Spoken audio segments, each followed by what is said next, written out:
After a red moon fell upon the city, a virus known as mental pollution began to spread rapidly. Yet things went on just like any other day. Lu Qin returned home after an exhausting day at work. Inside their cozy house, his father was busy preparing food, while his mother was discussing business over the phone.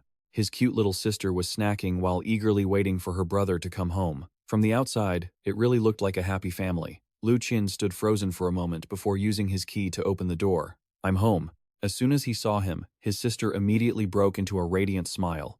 "Big brother, you're back." At that moment, Lu Qin took out a cute teddy bear to give to his sister. "Little 17, here is the bear you asked me to buy for you." Upon receiving the bear, little 17 hugged it to her chest with great affection. "Ah, thank you, big brother. I love it so much." Just then, the bandage on the little girl's arm fell off. It revealed a mess of stitches covering her entire arm. One couldn't even imagine what this little girl had been through. His mother also finished her work right at that moment. "Lu Qin, you're back just in time. Why don't you go play with your sister for a bit? I'm going downstairs for a moment." Seeing his mother in such a rush, Lu Qin wondered, "Is there something urgent? Mom, didn't we say we'd eat dinner together?" His mother pulled a pair of scissors from the cabinet and slowly walked away with an enigmatic smile. "Nothing major, honey. It's just a small misunderstanding with Mrs. Zhang next door. I'll be back quickly." Lu Qin wanted to stop her since it was almost dinner time, but he decided against it. "I understand." A mysterious smile played on his lips. It was as if he knew exactly what was about to happen. Our protagonist, Lu Qin, is a man who strictly works his golden 8-hour shift at Qingcan.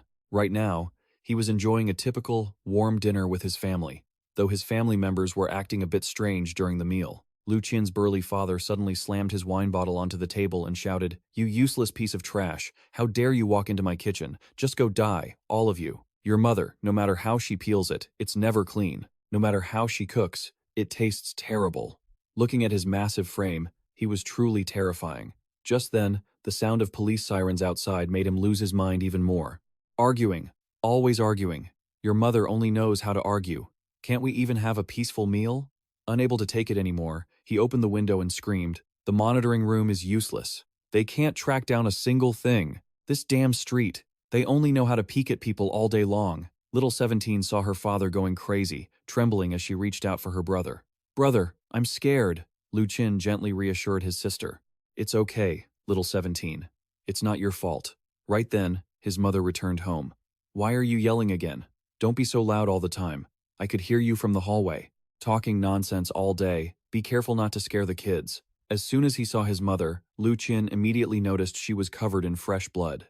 But he wasn't surprised at all. This seemed like an everyday occurrence. Seeing his wife return, Lu Qin's father suddenly became agitated. He kept cursing, "The kids, they deserve to die. They all deserve to die. You bitch, you deserve to die too." Lu Qin's mother wasn't angry. On the contrary, she smiled brightly. "That's right. In your eyes, everyone deserves to die, except for you." No sooner had she finished speaking than Lu Qin's father was already in front of her. His eyes rolled back in pure rage.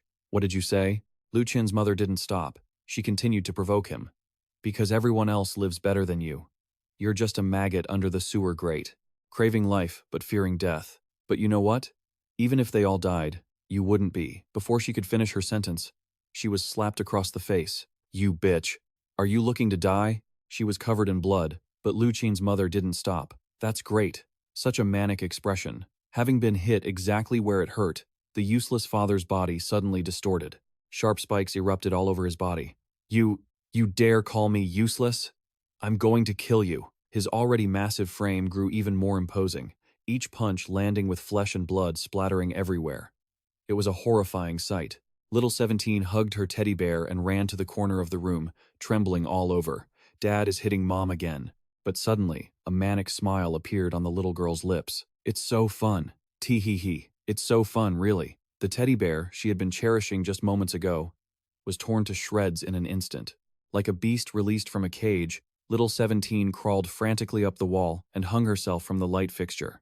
She laughed creepily. "Hee. Ha ha ha. It's just so fun." While his whole family was going insane, Lu Qin sat silently in his seat, happily enjoying his meal. Although his family members argued at times, in this world completely shrouded by the blood moon, having a complete family was already a great stroke of luck. Meanwhile, to outside observers, the scene of Lu Qin's family was completely different. Right now, in the room, He was clearly all by himself. Yet, there seemed to be traces of other people's actions. If that were the case, then this was getting difficult. This woman's name is Chen Qing. She didn't look like someone simple. Her subordinates were constantly reporting the results of their observations on the mental power of the mutant patient. Subject number 13 is being observed. Then, a man spoke up from the dark corner. He also has the potential to be recruited. What about the hidden threats? What are his specific abilities? Chen Qing reported. Currently unclear. He isn't like other mental mutants. For now, he only shows a very strong mutation form. He looks normal. He goes to work and comes home every day, and can even handle his work very well. However, his mind sometimes gets disordered. The man heard this and seemed intrigued. He has potential, and it's easy to guide him. Have you tried sending a Dreamweaver into his dreams to check on him yet? Chen Qing puffed on a cigarette, her face as cold as ice, and replied, yes. After the Dreamweaver entered his dream, they never came back out. The next day at the office, Lu Qin followed his usual habit of helping a new employee, but what he received in return was actually nothing but contempt from his colleagues. Hey, look at our kind-hearted friend, guiding the new guy again. His own work is exhausting enough, yet he still teaches others. He's not worried about teaching others and then getting fired himself? How else would he get the best employee title? He's so enthusiastic that it makes us look cold and heartless. The new guy, Lu Qin, felt incredibly awkward hearing this. Lu Qin, I'm so sorry. I'm so stupid. I'm just causing you trouble. Helping others had become a habit for Lu Qin. He didn't feel inconvenienced at all. Just then, someone came to call him to the manager's office. Lu Qin hurriedly finished guiding Lu Qin and headed to the office. As soon as he saw Lu Qin, the manager handed him a folder and instructed him, Lu Qin, I have some documents here for you. Now, help me take this to the cafe on the corner of Thonjiang Street. Don't be slow on the way. You must get it there safely. Holding the file in his hand, Lu Qin couldn't help but wonder, shouldn't this paperwork be handled by the admin or general staff? Why did they come to me? The manager was acting a bit strange today, and this woman seemed to be peeking at me. Once spotted, Lu Qin scrambled to find a way to slip away, afraid of getting into trouble. And so, he stopped being curious and went to deliver the file as instructed. As soon as Lu Qin stepped out of the manager's office, he immediately acted submissively toward Chen Qing. Team leader Tran, I've finished what you asked. Rest assured, I didn't ask questions or think too much about it. It's just that project you mentioned to me earlier. Chen Qing coldly stood up and declared, I won't be giving that project to him. The manager panicked. What did you say? Didn't we agree earlier that I would help you? At that moment, Chen Qing shoved him back into his chair and cut him off. Listen to me. Forget that I was ever here. And don't remember whatever task you assigned him. Chen Qing's eyes suddenly glowed with a hypnotic red light. The manager, caught under the spell, began to drift into a daze. His memory became hazy, recalling nothing. Having achieved her goal, Chen Qing calmly left to prepare for the next step of her plan. Elsewhere, at a subway station, a pregnant woman just boarded the train and realized there were no seats left. With no other choice, she sadly rubbed her belly. My little one will just have to stand. Right then, Lu Qin stood up and offered her his seat. As always, Lu Qin was always ready to help others, even complete strangers. Once the passengers were settled, the train started rolling to the next stop. Just then, Xiao Shiqi appeared out of nowhere. Clutching her teddy bear, the little girl crawled along the ceiling of the train until she reached Lu Qin. Swaying back and forth, she chimed, Big brother, big brother. Lu Qin saw her and averted his eyes, pretending not to see her. Why did she follow me here? Xiao Shiqi swung from the overhead rail, wanting to play with her brother. He, this is so fun. Swinging is so much fun. With every swing, the whole train shook violently, as if it were about to derail. The other passengers couldn't see Xiao Shiqi at all. They only felt the train shaking and began to panic. Seeing her brother look the other way, Xiao Shiqi couldn't help but wonder. Brother, aren't you going to play with me? It's really fun. Lu Qin whispered to his sister. I'm in public. You aren't allowed to see me, and you aren't allowed to talk to me. People will think I'm crazy. Seeing that her brother didn't want to play, Xiao Shiqi felt bored and wanted to leave. Before heading off, she leaned in to warn him. Then be careful, okay? The place you're going to this time has some problems. Lu Qin didn't even have time to ask what she meant before she vanished elsewhere. On her way, she kept teasing the passengers around her. It seemed that even though no one could see Xiao Shiqi, she could completely influence people and objects. Back to Lu Qin. Even though he was a bit hesitant, he still had to finish his assigned task. The place he had to go was very close to the towering walls protecting humanity. Just standing in front of the door, he immediately felt an indescribable sense of suffocation. At this moment, his every move was locked on by the assault team. Everyone in the squad was fully armed, ready to strike at any second. The commander of this mission was none other than Chen Qing. In her hands was the mission file. Target: Corner Street Cafe. Mission objectives: investigate the potential, cleanse the neuroinfection, and determine the specific abilities of the observed individual. Subject 13. Potential danger. The cafe has been confirmed as a Level 1 neuroinfection zone. Specific manifestation: anyone approaching the cafe will be uncontrollably drawn to it. Those who enter the cafe will die within 3 to 5 days, mostly through suicide. According to analysis, they were likely infected inside the cafe, leading to severe depression. After reading the file one more time, Chen Qing confirmed with her subordinate, one last time, "Is the support team ready?" The subordinate reported that the support team members were all set and could move at any time. The support team this time consisted of only one person, a little girl dressed in all black, looking anything but simple. Back to Lu Qin. He had been drawn into the cafe and stepped inside. At first, he was surprised by the cozy atmosphere, which was a stark contrast to the cold exterior. But he didn't lower his guard and walked straight to the counter. "Hello, someone told me to bring this file here." As soon as the employee saw Lu Qin, he offered a friendly smile. "Thanks, you've worked hard on this trip. Let me treat you to something." Suddenly, offered coffee. Lu Qin quickly refused and said he needed to leave right away. But suddenly, the aroma of the coffee made him change his mind. "It smells so good, totally different from the cheap coffee at the office. Maybe I'll have one cup and then go." But just as he picked up the coffee cup, Lu Qin suddenly felt uneasy. The space around him seemed to go dark. Behind the employee, tentacles suddenly sprouted. Bizarre tentacles with countless eyeballs. One of them slowly reached out and dropped an eyeball into the coffee cup.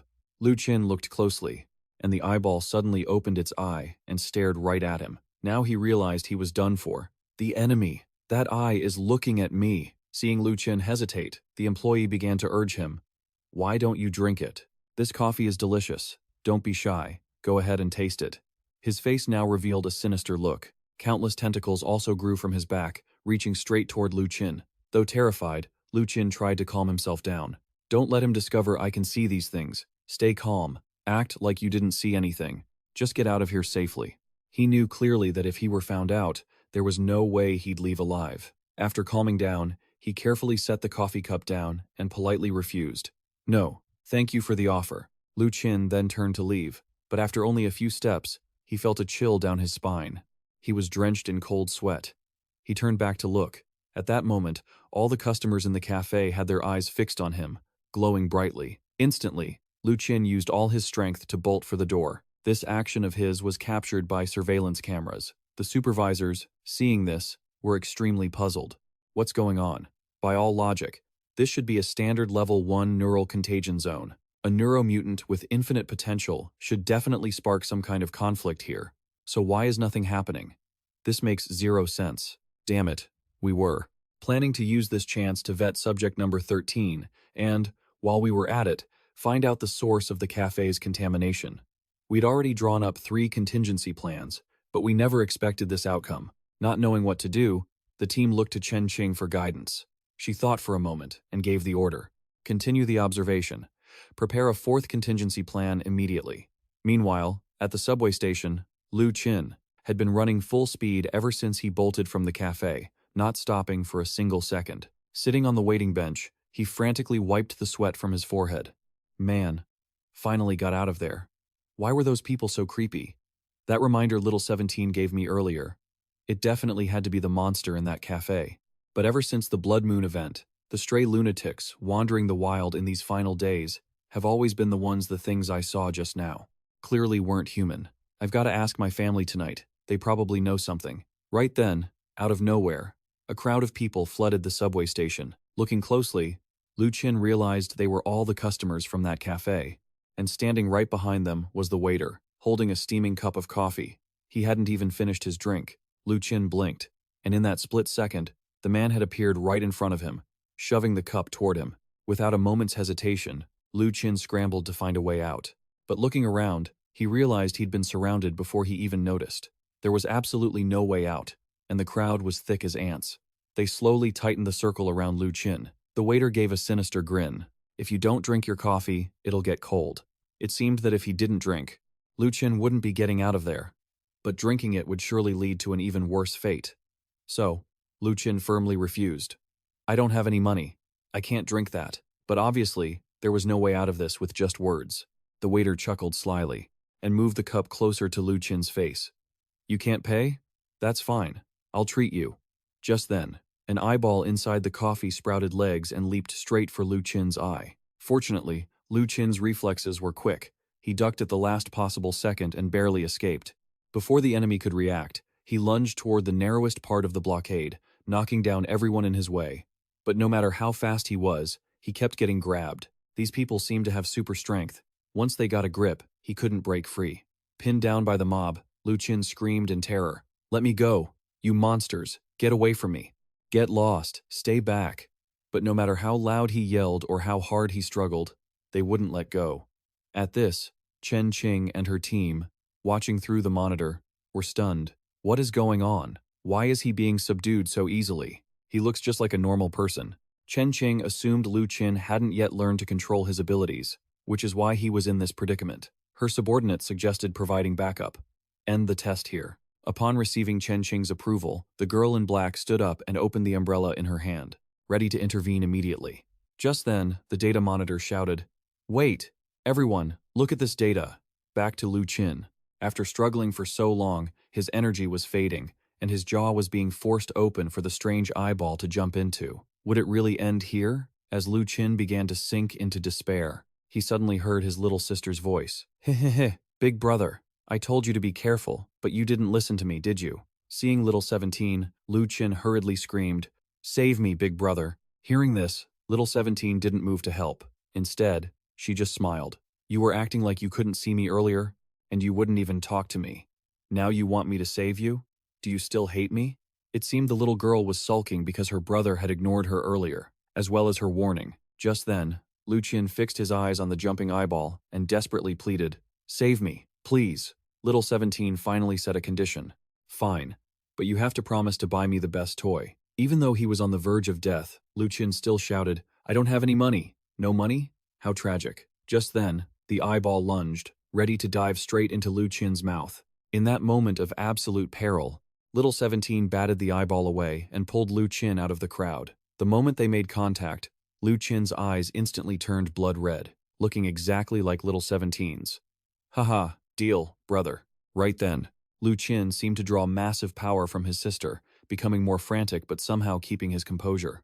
The two siblings just chatted away while breaking through the perimeter. The special operations team was completely shocked. Incredible body control. The spiderweb system has been bypassed. He was about to be forcibly infected by those monsters, yet he broke free, and his reflexes are insane. He's even pulling off angles of movement that a normal human couldn't even imagine. We can't conclude just yet, but his speed is likely over 50%.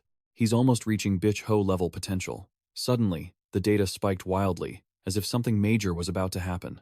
Back at the subway station, the waiter saw his prey escaping and trembled with rage. Oh? You've got speed. All right. But you're not getting away. Countless tentacles erupted from his back, stabbing wildly toward Lu Qin. Each tentacle held terrifying power, easily shattering the concrete walls and floor. It looked like the creature had no intention of letting Lu Qin leave in one piece. But with his agility, Lu Qin dodged every single strike and successfully scrambled up to the surface. Seeing this, Chen Qing finally let out a sigh of relief and ordered them to close the net. Just then, a staff member pointed at the screen in horror. Wait! Everyone, look! This doesn't seem right. The others looked and gasped in shock, stunned by Lu Qin's actions. After escaping the subway station, he had absolutely no intention of leaving. Instead, he hung from the ceiling above the exit. As he prepared to face the rushing infected crowd, his provocative demeanor had everyone whispering, What is he doing? It looks like he's taunting them. Even though spider-type abilities have incredible speed, this is completely beyond anything we've imagined. Under these circumstances, the source of infection at that coffee shop definitely can't catch him. Or rather, in this whole world, there are very few people who could catch a spider-type user. But I don't get what kind of guy he is. Who in their right mind would face those monsters like that? He's running right into them, and then he turns back to provoke them? Even Chen Qing thinks this guy is totally abnormal. Back to Lu Qin's side. Seeing his little sister pull him back into the subway station, Lu Qin panicked. Little 17, what are you doing? Little 17 smiled and asked back, what are you doing? Hearing that, Lu Qin broke into a cold sweat. Let's get out of here. Don't you see there are monsters? Little 17 wasn't afraid at all. She even turned back to taunt the monster. Big brother, why are you so scared? It was obvious that the monster should have been the one afraid.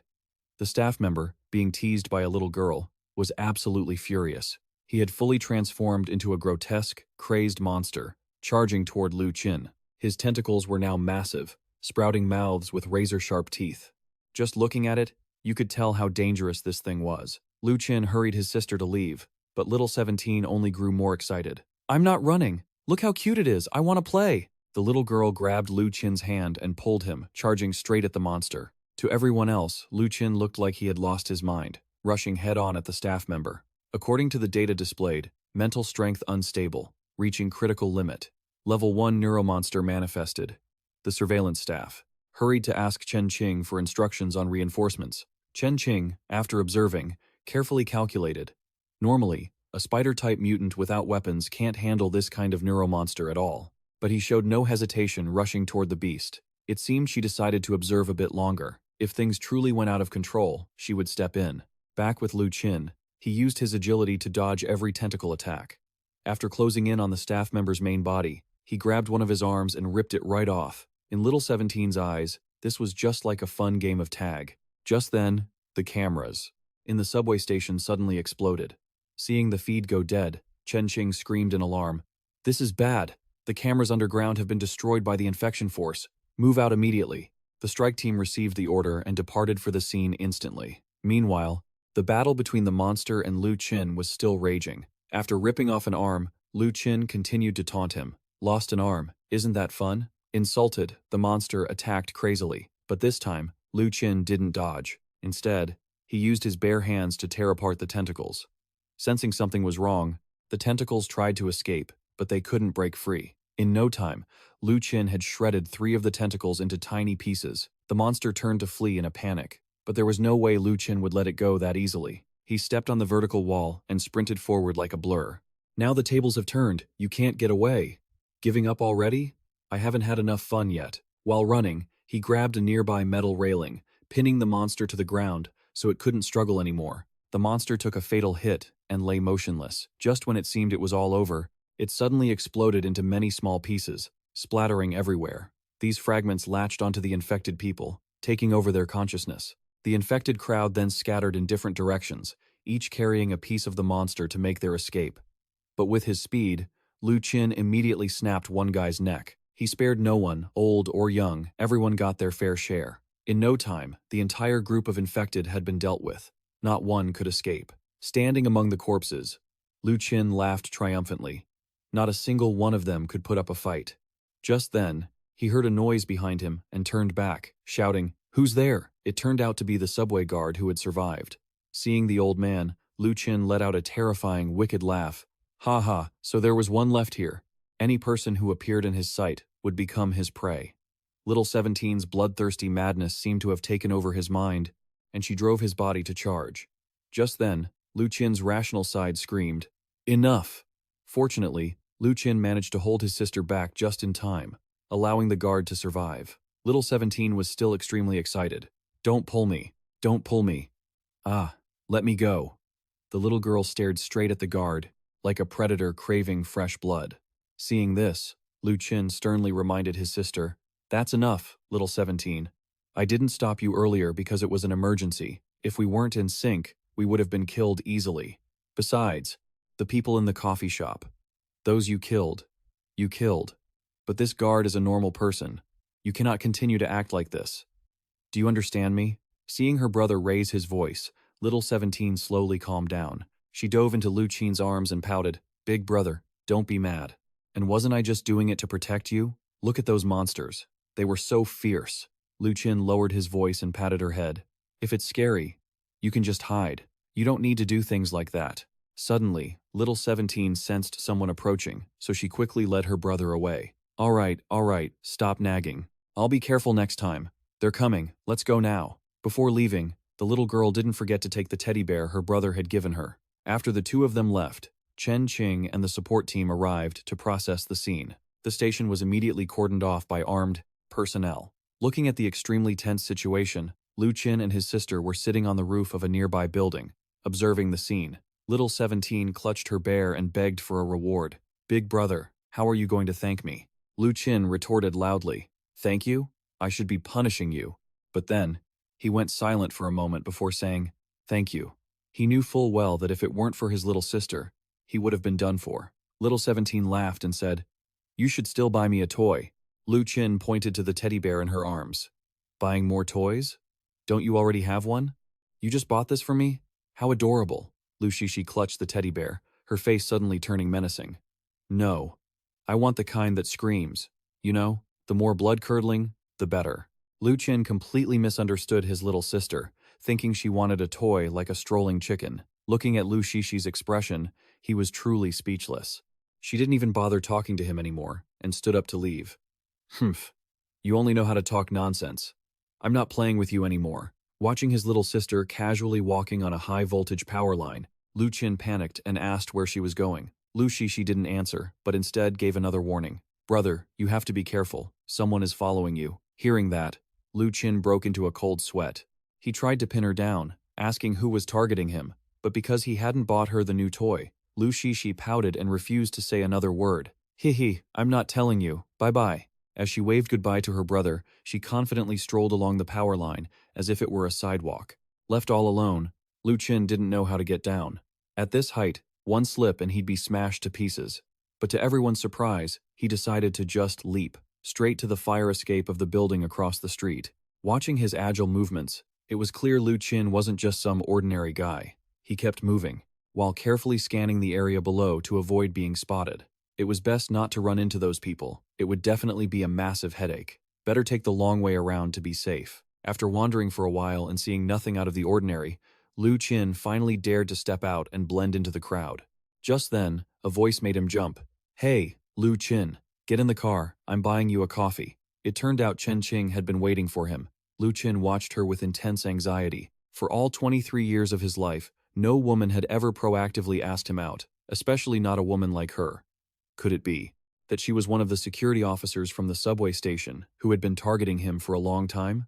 But inviting him out for coffee doesn't exactly scream malicious intent. Struggling to refuse, the young man started overthinking. He completely forgot about the situation he had just gone through. After a moment of hesitation, Lu Qin scratched his head, looking for a way out. "Is there something special you need?" I don't really want coffee right now." Chen Qing was observing his reaction.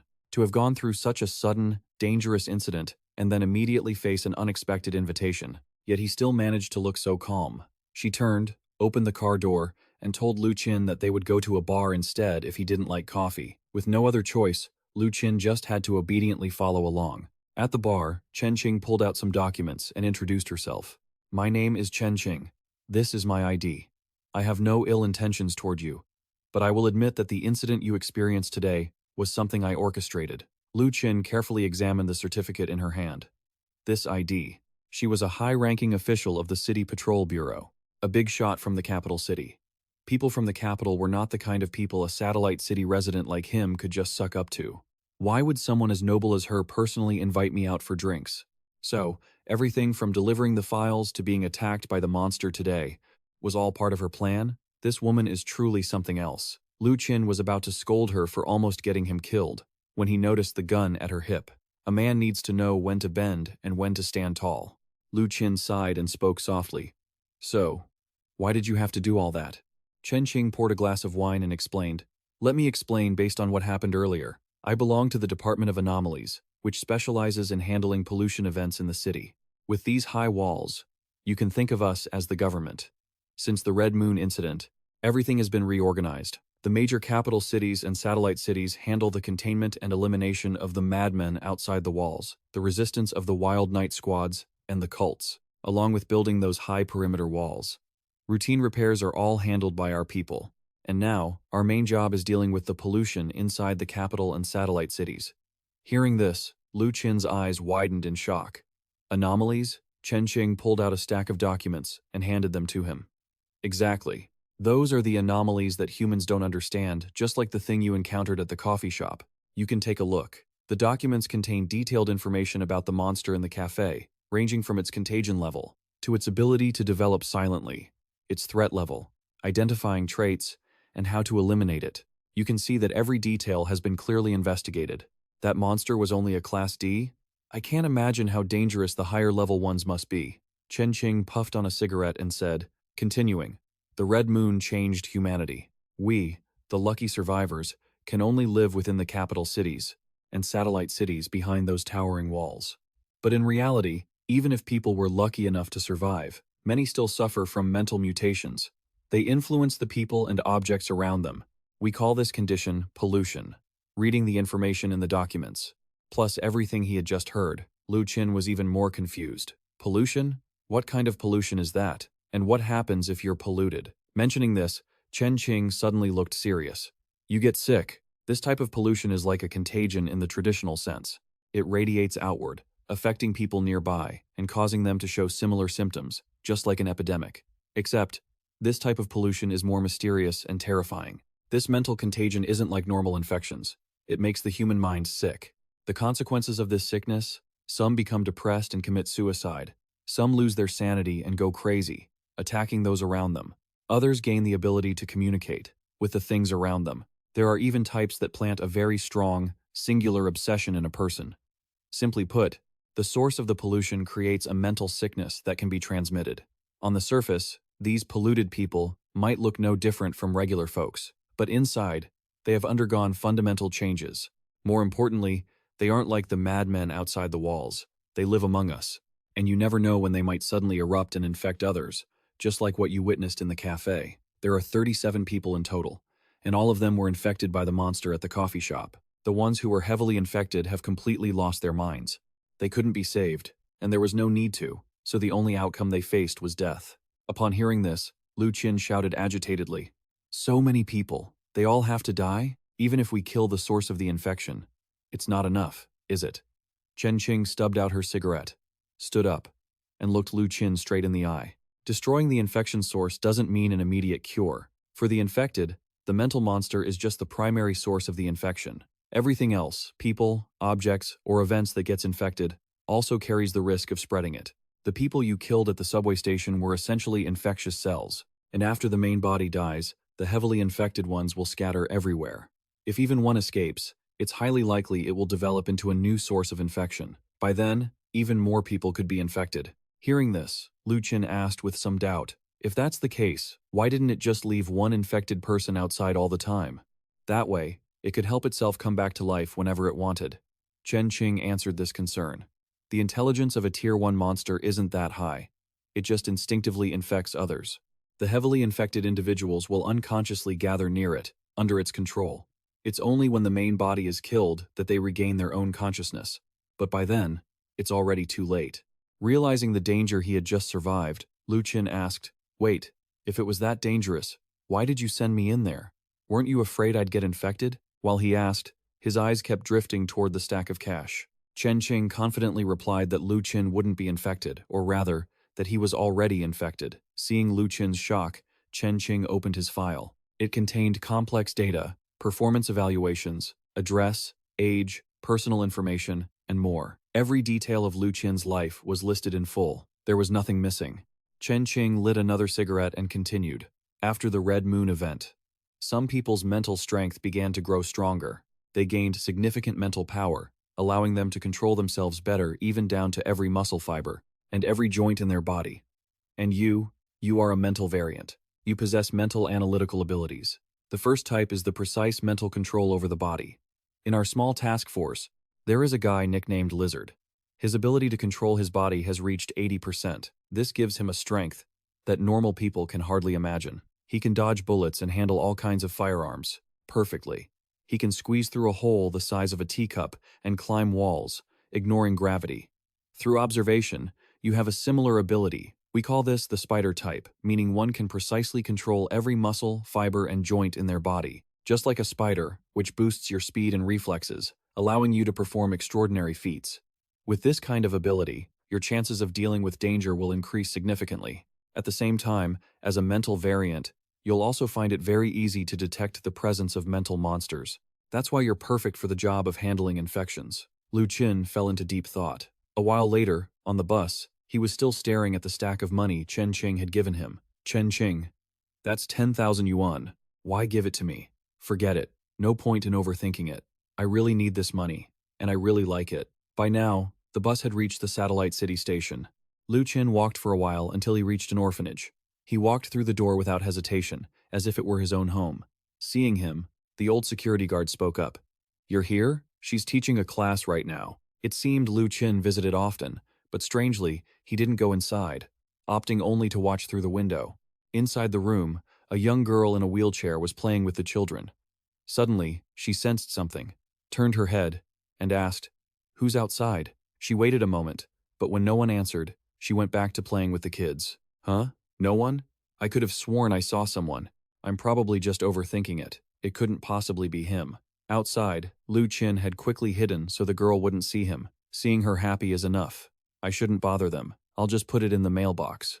Lu Qin didn't hesitate. He put the 10,000 yuan he had just received into the mailbox nearby. Before leaving, he didn't forget to pick a beautiful flower and place it on top. Seeing him quietly leave, the old guard spoke up. You should tell her directly so she stops doing that. She always puts flowers out, but this old man worked so hard to grow them, and you keep picking them all. Lu Qin didn't answer, dodging the subject. I'll come by this weekend and invite you for a drink, old man. The security guard was clearly used to this response, replying, Don't bother coming over just for that. I'll invite you to drink. The peanuts are still here. Hearing that, Lu Qin froze for a moment, then beamed with a bright smile. Yes, sir. It seemed this orphanage was an incredibly important place to him. On the way back, he kept muttering to himself, having money feels so good. I really need money. The more the better. There are so many things I need it for. It's just that look from that woman. He started to recall their conversation earlier. An hour ago, Chen Qing had made him an offer. After this test, we saw that your potential far exceeded our expectations. We currently need people like you to help handle infection events in Thonkang City and the 5 satellite cities. You helped us take down one monster. This is your reward, 10,000 yuan. For someone with a monthly salary of 1,000 yuan like Lu Qin, that was a sky-high amount. Holding the stack of cash in his hands, he gaped in surprise. 10,000? That much? In contrast, Chen Qing remained perfectly calm. It's what you deserve. We had the mental monster's location staked out beforehand. We didn't want you to act alone, which is why it's 10,000. Usually, other missions pay about 30,000 yuan. Just make good use of your ability, and you won't be short on money later. Hearing that, Lu Qin turned bright red with excitement. Won't be short on money. I really, really like that. The sudden joy was a bit much, but his reaction was noted by Chen Qing. Loves money, huh? Your threat assessment index could drop by 10%. Just then, Lu Qin remembered something. Wait, I want to clarify something. I'm curious about what you said. Actually, I've been looking for a part-time job, but I want to be honest with you. To be frank, I don't actually have any special abilities. My abilities, they're borrowed from my little sister. The one who helped me escape earlier, that was my little sister. She's always with me. And it's not just her. My parents are with us too. We've always lived together. Hearing this, Chen Qing suddenly grew anxious. What did you say? Her subordinate urged over the comms. Team leader, you have to make a final assessment of him. If he has a severe case of multiple personality disorder, it means there's a high probability that he's always on the verge of losing control. We shouldn't just recruit him, we need to eliminate him quickly to prevent him from becoming a catastrophe. Don't forget the Dreamweaver, who died so mysteriously. They just entered his dreams to evaluate him, and yet, they died right inside. Furthermore, there wasn't a single trace of psychic residue left behind. There has never been such a clean case of erasure before. This time, even Professor Bai couldn't determine the cause of death. Chen Qing thought about this seriously. It was already a high-risk situation. And now, with the revelation that he shows signs of multiple personality disorder, could they really just kill him off like that? No. Let's try to test him a bit more. After a sigh, Chen Qing continued the conversation with Lu Qin. According to the records we have, you've always lived alone. Ever since the Moonlight Orphanage was shut down, your parents and sister don't exist. They are just things you've imagined. And it's not just them, even the old building you live in is home only to you. Chen Qing was extremely cautious as she said this, bracing for what might happen next. Exposing the truth was the most dangerous method, but also the most effective test. If he lost control now, there would be no reason to keep him around. But to her surprise, Lu Qin remained incredibly calm. I've known that for a long time. I discovered long ago that other people couldn't see them. But I don't just see them. We eat together, watch the sky, and watch TV. Whenever I'm in danger, they appear to protect me. You tell me, can you really say a family like that doesn't exist? Lu Qin's eyes held no hint of deceit as he spoke. Outside, the tactical team had their gear ready. They would storm in the moment they received the order from Chen Qing. Chen Qing hadn't made her decision yet. She asked one more question. I'll ask you just one thing. If all your powers come from your family, can you guarantee they won't influence you whenever they feel like it? Lu Qin described his family. Actually, you don't need to worry. My family are very good people. My little sister is a lovely child who loves toys, running, and making noise. My father loves to cook. He's an honest man who's always in the kitchen. My mother is very gentle. She never argues with anyone, and prefers to reason things out. They won't take control of my body without my permission. Seeing Lu Qin's state, Chen Qing was speechless. This person was far too normal. He could describe people who didn't actually exist with such a completely normal attitude. Back in the present, Lu Qin sighed as he walked. It was clear from her gaze that she didn't believe him. Forget it. As long as I can make money, everything else is secondary. Just then, Chen Qing pulled her car up in front of him. Get in, I'll take you. On the way. She clearly explained the situation. From now on, the operations team decided to provisionally recruit him, but for now, it was only a temporary enlistment. You have to pass the assessment before you can become a full-time member. For now, your salary is 5,000 yuan a month. Extracurricular activities will have additional subsidies. If you agree to be recruited, sign this contract. Lu Qin took the contract and read it carefully. He thought that even just during the assessment period, getting 5,000 yuan was a good deal, but he was still curious about what his job would be. Mentioning that, Chen Qing's eyes were filled with sorrow. Investigating and handling special sources of pollution. In other words, it's protection. Protection for everyone in this city. So, I hope you prepare yourself well, because the issues we have to deal with are usually very dangerous. Furthermore, there is always a mortal danger. You might even end up becoming a monster yourself. But for Thonkang City, after the Red Page event, every ordinary person is worth cherishing and protecting. Of course, that includes you too. Understanding everything, Lu Qin picked up the pen and signed. Holding the contract in his hand, Chen Qing curiously asked, I'm very curious. You heard it would be dangerous, so why were you still so determined to sign? Lu Qin didn't hold back and replied, When I was at the orphanage, the director used to say that because of the Red Page event, the number of people left in the world is dwindling. Fortresses collapse, civilization regresses. It's like a nightmare. If the remaining survivors keep fighting amongst themselves, I'm afraid we can't go back to how things used to be. Although I don't know what life was like before, I think he was right. This answer caught Chen Qing off guard. She felt a bit pleased, too. Afterward, she handed Lu Qin a small box and warned him that the items inside were very important. Seeing a gun inside, Lu Qin was stunned into silence. Chen Qing explained, A phone. To make it easier for us to communicate. If anything happens in the future, I will notify you by phone. You can also find me through it. Right now, there is only one number saved in the phone. Mine. Hearing that, Lu Qin immediately blushed. Only one phone number? Why? It felt like being kept by a domineering female executive. His head was already spinning with all sorts of improper thoughts. Chen Qing had to call him several times before he snapped out of his daydream and returned to reality. This behavior of his was once again evaluated by Chen Qing. Not bad, at least he's a romantic. The risk coefficient might be lower than I thought. Afterward, she gave him a few final instructions. One more thing. I must clearly emphasize, apart from pollution issues, in your daily life, protecting yourself is also very important. If you run into trouble, don't use your powers casually. I give you 3 recommendations. First, report it to the city police. Second, call me directly.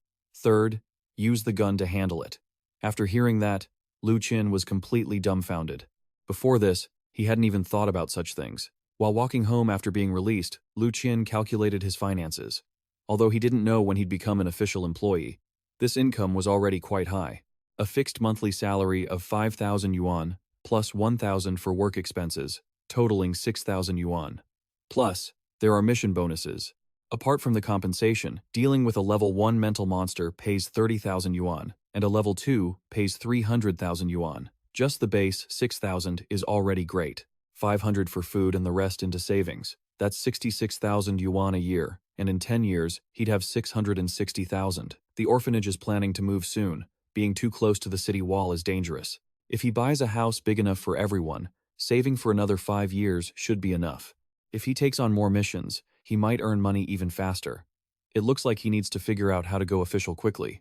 As long as everything goes smoothly, he might even have some money left over. Just then, little 17, sitting on a utility pole, spoke up. Brother, what are you doing? Mom and Dad are waiting for you to come home for dinner. Seeing his younger sister, Lu Qin took the chance to negotiate. Upon learning her brother's intentions, little 17 laid out her conditions. So, you want to borrow my power to earn more money, huh? What are you going to give me in exchange? Lu Qin didn't think twice and listed the gifts he planned to buy for her. A screaming chicken? Or maybe a drumming monkey? A jumping goat? You've got to be kidding me. Little 17 was already bored. Brother, you have no sincerity at all. In that case, bye-bye. Seeing his chance to earn money slipping away, Lu Qin shouted in a panic. Wait, let's negotiate further. What kind of toys do you want, exactly? Just tell me what you want, and I'll find a way to get it for you. Just don't disappear. At that moment, little 17 pointed at a drunken man in the alley and said, I want real, interesting toys. I like toys that can move and can talk. I like the complete kind, because only when they're complete can I tear them apart and then stitch them back together. As long as you give me that, whatever you want, I'll agree to it. As she spoke, the little girl's face showed pure excitement. It was hard to believe such a cute girl could say such terrifying things. Lu Qin froze for a moment, then leaned down and whispered to his sister, Look, little sister, don't go around hurting people. That's illegal. Suddenly, the atmosphere turned chilling. Little 17 smiled and reached out to hug her brother. Why? Hurting people is illegal. But why can others hurt me? If you don't want me to hurt others, then just treat yourself like a toy and let me borrow you to play for a while. With that, the little girl pulled hard, as if trying to rip Lu Qin apart, but only his outer shirt was torn. Touching the large scar running down her brother's back, little 17 couldn't help but sob. Does your scar still hurt now? You really are an idiot. When others were hurting me, only you rushed in to protect me. Seeing his sister like this, Lu Qin felt sad too. He looked at his sister for a moment, sighed, and smiled brightly. Little sister, do you know that I'm not the same as I was before? I've found a new job, and I have money. Even though I can't give you that kind of toy, I can take you to buy other toys. Buy as many as you want. Whatever you like, okay? Little 17 finally stopped crying and smiled like her usual self. To her, her brother was more important than anything. Afterward, the two siblings went to a toy store. They happily bought many teddy bears, but other people, seeing his unusual behavior, began to gossip. Hey, look at them. That young guy doesn't seem right in the head, does he? He's not even dressed properly. Doesn't he have some kind of exhibitionist disorder? Why would a man buy so many toys and keep talking to himself? The two siblings didn't get angry, but instead teased them back, making the nosy busybodies furious. Afterward, the two siblings went to a secluded bridge nearby to continue having fun. Little 17 sat on the bridge, mercilessly tearing the toys apart with her hands, her face blooming with a radiant smile. So fun. Haha. So fun. So many toys. I'm so happy, brother. Taking this opportunity, Lu Qin asked his sister about borrowing her power for work. Little 17 stood up and walked toward her brother. My silly brother, don't you know? You could actually force me to use my power. Lu Qin said he knew that, but he would never use it without his sister's consent. This statement made little 17 very happy. She looked absolutely cute at that moment. The little girl reached her hand forward, promising that as long as her brother needed her, she would always be by his side. This was also the promise Lu Qin made to his sister. He would always protect her, even if he had to risk his life. Meanwhile, in another place, Chen Qing was driving while listening to a report. The data showed that since the Moonlight Orphanage was re-established, Lu Qin had always been sponsoring it. It seems like, because he's also an orphan, he really pities these kids. But team leader Chen, taking in and leading an observed subject into the team, is an extremely delicate matter. Are you sure you want to do this? Chen Qing replied immediately without any hesitation. Decision made. I trust my judgment. The subordinate heard this and continued to dissuade her. Team leader Chen, isn't this a bit reckless? At the very least, he should be sent to the main city for a final assessment, to determine his danger level during a loss of control. After all, he is. But before the subordinate could finish, Chen Bai cut him off and hung up the phone. A bunch of people who only know how to talk theory. Before being certain of his stability, how can we risk sending him to the main city? Talking so much. is just another way of saying he's a schizophrenic lunatic. Besides, of all those recruited so far, who among them is actually normal? Back to Lu Qin's side. The next day, during breakfast, he was scolded by his father. Do you know they almost got you killed yesterday? They don't consider your life worth anything at all. They had prepared to kill you from the very beginning. If it wasn't for that damn brat, you would have been killed by them long ago. Little 17 was scared by her father's yelling and didn't dare to look up, clutching her bear and crying, "Hoo hoo." Seeing this, the father turned and slammed the table, shouting directly at Lu Qin, "They almost killed you. Why are you still working for them?" Lu Qin hesitated before answering. The incident at the cafe. They were indeed in the wrong, but they paid money. Hearing this, his father was furious. He grabbed his collar and hoisted him up. "Useless. Why is there such a useless person like you? I should just kill." His fist raised. Just as he was about to touch her, he suddenly stopped. Lu Qin opened his eyes to find his father's face covered in porridge. At that moment, his mother spoke up. "You absolute loser. If you weren't so useless and hot-headed, how could you possibly bring us down like this? So, instead of calling others useless, you should take a good look at yourself. Being called a loser." His father couldn't take it and swung his fist toward his mother, yelling, "You want to die? You want to die?" But his fist stopped dead in its tracks just inches from her. Seeing his mother use 2 fingers to draw something on the table, his father looked visibly terrified. What do you mean?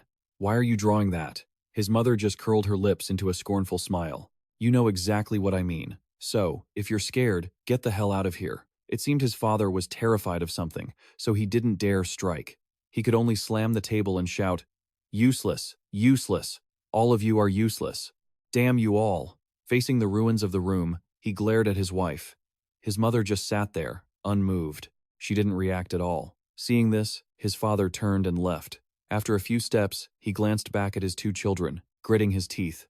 Grind, grind. Lu Qin, though terrified, tried to comfort his younger sister beside him. Suddenly, his mother stood up and walked toward him. "It's over now. Don't waste your time on meaningless things," she said.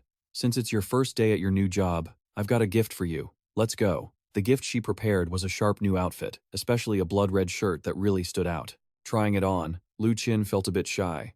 "Mom, thank you for the gift. But, doesn't this look a bit strange?" Hearing that, his mother looked him over and took off his glasses. "Strange? Maybe a little. There, that's better." Sure enough, our Lu Qin just needs a little care to be a handsome young man. Even though he wasn't used to it, Lu Qin was incredibly grateful to his mother. He took the chance to thank her for stepping in earlier. Seeing her son acting shy, she spoke up. "You silly child, we're all family. Why thank me? You're about to start a new job. You have to be careful. Remember, no matter who you meet, be polite and act reasonably." "Of course, Mom, I'm a gentle person. That way, you won't hurt others. But if someone bullies you, then our whole family will go find them. Okay?" Seeing her serious expression, it didn't seem like she was joking. Well, prayers to whoever or whatever unlucky thing decides to mess with him. After that, Lu Qin went to work as usual. But today, the clock had just struck 6:30. When he packed his bags to leave, this strange behavior got his coworkers whispering. Since when? Hasn't he been the last one to leave? Why has he been so weird these past few days? He just leaves right on time. And, don't you think he's even looking more handsome lately? He must have a girlfriend. It wasn't just the coworkers. Lu Qin's supervisor was also staring at him with a dangerous look. After work, Lu Qin began his patrol. If it wasn't for the patrol duty, I wouldn't have realized it's been so long since I really looked at this city. Since the Red Page incident, it seemed like the survivors within these high walls had seen both the dark side and the bright side of life. Some hurried past, not bothering to look at a thing, while others were lazy, doing nothing at all, just scraping by, day after day. In short, for the last 3 years within these high walls, there had been no more crop failures, and getting a full meal wasn't hard. The real difficulty was figuring out how to make life better. After his patrol, Lu Qin sat in a spot, eating while sighing. "This city is so big. I've been walking for so long and haven't noticed anything unusual. If the city is always this normal, then where would they need me? What if Supervisor Tran cuts my allowance? If that happens, how am I supposed to make extra money?" Little 17, who was eating ice cream, teased him. "You go on patrol every single day after work, but you never run into anything. You're trying to do 2 things at once. Be careful you end up with nothing." Hearing that, Lu Qin sighed and decided to head home early to rest for tomorrow's shift. When his sister asked if he was going again tomorrow, he replied, "Of course. After all, I'm getting a $5,000 basic salary. If I perform well, I'll be made permanent soon and can earn tens of thousands. A few days later, the supervisor called Lu Qin into his office. Lu Qin, you don't need to come to work starting tomorrow. The company isn't doing well, and we can't afford to keep so many people. Your work performance is the same as Lu Cheng's, but Lu Cheng's work attitude is much better than yours. Look at you lately, leaving early every day. You're nowhere to be found when the shift ends. Hearing this, Lu Qin was confused. Lu Cheng? Are you talking about him? But I've never left early. I just don't work overtime. Supervisor, can you give me another chance? The supervisor started making excuses to refuse him. You two are old employees, and I don't want to let you go, but our company only has one person for every position. We don't feed people who just sit around. You need to show more initiative. Left with no other choice, Lu Qin returned to pack his things and leave. But to his surprise, someone had already packed his things for him. At that moment, a female coworker spoke up. Lu Cheng packed them for you. He moved into your spot a long time ago. Lu Qin, I don't mean to lecture you, but you're too naive. I told you before, not to teach everything you know to others. Look, he snatched your job, right? That kid is no pushover either. He's dating the supervisor's daughter. The supervisor is smart. How could he not save the job for his own people? Lu Qin, now you know, but don't tell anyone I told you. In this world, it's not easy for anyone to get by. Hearing this, Lu Qin instinctively touched the gun in his pocket, but he suddenly remembered what Chen Qing had warned him about earlier. I guess it's not time to use the gun yet, is it? Fired. Lu Qin wandered the streets, wondering if he should ask Chen Qing for help. After hesitating for a moment, he decided to make the call. As soon as Chen Qing's phone rang, everyone in the room immediately went on alert. As soon as he picked up, Chen Qing asked, "What's going on? What happened?" Lu Qin hesitated, not knowing what to say. He only said that he was having a bit of trouble on his end. As soon as he heard that, Chen Qing jumped up and shouted, "What? Trouble? What kind of trouble?" Everyone else in the room crowded around, listening tensely. Lu Qin sensed the strange atmosphere and quickly explained, It's like this. Because I leave on time every day to patrol the streets, I really didn't leave work early. I should hurry and explain. It's like this. I leave work on time every single day, and after that, I patrol the streets. I really don't leave early. I was just heading out right on time after finishing my work, but out of nowhere, the company fired me. The whole operations team was left speechless when they heard I'd been on patrol. Seeing that, Lu Qin asked again, and Lu Qin hurriedly explained, "Right, I was just checking the streets for mental monsters, just in case. I didn't actually take time away from my shift. I only went after work, but they still fired me, and the supervisor wants to hand my tasks over to someone else." Hearing the full story, Lu Qin asked again, "You called me because of this?" The entire operations room looked like they had been stunned. They thought it was something actually important. Lu Qin told Lu Qin to wait a moment and hung up. After explaining everything, Lu Qin sighed. If she told me to wait, she can probably handle it, right? He was still feeling down about losing his job. Just then, Xiao Shiqi ran over to him. "Brother, you just called that woman? Is she really going to help you? Or should I just go there instead? Should I turn those people into toys? They dared to bully my brother. We should just kill them all. I'm sure Mom would be happy to help. Maybe even Dad would help." Seeing his younger sister starting to spiral, Lu Qin sighed and tried to reason with her. Forget it. Even if they're awful, they're still just normal people. Plus, killing is a crime. Let's just wait for Manager Lu Qin's call. 5 minutes later, the supervisor suddenly came running over, followed by his daughter and Lu Qing. Oh, Lu Qin, why are you here? I've been looking everywhere for you. Lu Qin, why didn't you tell me sooner? If you knew the manager at the Baogu Science and Technology Bureau in the main city, why didn't you let me know? Lu Qin had absolutely no idea who Manager Lu was. Before he could even react, the supervisor grabbed his hand and kept rubbing it. Manager Lu just called and said she really likes your work ethic. She's even putting you in charge of a supply transport project for us. She named you specifically. The chairman of the board even called me directly. Look, it was all just a misunderstanding. Haha. Hurry, go get back to work. I'll treat you to dinner when we clock out. Each sentence was more shocking than the last, leaving Lu Qin at a loss for words. But it seemed he had managed to keep his job. Lu Qing then kept apologizing to him. Brother Lu Qin, I am so sorry. I didn't mean to steal your job. Feeling a bit disgusted, Lu Qin quickly pulled his hand back. Oh, it's fine. I understand. That's just how the world works. It's hard for everyone. But a second later, Lu Qing's true colors showed. "Brother Lu Qin, can I work on the new project with you?" As soon as Lu Qin heard that, he understood everything.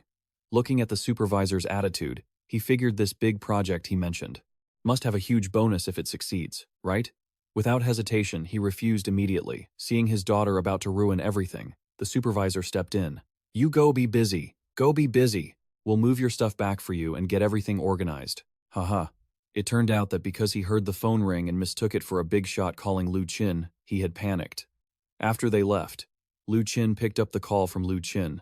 Once she knew everything had been resolved, Lu Qin continued, "You've already been recruited by us. You've got enough of a stipend, but you still want this low-paying job? You don't have to do it anymore, you know." Lu Qin replied, "Your rules. Don't say I can't have another job. Besides, 1,000 credits is still money." Unable to argue with this money-obsessed young man, Lu Qin switched the topic to his patrol. Lu Qin calmly replied, "Aren't you paying me to do that stuff? If I don't, I feel a bit guilty taking the money." Lu Qin was speechless. Fine, whatever you want. Since you're so eager to work, then there happens to be something I need you to investigate. This is your first mission since joining the organization. I just had Baogu Science and Technology give your company a transport contract. Use this chance to go and introduce yourself to Tan Yan, the boss of the Sifeng Transport Company. She opened up the intelligence file. There have been at least 7 or 8 murders lately, and they're all linked to the Sifeng Transport Company. So I need you to go check it out. Find out if these murders are just plain killings or something else. Hearing this, Lu Qin asked, 7 or 8 people. If it's just murder, then what? Lu Qin answered coldly. If it's only murder, then we can rest easy. You can come right back. But if it's anything else, you report it immediately. These words made Lu Qin ponder. Just murder, and they can rest easy? Could it be that in the eyes of people living in this contaminated, lawless place, a string of 7 or 8 murders is just a small matter? Afterwards, he asked if this mission was dangerous. Lu Qin lit a cigarette and replied, "Yes. Whether it's murder or contamination, the person behind this is very dangerous. But that's for normal people. With your abilities, you should be able to handle it. Regardless of the investigation results, you'll get paid." The moment he heard about money, Lu Qin's eyes shone like headlights. Without any hesitation, he accepted the mission on the spot. Afterward, he went back to the company as usual. As soon as he walked in, every eye was on him.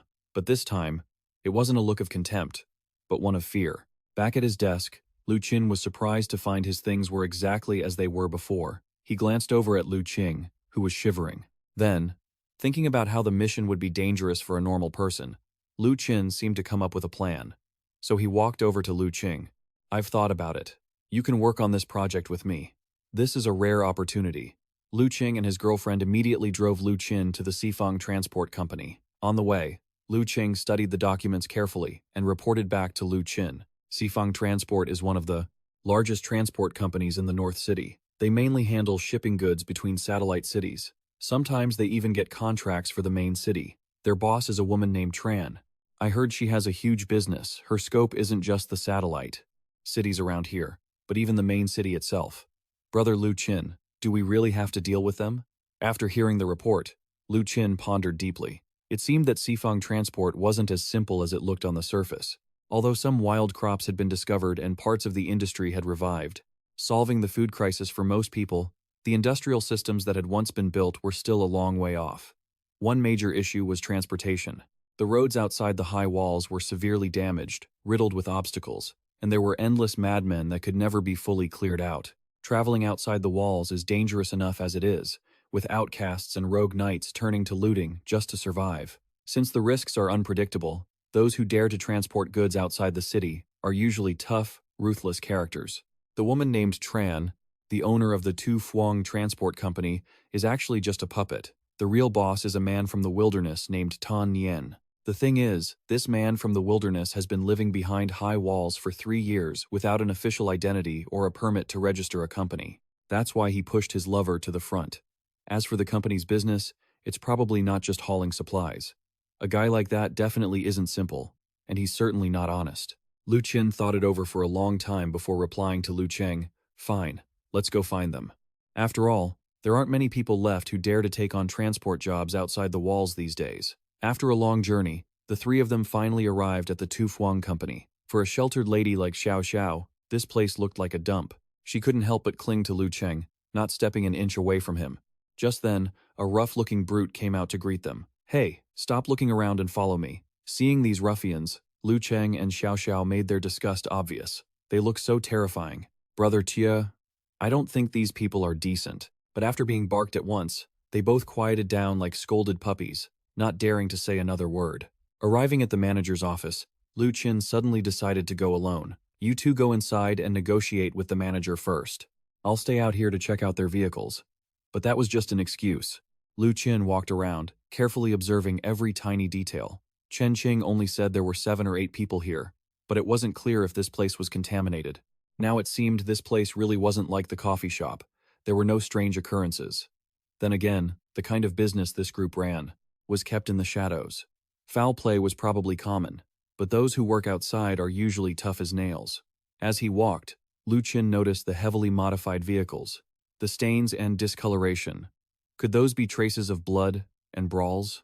Just then, a desperate cry for help echoed from afar. It turned out Lu Chang was being beaten mercilessly by the Tu Fuang crew. "You think you can just do business like that? We're out there risking our lives, grinding away, just so people like you can squeeze us for a better price? Acting all cultured and high and mighty? Who do you think you are in front of me? Want me to toss you outside for the crazies to eat?" Xiao Xiao stood by, crying her eyes out, pleading with the gang. "Stop hitting him, please stop. If you don't stop, I'm calling the police." Lu Qin, with his gun already in hand, rushed over to see what was happening. "What's going on here?" Xiao Xiao quickly explained the situation. "We just thought their quote was too high and wanted to negotiate a bit. Then they just started hitting people. Also, I saw their ledgers, they're a mess. We can't work with them. It'll only bring us trouble." But before she could finish, a savage woman grabbed her hair and slapped her repeatedly. "You little, who are you calling a problem? If you idiots hadn't kept yapping, I wouldn't have had to hit you." Hearing the whole story, Lu Qin calmed down and took his hand off his gun. "So that's how it is. Should I just let them keep hitting them for a while? Man, my comrade really knows how to hold a grudge." But then he decided to intervene. "My apologies, everyone. Seriously, I'm sorry. Why are you all fighting?" As soon as they saw him, the Tu Fuang crew swarmed him. "You're the boss, right? The one who called and said you were Director 6 or something? Good, we've been looking for you. You called saying you wanted to use our trucks, so I got them ready and hired a driver. Now you're getting cold feet, trying to mess with us? Times are tough for everyone. I give you an inch, you give me an inch. It's a win-win. But if you don't want to compromise, then don't blame us for not being polite." Lu Qin laughed. "You're absolutely right. How about I go back and discuss it some more?" Seeing him treat the brute like a pushover, the guy pushed his luck. "Negotiate? I don't have time to reason with the likes of you." Lu Qin stopped yielding and asked straight out what they wanted. The brute pulled out a pre-written contract. "Sign the contract and pay up so we can get to work. Save us all some time." Of course, Lu Qin wasn't an idiot. He stood his ground, refusing to sign just like that. Hearing this, the brute laughed loudly. "Hey guys, look at this. This director is so honest. Want to see how hard his head is?" Understanding the boss's intent, the henchmen immediately surrounded Lu Qin, looking ready to tear him apart. Seeing them try to force a deal, Lu Qin immediately drew his gun and aimed it straight at the brute's head. "Brother, business is always about negotiation. Forced sales aren't a thing." But to his surprise, the gang just erupted in wild, mocking laughter. "Ha ha ha. Who would have thought there'd be someone with a gun inside the walls? Oh my god, he's even got a gun. Ha ha ha." Instead of being scared, they pulled out melee weapons. They slowly closed in on Lu Qin. These guys were cold-blooded. They didn't show the slightest fear of the gun in his hand. Suddenly, a guy with a mohawk rushed in to ambush him from behind. Lu Qin didn't hesitate and gave him a lead bullet as a souvenir. The moment the shot rang out, the gang's morale vanished instantly. Everyone fell into sheer panic. "He fired. That's a real gun." It turned out they thought Lu Qin was only holding a fake gun to bluff them. After getting them under control, Lu Qin pointed the muzzle straight at Manager Tran. "You've seen it now. My gun is real." Manager Tran finally ordered his men to back off and stepped forward himself. "I thought you were just coasting at the company. I didn't think you'd actually dare to shoot. We have guns too. We just weren't prepared. That's why you caught us off guard. No matter. Let's call it bad luck for us today. We'll let you go first. But if the police come after you later, that's none of our business. If the police don't get you, then we'll see each other out in the wild." The henchman received the order. Then he let Xiao Jing and Lu Cheng leave, but Lu Qin had no intention of leaving. "I'm not going anywhere yet. We haven't finished discussing business. This statement caught Director Tran by surprise. At a time like this, you still want to talk business with me? Lu Qin held his gun steady, showing no fear at all. Yes, but the price is negotiable. It shouldn't just be whatever you say it is. It has to be fair. Director Tran was displeased but didn't dare to retort. After all, if he wasn't careful, he might end up getting a bullet in the head. Just then, a man slowly walked over. I've held a gun to many people who came to talk business with me. I've even hung some of those guys over the lake with lunatics waiting below, just to conduct business. But this is the first time someone has pointed a gun at me to discuss business. This man was the boss behind the Two Fang Company. As soon as Tan Nian saw him, the henchman looked terrified, not daring to look straight ahead. Director Tran was about to explain when he was cut off by Tan Nian. He walked straight toward Lu Qin without hesitation. Put the gun down. You've got the upper hand. I'm not looking for trouble with you today, brother. You come with me. Lu Qin agreed without hesitation. After all, this was his main objective. A while later, in the room, Lu Qin was stunned by the man's appetite. Only a short time had passed, but dozens of plates of food had been wiped clean, and there was no sign of him stopping. Tan Nian wasn't just eating alone. He invited Lu Qin to join him. I've been in the wilderness for so long that ever since I entered the city, I feel like I'm never full. You should eat something too. Lu Qin hurriedly refused. He didn't come here to eat, after all. Although food shortages still occurred occasionally outside the city, someone like Tan Nian shouldn't be struggling that much. Tan Nian continued speaking while eating. I've gotten used to the days of fighting for survival in the wilderness. I've tasted every kind of hardship. As long as I can eat until I'm full and sleep soundly and don't have to worry about a woman pulling out a grenade to finish me off while we're in bed, that's all I need. Inside these high walls, it's better to avoid trouble. Everyone follows the rules. If we both take a step back, everyone's life can be better, right? So, speak up, brother. Why did you come looking for me? I've seen plenty of guys who carry guns to do business. But one look at you, and I can tell you've never been outside the city walls. So, tell me the truth. Who sent you? And what is your motive? Lu Qin picked up Tan Nian's file and asked, getting straight to the point, Are you Tan Nian? Have you encountered anything strange lately? Upon hearing this, Tan Nian immediately drew his gun. Are you plotting against me? Tell me. What exactly do you want? If you don't talk, I'll blow you away right here. Facing the muzzle of the gun, Lu Qin wasn't afraid at all. Such a strong reaction meant he had found the right person, and yet, there was nothing to be afraid of. Team leader Tran said he needed to investigate Tan Nian but didn't say how. You have to find the right method to save time and be effective. So, it was better to get straight to the point. After a moment of thought, Lu Qin spoke up. It's not that. I'm here to investigate. To see if you've been having any problems lately. The moment the words left his mouth, Tan Nian became even more agitated. Investigating my problems? Are you with the police department? He didn't know that little 17 was right behind him. One wrong move, and he'd be dead. This Tan Nian looked very calm. But in reality, his mental state was on the verge of collapse. Lu Qin knew this, so he quickly reassured him. I'm not with the police department. Don't be so tense. You can't provoke him now, or it would be hard to guarantee he wouldn't pull the trigger. Lu Qin signaled for little 17 to act, receiving the order. Little 17 knocked the gun away toward his brother. Catching the gun easily, Lu Qin quickly removed the magazine. I'm not investigating your problems. I came to investigate if you are facing any trouble. Suddenly ambushed, Tan Nian turned his head to look around but saw no one. Now he was truly afraid of the person in front of him. How did you do that? Lu Qin put the gun into his pocket and smiled. Don't ask. Even if you asked, you wouldn't be able to learn it. Can you talk now? Have you encountered anything strange? If you need me to, I can give you a hint, for example, about some murder cases. Struck in the heart, Tan Nian instinctively avoided eye contact. This kid clearly looks like a young, naive person in the city, so why is his presence so overwhelming? Now that his gun was taken by the kid, if he didn't cooperate, there was likely no other way out. Tan Nian slammed the table in frustration and shouted, Damn it, so there really is someone who knows about these things. I knew it couldn't just be me who saw them. I don't know who you're with, but I really have encountered them. I saw someone looking for me to take revenge. It wasn't normal revenge. They said things that were absolutely unbelievable. It started 14 days ago. I'm not afraid of you knowing. My business isn't just about shipping. Other, odd jobs, I do them too. The police department knows that. Everything started from the day I traded that package.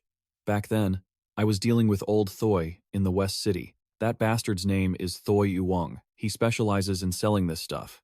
We've cooperated a few times, But that day, unexpectedly, he came to trade with me alone. Damn it, did he think I was a good guy or something? How could I pass up an opportunity like that? So I took care of him right then and there. I took that package, which was enough for me to make 10,000 yuan. As for old Thoi's body, I tore it into several pieces and fed it to the dogs. I thought that was the end of it. But I didn't expect that a day later, a woman would suddenly show up. I didn't know her at all, but she called herself Thoi Uong, cursed me for not being honorable, wanted me to pay with my life, and demanded I hand over the shipment. Hearing this, Lu Qin felt this was starting to get interesting. It was like listening to a late-night horror story. Then, Tan Nien continued.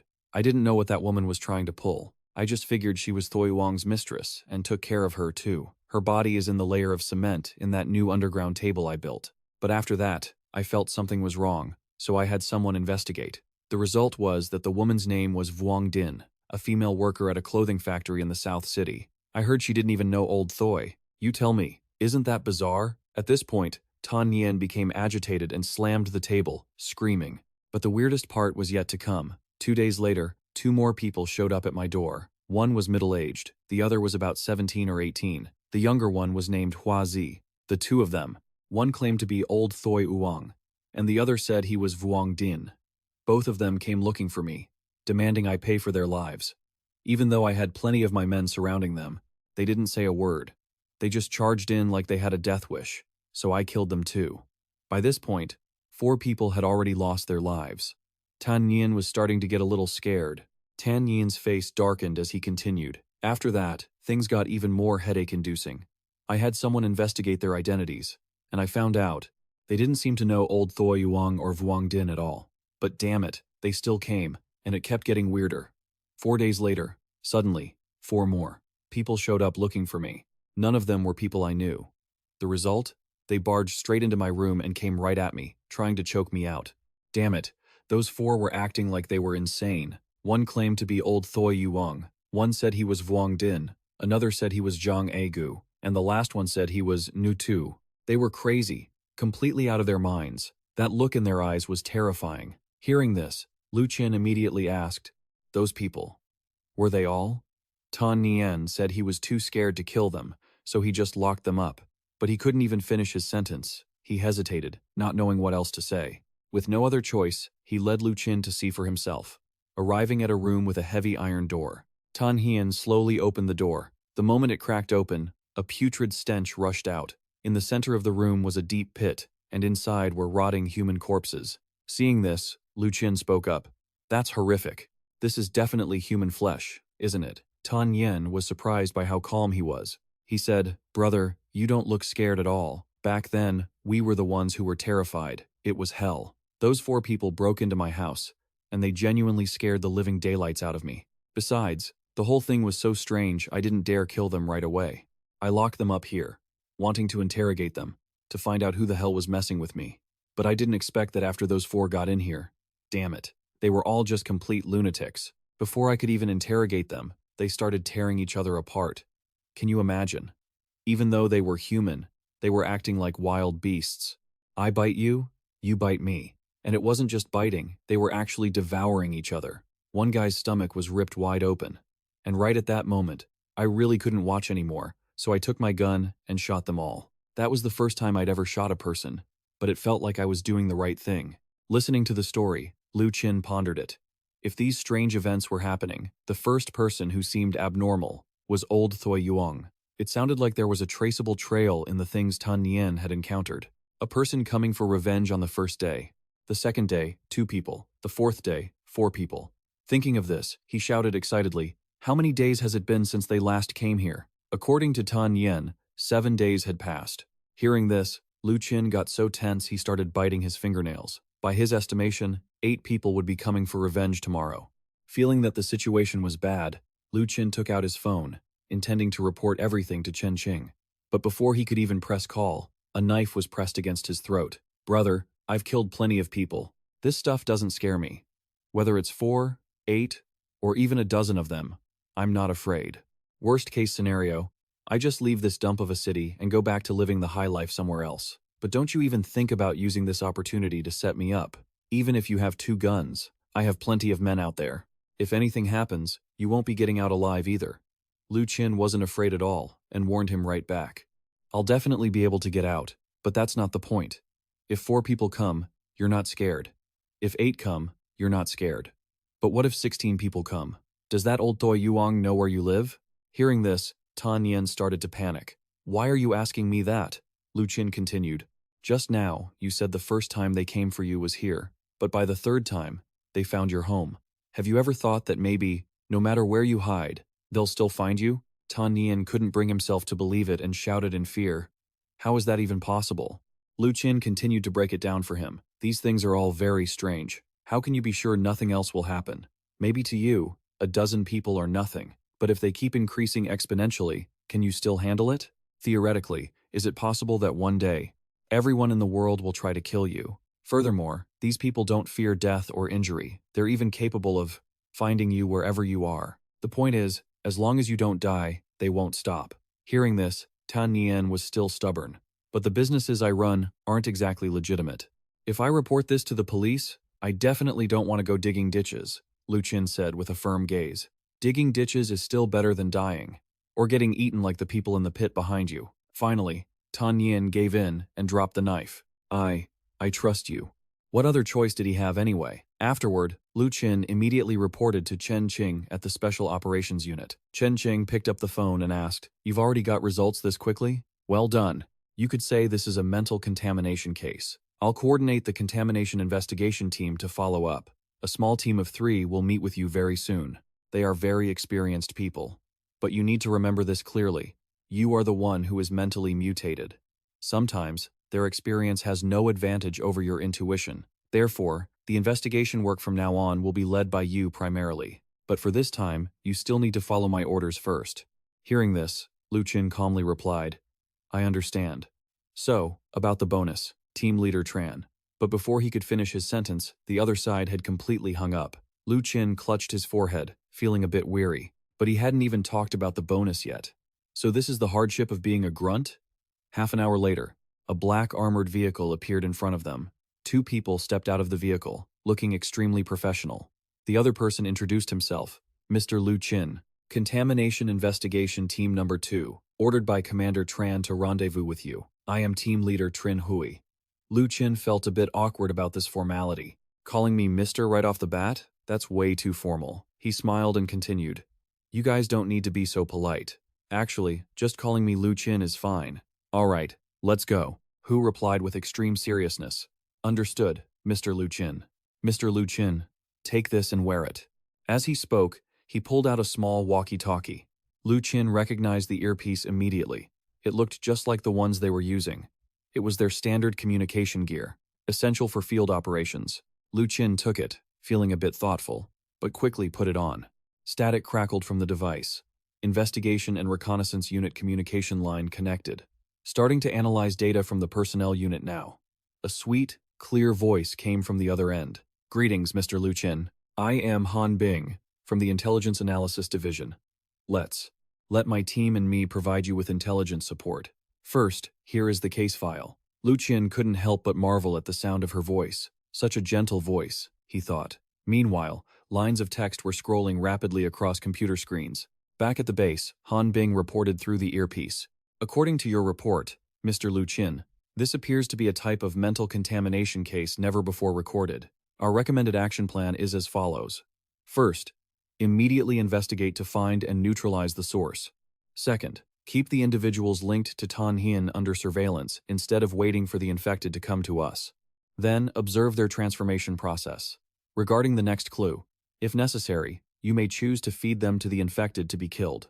This is to avoid breaking the chain of evidence. Lu Qin was slightly taken aback by this. Facing so many revenge seekers, and just throwing someone to them to be killed? Isn't there a better option? Chen Qing seemed to sense his hesitation. He spoke up. This is your first official investigation, and it's a great learning opportunity. From now on, every time you go into the field, you will have a dedicated intelligence analyst assigned to provide you with technical support. You need to get used to this approach.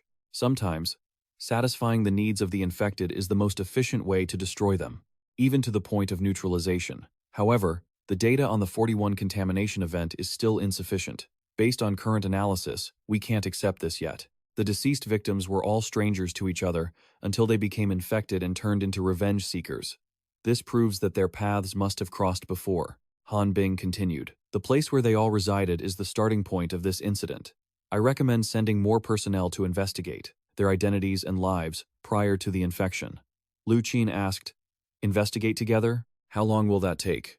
It's impossible to say for sure. The area is complex, and many sectors lack security cameras, which makes the investigation much more difficult. Lu Qin responded, I don't doubt the investigation unit's capability, but is there a faster way? Tomorrow is already the 8th day. Following the previous patterns, it's highly likely more people will be infected. Chen Qing agreed with this assessment. I agree with Lu Qin. When dealing with a contamination source, efficiency is vital. If current measures take too long, the source might mutate again. We should use the analysis to narrow the scope. Let's focus on Thuo Yuang, the first person infected. Chen Qing immediately shouted his orders. Attention everyone. Focus the target on Thuo Yuang. Observe locations where people have been killed, or places where crowds gather. Conduct a precise investigation. Move out immediately. They all responded in unison. Understood. High above, the moon glowed a deep, eerie red. A few hours later, the vehicle was on the move again, heading toward an abandoned residential complex. Han Bing sat at her station and spoke seriously, based on where Thuo Yuang was killed, using the abandoned industrial zone. In the south, as a center point, we have identified 4 target locations: the soap factory, the landfill in the southwest, and the waste treatment plant near the lake. We just received reports that the first 3 locations show no abnormalities. This is the final site, the southern lake. The terrain here is very complex. If the contamination source really is here, everyone must stay alert and prioritize safety. They finally arrived at the lake. One person stepped down toward the water. Lu Qin carefully scanned the surroundings. Something isn't right. Little 17 hadn't appeared all evening, but now. Just then, he saw the little girl sitting by the riverbank alone. She snuck out here again? Little 17 sat there, laughing happily. Seeing him, she turned her head and said in a trembling voice, Big brother, come here. It's really fun to play here. Lu Qin asked, Fun to play? Is it really? He couldn't help but think, this kid's taste is so different from normal people. Could it be? He sat down cautiously and asked, What's in the lake? What's inside? Little 17 gave a twisted, eerie smile. I don't know, but I have a feeling it's a toy that will last a long time. Lu Qin grasped the clue and said, It seems we've found it, haven't we? Can your ability work underwater? The little girl smiled terrifyingly. I haven't tried, but I'll see. Lu Qin reached out and patted her head. He smiled at the little girl and praised her. What a brave little sister. Then, he walked over to talk to the others behind him. Excuse me, can your equipment function in there? He glanced silently at the team leader, Tran, whom he had just been introduced to. He wondered how advanced the technology would need to be to scan this, but the girl was currently squatting about 4 to 5 meters away from the lake. He didn't see any abnormal reaction from the device. Could it be that she isn't part of the mental power spectrum that this device can detect? Did I analyze this correctly? The person in front of him suddenly spoke. If you go into the water for a short time, you might be able to use the weapon. But the problem is, our protective suits are not waterproof. Wearing protective gear into the water is very inconvenient. If we take them off, dealing with these contaminated clothes is incredibly dangerous. But if our superiors give the order, we have no choice but to follow it. Lu Qin cracked a smile at that and replied, I get it. How about I head down there to check it out first? You guys wait here. Lu Qin stood right in front of him. Hearing that, the other guy was stunned. What? You want to go into the water first? Lu Qin calmly replied. Someone has to do the dangerous work, right? Just then, his earpiece suddenly crackled to life. It was Chen Qing calling in. Have you cleared out the other locations yet? This lake is the final point of suspicion. Is that right? Yes, absolutely. The probability of contamination in this lake is extremely high. Lu Qin, showing no fear at all, started stripping off his gear to dive in. It's fine. I'll head down and take a look. Working underwater can be a bit tricky, but someone has to do it. Chen Qing spoke up cautiously. Working underwater is indeed incredibly dangerous. Why take the risk of going into the lake like that? Lu Qin hesitated for a moment at the question. Immediately after, Chen Qing gave the order. Call the support team right now. Get them to the scene in 30 minutes. Drain the lake, and inspect everything directly. High above, the night sky was stained with that blood-red moonlight. The support team arrived quickly and began pumping the water out. They were incredibly efficient. Lu Qin sat on the bank, observing everything with a serious expression. It's quite the operation, isn't it? Before he could finish, Chen Qing cut him off. Dealing with psychic contamination is inherently dangerous. If you don't handle it right, it doesn't just put you at risk, it can lead to unforeseeable disasters. That's why we follow 2 golden rules in our line of work. First, if you can solve it with brute force, do it. Second, if you can bury it under fire, then do it. That is the strength of the unit. Soon, the lake was drained, revealing a fish lying there in the mud. Chen Qing signaled, "That's good enough. Dismiss the support team. Investigation squad, move in. Prepare to unleash fire at any moment." The men on the bank replied quickly, "Understood. Logistics team is withdrawing. Investigation is commencing. It's just you guys now. We still haven't confirmed if this contamination level is high or low. If it's high, sending too many people in will only cause heavy casualties and create a much worse catastrophe." Lu Qin felt a sudden wave of fatigue.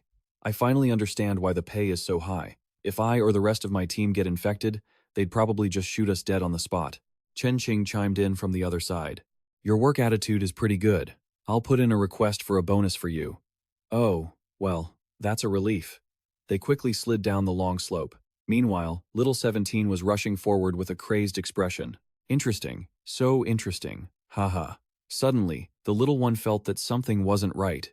Right after, she called out to him, "Look at this!" After moving the scanner closer, he was actually able to hear it, a voice from someone else. "Tan Nien, you killed me. Tan Nien, you killed me. I want you to pay with your life." The others nearby heard it too. "Tan Nien killed me. Murderer, pay with your life. Tan Nien killed me. Murderer, pay with your life. Tan Nien killed me. Murderer, pay with your life." These words were coming from the fish lying on the ground. Bizarre, horrifying faces were even emerging on their skin. Chen Qing and Han Bing on the other side heard the commotion and asked, "What's wrong? What happened?" The voice kept repeating, "Tan Nien killed me. Murderer, pay with your life. Tan Nien, you're the one who killed me. I had no grudge with you. Why did you want to kill me? Tan Nien killed me. Murderer, pay with your life." Immediately after, countless voices erupted, drilling into the minds of everyone standing below. Even Lu Qin couldn't handle the noise. He clutched his head in agony. This is the source of the contamination. Suddenly, he realized something wasn't right. He turned around and saw the fish being pulled towards something in front of them. It was bizarre. In the blink of an eye, the fish exploded. The group was covered in dust and smoke, unable to do anything. Then, they were all blasted away. From the spot where the fish were being pulled, radiant, bright red rays of light emerged. Those standing nearby realized it too. The entire group was being tightly constricted by massive tentacles. What the hell is going on here? Their scanning equipment clattered to the ground, and the radio earpieces screamed, "Retreat! Disperse immediately!" The people on the bank were completely lost. Why is it like this? Lu Qin looked at the scene in front of him, stunned. "I feel like I've seen this before." Suddenly, something in the distance was hurtling straight at them, a soul with a truly grotesque shape. When Lu Qin saw it, he panicked. "Oh no, I can't dodge this." Suddenly, a pair of small, familiar hands touched his back. In a flash, little 17 latched onto her brother's back, taking control of his body. She moved for him, and in that instant, she easily evaded the creature's attack. Little 17 wore an arrogant smirk. "Big brother, I'm here to help." Lu Qin was left speechless in this situation. He didn't even know what he should do. "Thanks. But the situation." The others were being wrapped up by those human-shaped tentacles. They were trembling, unable to resist.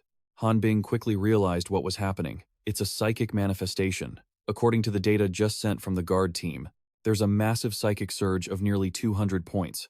A psychic monster has appeared. A psychic plague is erupting. The contamination is at a mid-level stage.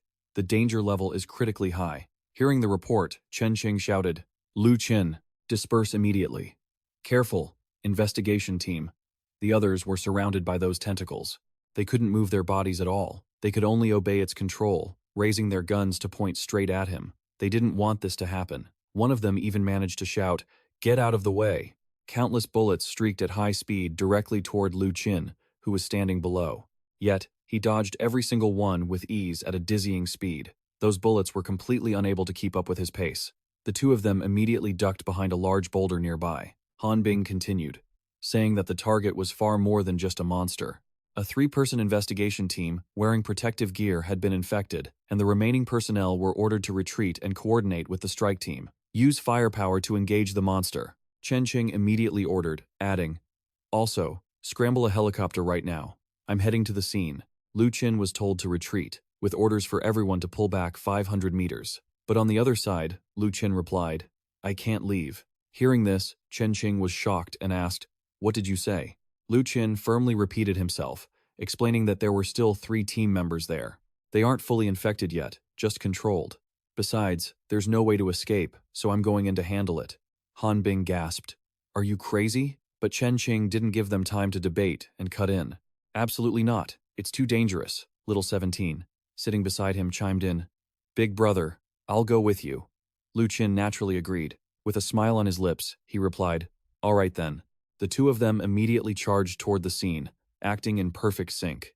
Meanwhile, the people being controlled were losing their grip, unable to hold on much longer. The 6-barreled gun in their hands rapidly fired powerful bullets, all aimed directly at Lu Qin.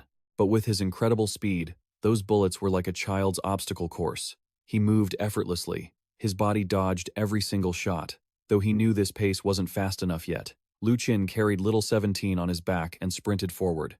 Using the ground as a springboard, he vaulted high into the air, landing in front of them, shocking everyone by reaching their level. As he reached out to touch the soldiers, they cried out, "Don't!" But they weren't saying, "Don't kill me." It was the opposite. Lu Qin easily grabbed the tentacle-like appendage behind them, tearing it to shreds in an instant, using his strength to rescue the soldiers. The move was lightning fast and surgical. In the blink of an eye, the group was saved, while on the big screen, the footage of Lu Qin performing that superhuman feat was still playing. A man standing behind couldn't help but ask, "What is he doing?" Han Bing was equally incredulous that contamination source number 41 could control 3 armed personnel, and making them hover in midair? This proves the source's power is immense. Lu Qin is actually charging straight into gunfire and monsters. That kind of guts. A spider-type power user might be able to dodge. But if those are real bullets, he'll actually die. He's reckless and dangerously arrogant. She then saw Chen Qing walk in and called out, "Team leader, look, the investigation team members are already retreating after being saved by Lu Qin. This proves they weren't fully infected yet." Han Bing couldn't believe it. Chen Qing, standing behind her, shouted the order, "Lu Qin, leave with the investigation team immediately." But then, she heard a voice over the radio. "Now it's your turn." Chen Qing sounded frantic. What is he trying to do? Meanwhile, the thing on the ground had completely collapsed. It couldn't fight back anymore. Little 17 laughed happily from behind. "This is it! This is it! Ha ha ha!" Suddenly, something lunged straight at them. A massive tentacle tree appeared before them. The 2 siblings never saw it coming. In a flash, the area had turned into a terrifying, barren landscape. Countless human figures made of tree branches emerged, launching a relentless assault. Seeing this scene, Lu Qin grinned with excitement. "Well, aren't you enthusiastic?" He immediately used the speed of his feet to spring off in another direction. Dodging an attack from one of the things lunging at him, he grabbed the head of another nearby. A light from high above shone down. Observing everything, the team saw with their own eyes the countless grotesque things appearing, and now a massive tree as well. The people anxiously asked, "What on earth is that?" Lu Qin used his top speed to dash through the countless tree root humanoids. He closed the distance in a flash, instantly snapping the arm of one foe, while another, attempting a sneak attack, was easily taken down with a powerful choke. Lu Qin, in a state of hyper-awareness, said, "If we get surrounded by these shadows, the first one to get unlucky would be you. But I'm blocking them for you. So they're the unlucky ones. These shadows are the tree's primary attack. But why do they feel so familiar?" Lu Qin said to the person on his back, "But that doesn't matter now. Little sister, leave the rest to me." "Sure." At the Qinggang main base, the Special Pollution Handling Unit's field agents reported seeing a monster silhouette. The figure atop the vines looked like the person who had come to seek revenge on Tan Nian earlier. Why? The original culprit's body had been destroyed, but their mental essence had been swallowed and fused by this monster. That's why they went to find Tan Nian earlier, telling them to seek revenge. That was just an infected vessel. This place is the true host of these mental monsters.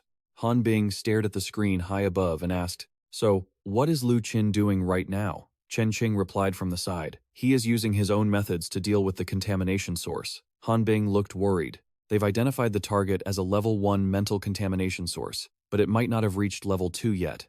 Based on their proactive attacks and infecting investigation personnel, we can infer they have some intent, but draining the lake and inspecting it didn't provoke it. It seems it doesn't have high-level consciousness yet. It's just growing. In this state, its consciousness shouldn't be very high, right? Why would it target Tan Nian first? Chen Qing, standing nearby, analyzed it expertly. Because Tan Nian was the target of revenge, which triggered this mental corruption. So, as the first Avenger, Doi Wang is the key figure. Han Bing heard this, turned, and replied, "If that's the case, we have to find Doi Yuang's body to solve the truth behind this corruption. Normally, to solve a case, you have to find the logic and the core. But maybe we can use Lu Qin's method and just finish it directly." Little 17 was playing around happily on the other side. This speed is still not fast enough. In the blink of an eye, she caught one of those humanoid roots. "If you can't catch me, then you're the ones who are going to die." As she said that, she snapped their bodies in two. In an instant, the two of them reached the giant tree. Little 17 lunged forward quickly. "So cute! Haha, I really want to eat it." Lu Qin saw the kid going wild and shouted, "Hey, don't just eat random stuff. You'll get an upset stomach if you're not careful." Little 17 didn't care at all, just kept chewing away happily. She just loved to eat it. The girl really bit off a huge chunk of the giant tree. So yummy. The other roots suddenly recoiled. Trembling, they instantly pulled her forward, then shot out even larger and more powerful roots. Little 17 was startled by this, but she managed to hold on to one of the roots. Lu Qin looked at the scene, surprised. "What's going on here?" Little 17 kept eating and said calmly, "It's scared." Lu Qin walked forward, intrigued. "Scared? Mental monsters can feel fear too? So, is everything finally over?" Chen Qing spoke up from the other side. "Everyone, pay attention, hurry. Take this chance to deal with the main source of the contaminated monster." Lu Qin took charge of keeping watch. They quickly shouted, "Copy that." After a sound, this place had finally been dug up thoroughly. Someone shouted, "Found it! It's a corpse!" Lu Qin didn't expect them to actually find this. "What is this?" Chen Qing asked. "Can we confirm the identity of the body? Is it Doi Wang?" Lu Qin replied, "Definitely not. Tan Nian, you." When he saw the body, he was shocked too. Someone from behind stepped up and asked, "Did you find it?" The group, fully armed, instantly aimed their weapons toward that direction. The person impersonating Tan Nian shouted, "What the? Why are you pointing your guns at me?" Lu Qin stepped forward and asked slowly, "Who are you?" "What do you mean? Who am I? What are you talking about?" Han Bing, standing to the side, said, "I suggest we be direct, then watch his reaction carefully." Chen Qing agreed with this idea. "Agreed. Everyone, stay alert." Lu Qin frowned and asked, "If you are Tan Nian, then whose body did we just dig up?" The person on the other side heard this and asked in shock, "What body?" Lu Qin explained calmly, "Earlier, I found the source of the contamination at the bottom of the lake. It's a corpse, and that corpse is you. If you've been dead for a long time, then who are you?" Tan Nian heard this, and his expression changed violently. "That's impossible. If you dug me up, then who am I?" The atmosphere immediately became extremely tense. Little 17, standing next to him, had been gripping his hand tightly, and right then, she suddenly said, "He looks just like those fruits." Lu Qin realized it then. Those black shadow figures that fought her in the tree earlier, they did look familiar. Now that he thought about it, they really did look like. Tan Nian, the person in front of him, had fallen into a state of mental breakdown. He gasped for air, trembling. "Who am I? I am." His breathing became unstable, and his eyes turned blood red, looking terrifying. Then, he looked at them and screamed, "It's all a lie! Everything is a lie! You all just want to hurt me! I knew it. Coming into the city was a mistake. You all want to hurt me." At this moment, countless gun barrels were aimed straight at him. Lu Qin, standing there, really couldn't understand why Tan Nian's speed and movements were not at all like a normal person's. Suddenly, someone shouted, "Oh no, he's trying to jump the wall and escape." Chen Qing heard the commotion and ordered, "Capture him alive." Immediately, countless bullets were fired in his direction. His body shook uncontrollably. He couldn't calm down, and his speech seemed to lose all rationality. His eyes glazed over, and he collapsed straight to the ground. Finally, he could only resign himself to his fate, lying in a pool of blood. His whole body seemed to glow, and then he actually transformed into someone else. Han Bing, on the other side, was stunned by the sight. He turned into Doi Yuang. The atmosphere finally returned to a moment of silence. Lu Qin climbed up and looked down. He looked just like a victim, even wrapped in a thin blanket. High above, a helicopter had been dispatched. The helicopter slowly landed, and a pair of beautiful, slender legs stepped out. Chen Qing approached and spoke to him. Regardless, this disposal mission has been completed. I will request a special reward for you. Lu Qin turned his head and spoke. Chen Qing replied, experts will come to conduct analysis and an investigation. During our case handling, we often encounter inexplicable events, but as long as we catch the key figures and investigate, this case will mostly have a logical explanation.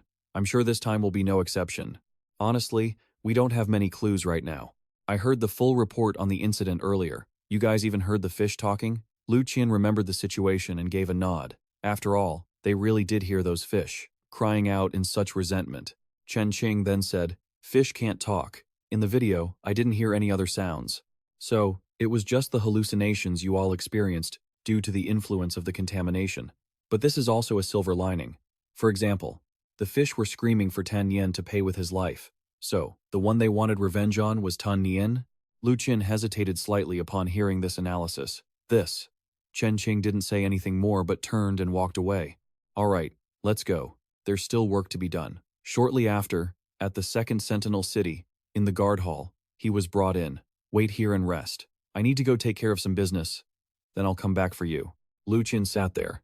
Deep down, he felt the place was a bit too quiet. Little 17 had followed him here, happily eating snacks and drinking tea. The little one was munching away and looked incredibly content. She then looked at him with bright, shining eyes and said, it's so yummy, big brother. I love eating this. Then keep eating. Suddenly, a noise came from outside. The two siblings looked toward the door, both on high alert. Lu Qin immediately pulled the candy wrappers toward himself. Chen Qing had returned. I'm back. Now then, she noticed his reaction. Sweets? After using your ability? Sweets, huh? She continued. The thorough investigation of the lake is done. No residual psychic energy was found, which means the investigation into the 41st contamination event has been successfully closed. But the test results show the remains of Thoi Yuang, which were previously discarded, were recovered by the organization. We confirmed they match the contamination source 41 from the bottom of the lake perfectly. Although there are still some lingering questions, at least no more people are being harmed.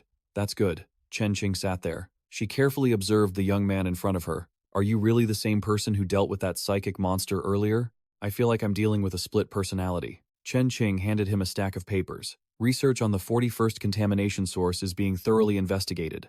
Others will handle that work. Right now, we need to discuss how this incident was resolved. Usually, one has to find the key logic of a contamination source to resolve it. But this time, we didn't find either of those. And yet, you still managed to solve it. So, could it be that you have some hidden ability? Otherwise, how could you possibly resolve it? A source of contamination with nearly 200 units of psychic power? Lu Qin heard this and asked, a hidden ability? Why do you ask like that? Chen Qing began to share her thoughts. Based on the last check, it showed you belonged to the spider type, with C-rank abilities. Your psychic fluctuations were around 100, while before they didn't exceed 50. In general, a mutant's psychic level when encountering contamination is usually higher than others of the same rank. That's why we rarely let a single mutant face a contamination source alone. Usually, it's solved by finding the logic chain and the core key of the contamination, but you didn't do that. You chose to solve the contamination source directly. It was the same with the 36th case, and now the 41st as well. That method is just too direct and aggressive, and it's very uncommon. Lu Qin calmly replied, but the point is, for these two contamination sources, the one who solved them was my little sister. Then, he took some small snacks from the table. These are for her. Chen Qing asked seriously. Then where is she now? Lu Qin pointed up. She was right above her head, still smiling at her. Little 17 appeared, looking like a phantom, hanging upside down in front of Chen Qing, giggling, but Chen Qing couldn't see her at all. There's clearly nothing there. What is this kid playing at? She decided to answer. All right, let's skip that question then. What I'm more curious about is, why did you ignore my order to retreat and instead focus on that tree? Did you somehow determine that the 3 team members weren't contaminated? How could you be so sure? Lu Qin asked. How could I be sure? I saw it directly. Little 17 was still happily crawling on the ceiling at that moment. Listening to this, Chen Qing was shocked.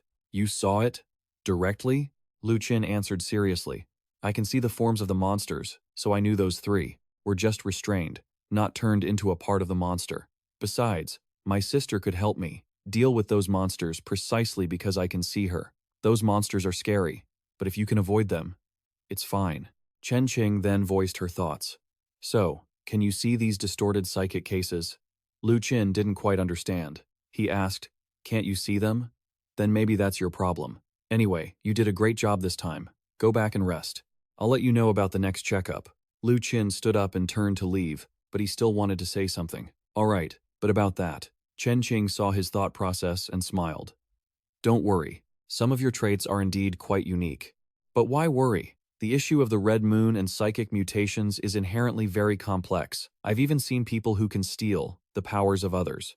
However, Lu Qin shyly scratched his head and said, actually, I wanted to ask about the reward money. Chen Qing seemed to be seeing someone with such strange priorities for the first time, and replied, it will be transferred to your account soon. The door closed once more. Goodbye then. Little 17, who had left with him, looked unhappy and said, Big brother, there were a lot of people just now looking at you with bad intentions, and those brain-warped women were lying to you. Lu Qin signaled for the little one to be quiet. All right, don't say anything more. They're paying us. The room returned to an eerie silence. Chen Qing sat in her chair, truly exhausted. Lu Qin can directly see the contamination source?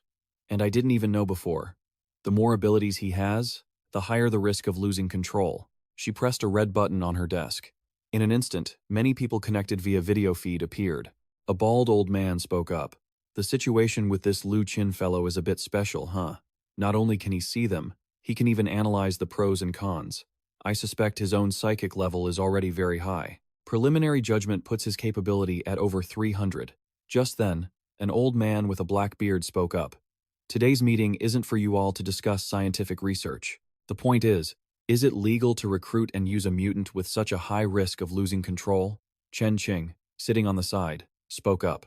What do you mean it doesn't fit the regulations? His performance today was excellent. The man started arguing back, but the AI observed that. His mental state isn't normal. He's even showing serious signs of schizophrenia and dissociative identity disorder. Have you considered the damage a person like this could cause to the Satellite 2 machine if he goes beyond our control? Or even the entire main city? Chen Qing heard this and glanced over, asking, So, what do you want to do? The man laid out his thoughts. For someone like him, I need him to be under constant observation and control. I'd rather pay to support him every step of the way than have him exposed to too many cases of neural contamination. He is a patient with a very unstable mental state. Chen Qing was furious upon hearing this and retorted, The surveillance and control you're talking about, have you thought about how he'll react? If he gets angry and loses control, then what? Who's going to be responsible for that? Besides, that patient you just mentioned is the reason Thon Kang was saved from a catastrophe, and we haven't even finished investigating the worker casualties yet. A person sitting in the middle of the table, their image blurred, spoke up. Minister Thom's concerns are valid. The risks and control issues with this young man are truly massive. Furthermore, his neural level might even be higher than everyone imagined. They looked toward the speaker, calling out, Professor Bai. A middle-aged man appeared, wearing a scientist's lab coat. Standing there, he spoke. I know what everyone is discussing. I've already reviewed the files on that young man. In my opinion, the risk of him going out of control is 80%. That might even be a low estimate. There's a very important report here. Everyone, take a look. 3 days later, a black car was driving through the city. Inside, a phone on the table began to ring. Lu Qin was there, completely baffled. Why was the atmosphere so tense? The person on the other end spoke, Hello, Mr. Lu Qin. I am Han Bing, from the Information Department of the Special Contamination Cleanup Bureau. I am calling to update you on the special contamination source, the analysis results, and the resolution methods for number 41. Every time a neural contamination event is resolved, we conduct an analysis, and the results must be reported to the special operative. I'm getting things arranged. Thank you. Sorry for the trouble. No trouble at all. It's just my job. Han Bing continued, sounding serious. Currently, the resolution result for special contamination source number 41 is that the source itself is the corpses of Tan Yen and Toi Yuang. They have all been transferred to the Thon Kang Special Contamination Source Processing Center for storage. We found Tan Yen's body. We didn't detect any remaining spiritual energy, but per regulations, for the next 1 year, no living organism will be allowed to enter that area. Furthermore, the 3 special investigation team members have already undergone a series of psychological tests and evaluations. They have confirmed signs of contamination and are currently on leave to recover. Only then did Han Bing break into a cheerful smile. Oh, that's right. They hope I can convey their gratitude for saving their lives. Lu Qin smiled. That's too polite. It was just the right thing to do. I should be the one thanking you. Han Bing smiled and continued. Mr. Lu Qin has made a significant contribution to cleaning up contamination source. Number 41. The reward of 30,000 yuan has been transferred to your card. Additionally, team leader Chen Qing requested approval from superiors and added 6,000 yuan for your efforts. Besides the payment, Colonel Tran has arranged a comprehensive investigation. It will take place in a few days, so please be well prepared. Lu Qin was thoughtful for a moment and asked, An investigation? What kind of investigation? It's an assessment of your mental state and overall capabilities. It's standard procedure before official recruitment. Lu Qin was intrigued. Official recruitment, you say? He then smiled happily. All right then. The next morning, the city returned to its peaceful state. Lu Qin picked up the phone and asked, So, what was the deal with this event? Han Bing calmly replied, During the investigation and research, we discovered that special contamination source, 41, is the body of Tan Nian, excavated from the bottom of the lake. The DNA matches the samples collected earlier. Special contamination source, 41. Number 2 is the remains of what Thuo Yuang turned into after death. Its DNA matches the hair samples collected from Thuo Yuang's house. There were 4 people at the Tu Fuang Transport Company, but those 4 could only give an accurate impression of Tan Nian over the past year. On the day the incident happened, 3 of them had dealings with Tan Nian. Their statements all claimed that Tan Nian killed Thuo Yuang. They even helped dispose of the body, but someone reported that on that day, Tan Nian's appetite suddenly increased, which surprised everyone. Lu Qin asked, What could that possibly mean? Han Bing answered seriously. It's hard to say for sure, because for some mutated neural cases, distorting memories is not a difficult task. Lu Qin, with an incredulous look, asked, Memories can be distorted too? That's insane. Han Bing continued, The research department has a theory. They believe Tan Nian was just contaminated, and quite severely. His true identity was actually Thuo Yuang. It's just that he didn't know it and thought he was Tan Nian. Upon discovering the monster, his strength became abnormal, assimilating other neural sources. So, after he was infected, another entity was born. The research department doesn't dare to conclude, but there are some methods we can use for reference. First, even if a soul is captured, it still has its own consciousness and hates the contamination source. If a passerby approaches, it might be that the crystal hasn't fully fused yet. This is one of the best ways to hunt for contamination sources. Second, the neural body will also have flaws. Sometimes there will be tendencies toward self-destruction and self-hatred. It might even create a neural monster that swallows itself. We see Tan Nian as possibly just one of these entities, because the neural contamination source at the bottom of the lake created profound contamination for Thuo Yuang. This led to Kui Wang turning into Tan Nian. The research department concluded that over time, he wouldn't just completely transform into Tan Nian.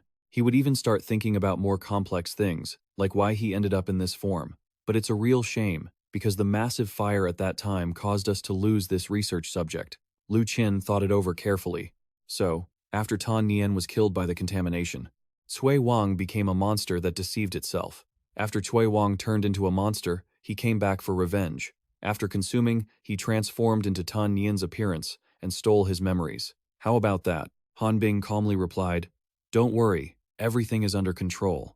Contamination sources with low threat levels are selected to be transported to the Special Containment Center for storage. They have the most professional equipment there, which can ensure the contamination won't appear ever again.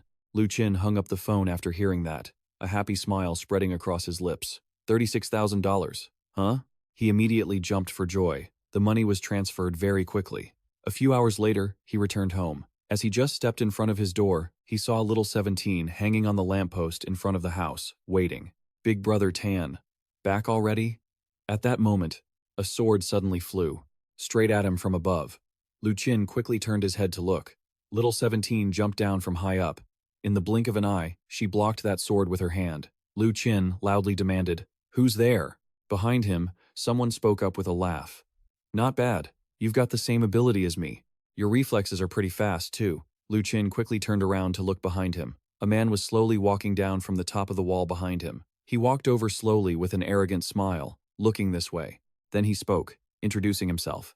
I just wanted to test you a little bit. He then held out his hand forward with a smile. Allow me to introduce myself. My name is Bitch Ho, nickname House Bitch Ho. Captain Chen sent me here. Lu Qin coldly glanced at his hand. Do you know that doing that is very dangerous? Bitch Ho smiled upon hearing this and said, Dangerous? You don't think so, do you, brother?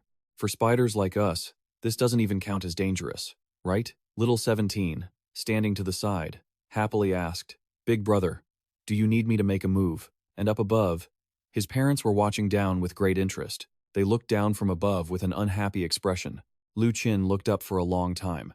It was rare for everyone to be united like this. Lu Qin grabbed his hand and said, When I said dangerous, I meant you are very dangerous. Come with me. Hurry up. Bitch Ho looked a bit awkward. Brother, it's not that serious, is it? In our group, we have all sorts of ways to say hello. You tell me. It wasn't easy for me to dodge those 2 city satellites just to come here to meet you. You don't want to invite me upstairs for a bit, and you're this angry? Lu Qin felt a bit tired hearing this. You still want to go upstairs for a bit? Lu Qin asked back. Tell me, what was Captain Chen's purpose for sending you here? Beach Ho happily threw his arm around his shoulder. It's a very important matter, brother. You've got quite the reputation. In order for you to participate in the entrance exam, the 6 monsters of Thon Chang have all come together, to City No, 2 just for you. Lu Qin calmly asked back, Why have monsters do the testing? Go there and see for yourself, and you'll understand. Little 17 had been clinging to him the whole time. Lu Qin said a few words.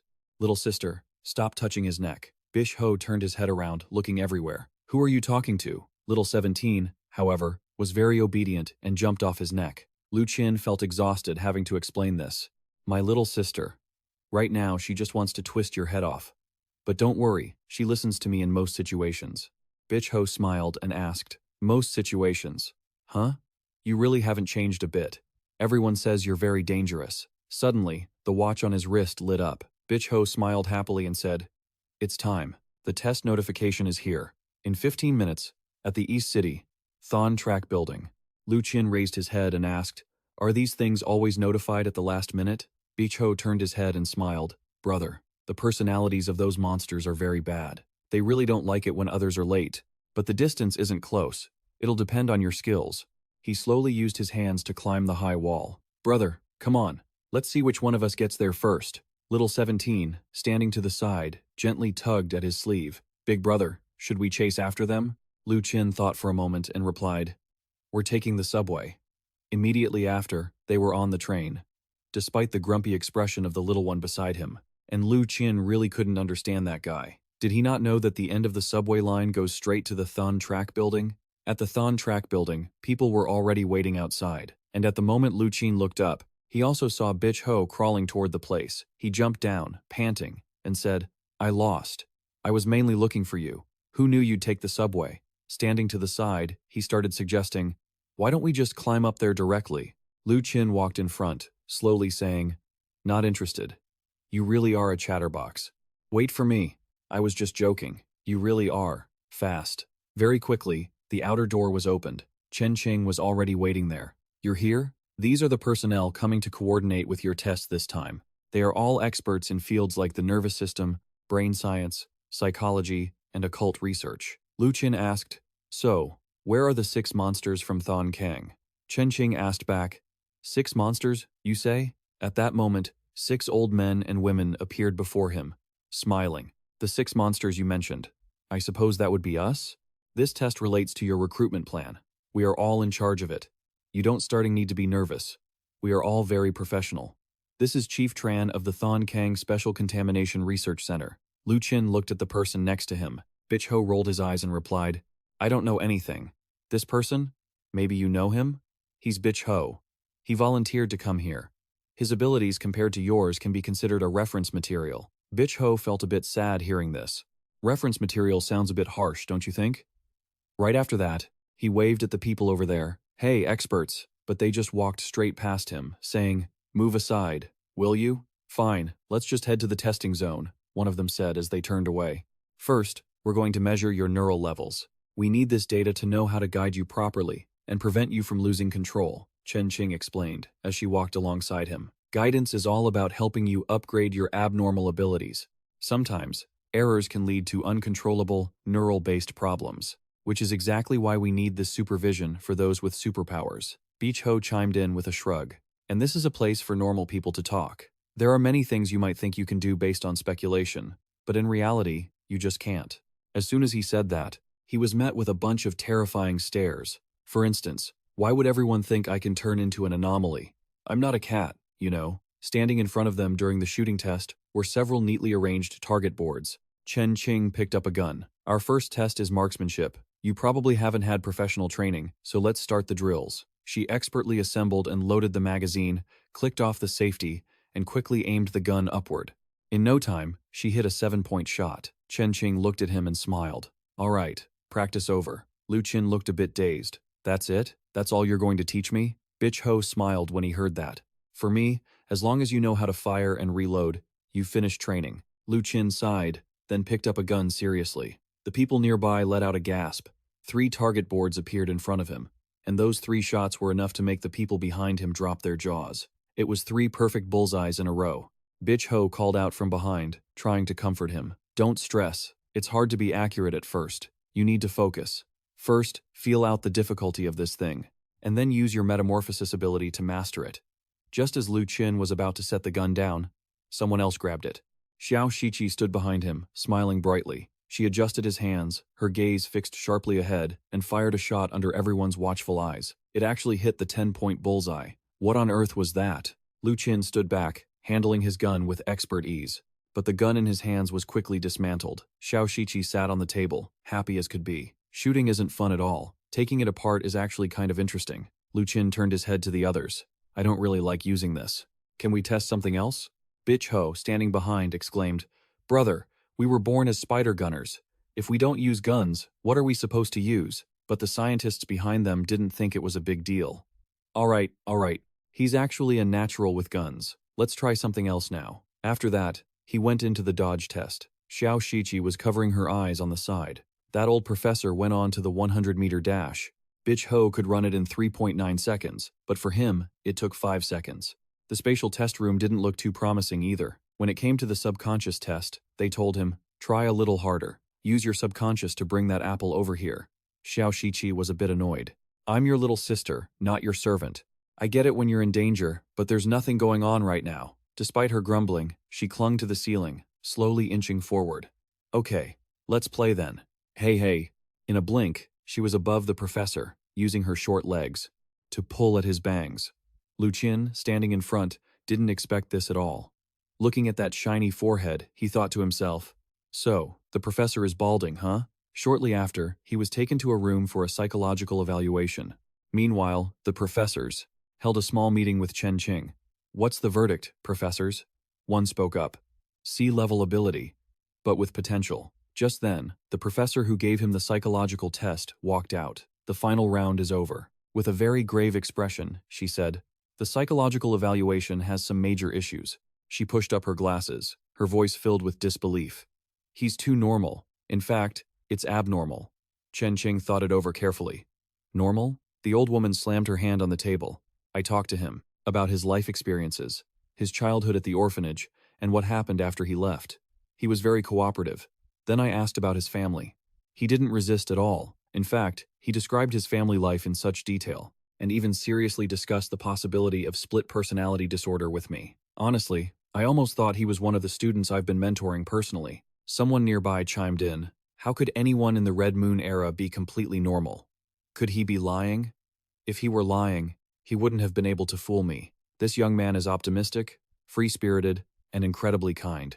I noticed that in his memories, there seems to be the figure of one person, the director of the Red Moon Orphanage. In the past, that director was someone who always maintained his reason and his moral bottom line throughout those long years of madness, confusion, and chaos. Another person continued, if his family has 3 people, and if the spider power comes from his sister, we can reasonably speculate he has 2 other types of powers. He didn't deny this either. Someone else added, that's very likely, because his neural level is just too high.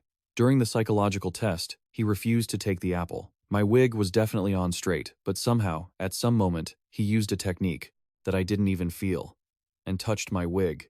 Then, he happily grabbed the wig right off his own head. I designed this wig myself. It's on so tight that it takes real effort to even budge it, and yet, he moved it little by little. He has that kind of control and ability. He might even be able to manipulate my own brain. Chen Qing rubbed her forehead, feeling a bit weary. If the incident at the Hongjuiet orphanage is really linked to him, then it won't just be their brains, everyone at the scene would have a mental breakdown. Time to head back to a few days ago, at the City Satellite Center number 2. Professor Bai placed a thick file on the table and said, "This file contains records of the incident 15 years ago, involving the explosion at City Satellite Center number 2. When we arrived, all 3 floors of the orphanage were destroyed. Only 2 people survived. One is Lu Qin, and the other is Tang Lok, who is now the principal of Hongluang Nuyet Elementary School. Back then, our department didn't have many staff members, so we could only close the case hastily. Looking at it now, there are many suspicious points. For instance, they didn't find any traces of explosives at the scene. Based on my analysis, this was likely a terrifying case of psychological instability. The risk of this young man losing psychological control is truly high, but he has been trying hard to keep it in check.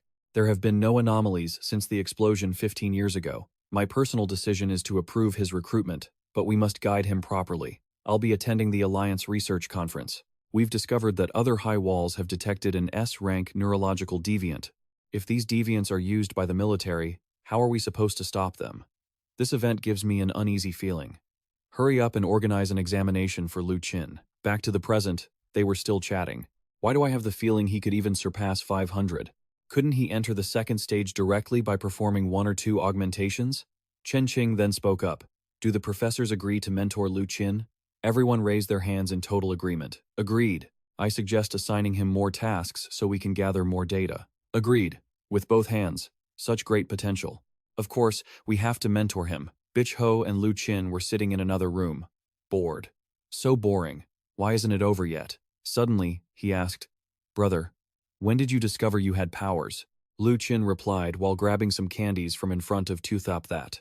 "Discovering my own powers?" Bitch Ho heard him and asked in surprise, then said, "All right then, I'll tell you about mine first." The first time was truly unforgettable. It was a snowy winter day. I was walking down the street when I saw something. A lady working the night shift. Despite the freezing wind and snow, I've always been kind-hearted.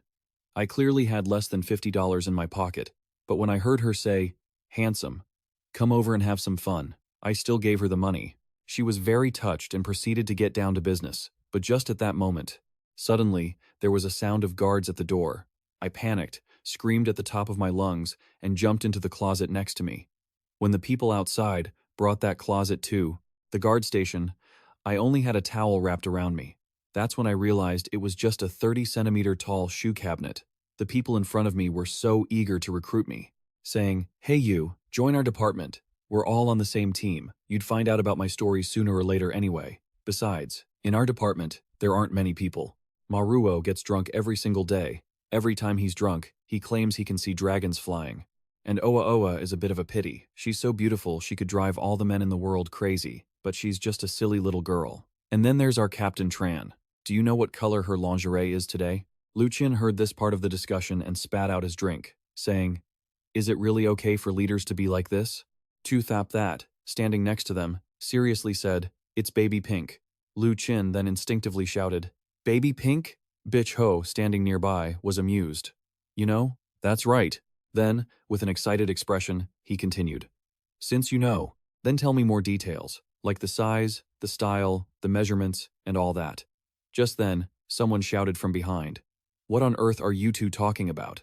It was Chen Qing. Both of them felt guilty and looked up. She didn't want to say much more and walked inside. "Let's be blunt. Your evaluation is over. The detailed report will take a few days, but for now, you need to master your own powers. Until you're assigned a mentor, Bitch Ho will help you. Your powers are similar, so in the early stages, we'll arrange some work for you so you can better understand yourself. All right, tonight there's a special pollution inventory mission. Specifically, investigating a small group with a danger level of C. Bitch Ho will contact you then, and he will be in charge of guidance. You will be the assistant tagging along. The mission is part of the maturation process. Also, here is your codename."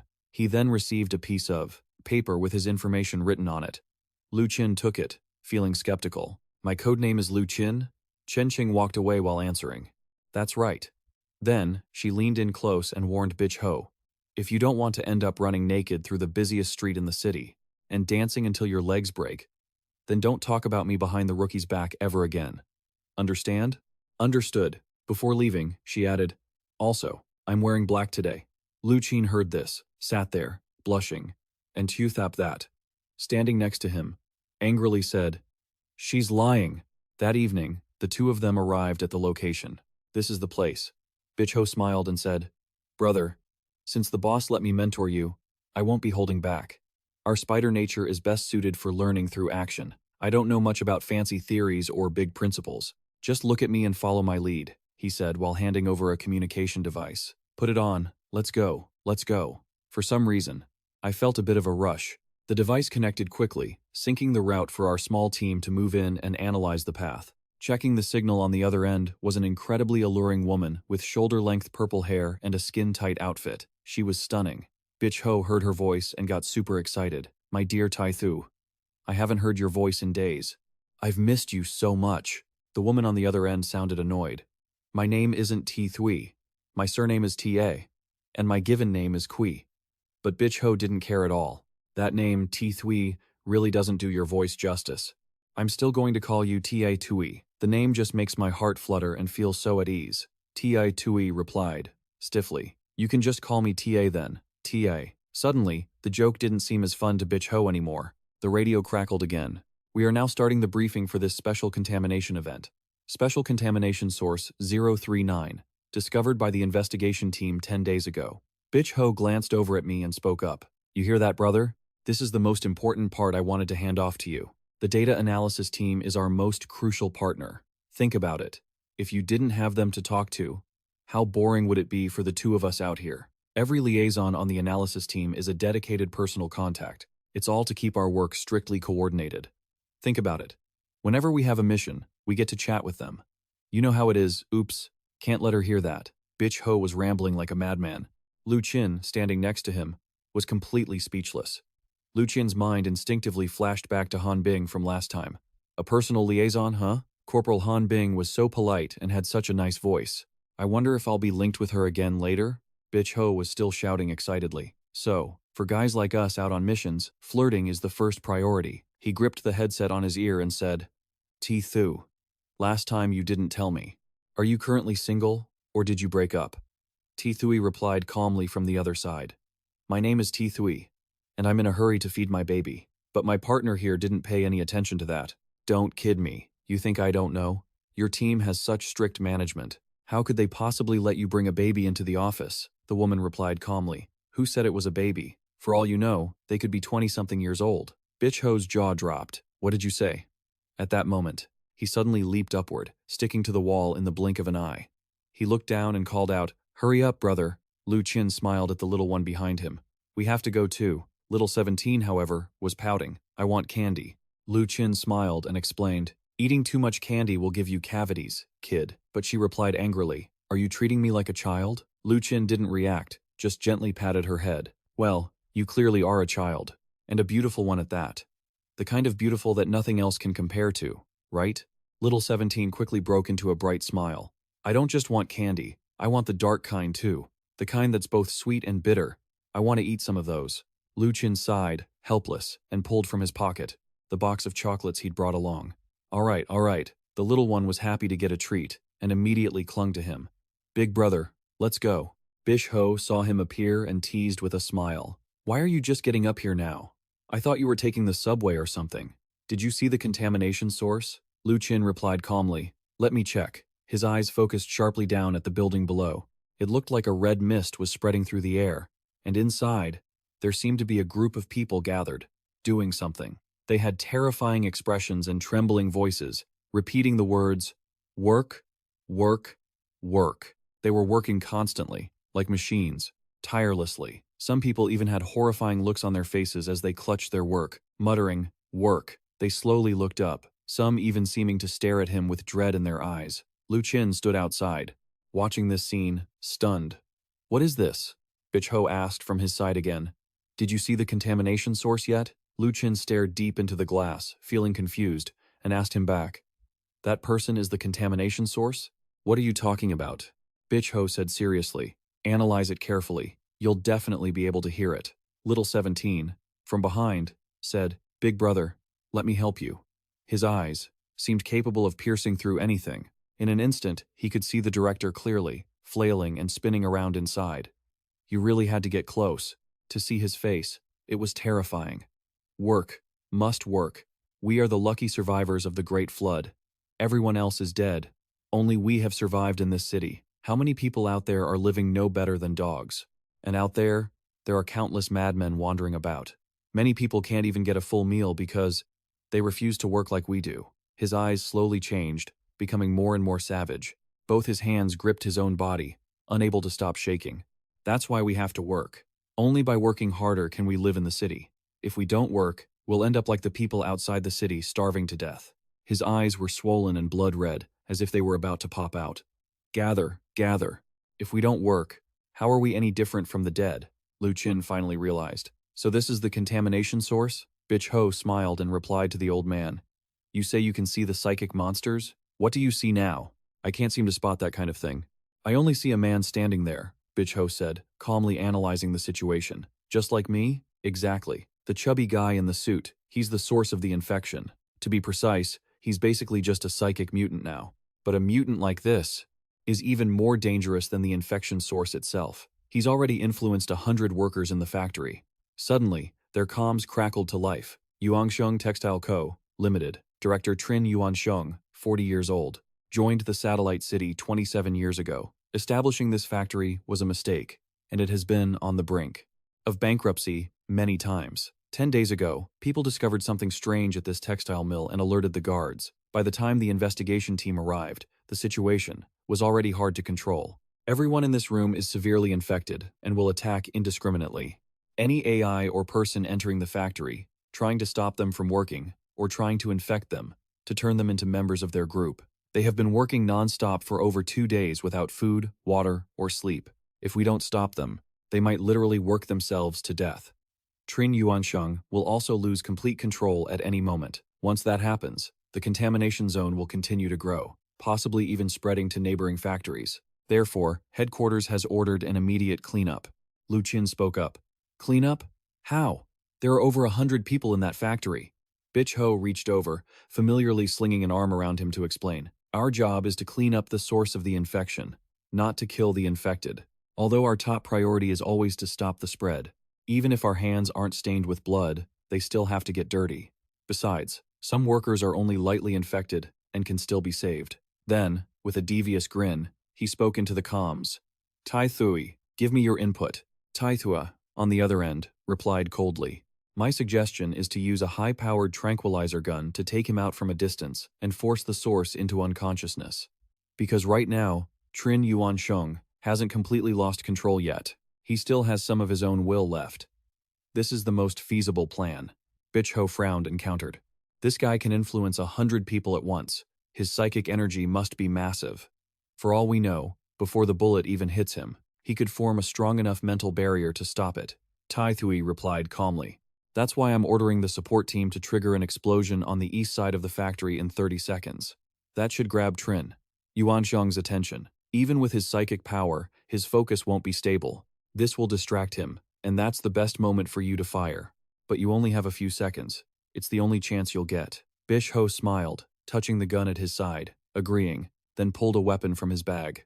These were his prized possessions. He expertly assembled his gun. Lu Qin watched as the man leaped up, hanging himself against the wall. From across the way, he smiled and reported, Ready. All right, time to begin. 30 seconds countdown. 25. Lu Qin watched them, deadly serious. 20. 2 thap. That was buzzing with excitement. 10. Countdown. 2. 1. Start. In the blink of an eye, the other side of the factory exploded. Bitch Ho grinned, satisfied. Done. He grabbed his gun and fired quickly. The bullet flew, straight inside, piercing the glass and shattering it. Trin Yuansheng took the high-velocity bullet, and his expression changed as he let out a cry. Bitch Ho smiled in satisfaction. Got him. Brother, let's wrap this up. A moment later, they stepped into the factory. Trin Yuansheng was quickly restrained. Haha, done. But as Lu Qin looked around at everything, he realized something wasn't right. Even though Trin Yuansheng was unconscious, the workers were still mindlessly performing their tasks. After catching the target, Bitch Ho was thrilled. Brother, am I good or what? That's what you call professional. Tai Thui was long used to his attitude. Good work. The The support team is inside now. Tuthop, that suddenly appeared behind him and spoke. Brother, look at this. Lu Qin immediately turned his attention. A little girl was huddled under a table, clutching a small doll, her expression incredibly eerie. Brother, why aren't you guys working? She stared outside. Brother, why is everyone not working? As she said these words, the girl's face emitted a terrifying blue light. Bitch Ho stood by and reported. There's a little girl here, maybe 7 or 8 years old. She has a mole in the middle of her forehead. Tai Thui, of course, knew nothing about this. A little girl? What do the files say? Trin Yuanxiong had an 8-year-old daughter who died a year ago. The cause of death was that Trin Yuanxiong was too busy with work and neglected her care. While the girl was running to get a toy, she was caught in the machinery. As soon as those words were spoken, they were shocked. The girl sitting before them asked in a dark, gloomy voice, Brother, everyone else is working. Why aren't you working? Very quickly, they noticed the space around them falling into a terrifying silence. Bitch Ho finally realized what this was. This is a secondary source of infection, Lu Qin asked, confused. Secondary source of infection? What is that? It's a psychic source created because of some reason, like schizophrenia, where the body has a certain connection to it, but it doesn't have full autonomy. Looking at this, it's highly likely that Trin Yuanxiong is manifesting a secondary mutant. Because he missed his daughter so much, he used his mental willpower to create a new daughter. If this secondary source can be seen directly, then the mental level must be very high. The eerie-looking girl reached out toward them. My daddy said everyone has to work. Those who don't work will be punished. And the workers nearby grabbed their weapons, preparing to fight, mumbling work, work, work, constantly. Bish Ho had no choice but to strike first. Let me try this. A knife instantly flew straight through the little girl's body, but it wasn't hindered at all. It flew right into a foam box behind her, hitting with a loud, startling noise. But she didn't fully materialize. The little girl over there just kept her head bowed. Then, she used her mouth to let out terrifying sound waves. Why aren't you working? And all around them, those workers seemed to have been triggered by her scream. Both of them were immediately surrounded by the crowd, obsessed with their work. Instantly, an axe was swung into the air. Bitch Ho had no choice but to spin around in midair to dodge. The two of them quickly scrambled away from that spot. Thu, hurry and think, is there any other way? Lu Qin, thanks to the strength of Xiao Shiqi on his back, luckily managed to dodge too. Inside the earpiece, a voice rang out. The power of the spider-type entity is very difficult to resolve directly. This secondary contamination source, I suggest. You two need to retreat immediately. I will recommend to headquarters that we send a princess-level power, like Oa Oa, to handle this. Upon hearing this, Bitch Ho shouted back, What? You're letting Oa Oa handle it? But these workers will all die. Lu Qin, standing nearby, suddenly spoke up. Then let me try. In the blink of an eye, he and Xiao Shiqi on his back jumped down. Inside the earpiece, an order quickly rang out. Bitch Ho. Try to stop him. Switch to channel 2. Why? He has the physical strength and neurological resistance, so he really could handle this. But the data Captain Tran gave me shows that his instability threshold is quite high. You absolutely must not let him handle things that are easy to. Make him feel negative or stressed. Even though the opponent is a secondary contamination source, the form of a child has the potential to cause him huge trauma. Meanwhile, Xiao Shiqi was playing on her brother's back, feeling incredibly excited. Haha, this is so fun. She pointed at the kid standing behind and asked, Brother, can we solve it? Lu Qin answered very seriously. No. Xiao Shiqi truly didn't understand. Why not? Because that little girl looks very pitiful. As Lu Qin said that, he was busy fighting off the crowd. They said it was a fake, but Lu Qin still hadn't accepted the truth. It looks real, though. At that moment, he used his strength to kick over a pile of foam boxes to block the crowd. He finally managed to stall them temporarily. Then, he turned his head toward the girl standing over there and called out, Little sister, with a very serious, commanding tone, stop playing around now. Over on the other side, Tai Thui asked, Did you stop him? Bicho, watching the situation from above, replied, For now, there's no need to stop him, because he's not directly attacking. Tai Thu truly couldn't understand. Then how is he dealing with the contamination source? Bitch Ho said something that seemed hard for even him to believe. It looks like he's negotiating? Lu Qin, on his end, felt a sense of immense compassion. My little sister, is she the same as this little girl? Is she just a manifestation of a secondary contamination source? But the kid over there was still screaming with her sound waves. Why aren't you working? Why aren't you working? Anyone who doesn't work deserves to die. The workers behind were also triggered by the noise. Work, work, beat them to death. Beat them to death. Lu Qin clutched his head tightly, thinking to himself, it's too loud. I really want to just finish her off. He reached out his hands directly toward the child in front of him. Suddenly, a sigh echoed. A woman's voice appeared. You two siblings are really not suited to handle these kinds of things. Seeing the person, Xiao Shiqi cried out, Mom! And Lu Qin also called out, Mom! She appeared there with a smile on her lips. An adult like you doesn't even have a partner yet, so how would you know how to raise a child? The kid over there was still shouting, work, work. But Lu Qin's mother still wore a very gentle smile as she said, a child at your age shouldn't be talking about things like work. Why aren't you going to school to read books? What kind of irresponsible father would make his daughter always hold the concept that she must work? What kind of scumbag of a father would, for the sake of money, let such an accident happen?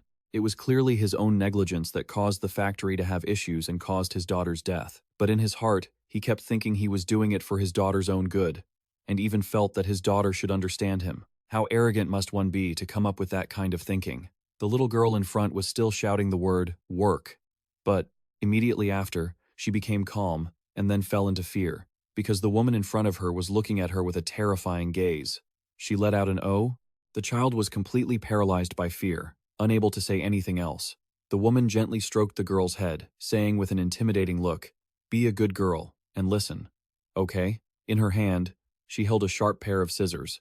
Otherwise, she moved the scissors toward the neck of the little teddy bear. In the blink of an eye, it was sliced off. Everything happened. So fast that the child couldn't even react. The teddy bear's head fell, and the girl felt as if she herself had just been severed. The woman looked ahead and asked gently, are you a good girl? The little girl's face and body seemed to be shattering. Terrifying screams rang out, and the workers behind had also calmed down. Bitch Ho rushed toward them, unable to believe what he saw. Over the earpiece, a voice asked, what happened? He stammered, a secondary contamination source has dissipated. The girl's entire form had completely vanished into the air. What's the current situation? I can't really explain it. A voice echoed.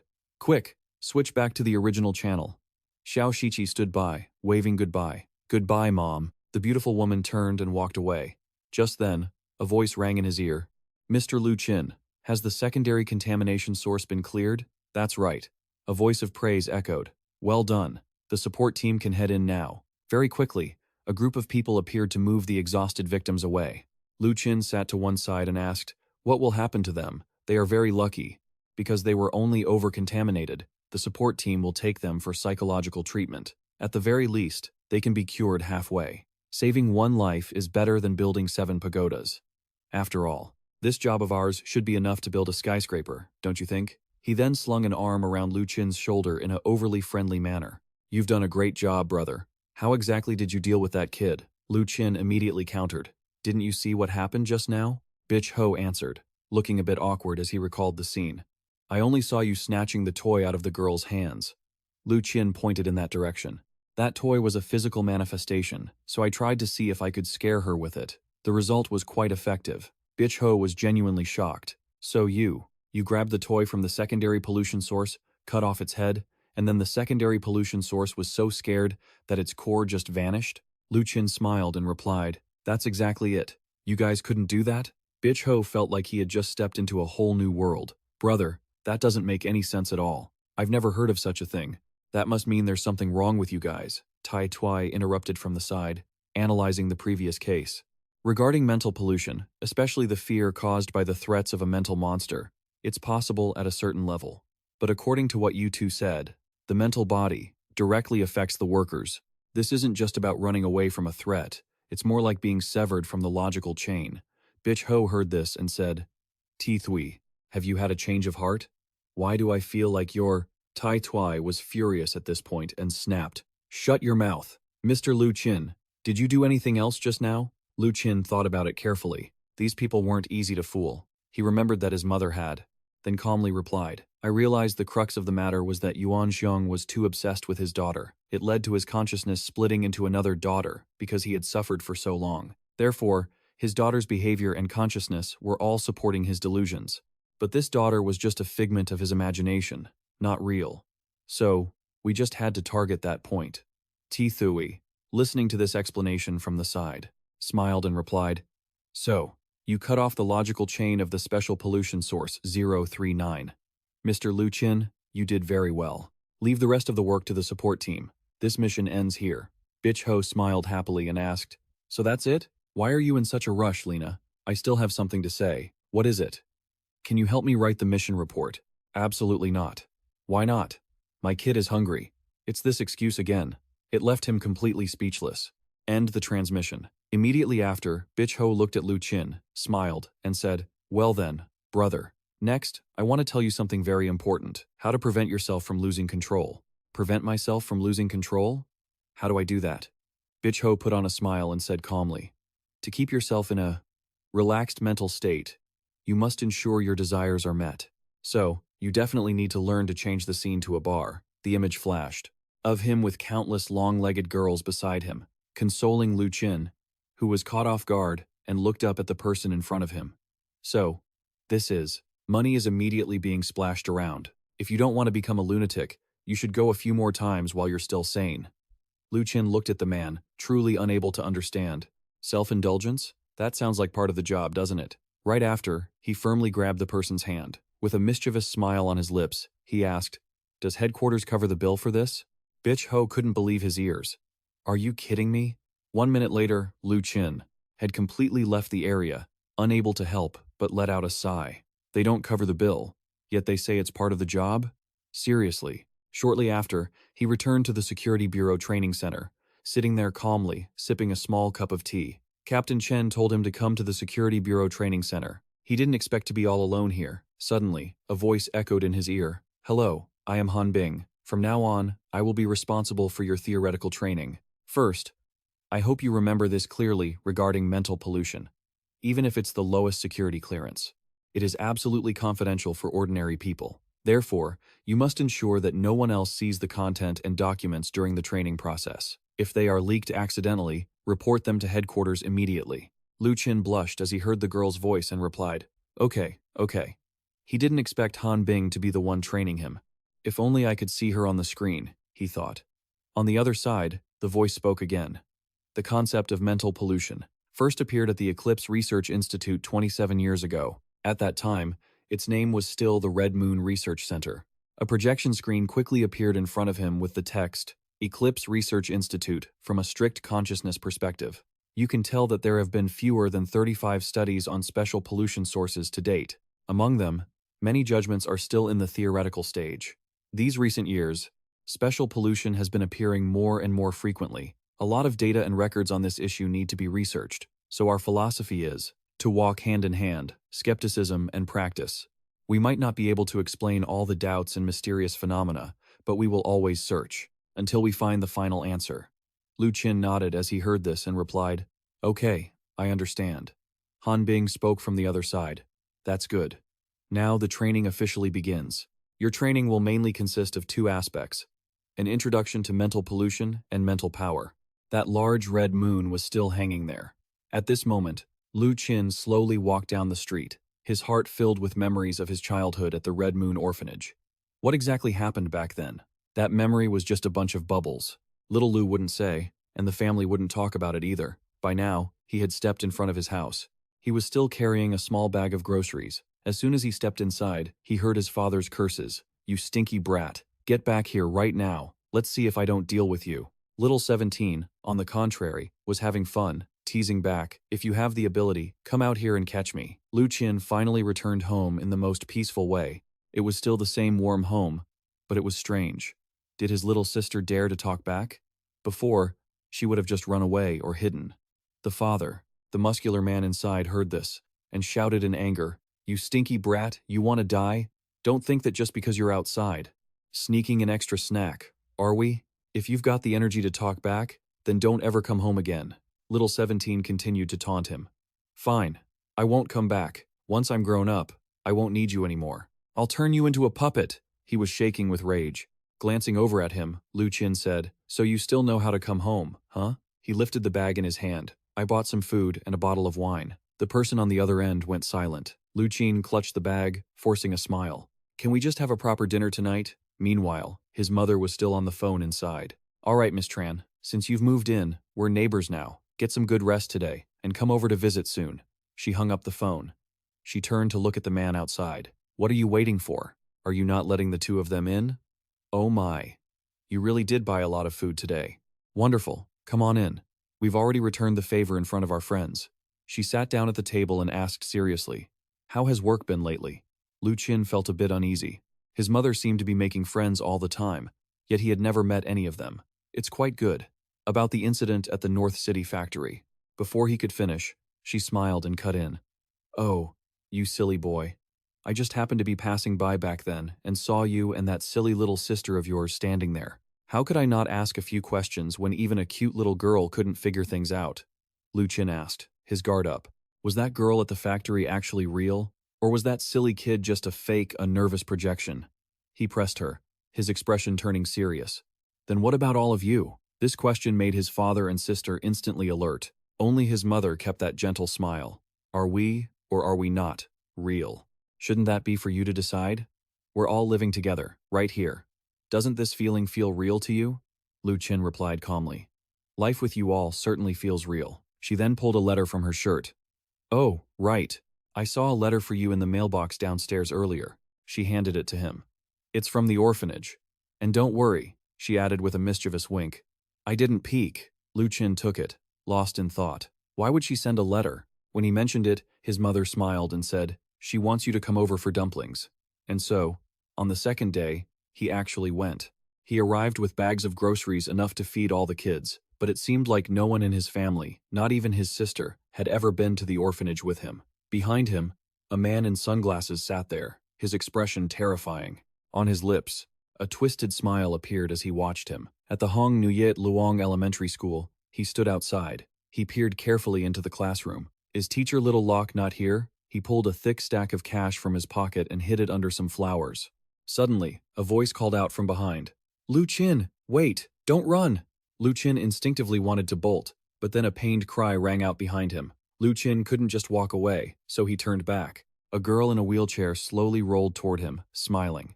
"Do you think, just because I'm in a wheelchair, I can't catch up to you? You call me over to have dumplings, and yet you bring money again? How much is it this time? How long has it been since you last brought money here? And why so much this time? Have you been doing something bad? Are your kidneys still there?" Lu Qin felt awkward and replied, "Of course they're still there, both of them. It's just that I got paid recently. The boss is very generous and gave me extra bonuses." The girl looked at him. "If the boss pays that much, isn't the job dangerous?" Lu Qin could only smile to reassure her. "You don't need to worry. I really haven't done anything bad. The job is very safe. This pay comes directly from the headquarters. Every month, I get over 50,000, plus plenty of other allowances. This is just a small portion." The girl sighed with a smile. "I trust you. Just don't ever do anything bad, okay? I always remember the old director's words. Actually, this place is doing great now. All the students have enough to eat every day. Kind people have helped us find study materials from other schools. Plus, we're on the right track now. The school's funding has stabilized, and soon, all the kids will be able to get official status. They can go to middle school and keep learning. We don't need this much money anymore." Lu Qin felt reluctant to leave this place. It really had stabilized. Was this all thanks to the help of Captain Tran and the special department? He looked down at the girl's legs, feeling a wave of emotion. He finally couldn't help but say, "You were such a tall girl. It's such a shame you have to stay in a wheelchair. Forever. You should keep some for yourself, buy some meat to eat. In the future, we'll have to move to a bigger place. Also, your legs." The kids inside were laughing and playing. Maybe it was the way she looked. Her gaze seemed terrifying as she looked inside, which made the kids immediately shy away in fear. Little Locke picked up the large envelope of money from the mailbox. "Don't leave all this here. It's too much. Keep it for yourself." She quickly pushed the stack of cash back into his hand. "If I need it, I'll come find you. Besides, I don't know exactly what you do, but if they pay you this much, it must be exhausting. You have to make sure you eat well every day." Lu Qin felt saddened by her concern. "Little Locke, I still can't remember what happened at the Hong Nuyet Luong orphanage all those years ago. What really happened?" Little Locke sat there, speaking softly. "Lu Qin, don't dwell on the past every single day. Remembering it won't change anything. Maybe it's better that you don't." She flashed a beautiful smile. Let's go eat dumplings. There are even hard-boiled eggs inside." On his way back, Lu Qin couldn't stop thinking about how nice tonight felt. The kids were so happy, but that man had been following him the entire time. The street lamp high above cast light on the path he was walking. Lu Qin was completely lost in his own thoughts, unaware of his surroundings. Little Locke's smile had come from the heart, and it was truly beautiful. The man wore an arrogant grin. Under the bridge, something didn't seem right. Lu Qin tilted his head, watching the figure ahead. "Why aren't you moving? What are you doing?" The stranger suddenly turned back and flashed a strange, chilling smile. Lu Qin instinctively pulled a handgun from his coat and aimed it at the man. The figure dodged everything with impossible speed, but a bullet still grazed his shoulder. The man shrieked in disbelief. "You absolute lunatic!" Lu Qin watched him scramble away and cursed, "Damn it!" He gave chase immediately. "Don't even think about getting away." They sprinted into a narrow alleyway. Gunshots rang out repeatedly, but the stranger dodged every single one, wearing a twisted grin as he ran. Suddenly, he leaped straight up, toward a high cliff in the distance. "Come on then, chase me if you can.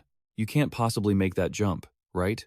But to his surprise, Lu Qin actually leaped backward toward the cliff edge. "Wait, hold on, was he suicidal?" Lu Qin smiled to himself, whispering, "Little 17. He reached his hands out, and in a blur of movement, they were firmly gripped. "Brother, I'm here." Little 17 appeared with a grin. In a heartbeat, he used the momentum from the cliff wall to launch himself high into the air. The man watched, stunned. How is this even possible? They resumed their pursuit. Lu Qin assessed his target and concluded that he was closing the distance. He was only 100 meters away now. The guy suddenly started using his hands to scale a massive wall.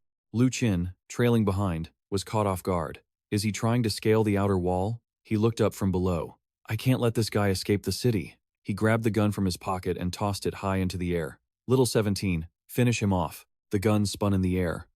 Little 17 caught it quickly, a smile on her face. The target was instantly struck by the gunfire. Lu Qin stood below, watching the scene unfold without much reaction. The stopping power of this gun isn't that high, and I'm just using standard rounds. How did it manage to decapitate him? He wondered. Is his body softer than a normal person's? Little 17 landed happily, playing with the gun. "Mission accomplished," she reported. The body began to fall slowly to the ground, but the hands clamped onto the wall immediately. Even without a head, the thing kept climbing. Lu Qin realized the situation was spiraling and shouted, "Hang on tight, we're going up." He quickly scaled the wall after the body. Little 17, riding on his back, suddenly spoke up. "Brother, look." They lunged onto the top of the massive wall and saw the man jumping into a getaway vehicle.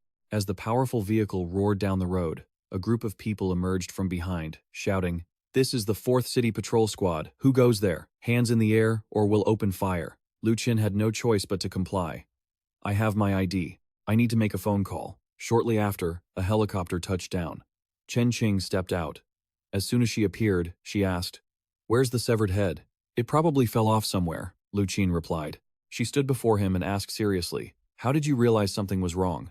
Lu Qin carefully recalled the moment. "I was just walking down the street. He looked at me, so I opened fire." Chen Qing was baffled by this. "Just because he looked at you, you shot him?" Lu Qin explained, "I saw red, parasite-like threads growing out of his back. He probably thought I didn't notice, so he was comfortable enough to smile.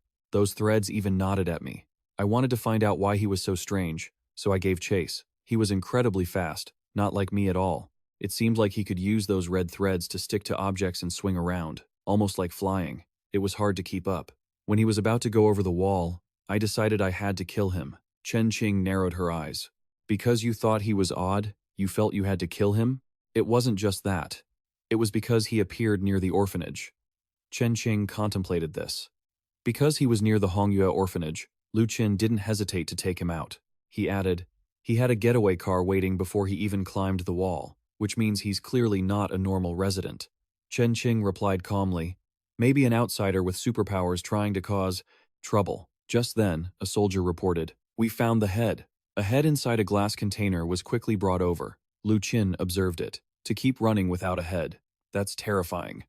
Chen Qing, standing nearby, remarked, "Considering the timing, your reaction was a bit slow." She reached up, took off her sunglasses, and stared intensely. Her red eyes seemed to glow. Immediately, the head obeyed her and closed its eyes. Lu Qin was stunned. She can actually communicate with that thing? Chen Qing used her power again. "Tell me, what are you?" The head reacted like a puppet, But then, it shut its eyes tight with a gruesome expression. Chen Qing put her sunglasses back on. Failure. It has no consciousness. Dissect it. The team nearby quickly obeyed. A toolkit was opened up. Lu Qin watched, thinking, this group seems to have everything. They began to cut into it. Watching them dissect the head, Lu Qin couldn't help but exclaim, is this a source of contamination? It doesn't look like a normal human brain. Chen Qing thought carefully. This is a neural-modified human. Have you ever seen a puppet? A person loses their ability to move without their head. But what happens to a puppet when it loses its head? It's somewhat similar to our own abilities, just a bit more advanced. They're modifying humans into tools, controlling them through their nervous system. This might be a very dangerous puppet system for those with superpowers. Lu Qin let out a breath. A puppet, huh? This world is insane. Chen Qing, a normal person's brain. Think carefully. This is a person who has undergone neurological modification. Have you ever seen a puppet before? If a person loses their head, they can't move. But what happens when a puppet loses its head? It's somewhat similar to our abilities, but it's a bit more advanced. They call it modifying humans into tools that can be controlled through the nervous system. This is probably a system. Puppets are incredibly dangerous. They give people power. Lu Qin let out a cry. Puppets? This world is truly insane. Before his body lost its strength, you've reached 9 types of puppet systems, and that's part of it.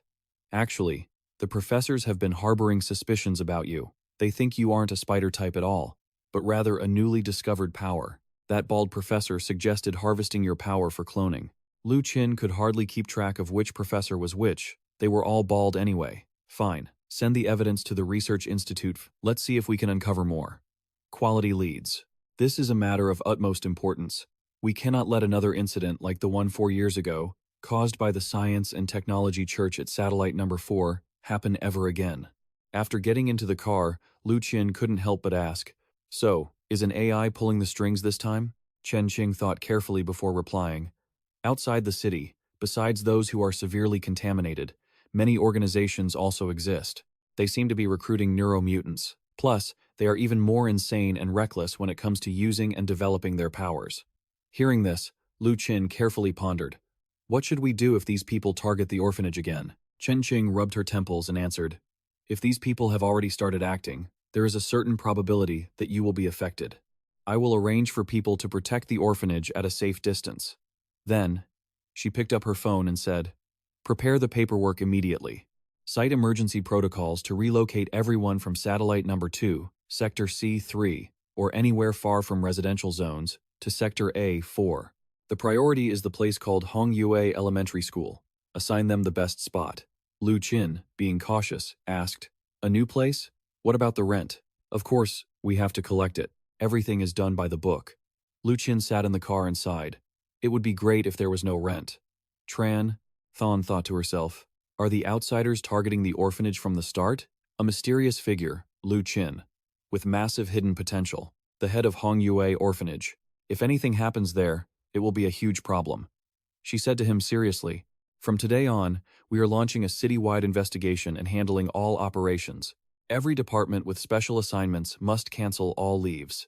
You must be ready to receive orders at any time, and you are no exception. So, he had no choice but to go see the department head. The man asked in surprise, taking leave? Lu Qin replied awkwardly, it won't be long. My little sister is sick, and I need to take care of her recently. Little 17, standing by his side, really couldn't understand. What? The boss smiled upon hearing this and replied, no problem. No problem. Taking care of your sister is more important. However, inside, he was overjoyed. Finally, I've gotten rid of this powerhouse. Before, hearing about the incident at Tu Fuang, where he was taken to the security bureau and ended up fine, even bringing a gun to work every day, Lu Qin smiled and said, don't worry, boss. Once my sister recovers, I will definitely come back to work. Little 17, who was suddenly sick next to him, wasn't happy at all. The little one climbed onto his head in a flash and bit him a few times. Brother, who are you calling a sick sister? Seeing his sudden change in attitude, the boss said, I'll give you a few more days. No need to rush. No need to rush. Look at you, you're sweating. 3 days later, at the Security Bureau Training Center, he was sitting there enjoying a delicious meal. Biting into a chicken leg, he was incredibly happy. For a few days, he didn't have to do anything, and yet he was provided with such good food. Even with an extra 200 yuan bonus every day. Suddenly, A voice came through his earpiece. Han Bing said, Lu Qin, there's a situation that needs your attention. A special contamination source with no spreading data, working within a center in Block C. A crisis erupted from nowhere and surrounded the area. Lu Qin, still chewing his chicken leg, quickly replied, received. Han Bing, on the other end, continued, the cause this time is someone at a residential complex who reported it. She said there was something following her, but police investigations found nothing. It was just the reporter's delusions. But during the interrogation, the police found that it wasn't just that girl reporting it, even all the residents in that complex were in a state of vague tension. They were all surrounded by feelings of crisis and even started having hallucinations. They would stand by their door cracks, looking at everyone with suspicion. In just 2 days, 2 residents of the complex, due to extreme mental stress, got into a scuffle over something trivial, which escalated into a fight, then reached for knives. In the end, one was killed, and the other was taken away. The Security Bureau analyzed this anomaly and reported it to the investigation team to get involved. During the investigation, they initially identified signs of a neurocontamination source, but the investigation progress hit a bit of a snag. Lu Qin heard this and asked, what kind of snag? They are too scared to begin the investigation work. That very evening, as the red moon rose high behind him, he appeared at the spot. At the residential complex, the area was being surrounded by special yellow barrier tape. Trin Hui stood there and greeted him. Mr. Lu Qin, Satellite City No. 2 Investigation Team, reporting. Lu Qin stepped forward and smiled. So it's you. Is the vacation over? The other man smiled and replied. Because the citywide deep investigation started, we all had to cancel our leaves. You saved us last time, and we never had the chance to thank you properly. I didn't expect to have you called in for this mission. Lu Qin smiled and replied. It's all for the job. No need to be so polite. What's the current situation? We have investigated near this Sector C and clearly identified it as a psychic power. Our mission was to enter the sea-level floors to investigate the exact location of the contamination source, but we failed. Lu Qin asked seriously. Failed?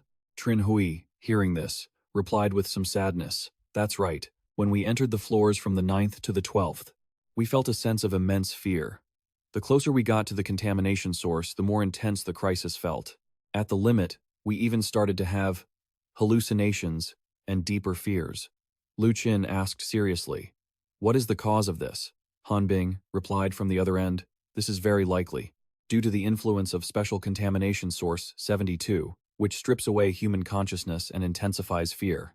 My suggestion is to locate the contamination source and borrow power. Of others, then decide whether to clean it up or leave it. Lu Qin nodded upon hearing that and replied, all right, I'll go inside to check. You stay outside. Looking into that massive building, he felt a lingering, fearful thought in his heart. Very quickly, the elevator ascended to the 6th floor. He walked forward slowly. I've reached the 6th floor now. Honestly, it gives me a chilling sensation. I find myself involuntarily wanting to stop. Han Bing, on the other end, continued. The closer you get to the source of the contamination, the stronger the mental impact. If you feel like you can't get any closer or the fear becomes too much, feel free to retreat. It's fine.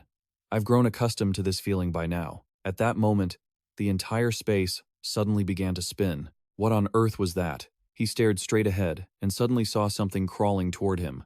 Except, the shape seemed somewhat familiar. Little 17 appeared near the ceiling, hugging a small teddy bear, and spoke up.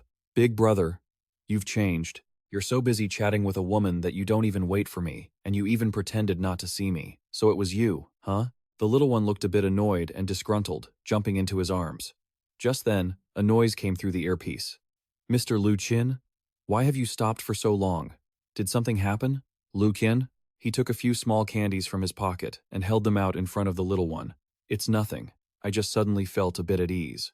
As he spoke, he continued walking forward. Very quickly, he reached the 10th floor. I've confirmed that the sense of dread is strongest here on the 10th floor. I'm going to investigate the 10th floor now to pinpoint exactly which room the contamination source is in. The two of them quickly found a room. I think I've found it. It's in room 1031. The space here feels disturbingly distorted. This is definitely the place. He held the little one and stood in front of the room door. Thinking about how to properly open this distorted door, little 17 suddenly let out a cry, then slipped out of his arms and leaped forward. In the blink of an eye, she crushed the door. Lu Qin gave a thumbs up in praise. Well done. He then quickly pushed the door open and stepped inside. As soon as he entered, he felt the space. This place was truly bizarre. It stinks. Inside, the body of a man was lying on the bed in an extremely strange manner, and outside the door, a shadow appeared, sitting there. That thing looked just like a dry skeleton, sitting calmly as if it were waiting. Lu Qin, standing on this side, made his assessment. Perhaps the source stemmed from that skeleton's feeling of fear. Little 17, standing to the side, was incredibly excited. "Brother, I want to," Lu Qin spoke up to stop her, then slowly patted the little one's head. "Don't bully it." He slowly walked forward, unable to help but wonder to himself, "I wonder if this can be resolved." He reached up and touched his earpiece to report. It's confirmed to be just a standard source of contamination. His hands quickly and gently clicked on the bedside lamp over there. A faint, yellow light illuminated the body of the man lying on the bed, and the skeleton sitting over there seemed to fade away. It seems the other party really was this man. Lu Qin saw a few pills scattered on the floor and pondered. It seems that perhaps when he was dying, he tried to reach for this medicine bottle but failed. Han Bing, on the other end, spoke up. "I've looked it up. Guangdong Apartment Complex, Building C, Room 1031. The owner is a man named Wang Suo. He is 23 years old, worked at a factory in the North City, lived alone, had no relatives, and there are no other records. Can you tell what the cause of death was? It's a bottle of medicine. This is specific medication for heart disease. The deceased likely died because he suddenly had a heart attack and couldn't get to his medicine in time. However, the exact cause must still be determined by the results of the autopsy. So, how should we handle this now? It is recommended to use the special containment method to preserve the body and cut off the connection between the contamination source and the outside world. Then, send the support team in." He took a pre-prepared bag from his pocket and quickly shoved the medicine bottle inside. Finally, he carefully wrapped the body up and then ordered the people outside. "The support team can go in now." Lu Qin then slowly stepped outside the window and asked, "So, what caused this source of contamination to form?" This young man lived alone at home, had no friends or family. Because he suddenly had a heart attack and couldn't get his life-saving medicine, he passed away. Perhaps just before he died, he emitted a mental surge that caused his nerves to mutate. He had no intention of harming others, so it only formed a level D contamination, not a chaotic monster. Also, because he is already dead, the antibody resistance of the source of contamination is slowing down and losing consciousness. Lu Qin looked at the large moon hanging outside and asked again, then why did what he left behind only manifest as a source of fear?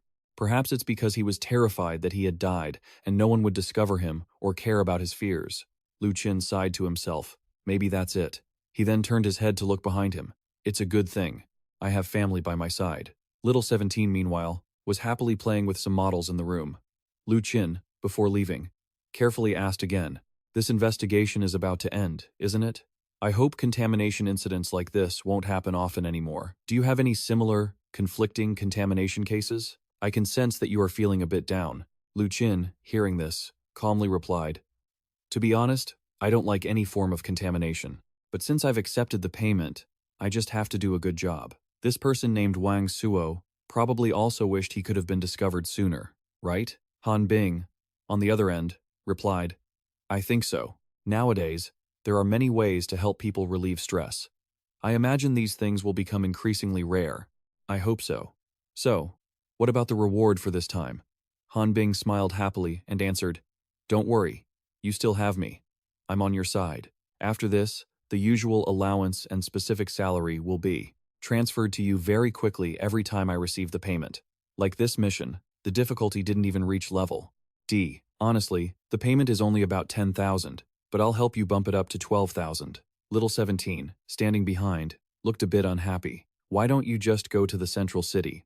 To thank her? Are you that desperate for a girlfriend?"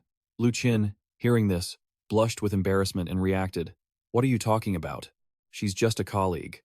The little one, in front of him, was full of joy. "Don't even think about it. She's a girl from the central city. She's been pampered since she was little. She's beautiful, and has a good personality. They say she's like a fairy who doesn't even need toilet paper. And you? You're just a lowly employee from a satellite town. Going to the bathroom without toilet paper? Is that how you do it?" Right then, someone was tailing them in the car behind. The young man inside pointed ahead and said, "Mr. Shu, that's Lu Qin." The old man beside him, referred to as Mr. Shu, replied, "So, that's the one who can see the monsters? I heard his ability to handle uncontrollable situations is top tier, right? According to his file, his rate of losing control is actually the lowest. He can even directly see and take down people who have been tainted by the monsters. He's the only one so far." Mr. Shu replied calmly, "Indeed. I didn't really have another choice. But remember, this is a private commission, keep it discreet. Don't contact the special handling department directly." The person beside him smiled. "No problem, just set a time, sir. Then, let's make it tomorrow. Her condition is already very critical." As he spoke, he pictured his daughter in his mind. Time passed quickly. The next morning, Lu Qin was deep in thought. 3 missions completed, plus the bonuses from training. Total earnings recently come to $60,070. If I could keep this income up every month, that would be great. In a little over a year, I could buy a place in the city center for the orphanage. Unfortunately, after such intense investigations, I'm afraid there won't be many missions available for a while. Just then, someone nearby asked, "Are you Mr. Lu Qin?" The man was a young guy wearing dark glasses. He said, "Let me introduce myself. My name is Liu, and I work for a consulting firm in the main city. I was sent here to find Mr. Lu Qin, because an elderly gentleman has commissioned you to help him handle a personal matter." Lu Qin reached out a hand, showing goodwill. "How do you know me?" "Because of my line of work, I've made inquiries about people with special abilities in Qinggang. It's like this. The daughter of this gentleman has fallen ill with a strange disease. The medical experts in the city haven't been able to cure it, so he hopes to invite you to take a look. This isn't an official commission, but rather a personal plea for help." Lu Qin heard this and asked, "A private commission? Is that compliant with my company's regulations?" The man remained calm. "As far as I know, people with abilities in Qinggang often take private commissions for others. Even that gentleman is a very prominent figure in the main city. He just doesn't want to go through certain departments to resolve this. But this mission can still be reported to the higher-ups. It's just better if you take this as a private request. If you can cure his daughter, he is willing to pay you 100,000 as a fee. Even if you can't, there will still be 10,000 as a hardship fee." Lu Qin was stunned. His eyes lit up, and he gripped the man's hand tightly. "Did I hear that right? 100,000?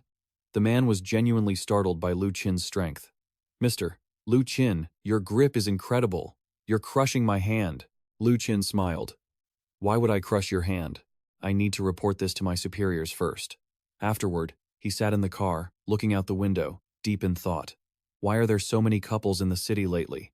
And holding roses like that too? They soon arrived at a large mansion. "Mr. Lu Qin, we're here." Inside, there was a large piano, and the interior was incredibly luxurious and extravagant. Lu Qin sat on a chair, carefully evaluating the place.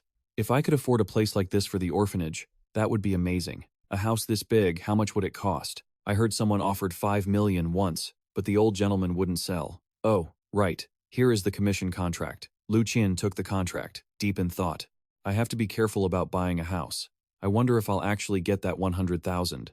He read through every detail of the contract, recalling what Han Bing had explained. The headquarters doesn't explicitly forbid private commissions. Of course, they don't encourage them, but they do record them. You have to face risks during work. If you think there's a chance of variables, report it to headquarters immediately.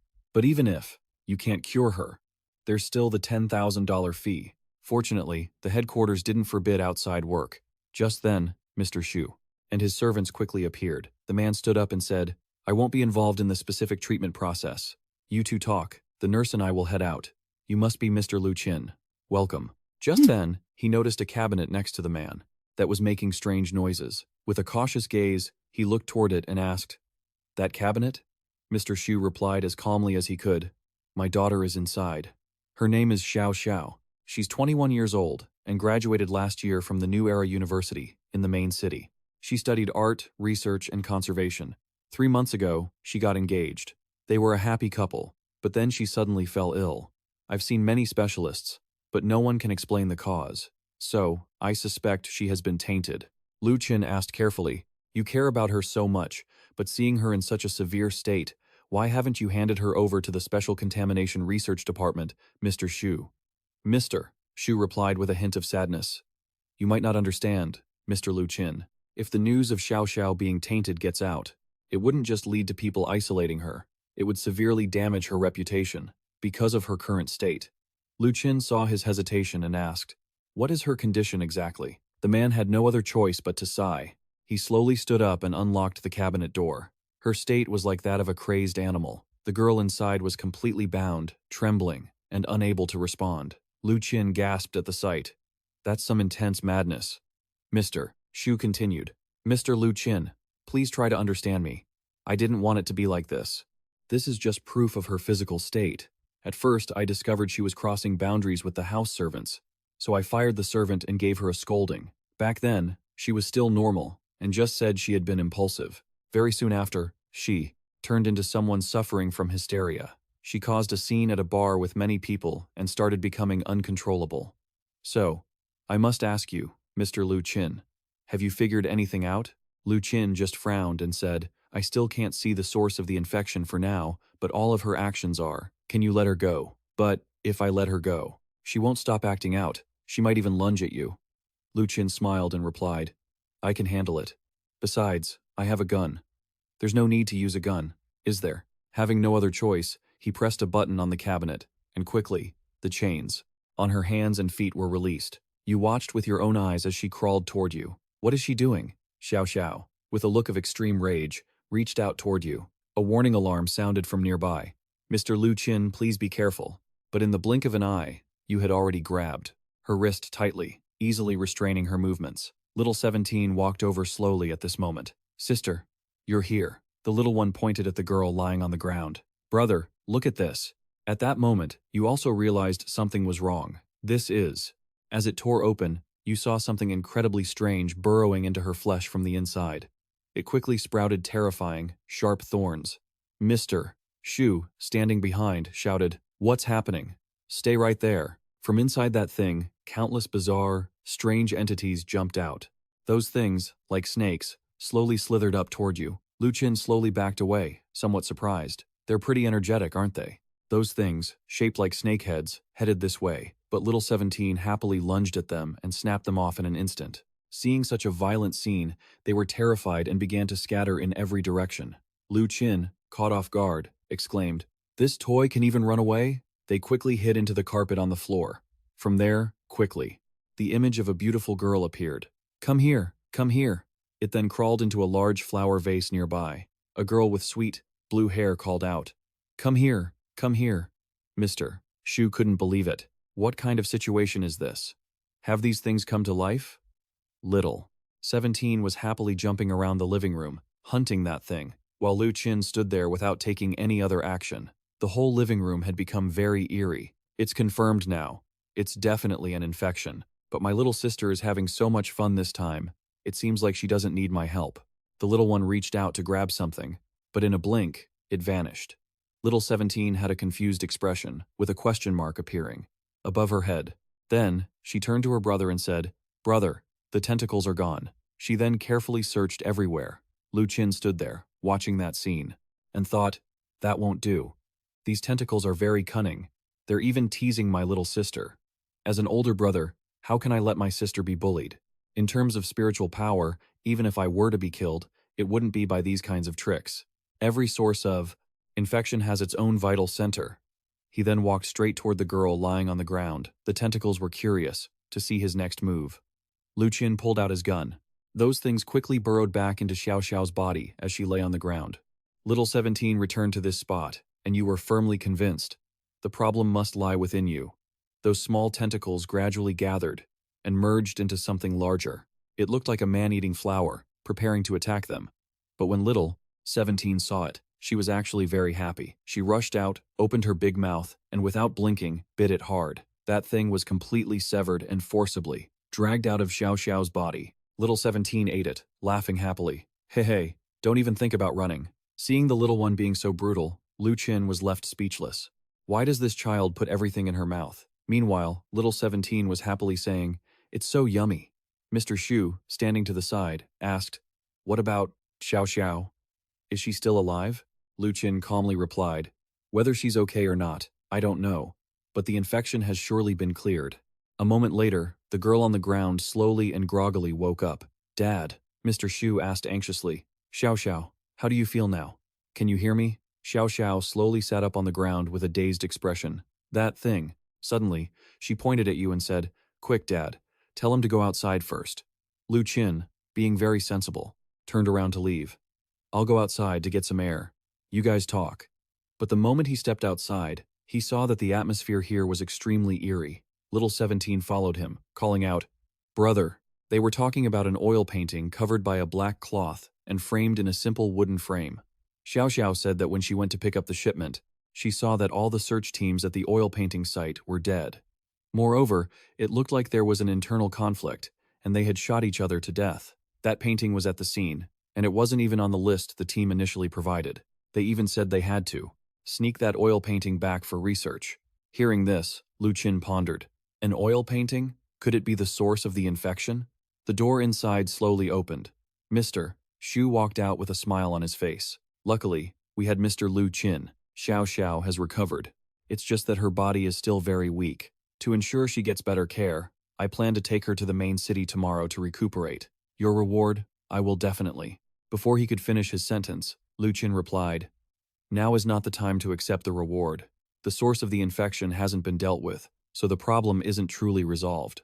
Didn't the contract clearly state that I'd get the reward only after curing the illness completely?" The person next to him hesitated. "This," Mr. Shu said. "Mr. Lu Qin. Xiao Xiao has no more problems. To thank you, I agree to pay double the contract fee. But I hope this matter ends here. You can go now." Little 17, standing to the side, spoke up. "They are in a hurry to go to a place called the Companion Port to get something. They want to rush you out of here now. Xiao Xiao, go make a phone call to arrange the trip to the main city." This Mr. Lu Qin doesn't seem satisfied with the reward we offered. Lu Qin thought carefully. Aren't these people victims? If something really happened and people were killed, it wouldn't just be this father and daughter suffering. I just hope to resolve the source of the infection. 200,000 is a decent amount, but before she could finish her sentence, Xiao Xiao grabbed a gun from nearby and pointed it straight at him. "Don't you dare think just because we're from the main city, you think we don't understand your dirty little tricks? You know what? Even if I shot and killed you right now, back at the administrative bureau, I wouldn't even be charged with a crime." Before she could finish, 17 lunged forward in a blur. A deep gash appeared instantly, and the fingers holding the gun were completely severed. A piercing shriek rang out. "My hand." 17 effortlessly shattered the gun into tiny pieces. Mr. Shu looked at him, absolutely furious, and shouted, "How could you do such a thing? Even if you're one of them, how can you harm my daughter like this?" Lu Qin wasn't scared at all, and calmly replied, "She threatened me first. Besides, to be honest, I really tried my best to protect her." At that moment, someone from high above took aim directly at his head and fired. A powerful bullet whistled out of the muzzle. Lu Qin didn't flinch because 17 moved with incredible speed, intercepting him and dodging the bullet in the blink of an eye. "You guys really shouldn't do that." He quickly leaped high into the air, using his agility to scale the walls in an instant. The sniper up there couldn't believe his eyes. Was he human or a ghost? He easily dragged the man down to the ground. A painful cry from the opponent caught the attention of the father and daughter below. Falling from such a height, he was clearly in a bad way.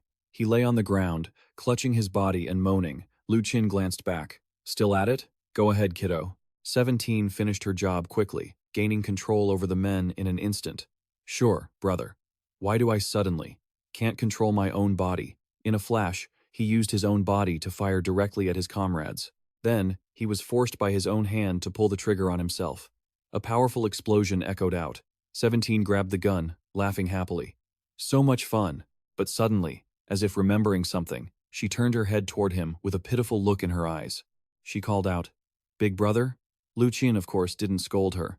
Instead, he gently stroked her beautiful white hair and replied, "It's okay." Mr. Shu, who had been negotiating with him earlier, saw this scene and shouted, "Mr. Lu, whatever it is, let's talk this out." Mr. Shu is a big shot in the main city. It's better to reason things out than to cause such a scene. It won't be easy to clean up afterward. Lu Qin looked over at him and asked, "I'm the one not being reasonable? She was the one who pulled a gun on me first. It was fair between us. I didn't use my powers to threaten her. She shouldn't use her lack of power to bully me. Am I right, Mr. Shu?" On the other side, hearing this, he angrily barked, "Do you really think that just because you joined that department, you're above the law?" Lu Qin replied calmly, "I don't think that at all. I'm just saving your lives. Even if you want to, Restore whatever that painting is, and see what it really is. It is definitely not something you can handle. If something really goes wrong, the ones who will suffer are you yourselves." Mr. Shu heard his firm tone and was slightly startled. "How? How could you possibly know that?" Lu Qin said calmly. "You don't need to worry about that. What I want to say is, you are civilians, but handling sources of contamination is my primary job. According to regulations, I can't just ignore you getting involved with a contamination source. So now, I must report this to my superiors. Since you refused to cooperate first, it can't be said that I breached the contract." Very quickly, the radio in his hand was connected. "Hello, Chief Chen? It's like this. I was hired by a civilian, and the issues have been resolved by me." But he noticed a painting of the moon hanging high up. Seeming to watch them, footsteps gradually approached. Chen Qing arrived shortly after. "Where is that painting?" Mr. Shu, seeing her, kept a stern face and replied, "Captain Chen, I know your department has great authority, but this time, your subordinate has done such a thing. You must give me an explanation." Chen Qing stood to the side and calmly replied, "Mr. Shu, I have verified the procedure. His work had no issues. If you feel something was done incorrectly, you can file a formal complaint. The headquarters will make its own judgment." Mr. Su was so angry upon hearing this that he was speechless. Chen Qing stood there and continued, "If he has no issues, then let's talk about you. I know you usually hire private scavenger teams to transport goods into the main city through secret routes, but some things have crossed the line. You have to come retrieve that painting with us, and then submit to questioning. Everyone who breaks the rules must pay the price. This is the line for our Thon Kang." Shortly after, their armored vehicle arrived at the Silver Port. The four of them sat in the same vehicle with Chen. Chen, acting as the driver, spoke up. "Mr. Shu, tell me the whole story again. Don't even think about hiding anything. After all, you know I can definitely find ways to make you talk." Mr. Shu had no other choice and could only reply, "A while ago, I hired some teams to search for valuable artwork buried in abandoned towns. 2 months ago, the team reported that they had found some good things. At the time, I was busy and couldn't go, so I let Xiao Xiao go meet them. I never expected that after she returned, things would happen so quickly." Chen Qing, sitting up front, said, "You should be glad. If she hadn't run into trouble, I imagine that item would have already been transported into the main city." Her sharp eyes glanced at the woman beside her and she said, "It's your turn. Miss Shu, tell me everything." Xiao Xiao sat beside her, as if she were being controlled, and spoke. "When I arrived at their location, everyone in the search team was already dead. The state in which they died was truly terrifying. Their bodies were riddled with bullet holes. The one who opened fire was the squad leader, but he had killed himself with his own gun. I have no idea what happened, but that thing was still there. And there was something else they hadn't mentioned before, a painting. It was a beautiful painting. While my father wasn't looking, I hid it away. I succeeded. My mood improved instantly. I felt this overwhelming urge to share that feeling with someone else. Finally, I couldn't hold it back anymore, so I called the servant into the room. After I woke up, that frantic, hollow feeling was gone. But the sensation was so exquisite. I hope I can see that painting again." "I don't want to be called that," Mr. Hua said, sitting to the side. He continued, "I knew about the source of the contamination, but I never expected it to be this severe." Chen Qing, sitting in the front, replied coldly, "You never noticed because you didn't see it with your own eyes. Ultimately, your bottomless greed is what caused this mess. I've got the situation handled. You two can get out of the car now. Someone will take you to headquarters for further questioning." As they left, the two of them were the only ones left in the car. "You did well this time," he said. "Let's head back to the security bureau first, then take the painting to headquarters for research." Lu Qin sat in the car, completely baffled. "So, what exactly is that painting? I thought only living people could turn into the contaminated." Chen Qing replied calmly, "You handled the 72 incident well yesterday. If dead people can generate psychic power, then special objects can be studied too. We've discovered that. Through certain abilities or methods, some objects can harbor psychic energy. We call these psychic artifacts. Parasitic types, even some standard weapons, are manufactured using this principle. Oh, and once this is over, go learn how to drive. You'll be driving from now on." Hearing this, Lu Qin thought to himself, "Does he want me to drive so he can borrow his sister's ability?" Suddenly, a massive traffic jam blocked the road ahead. A woman was holding a bouquet of black roses, confessing her love to a young man. Chen Qing, sitting in the car, was taken aback. "Why is there a traffic jam here?" The girl held the bouquet toward the man she loved. Marry me, will you? I want to be with you forever. Are you crazy? We're in the middle of the road. What are you doing? Besides, you were the one who wanted to break up with me, and you were seeing other guys behind my back. Just go home. Hearing this, the girl burst into tears. I just realized you're the one I love most. I've already broken up with those other men. I want to be by your side forever. Didn't you want this before? Why don't you want me anymore? The man was furious. He shouted, It's over. We broke up. Look at yourself. You're acting like a total lunatic, stalking me. I look at someone else, and you start a fight. Now you're even coming out into the street to propose? Are you insane? The girl's expression turned twisted and manic. Because I love you. I love you so much. Why can't you love me like before? I love you forever. I never want to be apart from you. So, I have to eat you up. As she spoke, a bizarre, sinister smile spread across her lips. Everything seemed to originate from the black rose she held in her hand. The girl hugged the young man, screaming in agony. Nearby, someone else heard this and cried out, I love you, Xiao Kan. I love you. He was spiraling out of control, wailing. Xiao Kan, I love you. He lunged toward the car, screaming, Honey, I love you. Wait for me to come home. Lu Qin, sitting there, yelled, What the hell is going on? It's a psychic contamination breakout. She grabbed the radio, barking orders. Retreat, now. She slammed her foot on the gas. Chen Qing shouted a warning in front of her. Hold on tight. The engine roared with a high-pitched whine. The car swerved violently as they cried out.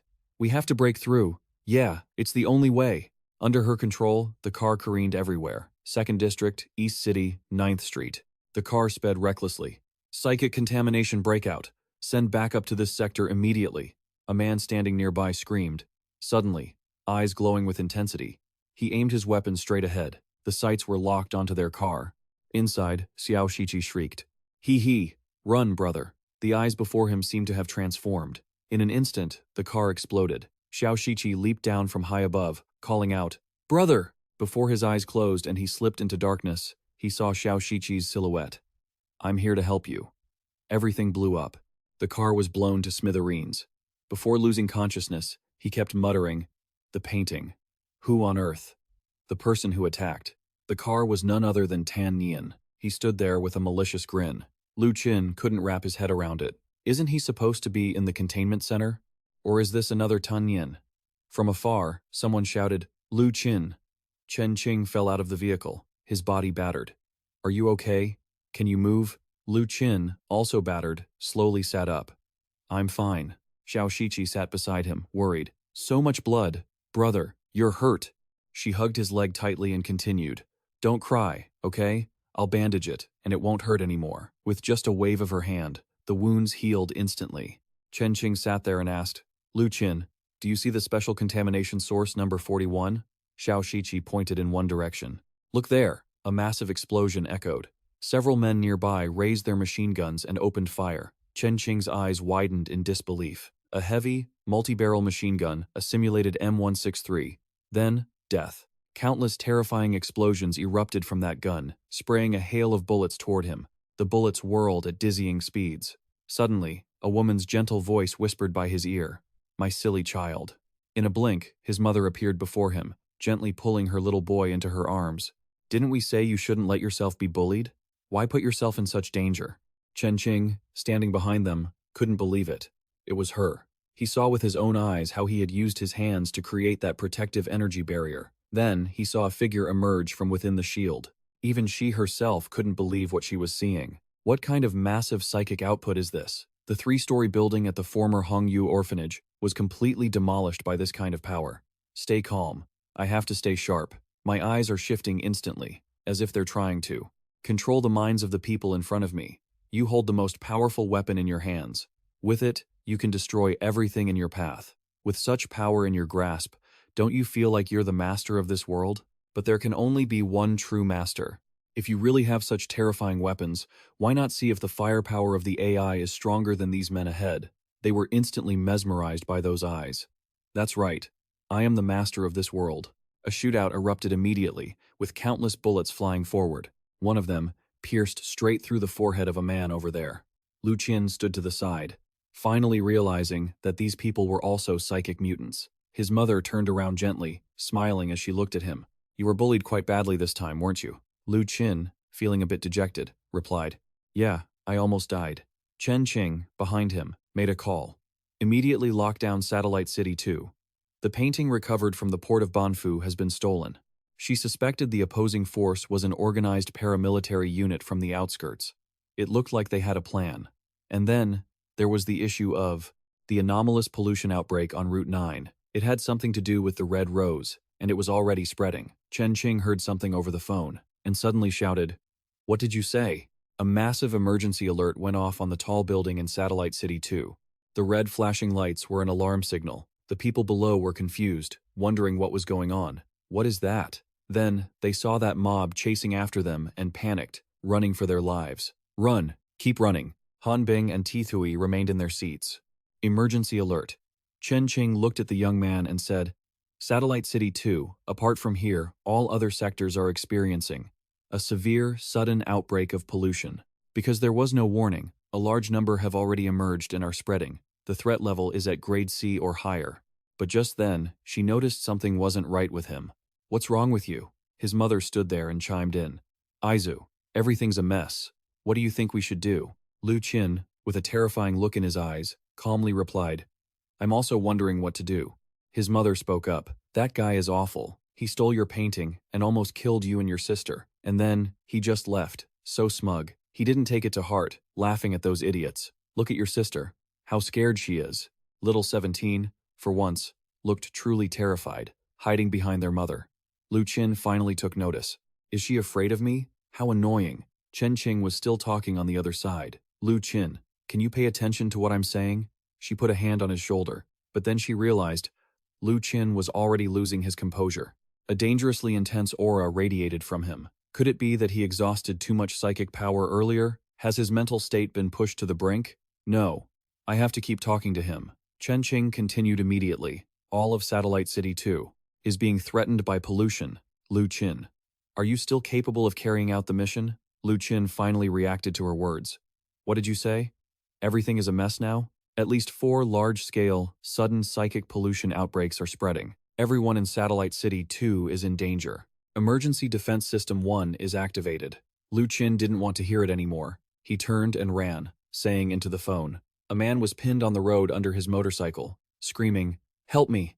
Lu Qin quickly lifted the bike up. The man on the ground quickly thanked him, but he never expected that Lu Qin would just steal his bike and ride off. What was that? A bike jacking? Suddenly, little 17 appeared in front of him, smiling happily as she called out, "Big brother!" Chen Qing, meanwhile, was carefully assessing the situation. The pollution on Route 9 is still spreading. We suspect it's linked to a girl. Those infected tend to develop a type of love, an intense obsession for their lover, coupled with extreme thoughts, like wanting to devour them. She immediately issued 2 orders to all investigation teams. First, if you see anyone acting suspiciously or showing abnormal behavior, stop and question them immediately. If they are frantically looking for a lover, regardless of the type of relationship, if they can't give a convincing explanation, kill them on the spot. Second, use all media channels, TV, live streams, to inform everyone to lock their doors and hide immediately. Do not think about looking for relatives, especially lovers, same-sex partners included. The safety of Satellite City 2 depends on us. His mother stood behind him, wearing a beautiful smile. "How are you going to handle this?" Little 17 sat on the back of the motorcycle, laughing happily. "Let's go." They rode straight into the city. Ahead, the chaos had officially begun. As they turned into the city, they saw complete pandemonium. Men and women were hugging each other tightly, screaming, "I want to be with you forever." An old man was trying to escape from a group of girls. "Why are you chasing me?" An elderly woman shouted through a megaphone. "Everyone, don't panic. Quickly hide behind the shutter doors." The guards were also shouting, "Hurry. We have to secure this key intersection." Lu Qin rode straight down the road with his sister on the back, speeding forward. This was it, the place where the new orphanage had relocated. Nothing can happen to them. He quickly hopped off the bike, but little 17 stayed seated, waiting. Someone greeted him from the front. "Mr. Lu Qin." Lu Qin saw the commander and said, "It's you guys? How is it inside? Is everyone safe?" "No one has been affected. Captain Chen ordered us. If there's unrest in the city, we must immediately come here to protect you. The reason everyone moved here is because our investigation headquarters is right next door." Lu Qin was a bit surprised by this. "I never expected her to be this thorough. The other side handed you a communication device." "Mister, Lu Qin, I believe you seem to have dropped your communicator. It's a communicator, a miniature camera, and a handheld neural detector. You quickly put that device in your ear, and a voice immediately came through from the other side. Mr. Lu Qin, the analysis team is at their stations. Lu Qin calmly replied. Lu Qin is at his station. Han Bing continued. That's great, Mr. Lu Qin. Please report your current status. Lu Qin paused for a moment, thinking, my status, you ask? Honestly, I feel quite calm right now. Han Bing spoke up. That's not what I meant. What's your physical condition? Are you injured? Can you carry out the mission? Lu Qin. Hearing this, he smiled and replied, my left leg is a bit injured, but the wound has already closed up. It shouldn't be much of a hindrance. That's a relief. Here is the synced situation for the upcoming mission. Satellite City Number 2 has reported at least 4 sources of contamination. Additionally, Satellite Cities 1 and 5 have also seen emerging sources of phantom neural contamination. Headquarters has dispatched a special task force to Satellite City 2, where the situation is at its worst. What we need to do is everything in our power to stabilize things. Lu Qin calmly replied. Understood. What do you need me to do now? Go to the Wanzhong shopping mall immediately and deal with the source of the contamination that is spreading there. All right. Trin Hui, who was behind him, asked, Mr. Lu Qin, about your motorcycle. That won't be needed anymore. Lu Qin analyzed calmly. If Chen Qing has helped me protect the people I want to protect, then I, naturally, must also protect the ones she wants to protect. He took out a lollipop for the little girl behind him. Here, little one, this is for you. The little girl quickly took the small candy, then sat on his back, looking extremely excited. Let's go, big brother. Trin Hai, watching him leave from behind, shouted loudly, Mr. Rookie. He clenched his fists, looking incredibly determined. The safety of the harbor city now rests on everyone's shoulders. The moon hung high in the sky, as if watching every one of his movements. Lu Qin asked, what is the situation there right now? First, there was a murder-suicide case at Wanzhong shopping mall, which then led to collective emotional hysteria.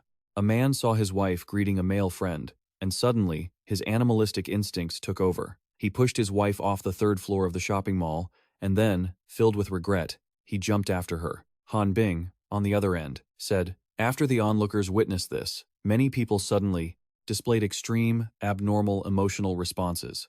Based on the chaotic scene, we can confirm that a neural breakthrough contamination source has appeared. Lu Qin calmly said, so, because his wife was talking to another man, he pushed her down and jumped after her. Is that it? We are temporarily calling this incident Special Contamination Source 96, the Red Rose. We suspect human intervention is fueling the spread of this contamination. Just now, Chief Chen Qing sent a preliminary investigation report regarding the girl's proposal on Jiang 9 Street in Satellite City Number 2. It's similar to the incident at Wanzhong shopping mall. We are now reviewing the report. Lu Qin, hearing this, became slightly intrigued. The Red Rose, you say? Why are so many lovers appearing in the city all of a sudden? Could it also be related to Tan Nian? The voice in the earpiece continued. Chief Chen Qing, after investigating, found that in the early stages, the source of the contamination on Jiang 9 Street had received a red rose. Since then, her emotions have been clearly abnormal. She became obsessed with the person who gave her the rose, gradually developing a twisted, perfect possessiveness. Finally, her emotions built up to a breaking point on Jiang 9 Street, and the second stage of neural contamination was immediately formed. At the moment, it is impossible to prove whether a third stage of contamination will form. Lu Qin, hearing this, asked, a third stage? Judging by the speed of this contamination, everyone in Satellite City Number 2 is in danger. How are we supposed to stop this? Our recommendation for your action plan.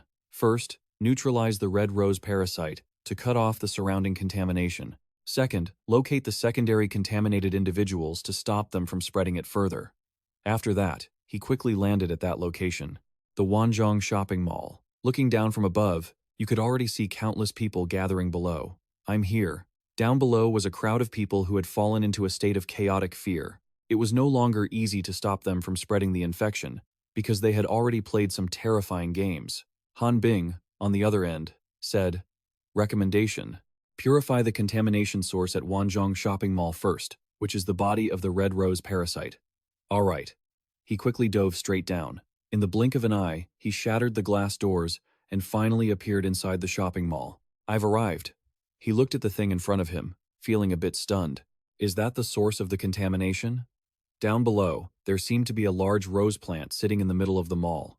Mr. Lu Qin, have you found the contamination source? Tan slowly approached the large rose plant and replied, I think so. Over there, it looks like a man hugging a girl in his arms. On the lapel of his jacket, there was a small camera already installed, recording all the images in front of him. Han Bing, sitting on the other end, assessed the situation. Recommend purification of the contamination source. 1. Use the special storage pouch. 2. Get closer to find a way to incinerate the remains. Lu Qin at this moment calmly said, No need for that. I can see it. The other side, hearing this, asked excitedly, What does it look like? It's a rose. A rose growing out from inside the body. Its color is just like blood. Standing in front of it, he felt extremely strange because, in the blink of an eye, countless images of cooing girls appeared around him, saying, Come find me, come find me. The more Lu Qin thought about it, the weirder it felt. I clearly don't like things like that at all. He quickly reached out his hand to touch the large plant in front of him. Those girls instantly cried out, Don't, just leave us alone. But immediately after he yanked hard at the plant, they quickly vanished. Xiao Shiqi, beside him, had her eyes glowing brightly in an instant, ready to eat it. Lu Qin, of course, quickly stopped her. This rose isn't good for anything, so don't eat it, okay? The little girl, hearing this, pouted in unhappiness. He looked down at the man lying on the ground, holding a girl in his arms. The contamination source has been dealt with. Contamination sources like this are very easy to handle. Han Bing, on the other end, praised him. Mr. Lu Qin, you did a great job. The next part is the most important. Stopping the spread. Lu Tui, who was standing nearby, shouted angrily, Shut up, bitch ho. Lu Qin looked up toward the top of the shopping mall. In that case, we have a bit of a problem, Han Bing continued. The city patrol has already been deployed to cordon off all the major roads. They have orders to open fire the moment they spot an infected individual approaching. That is why we must do everything in our power to stop the spread, now that we've confirmed a second wave of infection within the population. It's causing massive chaos, altering their behavior, and we need to use whatever means necessary to cut off their line of action. Wait until the situation is under control, then the rescue team can move in to provide aid. Lu Qin quickly grabbed a pole from nearby, leaped forward in the blink of an eye, and replied, I understand. With a single move, he easily took down the woman who was acting hysterically in front of him. Then, he carefully glanced behind him. Do not approach her until the warning order is lifted. He looked toward the group standing over there. All right, who's next? Soon enough, he had taken down countless members of the crowd. Han Bing watched, completely bewildered. Mr. Lu Qin, what method are you using? Lu Qin calmly replied, They have developed a type of power that I don't possess. So, I'm using a simpler approach. For now, I'm just breaking their legs first. The people on the ground were groaning in extreme pain. A few minutes later, he had successfully neutralized a countless number of people in the mall. This is settled for now. I've been precise with my strikes, and once this is all over, they can be recovered comfortably. Even though I broke quite a few legs of those couples, thinking that I'm saving their lives makes me feel a lot better. Little 17, standing nearby, mocked him slightly. Is it because you don't have a girlfriend, huh? That's not it. Then, they quickly left that spot. Let's go. Our work isn't finished yet. As he got outside, he saw two people hugging each other intensely. Are they still at it? He quickly leaped upward. The man saw this move and shouted, What are you trying to do, man? Seeing his reaction, Lu Qin felt a bit flustered. Are you two not infected? Infected with what? It's the end of the world, and I'm having one last kiss with my girlfriend. Where did you jump from? Lu Qin smiled, feeling a bit awkward. Kiss if you must, but why are your hands being so wandering? The man shouted angrily. What business is that of yours? Then, they watched with their own eyes, as Lu Qin climbed the wall with his bare hands. He knows how to scale walls? Is he a spider? Why is a spider using a stick? Is this some kind of Shaolin spider style? After that, he quickly landed on top of the building. Seeing the scene before him, he couldn't grasp what was going on. What kind of situation is this? Because right in front of him were countless couples embracing each other passionately. Should he fight or not? From the other side, Han Bing's voice came through. Lu Qin, report what you see on the scene. They seem to have suddenly calmed down. It's a kind of eerie, unnatural calmness. I see them heading to different high-rise buildings. Then, he looked toward the high-rise opposite them and shouted, Not good. There are already people standing on the rooftop. Before he could finish his sentence, he seemed to notice something wasn't right. The pair was a man and a woman. staring into each other's eyes affectionately, saying, I love you too. After that, they held hands tightly and jumped straight down. Is this a suicide pact? On the other end, Han Bing demanded, Lu Qin, confirm if the group that tried to jump from the building are the same group that suffered the second wave of infection. There is reason to suspect that the second wave of infection from the special contamination source number 96 has started mutating. Looking at it, it seems highly likely that this suicide pact is a type of compulsion. Once they reach their limit, they choose to end their own lives. We weren't wrong to come here. Although the neural energy core of the contamination source is low, it still generates a large number of second-wave infected individuals, leading to this chaotic situation. According to the analysis data, the second-wave infected will mutate in about 30 minutes. The specific manifestation is this suicide pact. It's terrible any couples together now might develop the idea of using death to prove their love.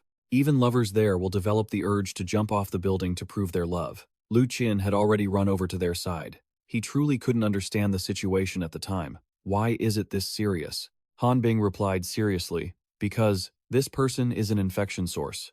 Even under normal circumstances, it's rare to create a riot that becomes uncontrollable this quickly. This might be related to the painting that was stolen, which the chief reported. Perhaps it was an outsider with abilities who intentionally staged this to use the chaos to easily smuggle the painting away. Lu Qin thought of something. Is it still that guy, Tan Yen? Correct. We have now confirmed that an outsider with abilities has incited a massive riot at Satellite City number 2. All we can do is try our best to handle this before more people die. Lu Qin quickly took little 17 off his back and spoke. The distance is too great. Let's separate for a moment.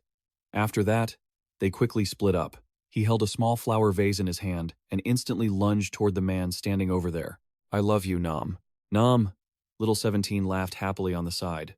Big brother, see how good I am? Now they won't be able to jump down anymore. At this moment, the bodies of the two had been tied together into a fixed shape. Lu Qin rubbed his temples, feeling helpless. Stop playing around, kid. Even though she was a bit unhappy, she still used her hands to pull them apart. Lu Qin assessed the situation. These two look like they're completely fine. How exactly did you do that, little sister? All right, Before he could finish, suddenly, he felt something was wrong. Wait, what's happening? Because right in front of them, a crowd of people had suddenly gathered, all staring straight ahead. In the blink of an eye, they threw themselves off the edge. He reported to the person on the other end. I've spotted many more people around the rooftops, but I can't make it to them in time. Han Bing witnessed the scene and was shocked, but then tried to reassure his teammate. Human capabilities are limited. Don't blame yourself. Lu Qin just stood there, watching the scene in silence. The little one beside him asked worriedly, What's wrong? Despite his heavy thoughts, he kept telling himself that he'd save who he could, and if he couldn't, it was simply beyond his capabilities. He understood the logic. The old director had said the same thing before, but seeing so many people doomed to die, he couldn't help but feel powerless. Suddenly, the sound of a helicopter roared overhead, flying toward them, and a young woman's silhouette appeared high above. Wawa had arrived with a smile. In an instant, countless rose petals filled the air, and the crowd gasped, She's so beautiful. She looked down at them from the heights. She's so gorgeous. I want to love her. I want to possess her. Lu Qin stood beneath the falling petals, blushing uncontrollably. She is. Little 17, standing beside him, suddenly said, So beautiful. Lu Qin glanced over. Are you into her too? What the hell are you looking at? The little girl's thoughts turned dark. I really want to catch her, tear off her clothes, and stitch her face onto my own. Lu Qin truly couldn't fathom the way her mind worked. He sighed. Who even is she? Han Bing, hearing their commotion from nearby, smiled and replied, It's Wawa. Thank goodness. She must have dealt with the contamination source at the city center and came to provide support.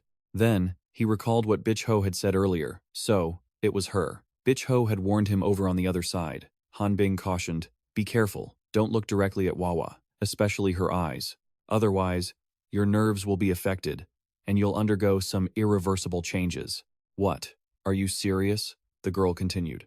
If you stare at Wawa for over a minute, you'll never be able to forget her face. If you look at her for 3 minutes, or lock eyes with her, you will fall completely in love with her.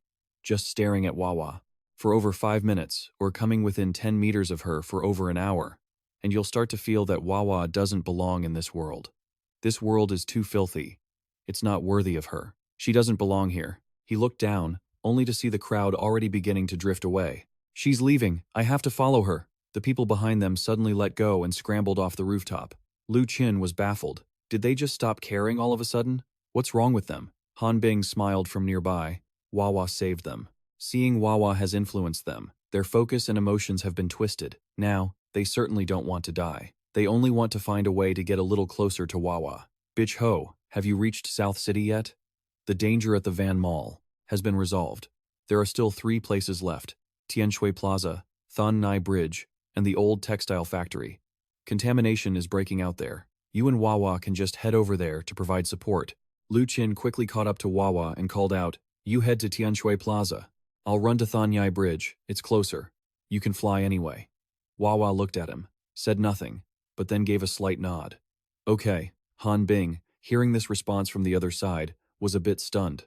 Wawa actually talked to him? In the middle of the contamination zone, at Van Mall and Bang Lak Road, the guards and city patrol had arrived at Thon Nai Bridge 10 minutes ago to set up a blockade to stop the spread of contamination. But they just received a notice that the number of infected had reached a critical limit.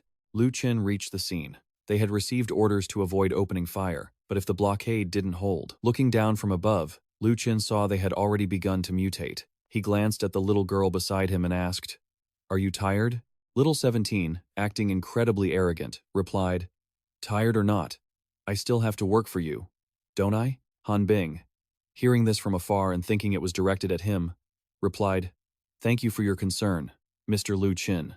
We're doing fine. You guys are the ones working the hardest." Lu Qin could only give a strained in response before he and his little sister quickly flew into the sky. There are so many of them, and their movements are sluggish. They can still be saved, but the problem is, I have to find a way to strip them of their ability to act all at once.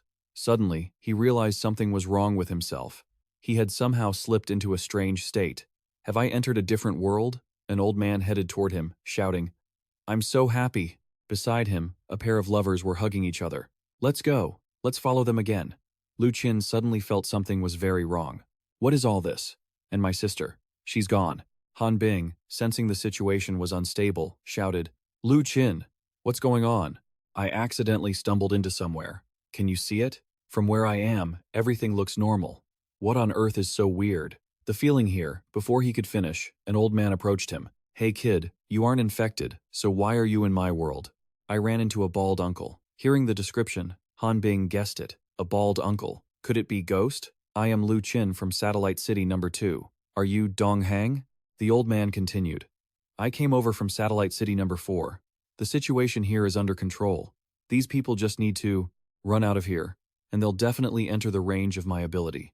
Once they step inside, they can forget about getting back out. And they won't be able to die, either." "You're also an Esper, so why did you run in here?" Lu Qin asked, bewildered. "Isn't that for you to tell me? If I knew, would I have to ask you?" The old man added, "How strange." Then, it seemed he was pulled back into the world of reality. The person before him had transformed into a girl with a youthful ponytail, holding a beer can, looking at him and saying, "The level I'm manifesting clearly only allows ordinary people to enter." Lu Qin couldn't help but exclaim, "I didn't expect such an ability to exist." The ghost just waved her hand and replied, "All right, kid, hurry off somewhere else. I've got it covered here, don't worry." Why a girl? And that thermos in her hand. Is that actually clear liquor? As you look down at the girl, a sharp stab of pain shot through your foot. Looking down, you saw little 17 biting your foot. That hurts. "Hey, what are you doing?" Little 17 was hoisted up by you, answering cheerfully, "I saw you spacing out, so I wanted to help you wake up." You replied, "Well, that bite of yours came a bit too late." Lu Qin, standing to the side, asked, "What's the deal with her?" Ghost Liquor is a student, 18 years old this year. Tai Thui, sitting nearby, suddenly muttered something. "What do you mean, over 10,000 people?" Han Bing continued, explaining. "But her appearance, it's in a form even I can't explain or stop. Her consciousness believes she's a 60-year-old man. So, every time Ghost Liquor uses her power, it drags those around her into an illusory, unreal state. We'll see her appear in the image of that old man." Lu Qin couldn't help but marvel inwardly. Whether it's Wawa being so beautiful she doesn't seem real, or this ponytail-wearing old man. "My colleagues all seem to have some issues, don't they?" Han Bing spoke up again from the other side. "If Ghost Liquor has reached Thon Nhai Great Bridge, then perhaps there won't be any issues there anymore." As for the south wall, you've already handled one of the 4 major pollution points. With Ghost Liquor's timely arrival, she can control a location. Wawa has already cleared the 3rd spot, Thien 2 Plaza. She's currently rushing to the 4th one. She'll arrive in 5 minutes. But we just received news. There is one location still uncontrolled, the south wall position where Bitch Ho is. The situation is truly urgent, Lu Qin. Right after that, you flew toward that direction with your little sister. What is the status of the south wall now? Someone is attacking the wall, reported Division Chief Tran. The painting was stolen. Satellite City Number 2 has entered defensive status. About 20 minutes later, a large group of people appeared, heading toward the southern wall. Some people are even climbing over the wall like in a riot. Tai Thui, sitting on the side, groaned, "What are you crying for?" Meanwhile, Lu Qin continued listening to the report as more people surged toward that area. "The south wall is exactly where Little Locke's orphanage is," Hanbing said, seriously. "Whether it's a psychic pollution outbreak or not, it's unclear for now." Lu Qin quickly replied, "I understand. I'll get there immediately." He then quickly found a vehicle nearby. "Little sister, rest for a bit. We'll drive there." Their vehicle quickly glided along the city's main road. The area remained as quiet as ever, but you could sense something strange in the atmosphere. Suddenly, you looked up ahead. You saw countless people gathered in a long line, standing before the wall. What in the world is going on? They all seemed to be unconsciously drawn toward that wall. High up above, Bitch Ho quickly waved at you. "Brother, I'm over here. Hurry up and climb up." Lu Qin below quickly signaled, "Beach Ho, little sister, let's go up." "Sure, big brother." In the blink of an eye, you leaped onto the high wall. The people down there were truly scared to the point of shivering. Bitch Ho waved, greeting you. "Brother, you finally made it. We just saw you. That motorcycle ride was like a total stunt show." Lu Qin didn't reply immediately. He pulled out his ID card and announced, "Special Task Force member Lu Qin, here to provide backup." Bitch Ho pointed down, his expression unreadable. "Brother, the situation is bizarre. I've seen people cry, and I've cried for others too, especially when those security bureau guns were first pointed at my head. I cried pretty loudly back then. But look down there. Ever seen over 10,000 people look at us and cry? The crowd down there, they really have red eyes and are weeping. It's incredibly pitiful." Lu Qin was stunned by the sight. What on earth is going on? Bitch Ho, hearing this, replied with difficulty, "I don't know either. I came for backup, expecting to deal with some difficult pollution source. Who would have guessed I'd show up to this kind of scene? They're just standing there, not moving. Watching them is making me want to cry, too. I just checked the area, and I couldn't find a thing." Lu Qin recalled the past. The number of people on his side really couldn't compare to the crowd below.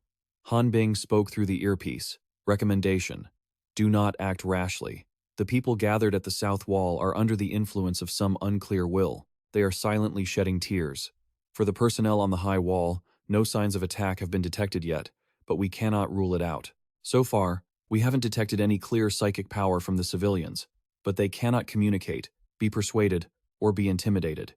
We haven't found the key, or a logical control method yet. Bitch Ho exclaimed, "We don't know anything? Just stand here and watch? Can we use a ton of sedatives on them?" Tai Thui, sitting nearby, shouted angrily, "Why don't you just knock yourself out instead?"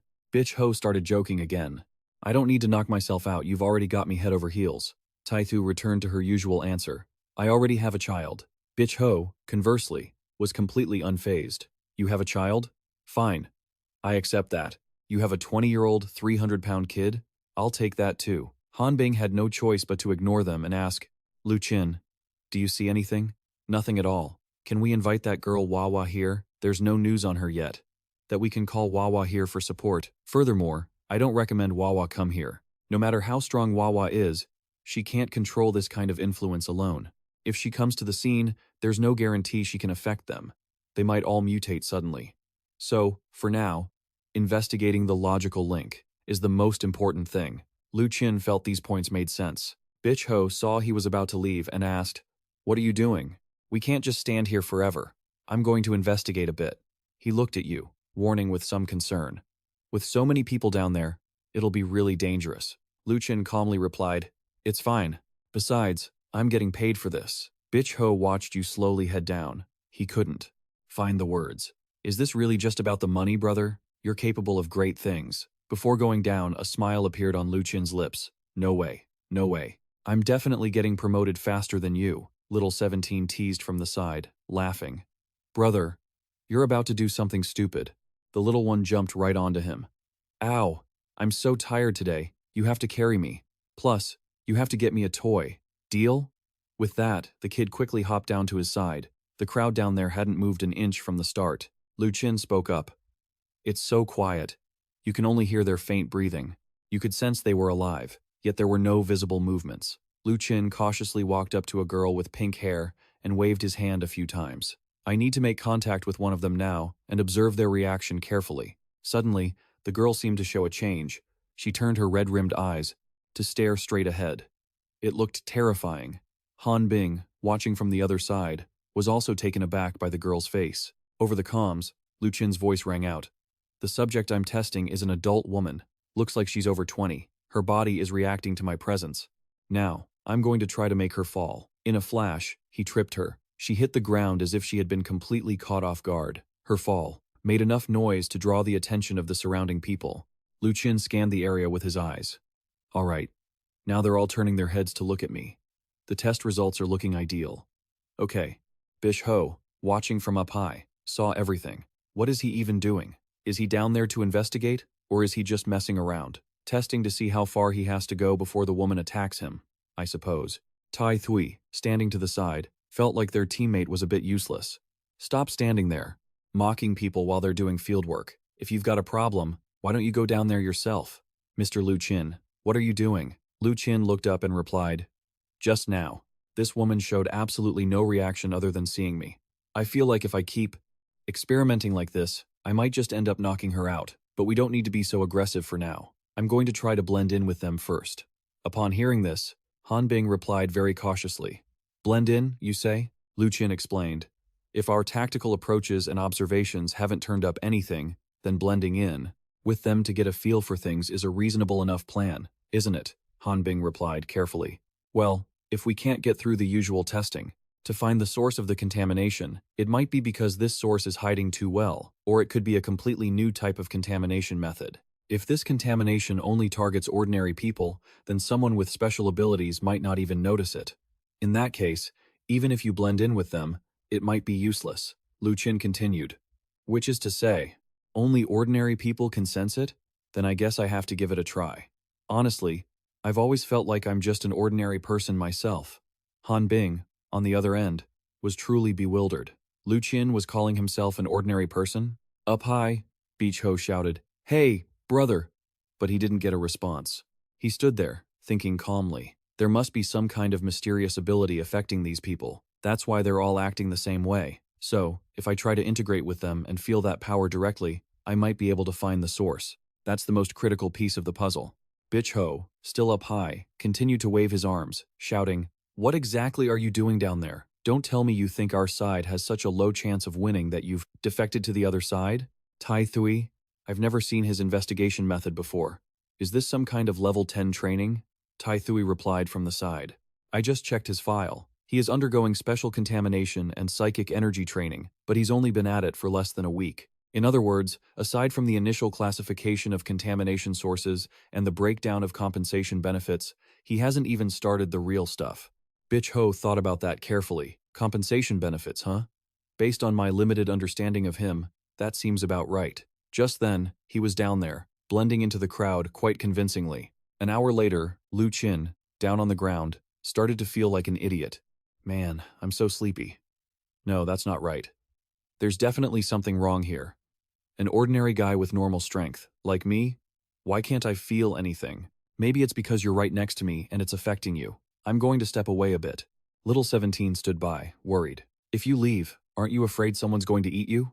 Lu Qin answered with a smile. Just don't stand too far away from me. If you feel anything unusual, come and help me quickly. Fine, but you have to make it up to me. I want a super big toy that can cry, talk, and be alive. Lu Qin taught her seriously. But you have to keep your eyes peeled, otherwise no one is going to buy you any toys. The little one quickly turned around and left the spot. It's a deal then. Lu Qin closed his eyes and continued to focus. I have to relax my mind. Just like a raindrop falling quietly into a still pond, causing ripples that make everything move. Lu Qin stood there like a bystander, in the middle of the crowd, feeling everything. It seemed like he heard something, The sound made people feel fuzzy, dizzy, and uncertain. He finally realized something. It was the sound of a child crying. The child wailed, "Don't, please don't." But in front of him were countless doctors surrounding the area. It was a child hiding in the corner, trembling, hugging their body tight, crying out, "Don't, please don't." When faced with those terrifying doctors, all they could do was beg, "Please, don't." The child could only weep miserably. "Don't, please don't." He had finally felt that familiar source of space. Suddenly, a voice came from beside him. "Brother, you're crying." Little 17 appeared, hugging his leg like a good little kid. Lu Qin quickly wiped away the tears. "I'm not." He quickly reported to the others on the other side. "I've found the traces of the contamination source." "Get ready." Han Bing asked. "What shape is it?" "It's crying. A little boy's crying. It's very hard to detect, but as soon as you hear it, you get this overwhelming feeling of sadness. There's also an illusion manifesting. I suspect everyone here has been affected. I think the contamination source might be a little boy hiding inside these people's hearts." Han Bing, watching the situation through the video feed, spoke up. "Got it. I'll notify the investigation team immediately. Tell them not to rush in. They likely won't be able to hold their own against the members of the investigation team. They're all wearing protective gear, which interferes with their sensory abilities, so the chances of them detecting this contamination source are extremely low. If that helmet is removed, they'll be directly infected by the crying sound and turn into a crier themselves. The way it's organized, step by step. This is way too similar to the special contamination source number 72 that died in the apartment I encountered earlier. But this one is stronger and harder to detect. Is this really just a coincidence? Or is special contamination source number 72 just an experiment?" Bitch Ho, from up high, asks, "What is he doing?" Tai Tu smiles and replies. According to what Lu Qin's information handler said, Lu Qin has already discovered traces of the contamination right in front of him. He's actually tracking down the source? Is he a walking, human-shaped neural detector or something? Tai Thui, hearing this from the other side, gets annoyed and shouts, "Shut up already. Focus on keeping him safe and watching for nearby threats." Bitch Ho slowly opens the box beside him, takes out his rifle, and says, I know. I just have one question. Is Lu Qin's information handler pretty?" Ti Thui calmly replies, "She's the beauty queen of our intelligence analysis team. You tell me, is she pretty?" Bitch Ho says, "Oh? So she doesn't have any kids yet? To be exact, she's still just a kid herself." Bitch Ho chuckles, feeling much more balanced now. He aims his rifle forward and says, "I'm gonna be extra steady this time, so I've already calibrated the scope." Down below, Lu Qin has located someone emitting a strange aura. "Found you. It's this person." But looking at them, they bear a striking resemblance to Tan Yin. He immediately notifies the other side. "I've located the source of the contamination. I can neutralize it at any time." Han Bing, sitting on the other end, says, analyzing the target's data, "Mr. Lu Qin, I suggest retreating temporarily and staying alert." Lu Qin, being very obedient, slowly backs away. Suddenly, the target seems to undergo some kind of transformation. From the top of its head, a strange robotic brain begins to emerge. That circular object quickly flies high into the air, breaking free from the target's cranium. Lu Qin can't believe it. "Report, it's not a boy. It's just some device playing a recording of the crying sound." The crying was just a recording? What the hell is this? Han Bing, on the other end, shouts a warning. Lu Qin, "Sir, watch out. That's a product of the Science and Technology Church. It lets out a few mechanical sounds as the deformed target begins to close in, initiating phase 2 of the experiment. Then, its entire body seems to change, emitting powerful radio waves, so strong that everyone in the area is affected. Meanwhile, somewhere 30 miles outside the abandoned Qinggang city, on the roof of a tall building, 3 people are sitting around a small table gambling. The opponent is actually Tan Yen. He puffs on a cigarette and throws down a pair of twos. A boy sits there wearing a robotic head helmet and plays a bomb card. Tan Yen, sitting there calmly, asks, "What's this?" The robot boy quickly plays another set of cards. 4 of a kind flies into the air. The opponent cheerfully signals, "I've only got 1 card left," but the person across from him beats him to the win. What the heck? Tan Yen, sitting nearby, watches this and laughs happily. The guy is still incredibly stubborn and replies, no way, again. I'm still calling the landlord." Tan Yen suddenly stands up and says, "That's enough. According to our Knight's Order rules, we've already confirmed there's nothing wrong with our neural logic." Tan Yen quickly pulls out his phone to check something, then turns to look in a certain direction. It seems like it's started. The person wearing the crow mask standing behind him says, "It's a little earlier than planned. Might have been discovered already. After all, there are quite a few ability users in Qingang City," Tan Nian says seriously. "But the number of people gathering there should be enough for the experiment now." The three of them break into a simultaneous, joyful smile. "We're doing pretty well this time. That orb seems to be controlled by the robot boy. The mission for that painting is complete. This is the latest tech from the Science and Technology Church. It should be enough to help us. The most important thing is recording the data from the detonation test of 10,000 neural contamination bombs. The crying boy has fulfilled his purpose. So, out of our 3 missions, this time, we've finished 2. The only pity is that someone accidentally destroyed the exit to the laboratory." The man in the crow mask hears this and smiles. "You can't blame me for that. I'm just a puppet used to connect to the boss's missions." Tan Nian stands at the front and says, "Don't force it. The painting is the priority. Besides, finishing 2 out of 3 missions and getting out safely is already a great result. Qingang City isn't as simple as we thought. The greediest pigs are always the first to be served at the table. Pack up your things, record the number of bombs, and then withdraw immediately. Meanwhile, the large orb over there is being controlled to emit a wave towards the people around it. Lu Qin is on high alert. This is way too dangerous, but what is happening?" He glances at the people beside him, and it seems he can see their souls slowly leaving their bodies. That thing seems to have done something terrifyingly strange. Not good. Abnormal mental activity detected. Then, they are all dragged into a single, grotesque mass. A monster with multiple heads and arms emerges, roaring at them. "All units, stay alert. Identify defense point number 2. South wall. Neural monster appearing. Suspected link to the Science and Technology Church." Bitch Ho, from above, says cautiously, "The real deal has finally shown itself. I'm not afraid of you being fierce. I'm only afraid of you running away. Tai Thui, can you use the special rounds? At critical moments you use the special rounds. No need to ask me." Bitch Ho hears this and smiles. "I'm not asking, just reminding you. I have to use the special rounds now. Make sure you watch closely. It's gonna be quite a show." Lu Qin, standing down below, watches as this monster begins to go mad. "Mr. Lu Qin, a psychic monster has appeared, requesting immediate neutralization." "Understood." Little 17 stood nearby, smiling cheerfully. "Looks like you need some help now, brother." The two of them quickly grabbed each other's hands. Lu Qin picked up the little one, placed her on his back, and said happily, "We need to deal with this psychic monster first." The monster below was constantly absorbing the souls of everyone nearby. In a flash, he appeared behind it, and finally, using his immense power, he completely tore its body apart. In an instant, the creature was ripped to pieces. But the moment it was torn apart, the pieces immediately pulled themselves back together. Lu Qin certainly hadn't expected this. He hadn't thought it would split into 2 monsters. Bitch Ho, from high above, called out, "Brother, I'll handle the one on the left. Fine by me." Bitch Ho, up on high, smiled brightly. "Let's go, baby." That special bullet was fired in a flash, and then, in the blink of an eye, it incinerated the entire monster. "Done." Bitch Ho smiled happily. "Plasma ammunition from the Eclipse Research Institute is truly excellent, though it's a shame you can't just request it whenever you want." Tai Thui replied, "I've fired 2 shots and need to replenish 2 rounds. Is that okay?"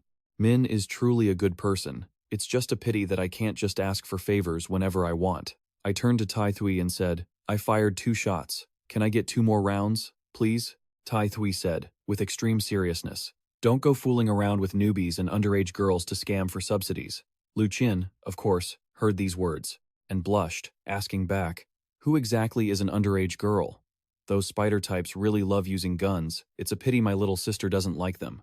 Little 17 sat there, laughing, "I just don't like them. That's all." Lu Qin, on his side, was quickly able to tear the whole body of that thing to shreds again. In a blink, they vanished into thin air. But immediately after, it flew off in every direction, absorbing more souls. In an instant, they were dragged into that thing again. Lu Qin only then realized something was wrong. Han Bing, on the other side, heard this and asked, "What is it, Mr. Lu Qin?" Lu Qin voiced his true thoughts. "Why is this monster constantly growing bigger? It seems like it can swallow the psychic energy of everyone around it." And at this moment, the monsters were indeed continuously becoming bigger and larger. Bish Ho, from above, also said cautiously, "I've checked the instruments. The readings are getting higher and higher." Meanwhile, the 2 brothers tried tearing the thing apart again, and in the blink of an eye, They had reabsorbed all the souls nearby into their bodies, and immediately after, they fused together. The cracks in the rear slowly disappeared. Lu Qin shouted, "It can actually keep fusing like this?" Han Bing also hadn't expected this. If it can use the psychic energy of the crowd under the wall to fuse, then doesn't that mean… Tai Tui, sitting nearby, chimed in, "That's impossible. No psychic monster can fuse others' psychic energy that quickly. Even if the contamination source reaches Class A, it shouldn't be possible." Bitch Ho added, "Well, it is something from the Science and Technology Church, so it being a bit strange is normal. But we'd better find the cause quickly. I have a very bad feeling about this." Lu Qin surged toward it in an instant, using his overwhelming strength to rip its body apart again. But it was like an endless loop, and it absorbed countless souls nearby, then let out several terrifying growls. Everything was quickly absorbed. Psychic mass, 300. Psychic mass, 500. Then, in a blink, it turned into 1,000. A warning alarm blared in the earpiece. This is bad. The size of this psychic monster has exceeded 2,000, based on each average person having 10 points too. Calculate the total psychic mass of the crowd under the wall. It has far exceeded 10,000. A 10,000 level psychic monster becomes a Class B threat. Isn't that right? Besides trying to tear the thing apart and firing powerful bullets, the two of them had no other way. Is there really no other way to deal with this? Damn it. The thing has taken countless shots and is still this huge. Bitch Ho shouted from above. The special ammo is all gone. Has anyone found a solution? Han Bing and Ta Thui, on the other end, were also trying their best. I've sent a special alert to headquarters to request reinforcements, but it won't be very useful. To stop this monster right now, we have to isolate the crowd from it. So, whether the reinforcements from headquarters get here or we handle it ourselves, it's the same result. Besides, by the time the reinforcements arrive, it'll likely be too late. Bish Ho cast a glance toward the massive monster in front of them and asked, "Damn it, what's the worst-case scenario?" Tai Thui replied from the other end. "This psychic monster currently hasn't shown extreme hostility or contamination levels. It's just constantly devouring. Plus, there's a high possibility it's linked to the Science and Technology Church, so I suspect it was created with the ultimate purpose of self-destruction. A psychic radiation monster that reaches a mass of 10,000 will kill all living creatures within a 10-kilometer radius, and even affect satellites." Lu Qin hadn't expected this to happen, so T2 added, "Therefore, we have only one option. We recommend annihilating all the contaminated people." Lu Qin, hearing that, fell into deep thought. On one hand, there were nearly 1 million people in the satellite city, and on the other, the people contaminated, some severely, some mildly. The situation was clear, but is it really okay to just wipe everyone here out? If we do that… The people high above heard this and started discussing among themselves. "What? We have to wipe everyone out? What do we do now?" Han Bing said from the other side. "Lu Qin, headquarters hopes you can withdraw from the mission at this time."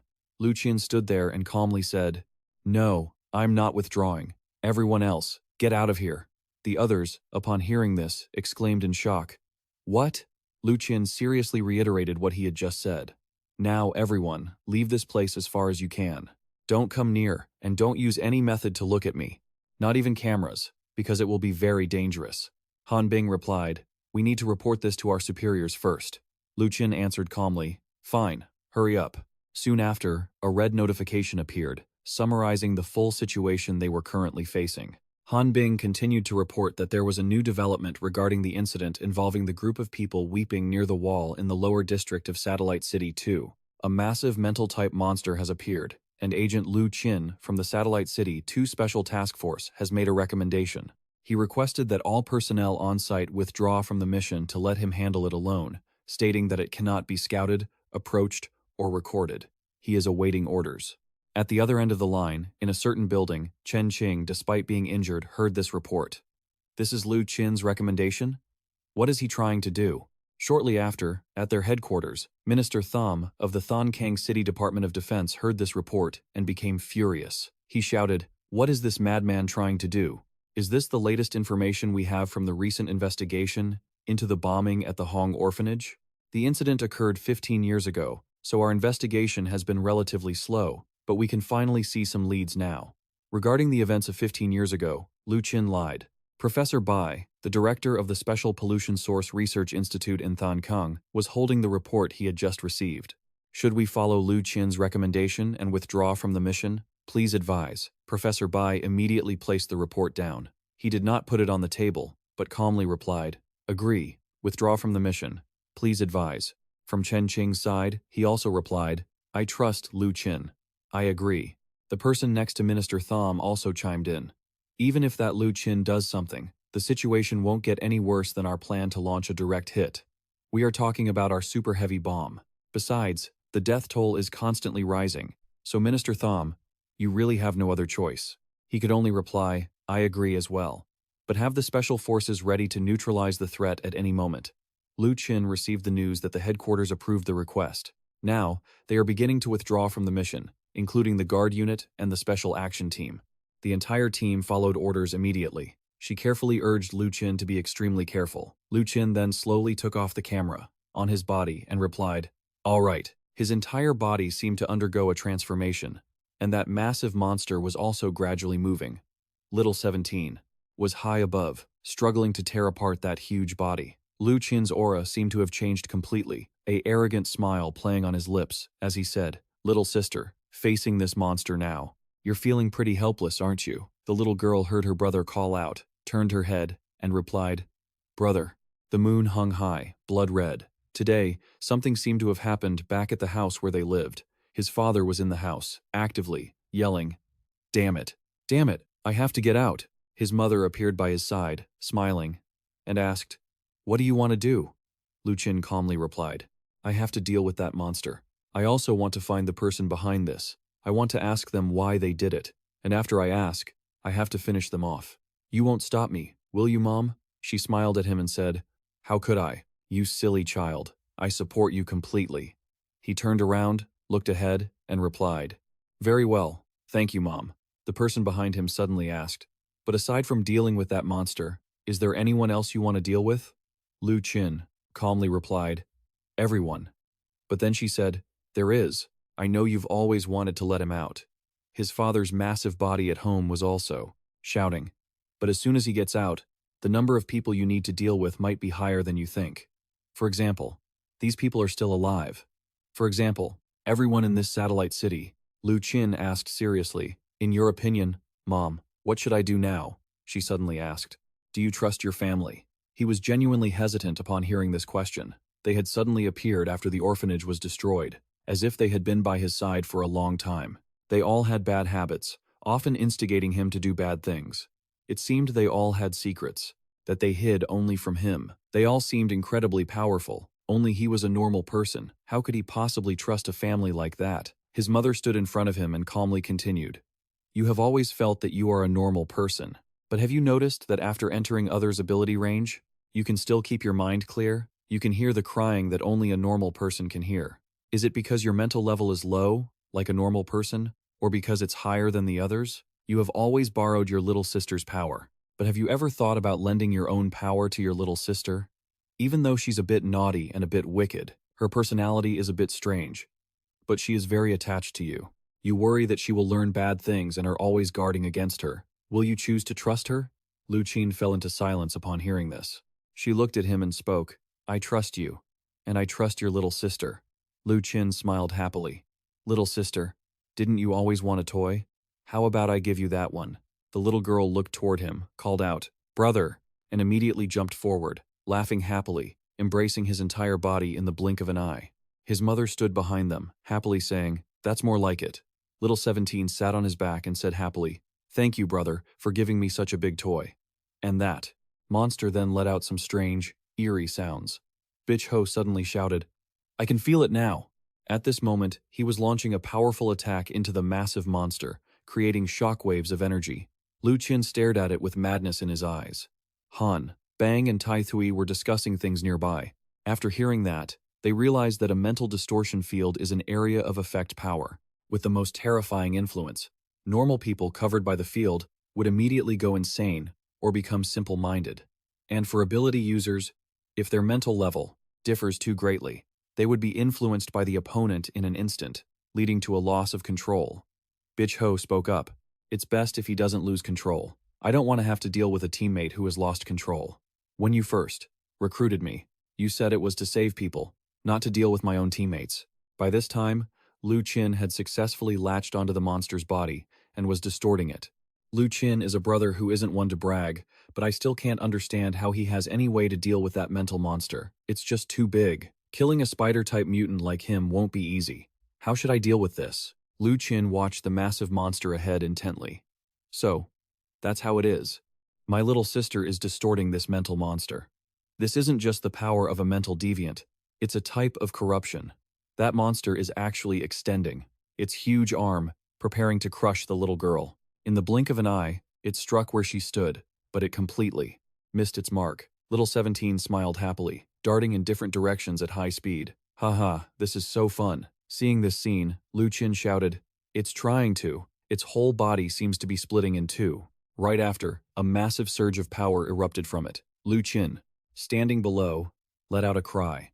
This mental monster is discarding its own corrupted parts. The monster wasn't ready for what came next. His mother stood there waiting with a cold expression. "Come here, little one." The creature was overcome with fear upon facing her, and immediately bent over to bite into itself. Lu Qin stood beside his sister on the monster's head, carefully observing the creature. She spoke up. "Big brother, look, I've taken control of its severed part. It's scared to death now. This monster is such an idiot." With that, she jumped directly onto the head of the creature opposite them. "Brother, let's play." Following that, a battle between these two massive monsters began, fueled by the siblings' control. Both of them wore playful smiles. "Let's go." The battle erupted somewhere outside the city. Tan Yen, watching the scene, on a phone screen, exclaimed, "Something isn't right. We haven't even reached the target mental level yet. So why is the data already unstable?" The crow mask next to him reassured him, "It's just a test bomb, boss. Don't be so tense." Tan Hien glanced over and replied, "Then let's take a look, but only this once. After this, we cut all ties." Hearing this, the subordinate smiled. "You're worrying too much. Do you think any psychic could stop the detonation of a mental bomb?" Afterward, he quickly took control of a person standing among the entities. A man turned his head to watch the two massive monsters fighting. Elsewhere, a camera was being set up. A man held his recording device, carefully filming the scene, unfolding before him. This is truly spectacular. Far away, someone peered through a large pair of binoculars. A short-haired girl looked toward the scene and said, "Report the news immediately." In the distance, another woman was observing the situation through a specialized technique. "Time to use my power to observe the southern wall." Lu Qin's mother, standing on that side, felt everything. She picked up her sharp scissors and smiled beautifully. Children who don't listen need to be punished. In an instant, she cut something apart with those scissors. The reporter's camera was destroyed in a flash. He couldn't understand what was happening. A voice quickly crackled in his earpiece. "Yen, Thursday. What's happening? Yen Thu, can you hear me?" But he no longer had a chance to answer.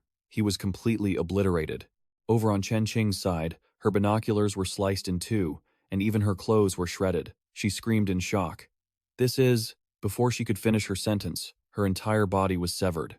Meanwhile, the remaining woman, watching through one eye, assessed the situation. "I see Lu Qin clashing with a mental monster. The creature's mental level is very high. I don't dare get too close. But it's strange.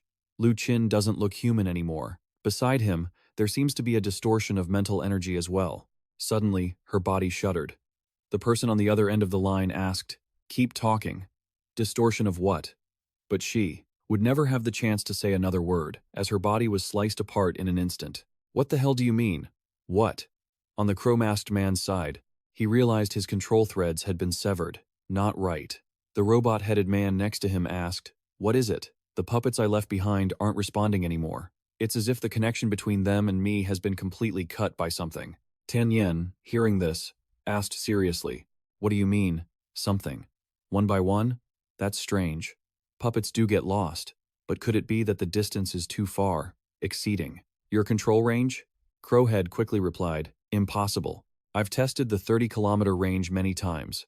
Tan Yin, standing nearby, asked, "Did you see anything before the connection broke?" He thought for a moment and replied, "Because every puppet has a different brain structure and varying degrees of mutation. When I enter their bodies, a certain level of chaos is generated to truly control them. So, there's always some static and hallucinations. I don't know if it was an illusion. But this time, when I opened my eyes, I seemed to see a woman, looking at me and smiling. The robot-headed man nearby asked, "You saw a woman? Are you going crazy?" Tan Nian, standing in the middle, heard this report and said, "Then there's no need to wait. Prepare to retreat. Boss, we might not get the payment for recording this level of data." However, he didn't pay any attention to those words, turning away. The mission to record the mental pollution bomb data is a failure. Why is that, boss? Tan Nian calmly replied. Do you know why I've been able to live this long? The main reason is that even though I have power, I always maintain the caution of an ordinary person. When it's time to retreat, I never let my greed take over. As he spoke, he touched the screen in front of him. Below, the battle between the two siblings was still a game of tearing and playing. My little sister is truly formidable. The monster she infected actually has even stronger combat power. They've entered a chaotic fight, but the one you were controlling has completely lost to her. It's resigned to its fate of being torn apart. Lu Qin saw this and spoke up. This is bad. The mental monster is about to release its final radiation burst. Its entire body began to glow. Worried, he called out to his sister. Despite that, the little girl behind me just gave a cunning smile and replied, "It's okay, big brother." In the blink of an eye, I saw her leap upward, and her entire body began to split apart. She took on a grotesque form, with long, floating tentacles. Little 17 looked toward me, happily asking, "Big brother, look at this. I can split into so many versions of me now." Then, she wrapped her body around that monster. Lu Qin, of course, understood her intention. My little sister wanted to use her own body to tightly bind that monster. She immediately enveloped the entire glowing orb, then looked back at me and smiled. "Big brother, look, I've got it held tight now." Lu Qin clutched his chest, unable to comprehend it. This was a type of power belonging to my sister, right? But why does it feel so unsettling? Meanwhile, over at the fortress where the three knights were, they were preparing to leave the area by rappelling down from the heights. "Let's go." Tan Nian gazed toward the distant sky. The waters of Thonkang City run quite deep. Suddenly, he became tense as he realized something was wrong from afar. How could? He could sense a woman's eyes staring directly at him from over there. What on earth was that? It was an image of my mother holding sharp scissors, looking this way, with a seductive smile on her lips. Bitch Ho, standing in the distance, could already see a major explosion. He quickly used his device, wanting to zoom in to see what it was. What could that be? The information was quickly relayed to Han, Bang and Tai Tui on the other end of the line. One side of the south wall of Satellite City number 2 is rapidly losing its neural radiation level. The neural radiation is vanishing. The number is approaching 0. Requesting instructions. Is it okay to enter the scene? Headquarters has authorized Bitch Ho to enter the scene for investigation. Understood. Tithu then suddenly added, "Be careful." I heard this and was astonished. Is she actually worried about me? Afterward, I left with an incredibly joyful expression. "All right, Tai Thui." The girl on the other end was a bit shy and said, "You can shut up now." By the time I ran to the site, it was completely ruined and desolate. Bitch Ho waved his hand toward Lu Qin, who was sitting silently in the distance, and called out, "Hey, brother." He was terrified, holding a small branch and poking at me.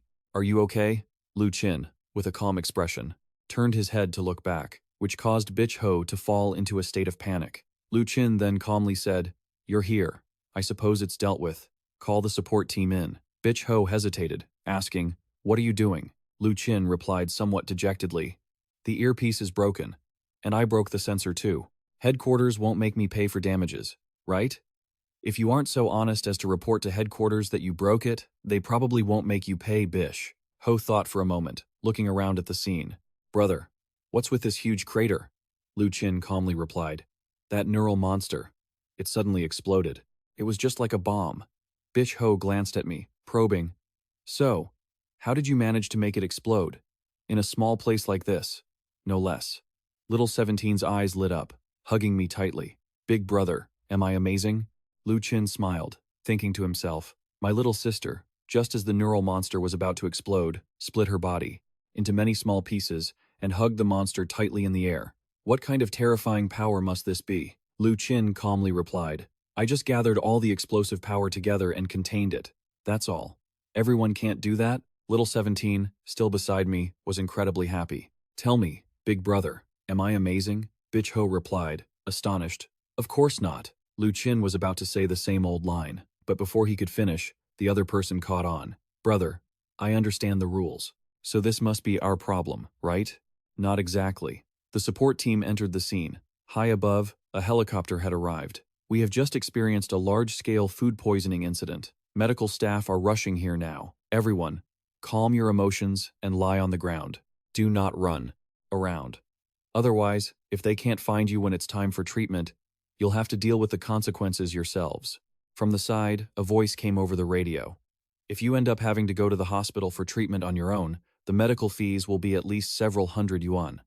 Lu Qin gave a forced smile. Whoever came up with this method is really cruel. He looked down at the walkie-talkie in his hand. So, is everything solved now? Han Bing calmly said. Relatively speaking, for now, the 4 major areas affected by the special contamination in Satellite City Number 2 are well under control. The support team is currently deploying surveillance.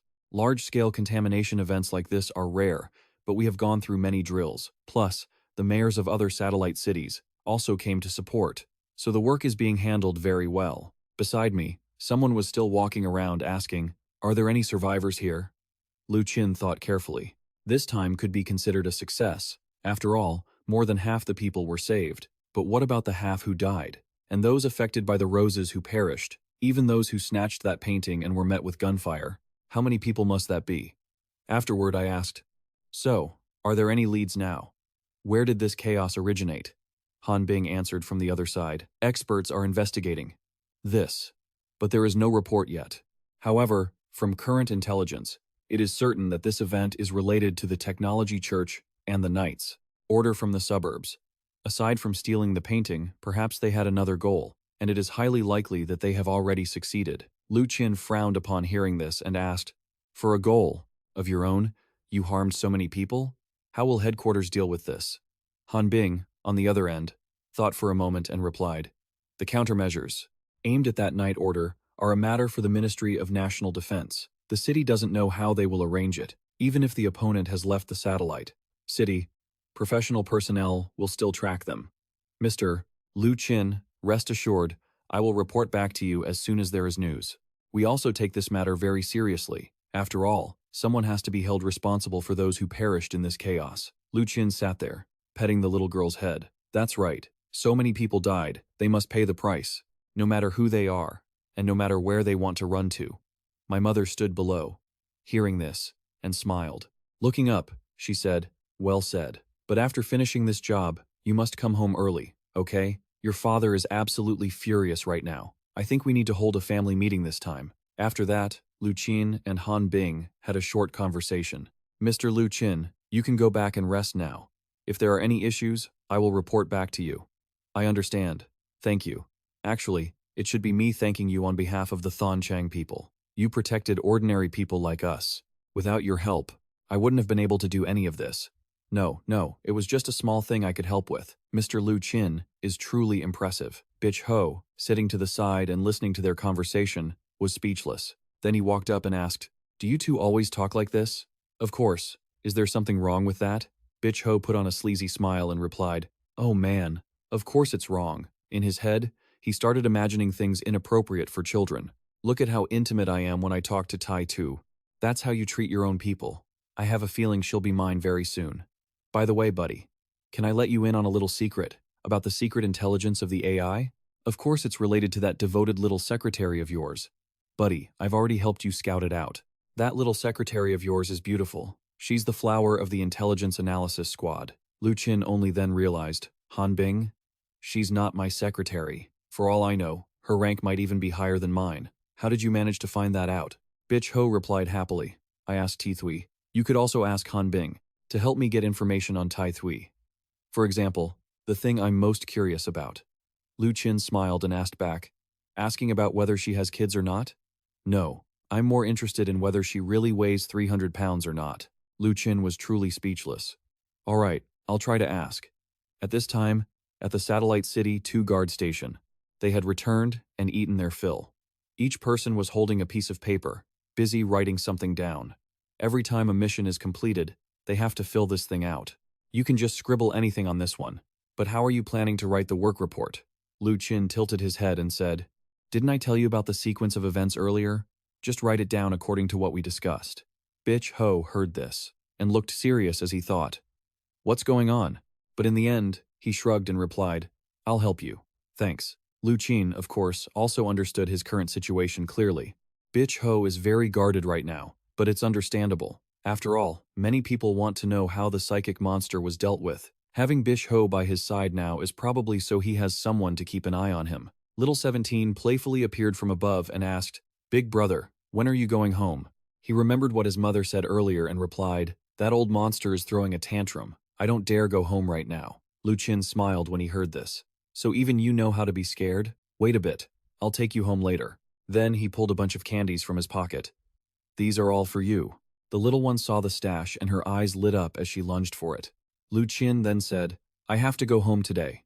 If you want to go, just go. You achieved such a great feat this time. Surely they wouldn't want to keep us here, right?" Then he happily said, "How about I go home with you? Last time I already wanted to come to your place to hang out."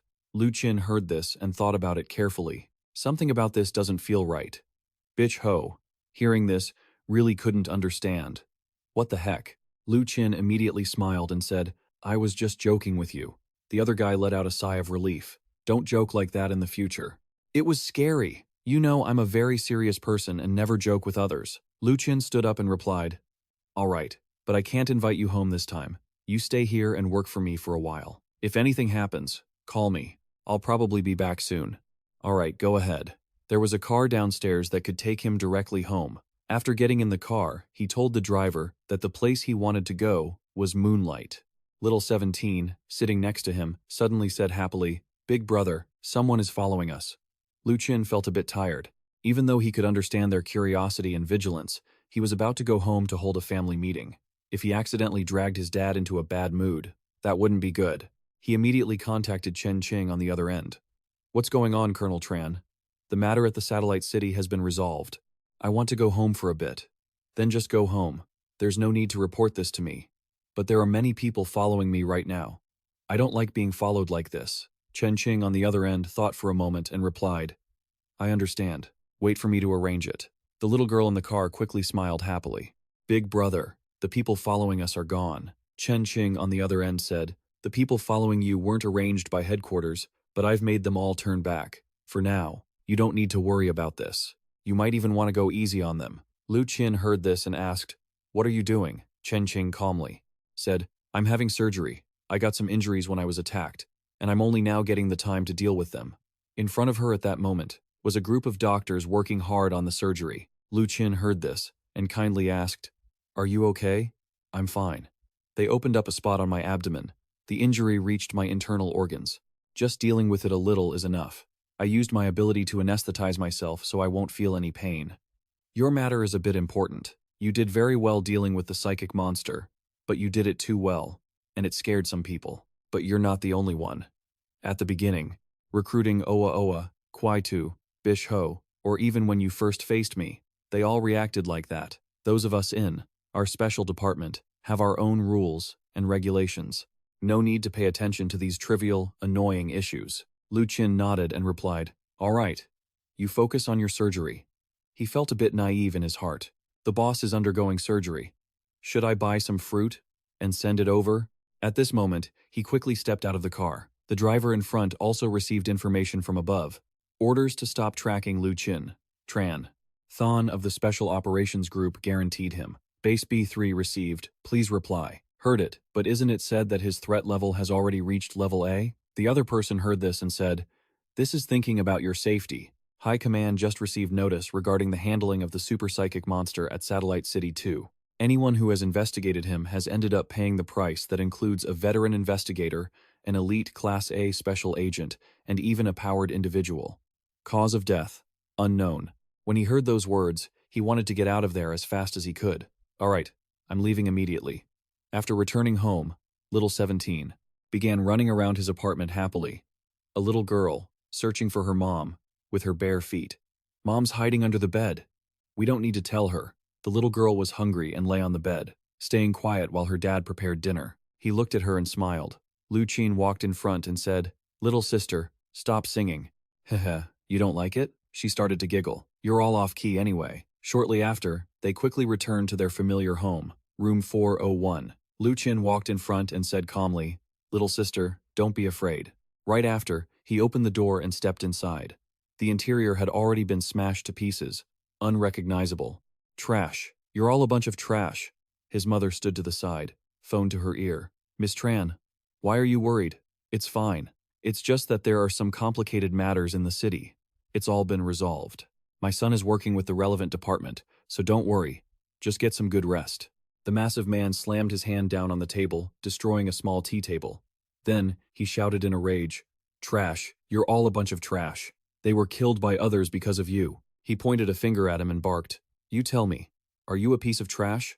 You've been out all night, and yet you let them all get away. You were tricked by others and got your leg broken, yet you didn't accomplish a thing." Little 17, hiding behind, heard these words and was already trembling with fear. His mother stood nearby and tried to soothe him. All right. You've been fuming all day. Can't you just stop? Isn't he back now? Now that the little one is asleep, shouldn't we have a small family meeting?" Soon after, the little round light bulb hanging overhead was turned on. Their family of 4 sat down to talk. "Mom is right. We really should have a proper discussion." Lu Qin spoke up immediately. "I don't think I did anything wrong. Since I accepted that salary, I should help them solve their problems. Just like the old orphanage director used to say, if everyone performs their duty well, this society can function normally. Besides, she helped me protect the people at the orphanage, so naturally, I have to protect the people of the satellite city in her place." But he still roared in anger. "You're still saying things like that even now? You protect others who protects us? What kind of ridiculous job is that? They are just using you. You do so much for them, and their first reaction is to be wary of you and monitor you. So, you should just let them all die. If you don't, everyone in this house will be killed because of you." His mother sat there, looking completely calm as she said, "If they all die, who's going to pay our son's salary? And who's going to keep this city running? Leaving an entire city empty, wouldn't that be interesting? Actually, to be reasonable, we do things that others can't do, so they have the right to be afraid. It's not like everyone dislikes going outside as much as you do. The world should be a bit more lively. That would be better." Of course, his mother was the reasonable one. As for you, you really did show a bit of weakness. When those people were running away, you chose to save them. I can understand that. But what about now? The old monster of a father was still shouting, "If you don't want to be harmed by others, then you have to strike first before they can hurt you. You have to make them understand not to mess with you." Little 17, sitting there, suddenly shouted, "Brother isn't wrong." These words immediately shocked his parents, who exclaimed in unison, "What did you say?" His father was so angry he nearly lost it. "You damn brat. You silly girl. You don't understand anything at all." Little 17 wasn't afraid at all. Instead, she said loudly, "What brother did was not wrong." Lu Qin took his little sister into his arms and said, "Dad, stop scaring little sister." His mother quickly stepped forward and patted the child's head. "Your brother certainly didn't do anything wrong. He actually did the right thing. Now we need to discuss what happened afterward. Those people did evil things and stole that painting, even though others think they were only after the painting. But is it really that simple? If they were only after the painting, why did someone bring a neurobomb to find you in the first place? Why did the explosion have to be in the South District? Besides, it's quite fun in the suburbs too. We've never been outside the city." Lu Qin lowered his head and thought carefully. Everyone made a lot of sense. His father suddenly asked, "Are you agreeing to it this time?" Right after, he stood up abruptly and said seriously, "I had already decided before I came home this time. I sought you all out just to confirm one thing. Will you support me?" His mother gave a beautiful smile and said, "Decided so decisively, huh? Let's go find them." The whole family was in agreement. Meanwhile, at the research lab, someone called out, "Professor Bai, Chen Qing is here." He asked with concern, "How are your injuries? You should really take some time to rest." "It's no problem. Besides, I can't rest right now. This incident is truly serious. If I don't clear this up, I won't be able to bear it. The testimonies from the Shu family, the report on the 10 recovered artworks, and the search team's documents are all here. There is reason to suspect that the powered individuals who appeared at that wall likely already searched for that painting within the city long ago, and they had been searching for a while. Only when Xu Xiaoxiao left the main city and revealed the painting did they get a chance to act." Professor Bai invited her to sit down. "Actually, the situation is clear. The special pollution source number 41, let's call him Tan Yin, is likely a very powerful individual. This person is extremely bold and cautious. He also understands the defensive measures of the satellite city very well. Based on his level of power usage, it can be seen he has reached at least the second stage, and I wouldn't rule out the possibility that he is already at the peak of the second stage. Hearing this, Chen Qing glanced over and asked, "If he's just a bandit, that would be manageable, but what if it's the tech cult?" Professor Bai continued, "I don't think so. Based on the tech cult style, if they had orchestrated it, the neurobombs appearing in the city certainly wouldn't have been limited to just one. Of course, it also doesn't exclude the possibility that the tech cult planned to detonate this bomb of theirs. They might be using this bomb to test data. If this bomb had truly exploded, the consequences would definitely have been catastrophic." Chen Qing, sitting on the side, shared her thoughts. "This is also the credit of our unit, but Minister Thumb also arranged for people to monitor Lu Qin. You probably understand how old Thumb does things. For him, this is perfectly normal. Actually, I called you here because I have some suspicions about this incident. Previously, they had arranged for a neural mutant to appear near the orphanage and attempted to approach Lu Qin, but he quickly dealt with that person, and they ran off. From the inspection report, it could be confirmed that this neural mutant and the one that attacked you both came from the hands of a puppeteer class ability user. Therefore, the people from the Night Order had already started approaching Lu Qin a long time ago. Do you know why? Take a look at this document. This is the information we have currently. Investigated regarding the Red Moon orphanage explosion from that year. Chen Qing took it, carefully examined it, and couldn't help but exclaim, "You suspect that person is the one from 25 years ago?" During the early stages of the Eclipse Research Institute's official establishment, there was some volatility. Those events stemmed from a lab director who took a portion of critical resources and experimental products before disappearing. Many years later, the research lab was still searching for him. A lot of people know about this. It's known as the Runaway Lab Incident. There is reason to suspect this is one of the goals of the Night Order this time. Chen Qing heard this and blurted out, "But this document is too old to prove anything." Professor Bai continued, "That is true. Many things seem to have been intentionally tampered with by someone, making it very difficult to find concrete evidence at the moment. We can only speculate. But, if the orphanage and the runaway lab are connected, then at least one person knows the truth about this matter." Chen Qing immediately brought up a name. Tung Tulok? Yes. So now, if you want to handle the work, then I suggest you focus on one thing. As for the rest, such as investigating how ability users in the suburbs are bringing weapons into the city or spying on information about the Hua family, Old Thom handles those very decisively, and his methods are harsher than yours. But the matter related to the orphanage must be handled by you. For anyone else, I cannot feel at ease. Chen Qing quickly replied, "I understand. Tomorrow, I will make a trip to the orphanage to speak with Tang To Lok." The red moon outside seemed to have changed, signaling a storm about to arrive. At that moment, Tang Ti Lok was sitting in a wheelchair, looking out the window, a gun resting on her lap. The next day, at the orphanage's new address, Chen Qing appeared there. Fortunately, the orphanage wasn't affected by the recent incident. Moving here to protect them was definitely the right move. As she walked inside, she saw an old man sitting and reading the newspaper nearby. "I am from the Security Bureau, here to see Director Tang." "Wait a moment, class isn't over yet." A moment later, the school bell began to ring. She stepped into the courtyard and saw a girl in a wheelchair playing with the children. Chen Qing approached her and introduced herself. "Hello, my name is Chen Qing, a colleague of Lu Qin." "Colleague? You're the one who gives him so much money?" Hearing this, Chen Qing smiled. "The work he does is worth that much compensation." The children quickly dispersed. Tulok looked up at her.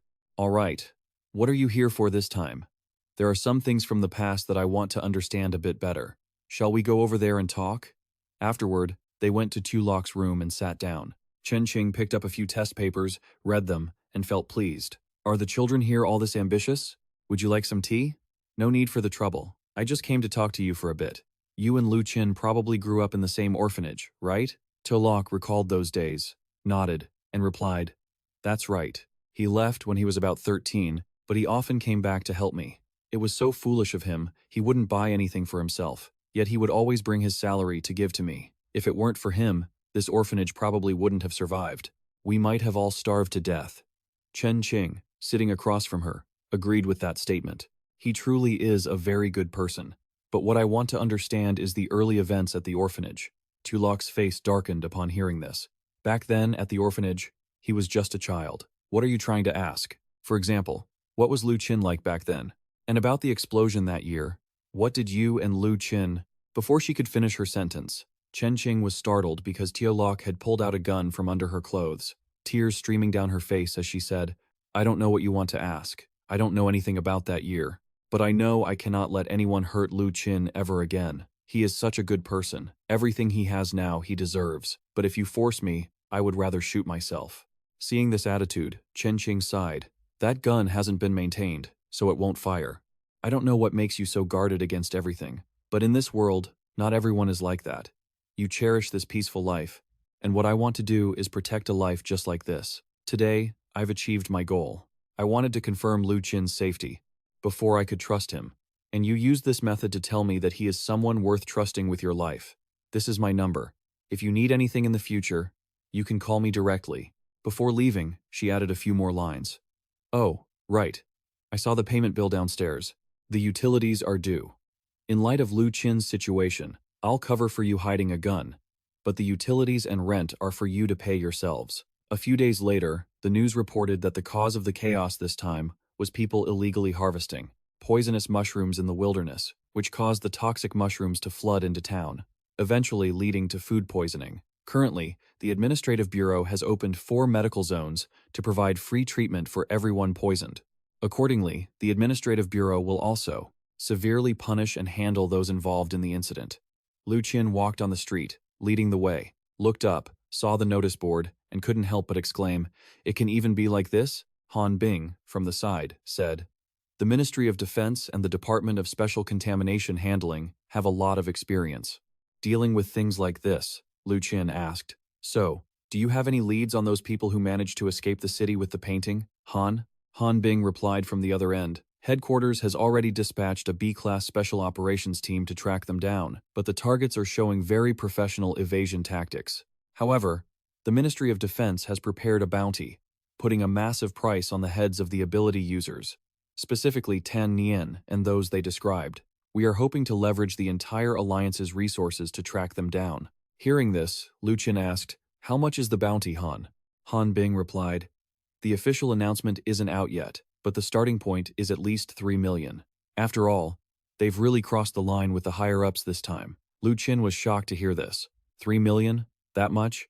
Han Bing continued, "That's right. Also, regarding the compensation for Mr. Lu Qin, since Mr. Lu Qin handled the incident at the Wanzhong shopping center." Before she could finish, he cut her off. "That stuff isn't important. The main thing is, I need to do something else now. Like you just said, the Ministry of Defense's pursuit of those people won't be simple. But they've committed so many crimes in the city, we can't just let them off the hook easily. So, I want to submit a request to headquarters." At the Qinggang Administrative Bureau's high-level command center, Minister Shen slammed his hand on the table in a rage. He wants to head out of the city alone to hunt down those ability users? Is he crazy? During this incident, he revealed so many secrets we previously knew nothing about. We're in the middle of investigating and questioning him, and now he suddenly wants to leave the city? There's definitely something fishy going on. The others in the room glanced at him. "Why are you all looking at me? I know he performed a great service this time. He saved a lot of people, and I have no complaints about his performance. But facts are facts. The way his body is constantly brimming with energy has always been the biggest issue we focused on. It's a sign of a hidden threat. That's why I'm recommending we interrogate him." However, the doctors who previously examined him argued back. "Wait, so it is an interrogation? You should have just said that clearly from the start." "Exactly." Su Xinzhong, the chairman of the Qinggang Administrative Bureau, sat in the middle and smiled. "I also find it a bit strange. What is his true motive for wanting to leave the city? Also, are there any results from the research on his abilities? How much of it can we actually explain?" The person across from him replied, "We can't explain it. At the most critical moments, we were always backing off, so we couldn't see exactly what happened when Lu Qin handled the neuromonster. We only know the nerve energy explosion was nearly level 3000. Chen Qing, sitting on the side, spoke up. "Lu Qin's purpose for leaving the city is likely not to escape. On this point, I can be certain. I have always trusted Lu Qin. I truly understand Minister Shen's concern, but so far, every mission Lu Qin has taken part in has been completely by the book. Being overly suspicious of an ability user who is giving his all for us is something I find very dangerous. So, my opinion is, why can't we treat this request as a legitimate application? Besides, if Lu Qin is determined to leave the city, we wouldn't be able to stop him anyway." Professor Bai, sitting there, also chimed in. "I agree. Where is Lu Qin now?" At the Security Bureau of Satellite City No. 2, Lu Qin picked up the phone. Chen Qing, on the other end, spoke first. "I've seen your application. You want to leave the city?" "That's right," Chen Qing continued. I suggest you don't go.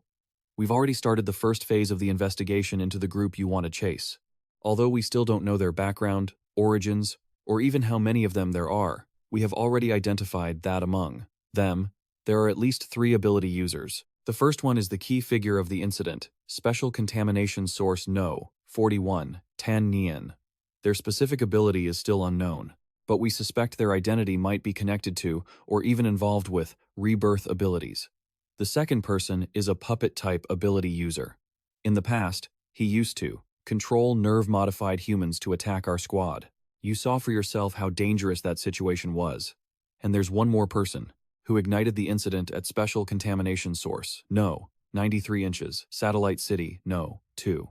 We have preliminarily determined that he uses a type of contamination source and uses his own abilities to create such massive chaos, but we can confirm that this person's nerve level is far higher than that of a normal ability user. You were recruited not long ago, your fundamental training isn't finished, and you have no experience in combat with such ability users, so it would be extremely dangerous for you to go after them. Lu Qin listened to all this, but calmly replied, I really don't have experience fighting other ability users, but they probably don't have experience dealing with me either. Chen Qing, sitting in the meeting room, continued, Tell me the real reason you want to go out and chase them. Lu Qin looked out the window. Isn't this what you said yourself? Whoever did wrong must pay the price. They are going to have a fierce battle outside the city. Chen Qing, on the other end, really had a reason to ask the next question. Is this because you heard about the bounty? Lu Qin awkwardly tried to explain. No, that's not it. Really not it. I just feel that since they caused so many people to die, it's really too much. That's why I want to go out, to catch them and make them pay. The reward money or whatever, isn't that a matter for later? Chen Qing, on the other end of the line, replied, I can approve this leave request, but before you set off, you must give me a specific timeline. This is a mandatory work procedure. Lu Qin carefully thought about the request. It will probably take about 10 days. Mostly, I'm worried that because I don't know the roads and the situation outside the city well, I might waste time during the pursuit. That's why I padded the estimate a bit. Chen Qing, on the other end, said, I'm hanging up now. Wait a second. The people on that side started whispering. Does he usually brag that hard? I've never seen him brag before. His head is definitely normal, right? Mr. Su, I'm telling you the truth. Have you ever thought about bringing Lu Qin to our research institute? Definitely not allowed. That would be protecting his life. Professor Bai, who was sitting to the side, spoke up. I only have 2 suggestions. First, from today on, Lu Qin's file classification will be adjusted to A level. No documents regarding investigations into him or probing his status can be leaked. First off, from today on, Lu Qin's file security clearance is being bumped up to level A. No documents regarding him can be taken out, and no one is allowed to investigate or probe into him. All of it needs to be approved by at least 2 high-ranking officials. Su Xintong, sitting across from him, agreed immediately. Besides that, the application. This time, we also need to fully support him, not just materially but also in our attitude. Agreed. Meanwhile, at the Satellite City Guard Bureau, number 2, Bihu tilted his head and asked, Who were you just talking to on the phone? Was it Director Chen? About my work application? He asked curiously. He turned his head and asked back, A business trip? Where to? Outside the city. Bihu was shocked the moment he heard that. Brother, are you crazy? Only a fool would go outside the walls. Do you think the outskirts are like inside the city? There's no food, no decent place to sleep. It's basically just asking for trouble, you know?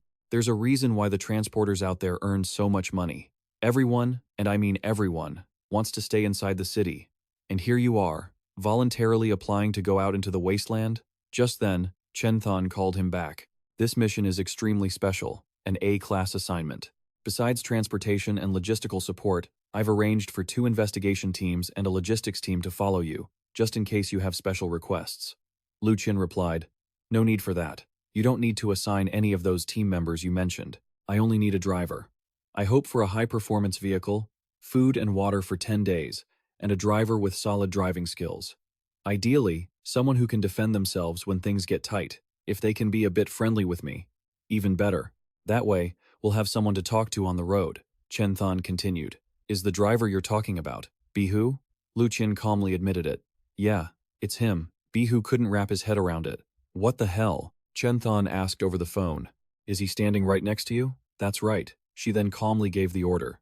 Then tell him to start preparing immediately. Bihu was completely baffled. Wait, hang on. Is he actually going insane? What do you mean tell me to prepare? Did I even agree to this? Did you forget to ask for my opinion? Hold on. Hey. Lu Qin smiled and replied. Your name is already on the list. Haven't you always wanted our families to get together? Isn't this the perfect chance? Bihu still couldn't understand. Are you kidding me? I agreed to join up because I wanted to make some money. And eventually marry and have a bunch of kids, not to go out there and die. Lu Qin sat inside, sipping tea with his younger sister. The little girl smiled and said, Brother, that person on the phone looks really scared. He's bad-mouthing you right now. Do you need me to go teach him a lesson? Lu Qin smiled and replied, What is he saying? The little girl thought for a moment and said, The person on the other end of the phone has changed. Someone is trying to reason with him, and someone else seems to be threatening him. But this guy, he doesn't respond well to pressure. Even if he had to jump off a fourth-story building, he'd never want to leave the city. Chen Qing on the other end said, Then, when you get back, I'll arrange a training mission for you in the main city.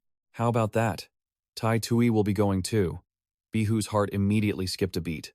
Really? Tai Tui? My dear is going too? Chen Qing felt a bit exhausted. Yes. As long as you can successfully cooperate with Lu Qin to finish this mission. Afterward, he returned with an incredibly excited expression. Lu Qin asked with concern, What did he say when you got back? Bihu said, with great solemnity, The headquarters has decided to merge us into a special squad. I'm the deputy leader, and you're the team leader. The intel files are being transferred, and the supplies we need are being prepared. We're scheduled to head out in 30 minutes. He leaned in close and said, Brother, you have no idea how much I've done for you. Just now. I had already convinced the higher-ups to give you a different driver. But then I thought, the outskirts are so dangerous, so… Lu Qin knew everything, but he still smiled and replied, I really appreciate it. Little 17, sitting in front, said happily, Is this person coming with us too? Can we count him as a toy then? Lu Qin seriously lectured his sister. Absolutely not. Our first rule for this trip outside the city is, do not harm him, or at least, try your best not to hurt him. Bihu was left with a blank stare. Half an hour later, they had their vehicle ready to go. Besides survival essentials like canned food, water, and first aid kits, there were 10,000 Alliance credits that circulated throughout the northern region. 2 gold bars, 4 sets of specialized gear for ability users, and weaponry. 1 standard 6-round pistol, 4 magazines, 1 14.9mm long-range sniper rifle, 50 standard rounds, 20 special rounds, and 3 daggers. On top of that, there were flare guns, a radio, walkie-talkies, a change of clothes, basic eating utensils, and 3 magazines for entertainment. Lu Qin stood in front and asked, So much stuff? We're only going for 10 days. Bihu replied, To be honest, I was worried this wouldn't be enough. Who knows what could happen in the wild? But you can tell that old Chen really cares about you. One look, and you can tell this is a military-grade modified Hummer from the Special Research Group. High clearance, wide body, V10 naturally aspirated engine, with power comparable to 1,044 horsepower like a 30-year-old man in his prime, plus bulletproof glass, and a heavy 6-barrel machine gun. This damn steel monster. I even think it could fly. After that, they climbed into the vehicle. Lu Qin handed him a piece of paper. Do you need to go home and tell them? No need. I'm all alone. Except for Teethwy, no one cares about me. Let's head out of the city straight away. Then, before we leave the city, let's go to Moonlight Terrace. You know my home address, right? We need to pick up my family. Sure. They quickly parked that car under his apartment. His beautiful mother was standing there waiting. Bihu, naturally unable to see her, felt a bit panicked and asked, do you need to go upstairs and help with the luggage or something? But just then, Lu Qin replied, No need. They're already in the car. His mother sat in the back, laughing happily. We can go now. Sure. Bihu fell into deep, terrified thought, because the back seat was clearly empty. All right then, let's head out. Bihu still felt like he should introduce himself. Hello, ma'am. My name is Bihu. I'm a close friend of Lu Qin's. It's a pleasure to meet you all. Everyone must be thrilled to meet you, right? Haha, no need to be so formal. His mother, sitting in the back, covered her mouth and giggled, clearly amused. This kid is actually pretty decent, just a bit of a chatterbox. Should I have my little sister cover his mouth? Without waiting for an answer, they began their journey, the large off-road vehicle pulling out of the city. Leaving the city at last, Bitch Ho sat in the passenger seat, continuing to ramble on even after they had cleared the city gates. All right, let me guess. The back seat must have the uncle on the left, the aunt on the right, and the cute little sister in the middle. Wrong, Lu Qin said calmly. You guessed wrong. My dad couldn't stand how long and boring the trip would be, so he's not in the car today. But seeing how nervous Bitch Ho was already, there was no need to tell him the truth. Lu Qin continued quietly. This is the intel from the garrison department. Doesn't look like there's much information though. Indeed, the data showed that 2 special tracking agents had caught up to the Cavalier Corps. They had stopped at some building in the abandoned town south of the city, but after the special agents pursued them there, they vanished without a trace. No one knew if they were dead or alive. The investigative team that followed could only make it as far as that abandoned town, and they were still searching for the agents' remains to this day. Lu Qin asked his mother for her opinion. Why don't we go take a look ourselves? All right then, let's head to the spot where the Cavalier Corps stopped and disappeared. Let's see if the investigation team missed any clues. Lu Qin, sitting beside him, added, They've been on the run for a whole day now. Nobody knows how far they could have gotten. If I want to catch up, I have to maintain a very high speed. All right, brothers, time for me to show you what I've got. Let's see just how strong a spider-type user with manipulation powers can really be. He quickly slammed the gear shift, accelerating to a speed so fast that little 17, sitting on the roof, was almost blown off. Bitch Ho was incredibly excited. Bro, how was that? Pretty dope, right? Lu Qin couldn't help but sigh to himself. Does this car actually know how to fly? At that moment, he glanced outside and saw his younger sister sprinting, chasing the car at a terrifying speed.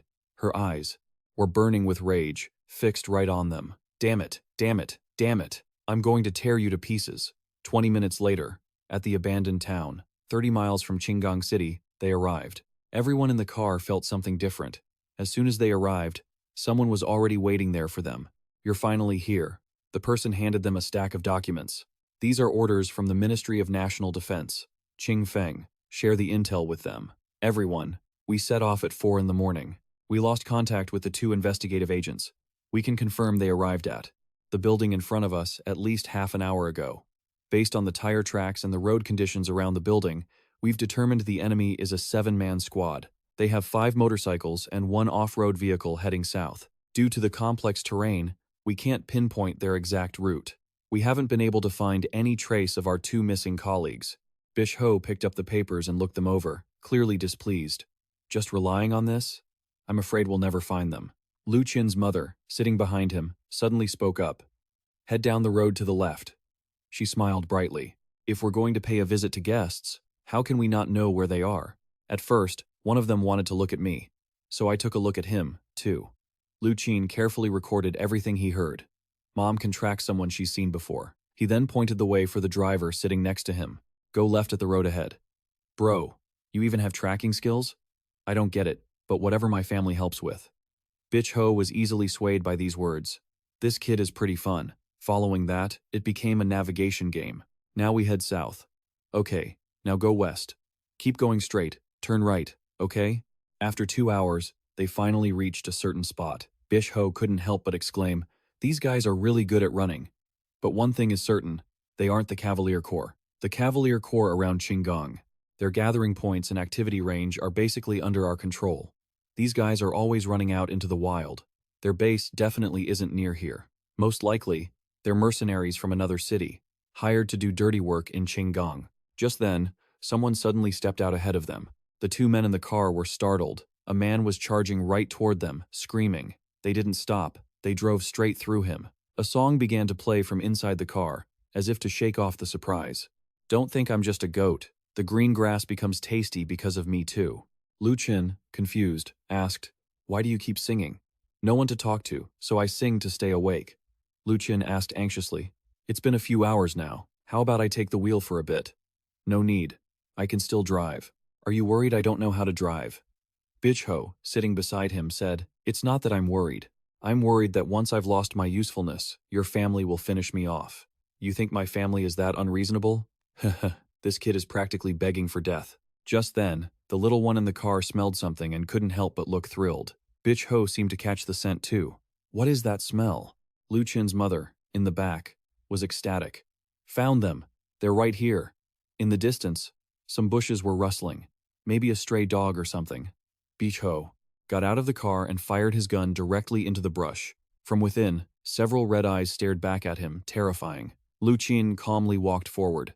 A warning echoed from behind, "Be careful, the wild has everything." But he couldn't help but find it funny. Who's the rookie here, anyway? Lu Qin carefully inspected what was in front of him and concluded, "It's internal organs. Looks human, and not just from one person." Bish Ho crouched down to get a closer look. Why would human organs be dumped here? There are no other body parts, which means only the organs were left behind. Lu Qin asked, "Doesn't the Cavalier Corps have a puppet-type ability user?" Bish Ho turned his head to answer, "The signature move of a puppet-type user is mental control and human modification. So they're controlling and modifying people?" The files the Research Institute gave us included reports about attacks on Satellite City Number 2 by some mentally modified people. Those modified subjects had their non-essential organs removed, leaving only the heart and brain. This seems to be a manufacturing standard. They lost 7 modified subjects in Satellite City Number 2, so now they need to replace them. He needed to carefully examine the surroundings. This fabric is unusually thick. Only the High Wall City has it. I think we should report to the City Lord. We've found our missing special agents. Bish Ho, standing beside him, immediately asked, "But how on earth did you figure that out so quickly? Was it all in the intelligence report they gave us?" Bish Ho really couldn't wrap his head around it. He had read the same file, but he must have been too distracted with driving to notice. "So, what do we do now?"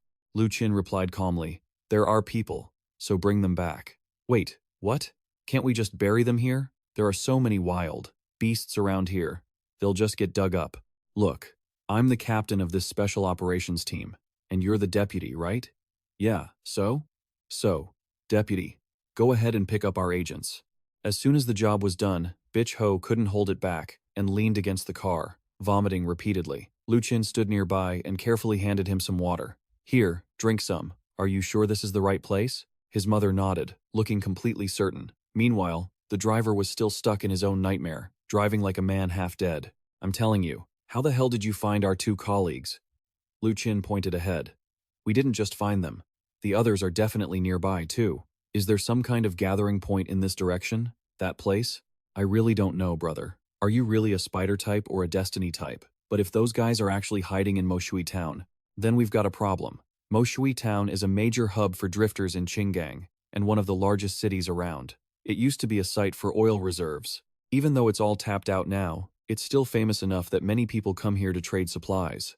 If the Night Order ran off to that place, we really need to gear up. That dump of a town might even have more firepower than our own city guards. Normally, the people out there follow the orders of the High Wall City, but we're just 2 people in a car, dragging this much.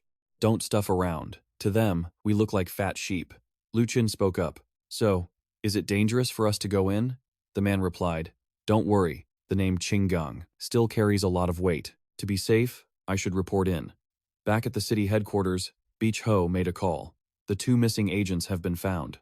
Report that they have sacrificed their lives. We suspect the Night Order has entered Moshui Town. We are preparing to go in and investigate. If there's no word within 3 hours of this report, it means something has gone wrong." Meanwhile, the higher-ups were still sitting in the conference room. He really is investigating seriously, but they've been out for less than a day. In such a desolate place, with almost no intel, how did they find the bodies of the 2 missing agents? The odds are 1 in 1,000. They even determined the location of the Night Order. This fundamentally makes no sense, right? Professor Bai spoke up from the side.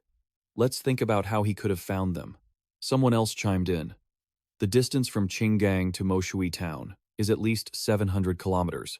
Reaching it in one day suggests either he intended to go there from the start, or he knew the Night Order was in Moshui Town. Or, perhaps he anticipated that after these knights fled to Satellite City Number 2, their supply replenishment would be a major issue. If they're traveling long distances, they need food, water, and fuel. They would naturally head to a place with enough capacity to resupply. South of Qinggang, there is only one place that fits the bill: Moshui Town." Someone else added, "Let me add one more point. Among them, there is a Stage 1 puppet-type ability user. This type can control at most 10 modified humans. During the ambush on Instructor Chen and Lu Qin, 6 were destroyed. Later, at the South Wall, we discovered 3 more. It is highly likely the modified humans near the puppet ability user have been almost entirely depleted, so they must choose a place to resupply. And it must satisfy one condition: a labor market.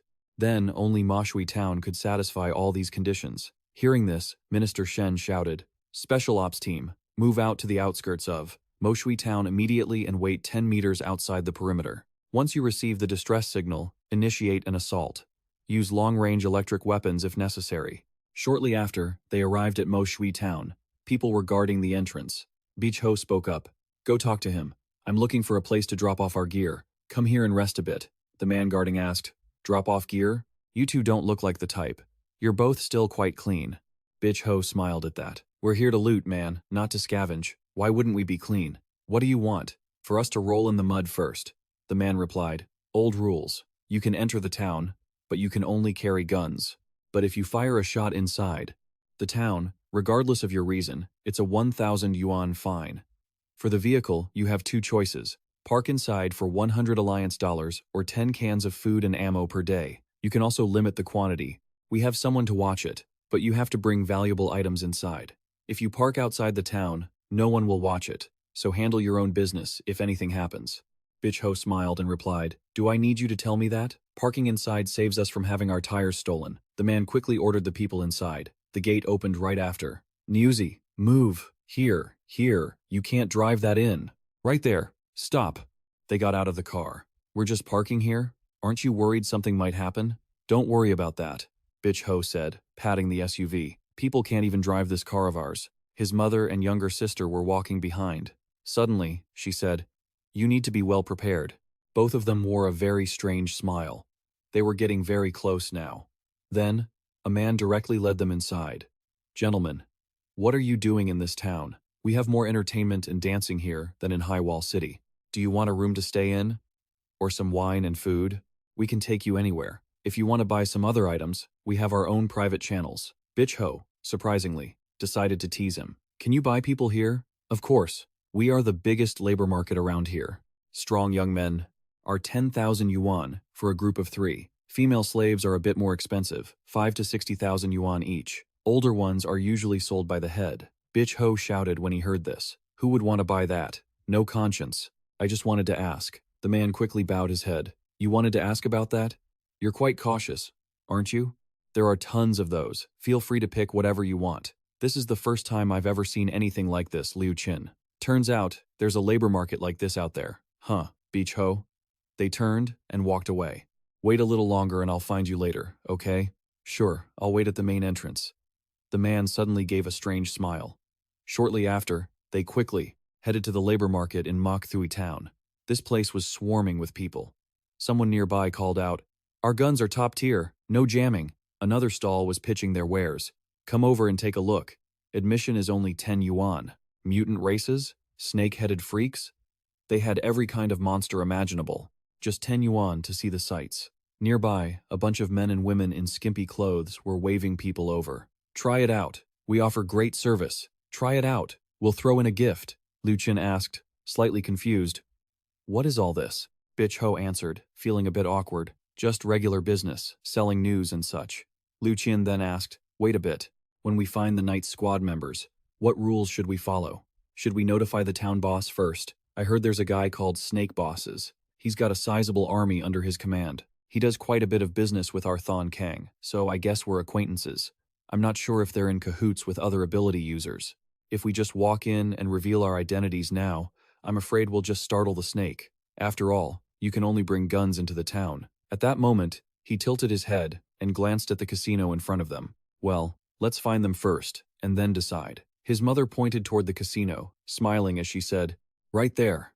"All right then, let's head inside and see." As soon as they entered, they heard the noise spilling out. Hurry up, buy the pot." This place was a gathering spot for all sorts of people from society. Bitch Ho stepped inside, feeling a bit confused, so he turned to the person behind him and asked, "In here? Do you have a plan?" His mother just stood there smiling. Lu Qin naturally trusted her words and said seriously, "No need for a plan." Then he kicked the door open and charged straight in. As soon as he stepped inside, he saw the 3 members of the night squad sitting there, having a grand old time. The raven mask guy looked toward him, appearing slightly surprised. Lu Qin, on the other hand, was extremely calm. "You just finish this hand of cards first. I'm not in a rush." A man with a square face sitting at the table suddenly flew into a rage. "Who the hell let you guys in here? Don't you know the big shots are playing cards? As he spoke, he pulled a gun from his pocket. Beach Ho quickly closed the distance to him in the blink of an eye, pressing the dagger in his hand against the man's throat. Don't move. What do you guys want? The guy threw out 3 cards and continued. 3 aces. I win. Finally, he looked at them very calmly. Who are you people? Lu Qin stood there, calmly, saying, I think you definitely know who I am, so I won't answer that question. I'll just state my purpose for coming here. I'm here to take you back. It's best not to resist, because I intend to take you back alive. I can only kill you after an interrogation. That's the only way it holds any meaning. But since I don't have experience fighting ability users, I might just end up killing you by mistake. I'm worried that by the time I capture you, you'll already be dead. The opponent heard this and gave a sly smile. You've got a point. At that moment, they all started drawing their guns. The 2 guys sitting next to him also aimed their weapons at them. Bitch Ho already had victory firmly in his grasp, a proud smile on his lips. You dishonest pieces of trash. The bullets fired were more than enough to handle those guys. Raven Mask smiled gleefully. At that moment, he was able to manipulate those puppets to head toward them. Bitch Ho realized something was wrong. Damn it. He once again used his power, pointing the guns held by those guys straight at them. They are spirit-modified types. The characteristic is, the higher the spirit level, the more expertly they can control puppets, making them act like the real thing. Lu Qin leaned to dodge a few bullets coming his way, recalling the documents he'd previously studied from the puppet department. The key point is that even ordinary people can be controlled by a puppet department ability user. There will be a certain state of resistance. Only puppets without spirit power, after undergoing the process of major spirit ablation and cleansing, can be controlled by an ability user. And the weakness of a spirit-modified puppet is destroying the spine. The weakness of a puppet class ability user is getting close to the host and destroying their will. Phase 1 of a puppet ability user. Limited to controlling 10 puppets. The weakness of a spirit-modified puppet is destroying the spine. Little 17 followed his big brother, happily shouting, Big brother, I'm here, taking out one guy. One of them had his gun knocked out of his hand. Afterward, the opponent was quickly crushed, his joints and entire body twisted, completely unable to withstand his strength. Lu Qin wore a proud smile, completely destroying the spine of that thing. A snapping sound echoed. Lu Qin looked down at the man trying to run away, a thrilled smile on his lips. Beach Ho, behind him, had also successfully taken down a guy trying to sneak up on them. The opponent quickly became immobile. Raven Mask, standing over there, laughed and said, Finished so quickly, have we? Bitch Ho took an inhibitor collar out from his clothes, preparing to use it on the ability user. It could be used right on the spot. His mother stood behind and carefully reminded him, It's not over yet. Immediately after, he saw a red light blinking from inside that thing's body. What is that? The guy was actually carrying a bomb inside his body. Both of them, naturally, hadn't expected this to happen. The little one behind him quickly controlled his body to bind the thing up. Bitch Ho, from afar, yelled anxiously, Brother, hurry and run. In the blink of an eye, the opponent was rolled into a ball, and the 2 brothers quickly retreated. Right after that, a small explosion occurred. The opponent was blown to smithereens. Raven Mask stood far away, watching this scene and laughing joyfully. Beach Ho's eyes widened in shock. Just how high is his spirit level? To be able to fold his opponent like that instantly, blocking the force of the bomb's explosion. He quickly lunged forward, a dagger under the belly of the spirit-modified person with the bomb, another one without a safety. That dagger quickly reached the person in front. Bish Ho covered his nose, not willingly getting close, and took that dagger out. However, there was something wrong with that bomb. Strange. There's no sign of the bomb exploding. The man beside him suddenly shouted, What is this? Lu Qin glanced toward them. It looks like 4 people are playing cards, but actually, you're the only one playing against 3 people. You've lost quite a bit, haven't you? Can't find that guy anymore? The blast of that mental bomb, in the modified human's gut, wasn't huge. The goal was probably just to create chaos so he could slip away. Suddenly, there's the sound of tables and chairs being overturned outside. A very thuggish-looking man is dragged in. Officer, this is the guy causing trouble. We felt something was off the moment we walked in. Bitch Ho continues from the side. The commotion is too big. It's going to bring out the armed forces. Stay put for now. Don't make a move. These guys are crazy enough to open fire. So, you're the one causing trouble here? Lu Qin glances around. Mom's gone. Did she leave when the explosion happened? Maybe she was worried about getting blood on her clothes. She always was a neat freak. Lu Qin and his sister jumped down quickly. You stay here and explain things to them. I'm going after him. Bitch Ho is truly out of options. Hey, hey! The opponent might have 3 ability users. Oh man, my captain switches into battle mode way too fast. He then glances at the guy sitting next to him. Don't you dare move. Another twitch and I'll kill you. The guy is crying, but no tears come out. Big brother, do I look like I have the guts to move right now? Move or not, huh? Right. He then shifts his gaze toward 2 hot girls sitting in the corner. You guys. His eyes instantly turn into heart shapes, full of adoration. How old are you? Surely not too young, right? Just then, there's a sound of the door being kicked in outside. Bitch Ho notices it too. He quickly raises his hands, smiling. Haha, don't get excited, let's all calm down. As he heads outside, he sees his mom standing there waiting. To the right? She smiles. No, it's the left. The right was just a trick of the eye. Watching the backs of her son and daughter leaving, she carefully calls out, "Be careful." Just as they arrive, they see that mob aiming their weapons this way. They were waiting for them. Little 17 has finished the mission of getting her brother inside. Big brother, are you inside? The crow-faced man sees him walk in and looks intrigued. You're fast. Suddenly, he fires countless, powerful bullets straight toward the 2 siblings. Back on Route 29 of Satellite City, they were ambushed. But thanks to their mother's protection, they were able to dodge. This time, I must be well prepared. At this speed, they easily dodge all the incoming bullets. Over there, the enemies realize what's happening. It's the spider type. Their moves are too fast. Looks like we can't get away easily. Suddenly, the guy gives a twisted smile, then reaches up and grips his own throat tight. Somehow, he manages to force his hand toward Lu Qin in front of him, choking him. My body is being controlled. This is the puppet type ability. Forced simulation. The intel says that when a puppet type user is focusing, they can force others to mimic their movements. The range is probably 5 to 10 meters, and they can affect at most 3 people. He speaks to his sister behind him. Sis, help me break this. Little 17 effortlessly dissolves the hold. She happily launches her brother forward. I'm coming to help. In a flash, he appears behind a puppet that's firing a gun. Combining forces with his sister, they easily deal with him, then use this puppet to turn the bullets against the guys in front. One move, and he easily wipes them all out. Under control, aren't you? And those puppets in front surely can't find a way to escape. In the blink of an eye, they are all gunned down. He quickly runs out. Finally, all 3 are taken care of.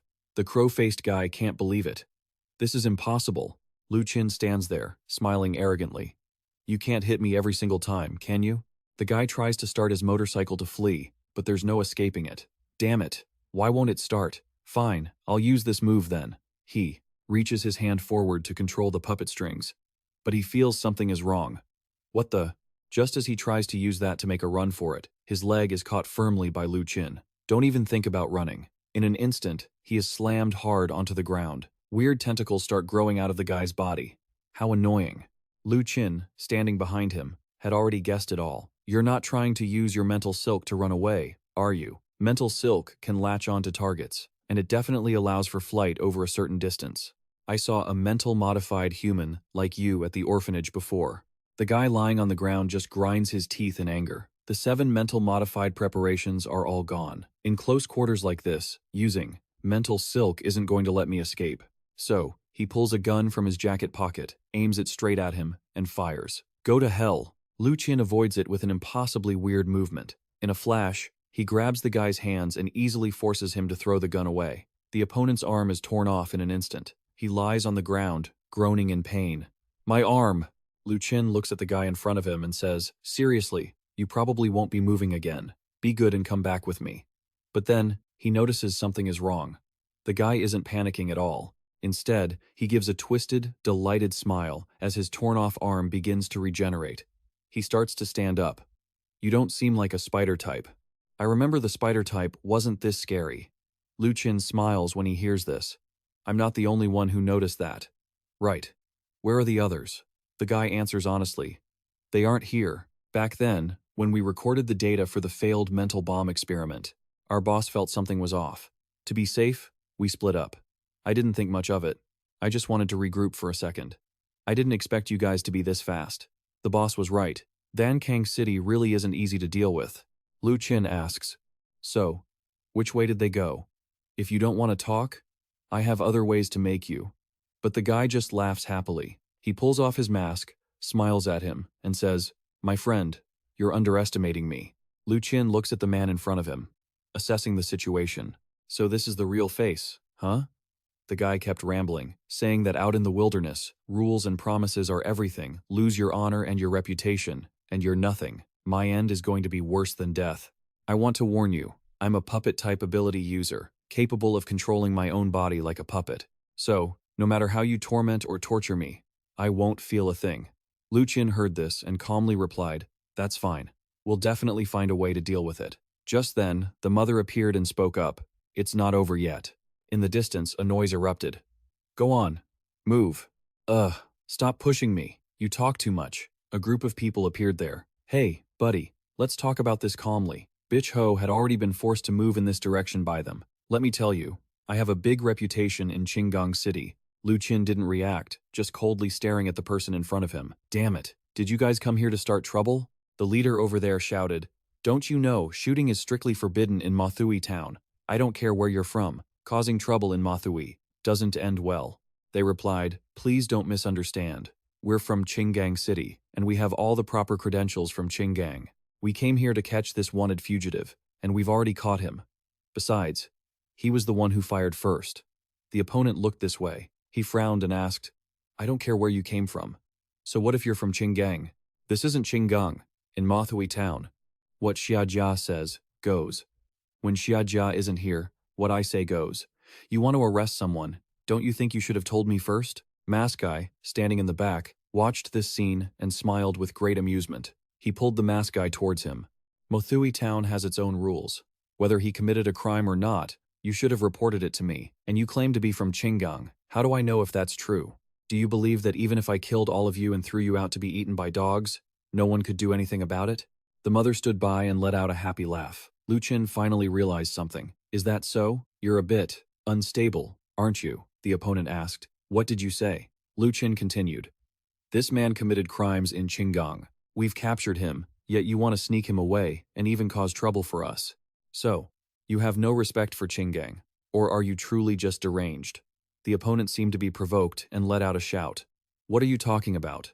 Are you trying to insult me?" Lu Qin remained incredibly calm. "Did you take something from him once? Like a bouquet of roses, perhaps? After taking that thing, you became extremely sensitive to him, maybe even deeply in love with him?" Lu Qin recalled the events he had been through. It was exactly as he thought. This man was a comrade of the person who had been spreading the roses throughout Qinggong City, so it was perfectly normal for him to have roses. Perhaps after entering the town, he had gifted something to the security officer.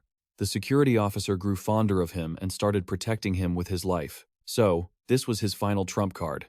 The people surrounding them whispered, "Is this guy crazy? Should we just kill him? This is absurd. How could that be possible?" And that large man flushed red, shouting, "What kind of nonsense are you spewing? Shut your mouth.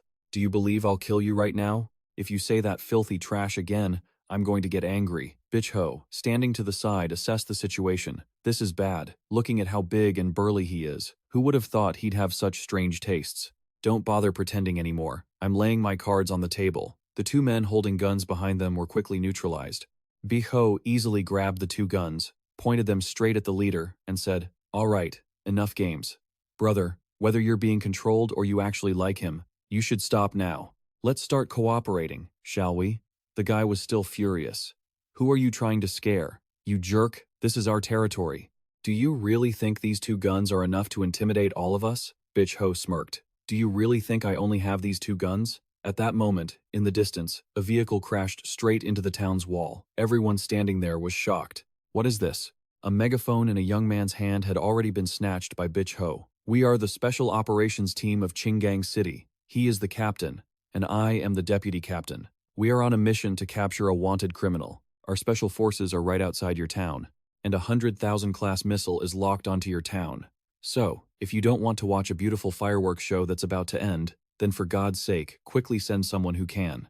Make decisions to come out and talk."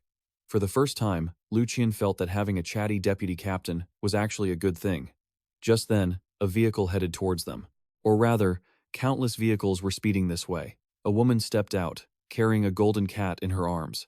Everyone bowed respectfully and called out, "Xiajia. Xiajia is here." The moment she arrived, she quickly issued an order. Lower your weapons, all of you. The people from Qinggang are not our enemies. Naturally, we are not the enemies of Qinggang either. Bicho glanced at the lady and greeted her. Greetings, Xia. Gentlemen, what is going on here? If you wanted to come in and make an arrest, at least you should have informed us.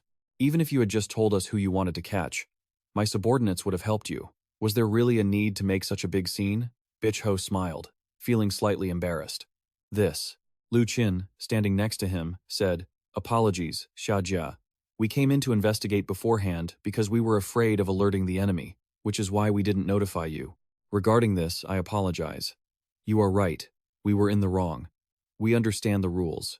My friend just fired 2 shots, 1,000 per shot. We will pay the fine in full. Xia heard this response and tilted her head, asking, Oh? Lu Qin continued, We just discovered that your subordinate has a real problem.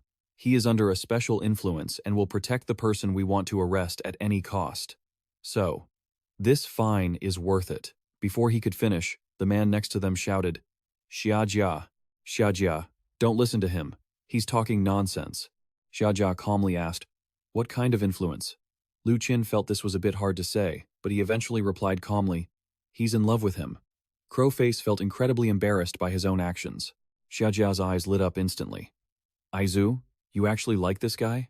How come I didn't know about this? You can try if you want. She immediately signaled to her men behind her to move. The man opposite her instantly aimed his gun at Crowface. That man shouted in protest, Don't!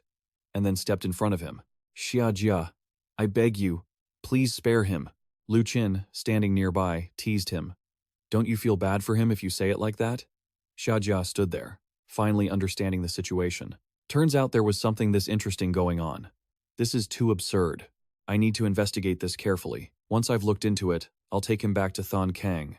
Is that okay? That won't work. We have to take this person back. Plus, from a safety perspective, until we confirm certain things, we won't let him have contact with anyone. Xia, hearing this, asked seriously, Huh? So what exactly did he do? Can you tell me? Lu Qin answered, looking a bit awkward. We have a non-disclosure agreement. We can't just reveal it.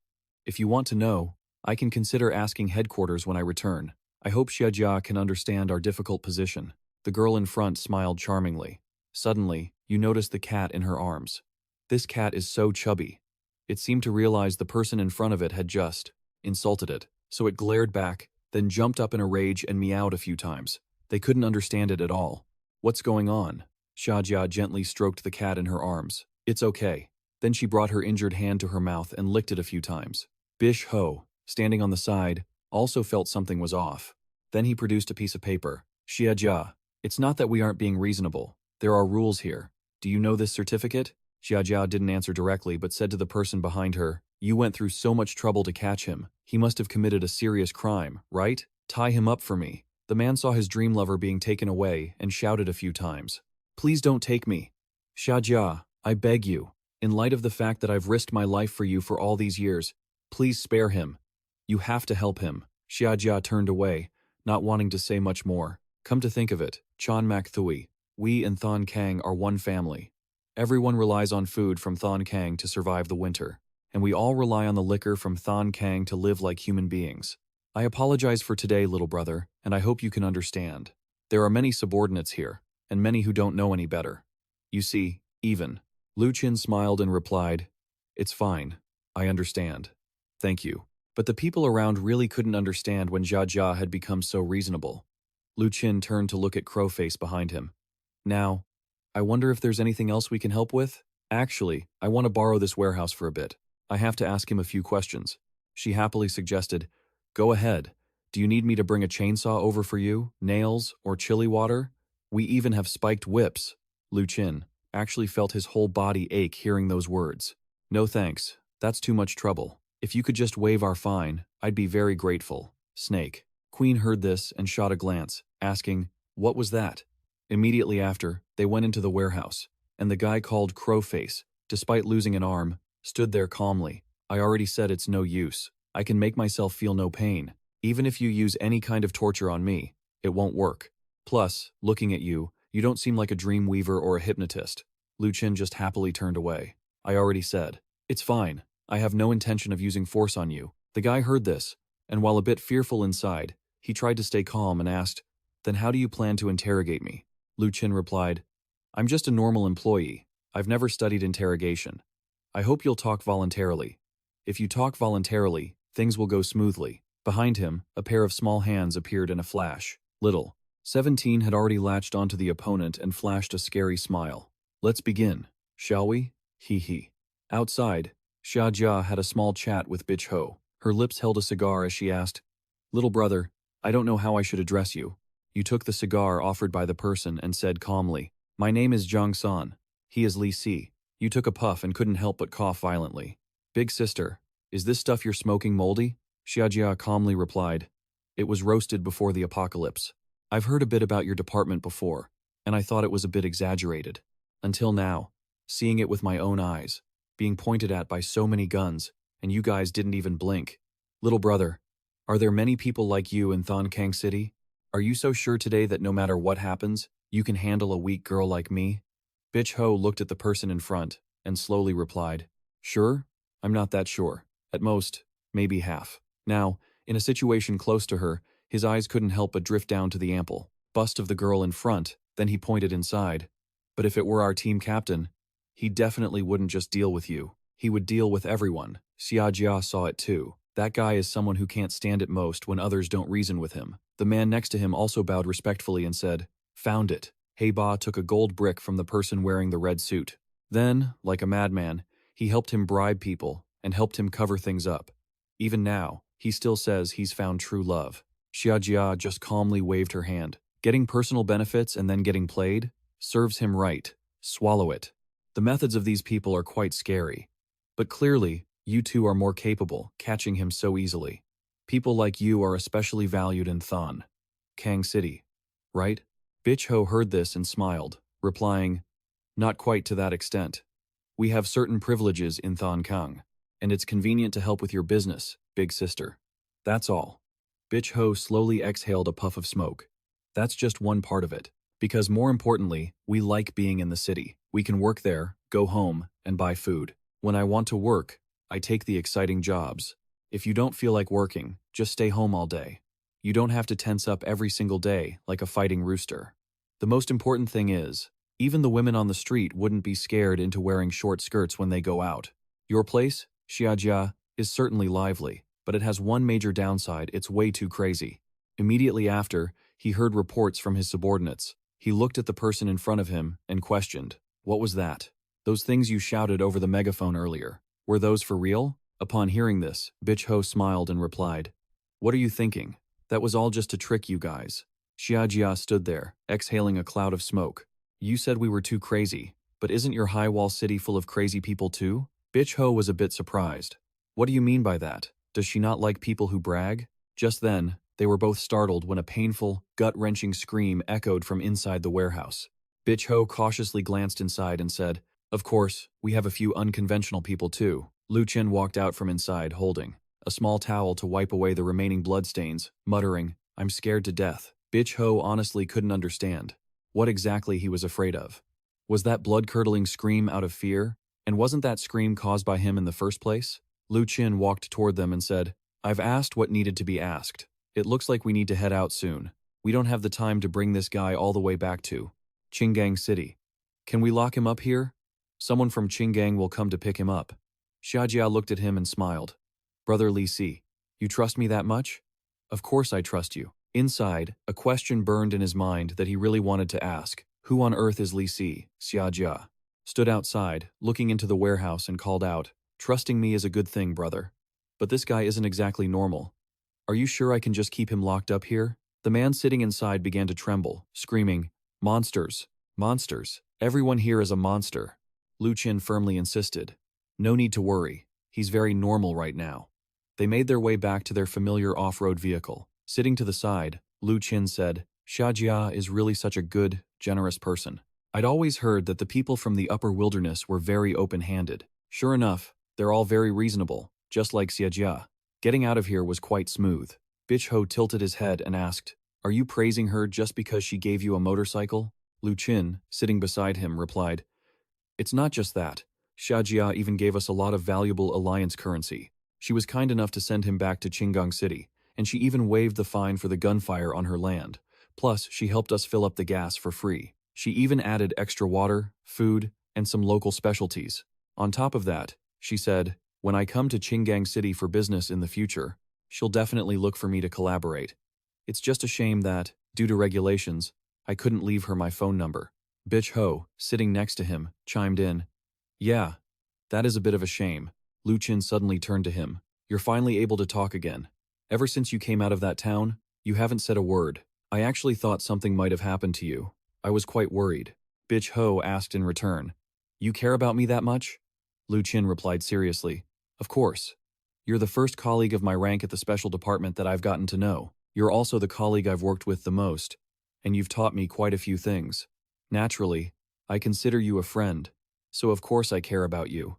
To be honest, I didn't have many friends when I was at the company. Then, they continued their conversation like old soulmates. I really didn't expect it at the beginning, but we aren't just friends. We're brothers. We have to watch each other's backs, right? That's right. Although, when it comes to my back, I have the support of my family. Can you really trust me with yours? Bitch Ho remembered something and asked, what about your parents and your little sister? They won't mind? His mother had sat in the back, carefully warning him. When making friends, you really shouldn't tell them the whole truth. Otherwise, it will only push them further away. Lu Qin smiled and replied, that's actually pretty funny. I'm just a guy with a slightly strange ability. I also know that sometimes, other people might think I'm a bit abnormal. Bitch Ho smiled upon hearing this and replied, don't worry. I've actually heard about that for a long time. Back at the research institute, there was a professor who always said your ability isn't spider type, but family type. But I think you're pretty normal. At most, it's just that some of your family members are a little unconventional. As soon as he said that, his friend felt his life was suddenly under threat. Lu Qin, sitting beside him, warned, let's not talk about that subject anymore, okay? Bitch Ho asked again, so, what exactly did you interrogate out of them back at Moshui Town? Tell me about it. Why were you in such a rush to leave? Lu Qin recounted what he had heard, looking serious. The puppet-type ability user is named Chen Qing. He's 34 years old. He's been involved with 3 women, but has no children. Turns out, he was a resident of High Wall City. After awakening his ability, he started heading into the wilderness to make a fortune.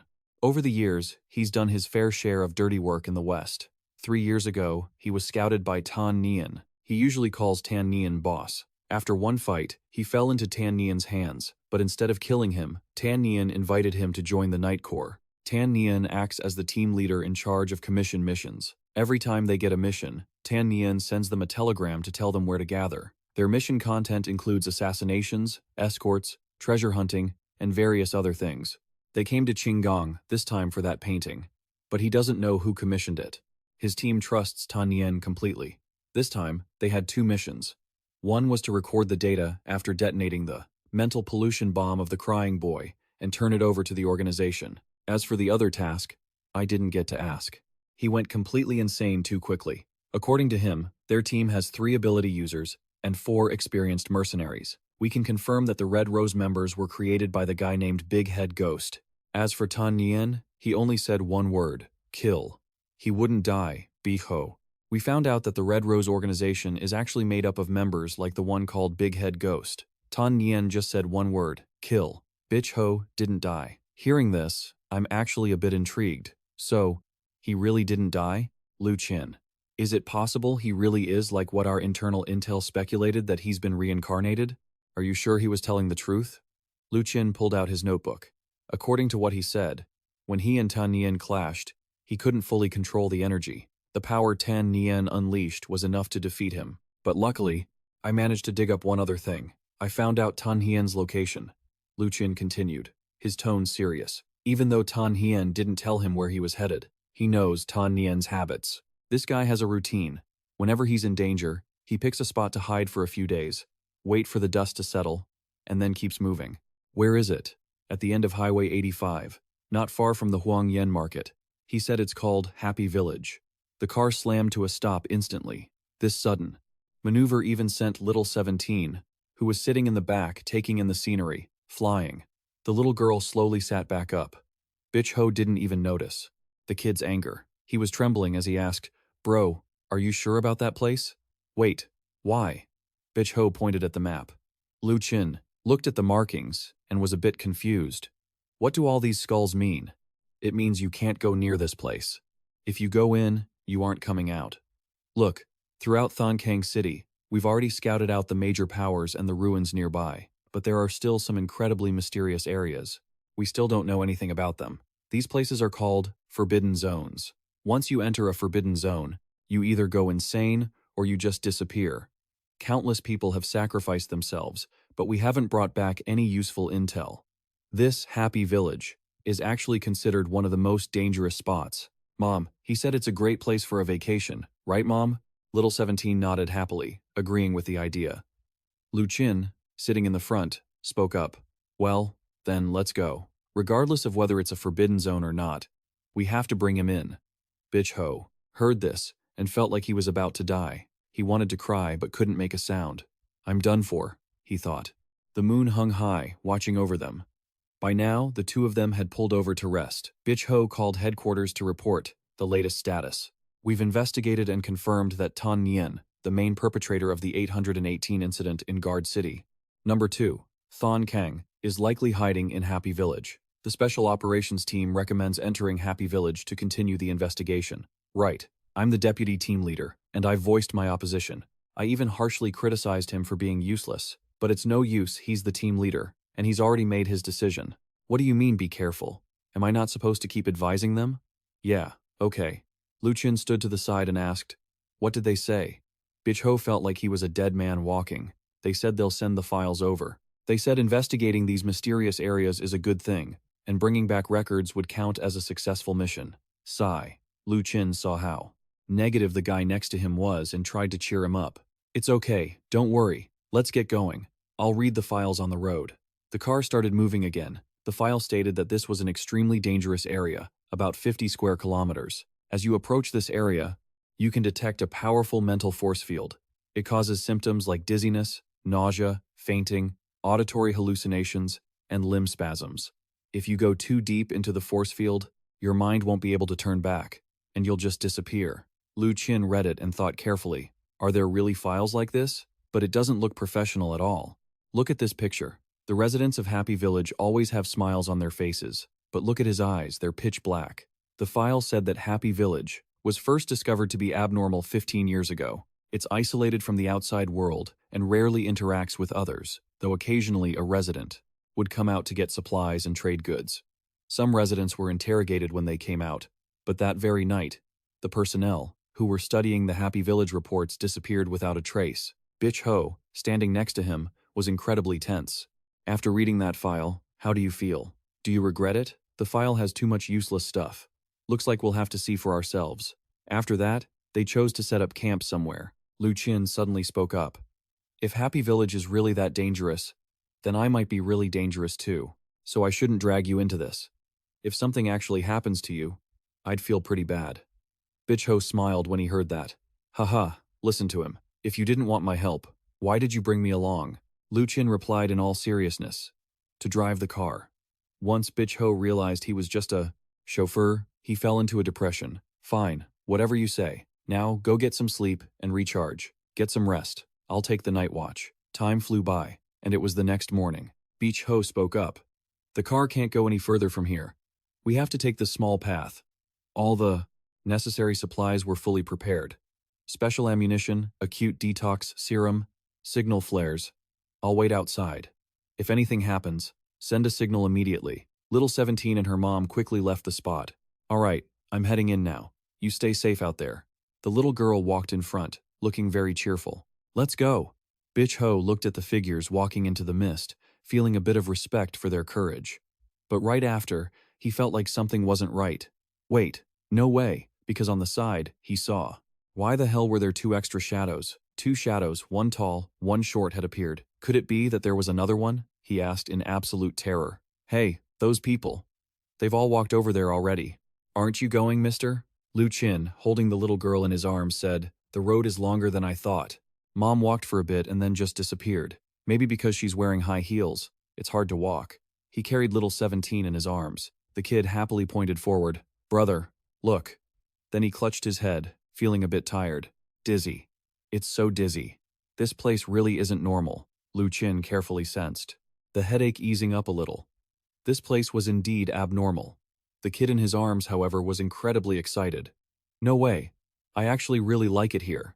Lu Qin carefully walked through the meadow ahead.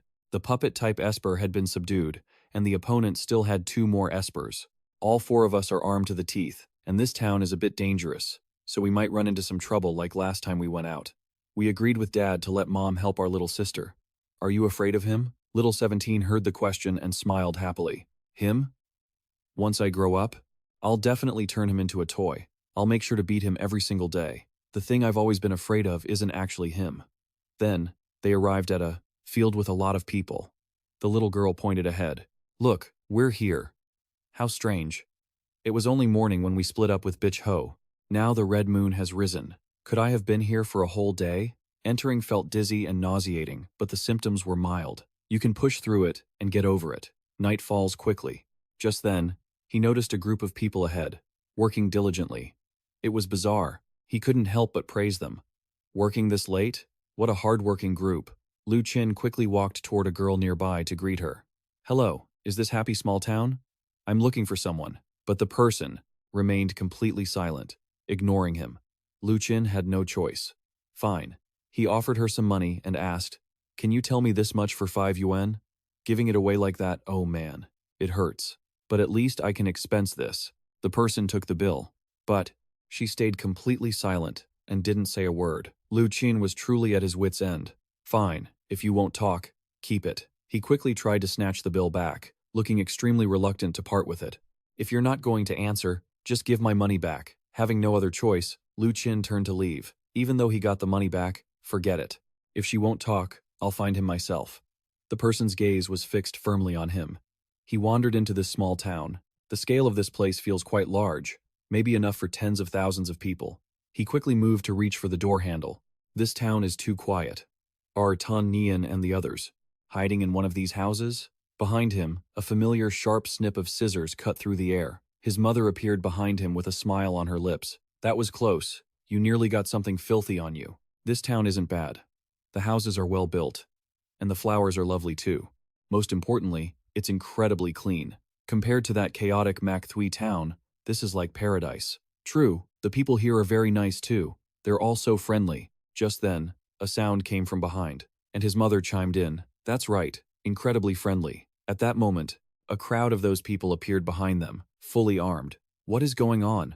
What suddenly happened to them? A moment ago, they were so polite. Seeing her son look at her, she said, Don't look at me. This has nothing to do with Mom. Lu Qin carefully pondered this. If Mom is denying it, clearly this change has something to do with her. Just a moment ago, she cut off something dirty on him, and now these people are hostile because their stuff was cut? Lu Qin spoke up. They don't look like they're about to rush us. Finding Tan Nian is still the priority. But the people here aren't easy to talk to. I'll have to check every house. She smiled at him. Mom got here a bit earlier, you know. When you and your sister were robbing those people, I was already in town. Earlier, it seemed like not every house had its lights on. Hearing this, Lu Qin frowned and asked, Some houses had lights on? Which ones? She smiled and pointed in one direction. Mom didn't look too closely. I was just admiring the pretty flower pots.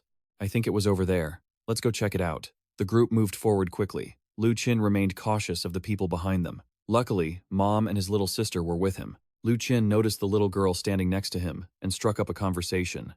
With so many bad people around, how come you aren't throwing a tantrum for toys? They're already toys. I don't like things that others have already played with. His mother, walking alongside them, smiled and said, Mom only remembers roughly where it was. I don't remember exactly which house. At that moment, she continued using her scissors to snip something off him again.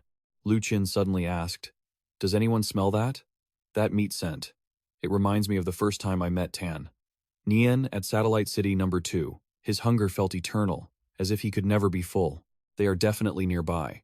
If we can find them now, great. If not, the person hiding inside will seize the chance to escape. Suddenly, a young boy walked toward him, calling out, Mister. The dirty child held out 2 apples in his hands.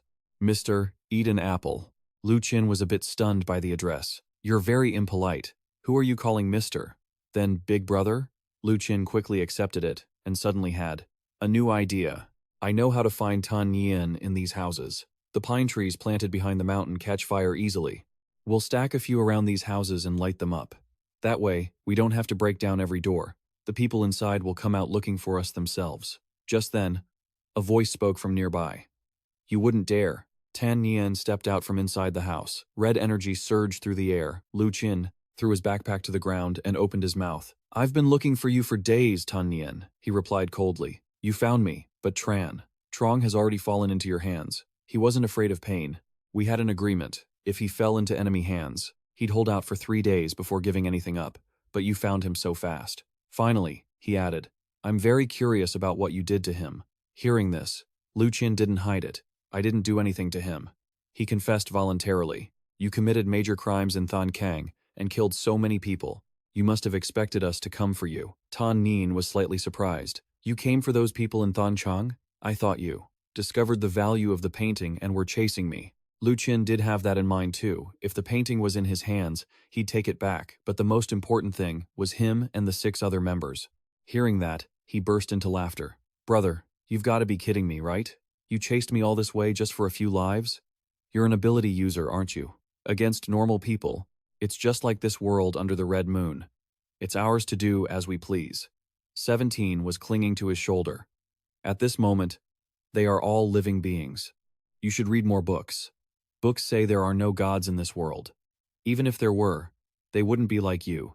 At most, you're just a lunatic. Knowing exactly what he was about to do, Lu Qin's mother spoke up softly from behind, warning him to be careful. He only saw in the depths of his eyes the reflection of that ferocious face. Ten Yan stood there calmly, arms crossed, smiling at Lu Qin without a shred of fear or intent to retreat. Meanwhile, Lu Qin leaned slightly to dodge the incoming bullets, silently telling himself, Don't back down. If I retreat, Tan Nian will escape. As if having made up her mind, his mother finally spoke up. Go. She looked at her son gently and whispered, Do what you have to do. No sooner had she finished than Lu Qin darted toward Tan Nian.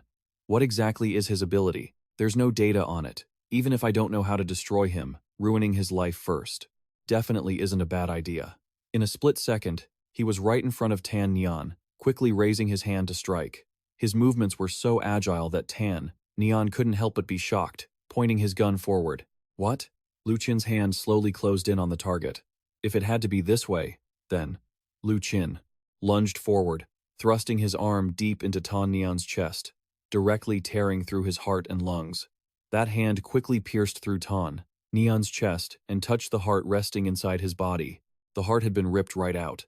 Tan Nian acted as if nothing had happened, standing there with a sinister grin.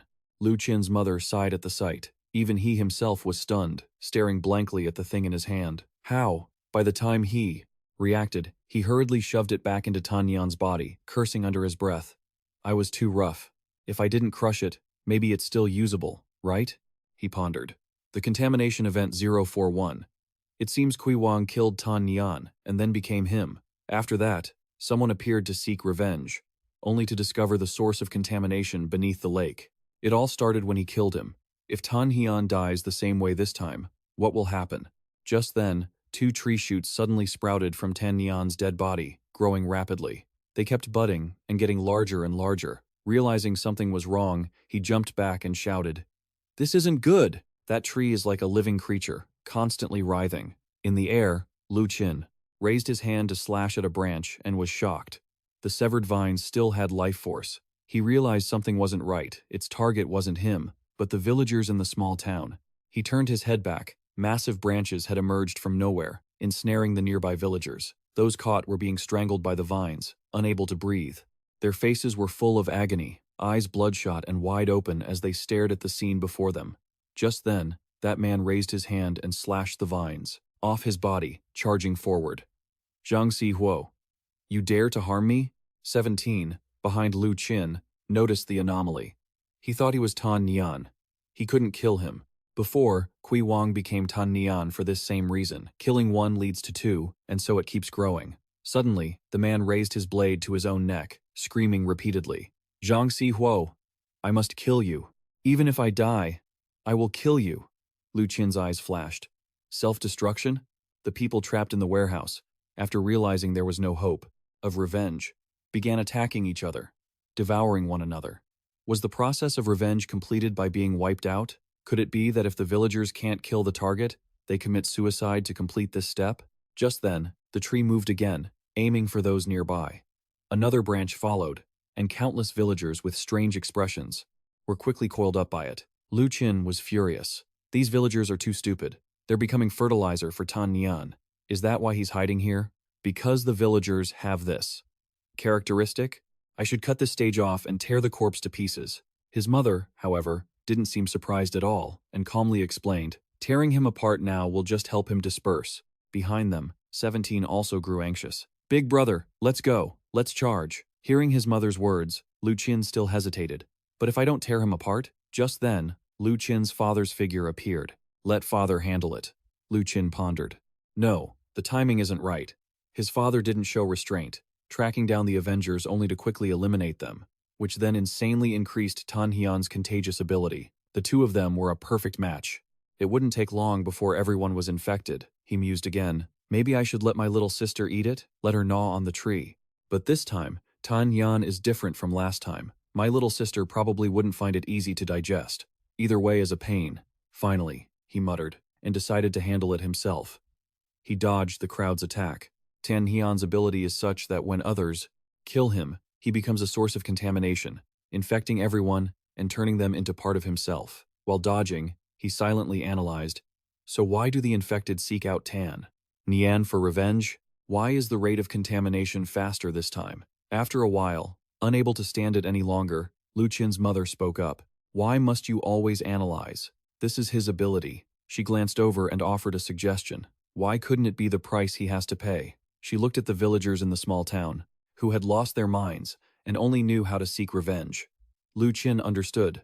When Tan Yan becomes a source of contamination, he devours the spirits of those around him, turning them into part of himself. These people hate him. They want to kill Tan Hian. This is the price he pays for infecting others. He looked up at the constantly growing tree ahead. For him, figuring out how to eliminate their hatred and successfully swallow them is the key. Thus, he transferred their hatred onto himself.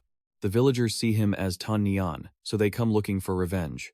Lu Qin, while dodging the crowd, thought, this is like a curse. The crucial link is on me. But how does Tan Hian transfer the hatred onto me? Just then, Lu Qin's mother found a pair of scissors somewhere and walked up behind him.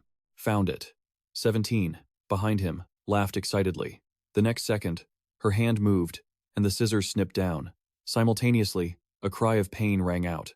A face was peeled off his brow. Lu Qin was horrified it was Tan Yan's face. When did it grow on him? The little girl 17 hopped onto his shoulder. It doesn't hurt anymore, right?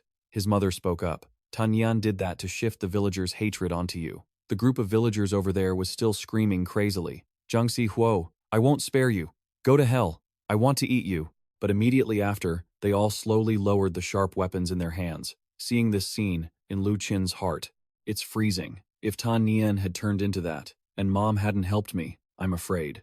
The villagers' faces were already starting to wither away. They popped the piece of skin they'd just picked up into their mouths. It seemed that by eating that skin, they had completed their revenge, and the lingering resentment was finally wiped away. Ignoring 17 as she left, Lu Qin muttered to himself, now that the contamination has stopped, what will the outcome be? Suddenly, a human face appeared on the tree trunk. It spoke up. Very impressive. This is the first time I've felt myself grow this quickly. My growth rate is directly proportional to the weight of your mental target. Curse him. It praised him relentlessly. How powerful must you be to make me grow so fast? You've already completed the 5th contamination. You are very special. At the last second, you escaped from the laboratory.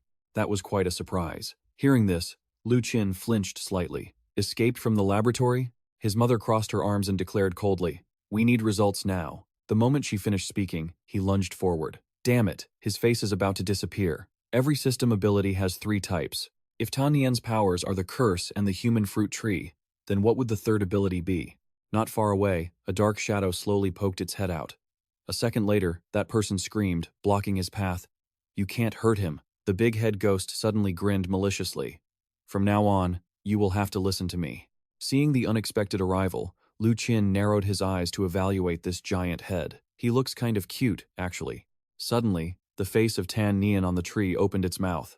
It seems you've received a gift you shouldn't have taken. Before he could finish his sentence, a hand had already shot out, grabbing him by the throat. Tan Nian clearly hadn't expected Lu Qin to do that, shrieking in shock. What is going on? He slowly offered his speculation. You're the one who hands out roses in Qinggang, right? Everyone who takes your gift starts to feel affection for you, don't they? Tan Nian is also using this trick. Then, Lu Qin's eyes flashed with realization. My little sister went to find him. Since 17 has left to close in on the target, I bet you don't know what my sister does to things she likes. Tan Nian heard this and immediately spoke up with difficulty. Little sister, your ability must be the spider type.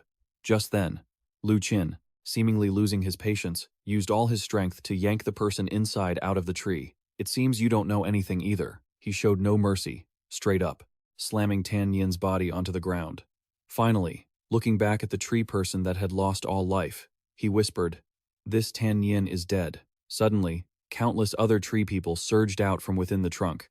With blood-red eyes staring right at him, they quickly charged toward Lu Qin. His heart sank. Crap. Tan Nian is dead, and all these fruits will turn into him. He agilely dodged their attacks. My little sister isn't in my body, so I'm not flexible enough. I can't avoid them all. By the time he rolled up his sleeve, a human face had already sprouted there. Everywhere they touched, Tan Nian's face would emerge. And that human fruit tree kept growing stronger with time. It reached out, aiming for the corpses of the villagers nearby. All one could see was countless tree people bursting out from their bodies. They grew, rapidly, and kept screaming, "I am you. You are me. Give yourself to me. Let me give myself to you." By now, Lu Qin was completely surrounded by them. I'm going to turn into Tan Nian too, aren't I? His mother stood by his side and immediately reassured him. How could that happen? It looks like it's time. Her voice sounded calm and steady. This whole time was just to let him breathe and relax a little. If he holds it in for too long, he'll get angry and cause a huge mess. Very quickly, the massive figure of Lu Qin's father appeared behind him. The blood-red moon hung high in the sky. The atmosphere here was impossibly gloomy. Inside a nearby room, the big head ghost was full of questions. Why didn't it work? He was confused. I saw that kid give the apple to that ability user with my own eyes. Just now, he should have found it impossible to refuse me. It feels like this didn't take. Do I have to change bosses? Just then, a cheerful burst of laughter came from behind him. When the big head ghost looked back, a pair of eyes was quietly watching him from a crack in the door. "Little big brother?" he exclaimed in surprise. "Who's there?" Suddenly, a child's voice rang out from behind him. "I really like that person." The big head ghost panicked and scrambled backward. "What on earth are you?" Then, his body began to twist, and he collapsed to the ground. His face was twisted in horror, constantly screaming, "No, no." At this moment, 17 had approached the big head ghost, baring her teeth in an excited grin. "You're so cute. Now, you're my toy." The little girl kept whispering, "Little doll, don't be afraid. Daddy is coming out soon. He's very fierce, but don't be afraid. I'll protect you, little doll." She paused for a second and then continued, "So, I'll kill you first, okay? Don't be afraid. With more wounds, it won't hurt anymore."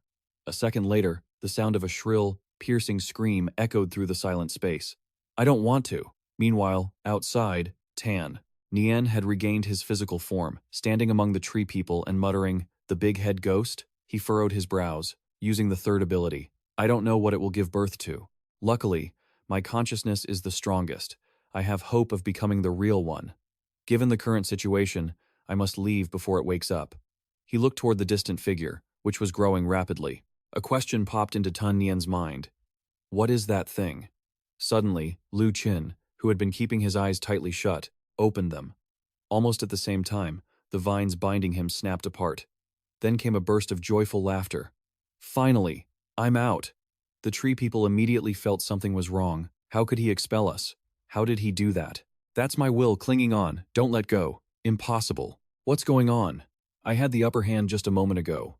Before they could finish, Lu Qin, with blood-red eyes, scoffed, "Trash. Thieves who break into someone else's house without permission. All deserve to die." Very quickly, the body of Lu Qin's father began to move in sync with him. The vines also swayed, preparing to attack. Just hearing that, a round of laughter and continuous growls echoed in the air. The tree people were caught in an instant. Right away, Lu Qin's father lifted them to his mouth and took a hard bite. Lu Qin did the exact same thing, grabbing a tree person and shoving it into his mouth. After finishing, they both felt disgusted, weak, pathetic. "You don't even taste good." Seeming displeased by the terrible flavor, Lu Qin, or rather, his body, which was being controlled by his father, shouted, "Trash!" Then, he raised his hand high. A second later, he threw the tree person hard against the ground, causing it to scream in immense pain. A satisfied smile appeared on Lu Qin's face. "You pieces of trash, your only value is in being destroyed." The shrill, tragic cries sounded quite pleasant. The villagers who were the nearby monsters, seeing this, had to stop in their tracks and look up. Seeing the massive back of Lu Qin's father, Lu Qin's mother silently confirmed, "That is the real monster." Once she finished, she looked back behind her. "What is that child holding?" Little 17 replied in a low voice, clutching the head of the giant-headed demon. "Do you like him? Don't let your dad hurt him." She quickly approached the girl. 17. "You shouldn't be falling in love so early. That's what bad kids do." After saying that, she took her hand and led her away. 17 wondered, will he transform? The answer came quickly. He will always be himself, but for now, we should keep a little distance from him. Over there, the group of monsters felt a massive surge of power and trembled. "Let's run away now. I'm just a piece of trash. We should unite and kill him first." With that, they charged again. A blue surge of energy erupted, immediately clashing with the heaven-defying power of Lu Qin's father. He seemed quite amused. "So your ability is immortality? I love things that are immortal." He gripped the tree trunk tightly, his voice steady. "Because that way, you can be afraid forever." Tan Nian saw this scene and knew he couldn't defeat this guy, so he hurriedly fled. "I don't care about you guys, I'm getting out of here." Who knows how much time passed? He had escaped to a nearby land. The space was incredibly silent, with screams tearing through the sky in the distance. Here, Tan Nian, having disguised himself, curled his lips slightly. "Damn it. That is a true monster." Luckily, I was smart enough to cut ties and escape just in time. Yet, to his surprise, two figures appeared before him, laughing, with great delight. Meanwhile, in a magnificent, sprawling castle, a complaint echoed, "Too noisy." Deep inside the room was a monster, with eyes all over its lower body and sharp claws. So noisy. Lu Qin's mother stood with arms crossed, exuding calm authority, and asked Tan Yin, who was standing before her, "Pardon me, but may I ask who commissioned you to investigate the one who escaped from the lab?" 17 stood by and watched, smiling. Tan Yin leaned back and fired a bullet straight ahead. Damn it. 17 hid behind Lu Qin's mother. Facing the bullet hurtling toward her, she stood there calmly. Seeing that, Tan Yin, hiding under the flower forest, couldn't help but feel uncomfortable and puzzled. That's a special bullet. Logically, it should explode into different fragments, scattering blue electric currents to destroy everything. But it just stopped in midair. Lu Qin's mother acted as if nothing had happened, gently flicking the bullet that was frozen in front of her. Why? An energy sphere behind her back. Distracted 17, making her look back. Lu Qin's mother looked irritably at the panicked Tan Nian in front of her and continued, "Don't you want to die comfortably?" On the other side, the father and son, Lu Qin, were attacking fiercely. Curses filled the air. Disgusting trash. Savage garbage. Both father and son seemed furious at the cowardice of their opponent and shouted, "Runaways are the most pathetic." The father and son seemed to merge into one, concentrating their physical power so hard that the ground shattered and flew up. The havoc they created helped them find something. Lu Qin and his father smiled happily, as if they had found the place. There was also a person, finding the final prey. They rushed over, everything in their path shattered. Both ran at top speed toward the enemy. The feet of Lu Qin's father, massive with sharp claws, trampled everything in his path. The villagers of the small town held hoes, their faces grim, gnashing their teeth as they watched. Lu Qin's mother and 17 watched the scene, unable to stop a smug smile. In contrast, Tan Yin looked back in shock, suddenly realizing, I understand a little bit now. He stared angrily, teeth gritted. "Who the hell gave you guys the nickname Lu Qin?" The father and son, Lu Qin, stood behind him. "Caught you." Tan Yin froze, exhausted, as if he already knew his fate. He slowly turned around, sweat pouring down from fear. He is the one nicknamed the Energy Tyrant? So the experiment was. Lu Qin's mother suddenly frowned, confused. Before he could finish, the hand of Lu Qin's father reached up and clamped tightly around Tan Yan's throat. "But you can't kill me." Tan Yan's body was slowly lifted into the air by Lu Qin's father, right in front of everyone. "Do you know why I chose to hide here? Because this is the happy town, and the queen is sleeping here." The villagers of the small town stood there with hoes in their hands, their faces joyful. Everyone in this small town belongs to her, and so do I. At that moment, the father looked at the surroundings. The scene was desolate and eerie, with withered trees. You have awakened her. The soldiers in uniform lay scattered and unconscious on the ground. Thousands of villagers lined up, neatly like a powerful army ready for battle. They flicked their long, sharp tongues, their eyes fixed on a single point in front of the castle. The townspeople and the soldiers also gradually stiffened, as if controlled by someone. After Lu Qin's explanation, his mother finally understood. So, that's how it is. 17 innocently said, so fun. Standing under the glass pane filled with cracks, Tan Yin fell back in pain and screamed. The queen appeared behind the castle with an annoyed look, too noisy. Her gaze was cold-blooded, but also contained a hidden loneliness.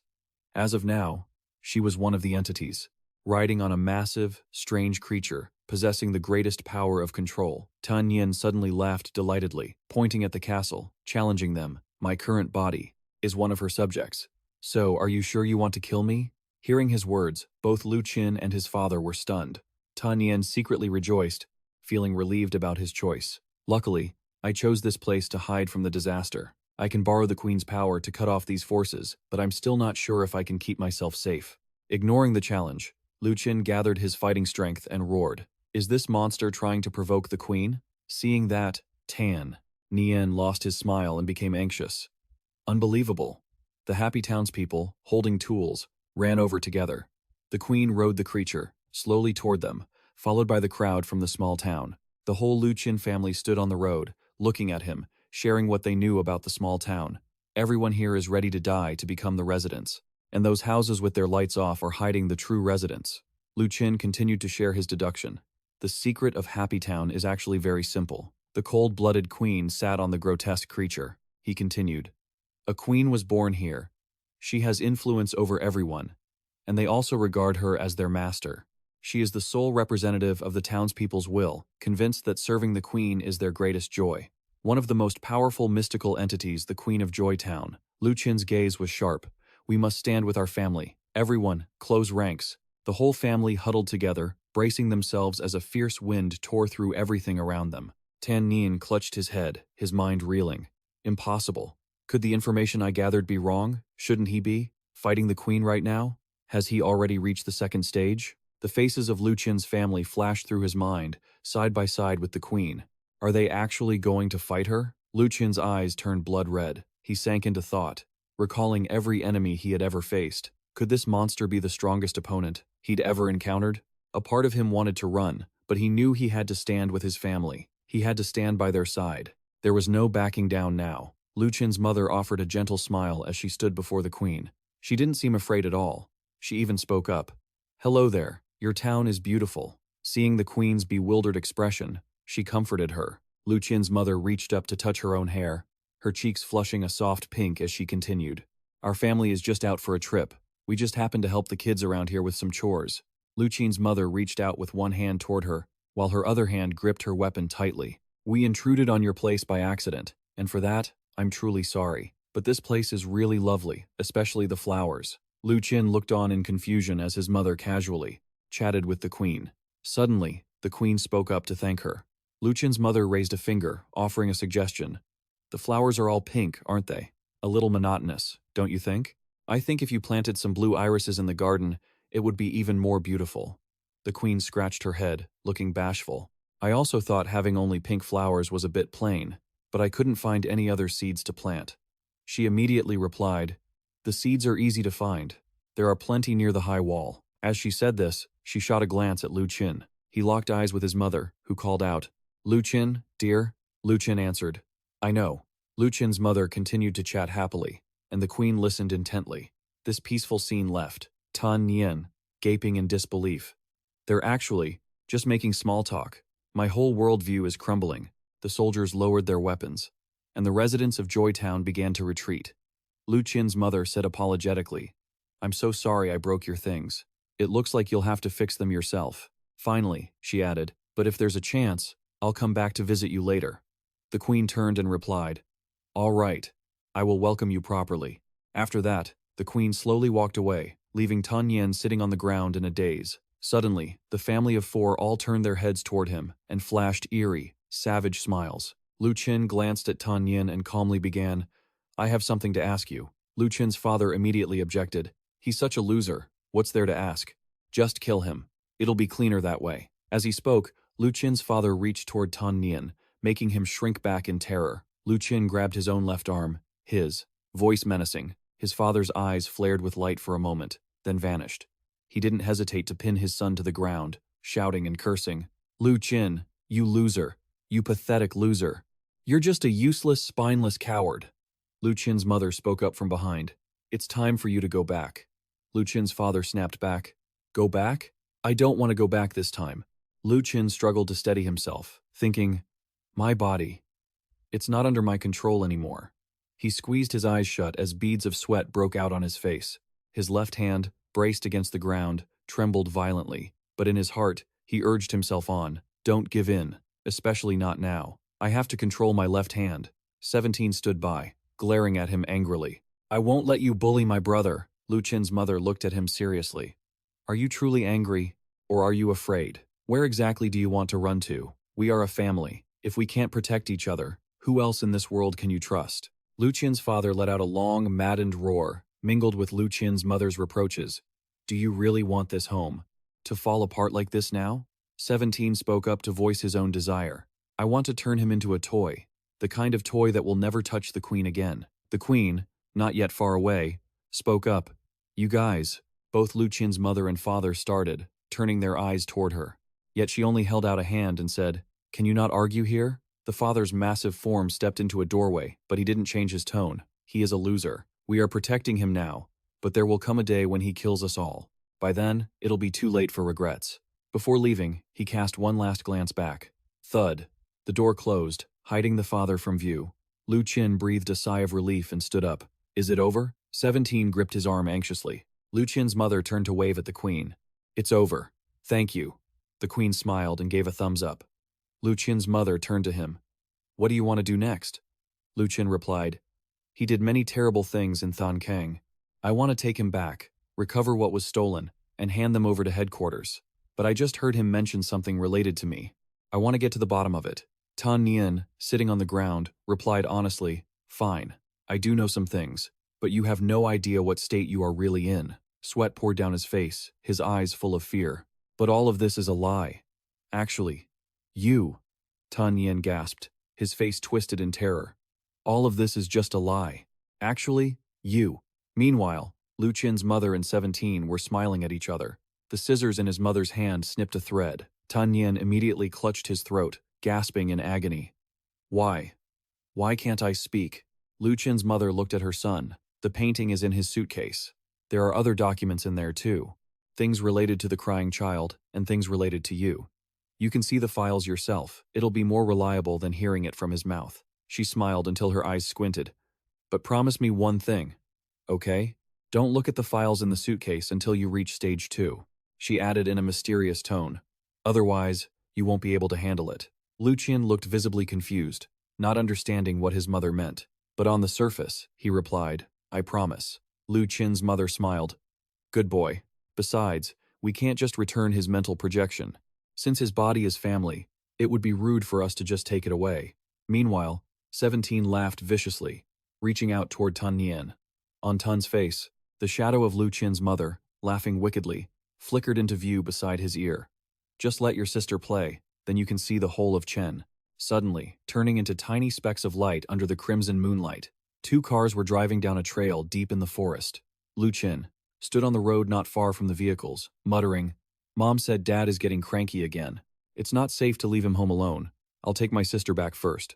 It's too quiet here. Someone else to talk to would be nice, though. Suddenly, the moving car stopped in front of Green Tiger. He leaned out from the car, asking about age, name, and gender.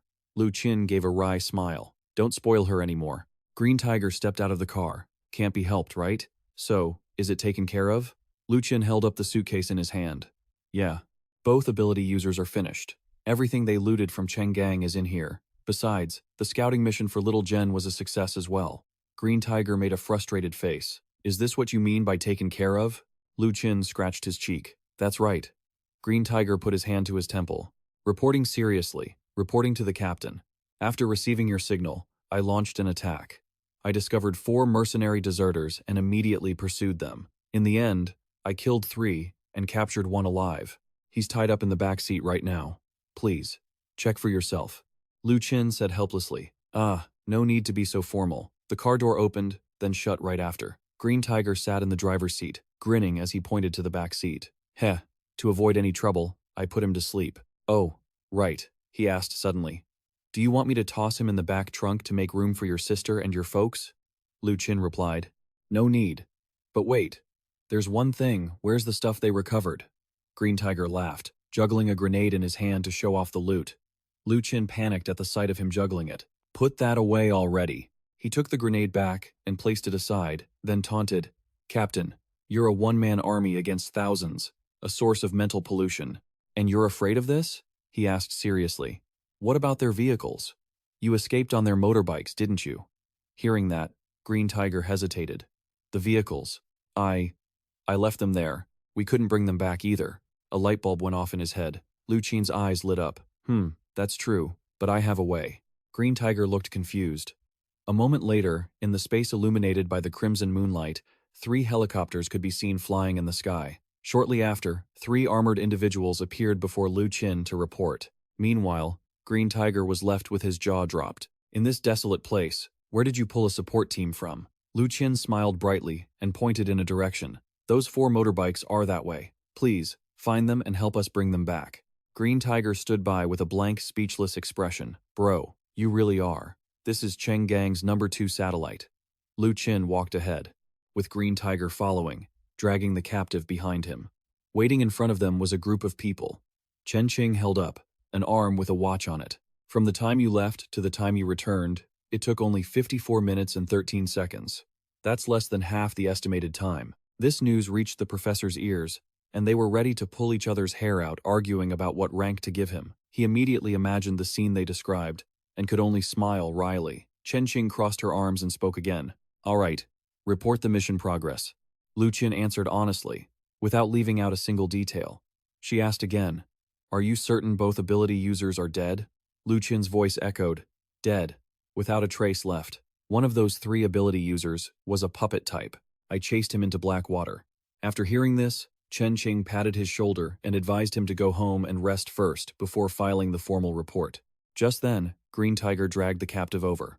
Geez, Colonel Chen, is work really more important than our lives? Green Tiger grinned, claiming credit. A special operative captured right here. My captain took out 3, and I took out 4, plus captured 1 alive. My contribution shouldn't be overlooked, right? Captain Chen, what about T2E? Before he could finish, Chen Qing replied, I'll notify her. Just be patient and wait 2 days. He asked doubtfully. Wait 2 days? Didn't you tell her yet? Chen Qing deliberately avoided his gaze and made up a reason that sounded convincing. Meanwhile, T2E was somewhere else, holding a yogurt cup, looking very relaxed. Chen Qing took the suitcase from Lu Qin and said, all right, the transport is arranged to take you back. We will escort this suitcase to the research institute ourselves. The follow-up processing will be handled by the specialized department. You 2 have 3 days off. You can think about how to write your mission reports. I'll notify you if anything comes up. At the Chenggang main headquarters, under the blood-red moonlight, the city hid in the shadows. Inside a certain room, Chen Qing sat with the high-ranking commanders around a long table. This is what Lu Qin seized from the Knights group. The rectangular box was placed neatly on the table. I have checked thoroughly. Lu Qin definitely never opened the suitcase. She looked at Professor Bai and continued. Based on Professor Bai's judgment, inside this suitcase, there should be the mysterious painting of the red moon, files on mental pollution, and the man sitting next to the professor spoke up, guessing what Chen Qing would say next. Files related to the escape from the laboratory? Chen Qing frowned, choosing her words carefully. Lu Qin's secrets are likely in this suitcase as well. The man next to Professor Bai prompted, then what are we hesitating for? Under the crimson moon, his voice echoed, open it. Meanwhile, Lu Qin was entering a certain building. Green Tiger stuck his head out of the car window and asked, Lu Qin, are you really not coming? With all this pressure, if you don't go out and relax, you're going to lose control. Green Tiger imagined the scene of lying in the arms of beautiful girls. His eyes lit up as he said, don't worry, thanks to you taking care of me this time, tonight's expenses are on me. I'll make sure you're satisfied. Lu Qin shook his head and said, forget it, you go ahead. But in his mind, He was excited, thinking, free, huh? The dark sky covered the city, and only one room was still lit. Lu Qin stood on the rooftop of the building, deep in thought. 4 days out of the city, he had encountered all kinds of battles and mysterious monsters. Looking back, it was really dangerous. I'll go upstairs to have dinner with my family first, but it must be a total mess at home right now. Han Bing's voice rang out, Mr. Lu Qin. I heard you're back, he replied. That's right. How did you know? She clasped her hands together to congratulate him. I knew as soon as you got back. I felt you were about to be free, so I quickly called to congratulate you. The mission this time was handled incredibly well, wasn't it? Lu Qin answered shyly. No, I just did my best. Han Bing was about to list all the payments, but he interrupted. Hold on, one by one. I like that feeling. She just covered her mouth and laughed, agreeing.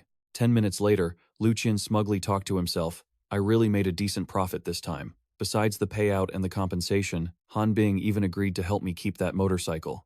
Turning it in earlier. Even if Dad is angry right now, it's fine. As long as people can sit down and talk reasonably, it's all good. Lu Qin stepped onto the staircase and stood in front of room 401. Lu Qin's mother was on the phone with Miss Tran, very enthusiastically. Oh, Miss Tran? You wouldn't believe it. Going out as a family is actually pretty nice. It's good for your health, and your mood improves too. I even met a nice friend. She grows beautiful flowers. When Lu Qin stepped into the house, little 17 quickly greeted him. You're back so late. His father just gave a grunt. Lu Qin pulled up a chair to the dining table and said, If you guys are hungry, feel free to eat first. No need to wait for me. His father continued drinking, looking annoyed. He stopped drinking and said loudly, Knowing someone is waiting and you still don't come back earlier? He replied, I know. The four of them gathered around the dinner table, feeling very cozy. He sighed in relief, thinking, Looks like Dad's mood is better than before. Elsewhere, a gloved hand was opening an iron box. Once open, 5 people stared inside. Chen Qing looked into the box and said, It wasn't easy to get. She picked up the clear square box and opened it, saying, This must be the painting. I'll take it directly to the research institute later, to determine its properties. Her face looked quite anxious as she held the stack of files in her hands. The things inside here are definitely documents from the escaped laboratory. We all know how important these files are. Even the 6 professors at the research institute don't have the authorization to see this content, so we. Professor Bai spoke up. It's fine. Regardless of what's inside, Lu Qin is currently one of our Special Investigation Department agents. We don't need to debate how to treat him. What we need to do is understand him. So don't be so tense. Open it. After hearing Professor Bai, she reached out and opened it. She sighed with worry. Oh. Chen Qing tipped the file pouch upside down, but only paper scraps fell out, shocking everyone. She shouted, What is this? Under the full moon in the night sky, Lu Qin's mother stood by the window and said, Maybe we can go on trips like this a few more times in the future, but there are some things I need to criticize. She walked inside and continued, Your personality is so difficult, it makes the whole family tense. If it's like this every time, it will only make everyone stop trusting each other. This family will fall apart because of it. Lu Qin's mother warned his father again. And you, Long, I'm giving you a serious warning. If you don't change that bad habit, then don't come along when the family goes out anymore. He looked at his father, surprised, thinking, Dad actually seems to agree. Lu Qin sat and pondered. But why does it feel like Mom's words were meant for me? Lu Qin's mother looked at him and said, All right, it's your turn. She looked at him affectionately. You're grown up now. You can't just live in a haze. I know you're very curious. You have a lot of questions in your heart. I support you in doing those things. Mom suddenly handed him a folder. Here, this is for you. His mother continued. A gift for you.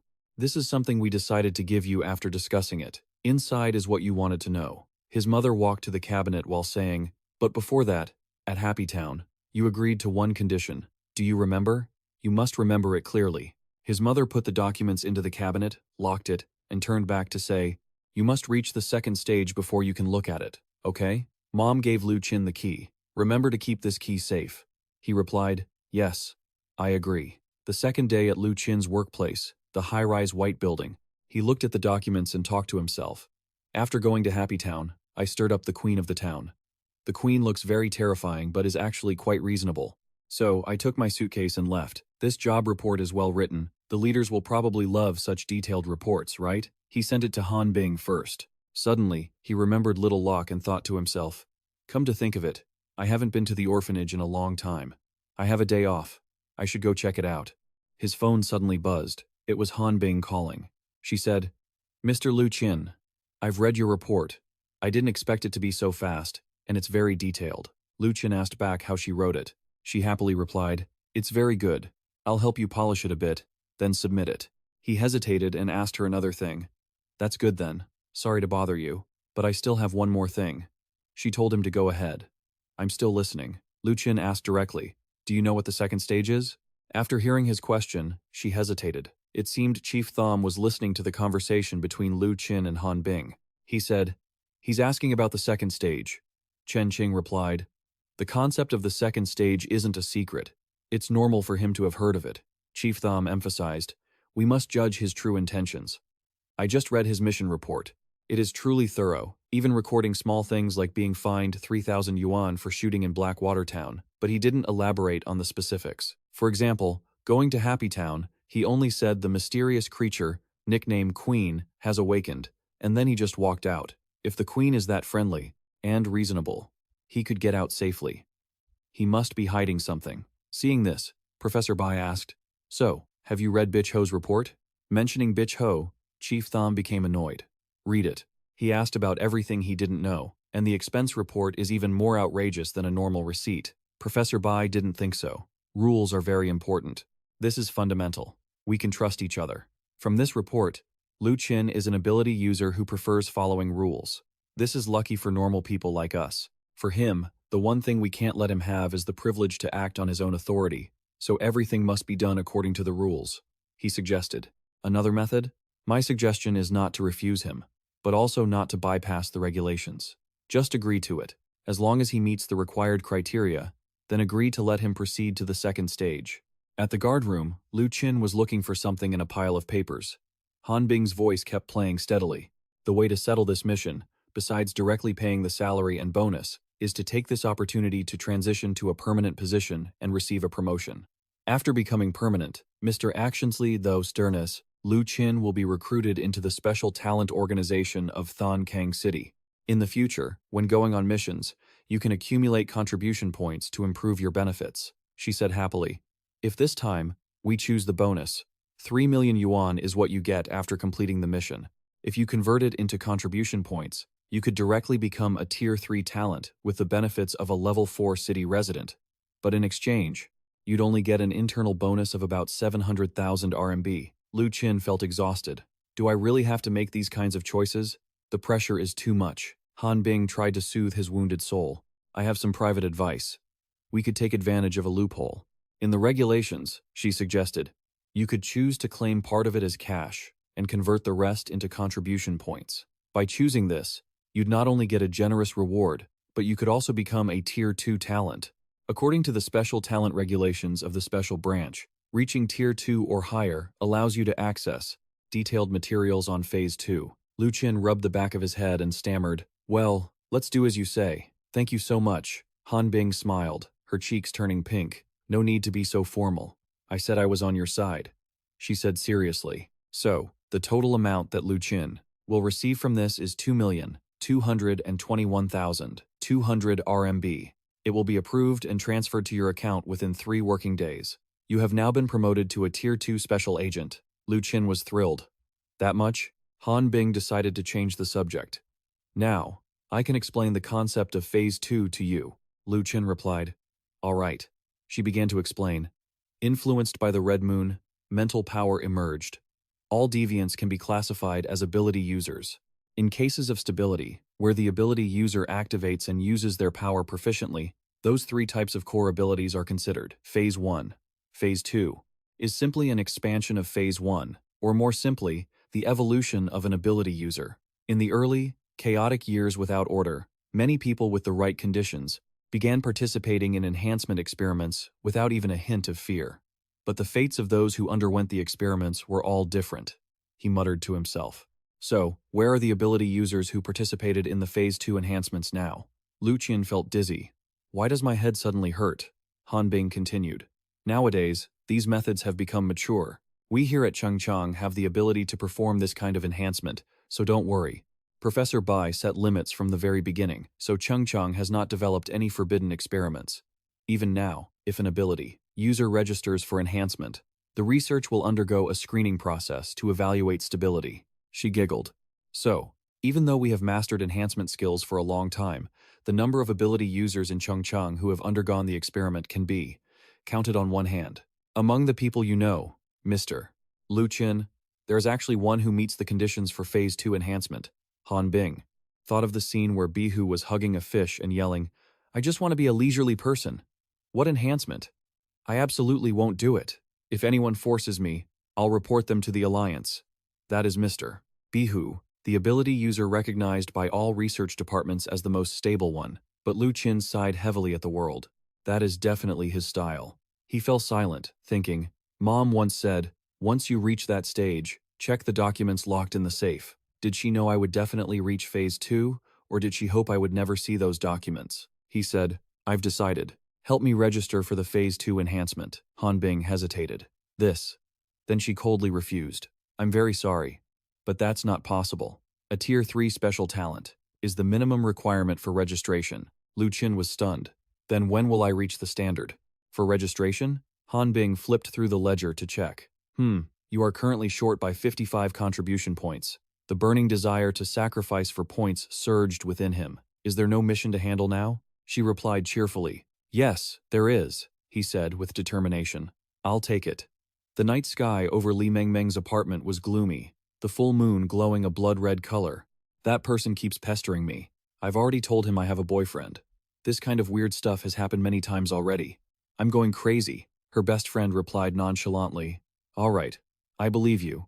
Let's drink. That made Mengmeng wonder. Even your own treasure, you're willing to share now? She looked at her friend's full chest, her thoughts rebellious, her face looking like a pervert's. The wine was meant for me to drink. I'm inviting you to drink. If you refuse me, the consequences will be very serious. She even emphasized the last words, her gaze drifting to Li Mengmeng's thighs. She felt strange. Your gaze looks very perverted. You know that? Mengmeng felt a little scared inside. What's going on? Is it an illusion? Why do I feel like she's acting a bit abnormal? A short while later, she was coaxed into getting drunk by her friend and fell into a deep sleep on the bed. Her best friend smiled sinisterly like a demon, intending to attack her. Suddenly, Li Mengmeng opened her eyes and saw the scene before her and became panicked. What are you doing? The best friend was pressing down on her, her face distorted and hideous, her tongue lolling out like a wolf starved for a long time that finally found a delicious meal. You really are beautiful. You look pretty, and your figure is great too. It's so hot. Let's go take a bath together. Mengmeng yelled angrily. Are you crazy? I'm not going. She laughed even more strangely. It was the pervert who had been stalking her for the past few days, in the body of a girl, repeating the strange phrase, don't go. If you refuse me, the consequences will be very serious. No, the shrill scream echoed in the small room in the dead of the blood moon night. At the same time, on another day, the sky was even gloomier than that day. In the psychological counseling office, Mengmeng sighed wearily to the doctor. Since that day, I haven't even dared to meet my best friend. I always feel like I'm being watched by something, that person. He's too terrifying, truly very terrifying. The doctor consoled her perfunctorily. Tension. A state like yours is very common. Looking at your age, you must be graduating soon, right? Facing the pressure of finding a job and starting a family is also very normal. You need to pay attention to regulating your own emotions. Li Mengmeng pleaded with the doctor. Please, help me. Right now, my family is starting to think I'm a mental case. But I really saw it, and not just once. Even my parents are starting to say that. The doctor reassured her. Oh, don't be stressed. I told you, your psychological pressure is too great right now. You just need a professional to guide your mind. Behind the doctor's back, evil energy began to appear. How about this? Tonight I'll take you out to eat first. Then we. Before he could finish, she refused vehemently. I don't want to. That smile again. And those same chilling words. She knew for certain, if she refused, the consequences would be dire. Lu Qin stepped out of the Kangqing guardroom with an imposing air. Deep in thought, he considered a problem. Han Bing was actually a pretty good person. Not only did she help him register for his new uniform, but she also found him a mission worth 10 contribution points. He walked up to a sleek black and gold supercar and asked in surprise, Is this my transport? Han Bing replied excitedly, It's a motorcycle. It was sent to the research lab for some minor modifications. The front is equipped with a manual winch system, and it has built-in navigation assistance and voice warnings near the dashboard. Besides that, the metal box in the back left holds a smart mechanical dog that can assist you on missions. This is a specialized vehicle design that Mr. Bitch Ho has been wanting to request for a long time. Lu Qin tried climbing on to test it out, fidgeting with the controls. He was full of questions. So why didn't you give it to him? Han Bing replied, I don't remember anything about last night. She recalled the scene where Bitch Ho spent the night with someone's daughter and then ran off, all because he had offended the girlfriend of the head of the weapon design and R&D department. Lu Qin was speechless. He twisted the throttle, and the engine's satisfying roar caught the attention of the guards nearby, who stared with wide, admiring eyes. Han Bing asked, How does it feel, Mr. Lu Qin? Lu Qin moved slowly as he spoke. It's pretty good. It's just a bit different from what I imagined. He said something very naive.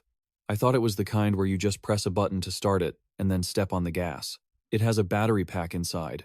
Han Bing smacked her forehead in frustration. Mr. Lu Qin, what you're describing is a moped, Lu Qin said excitedly.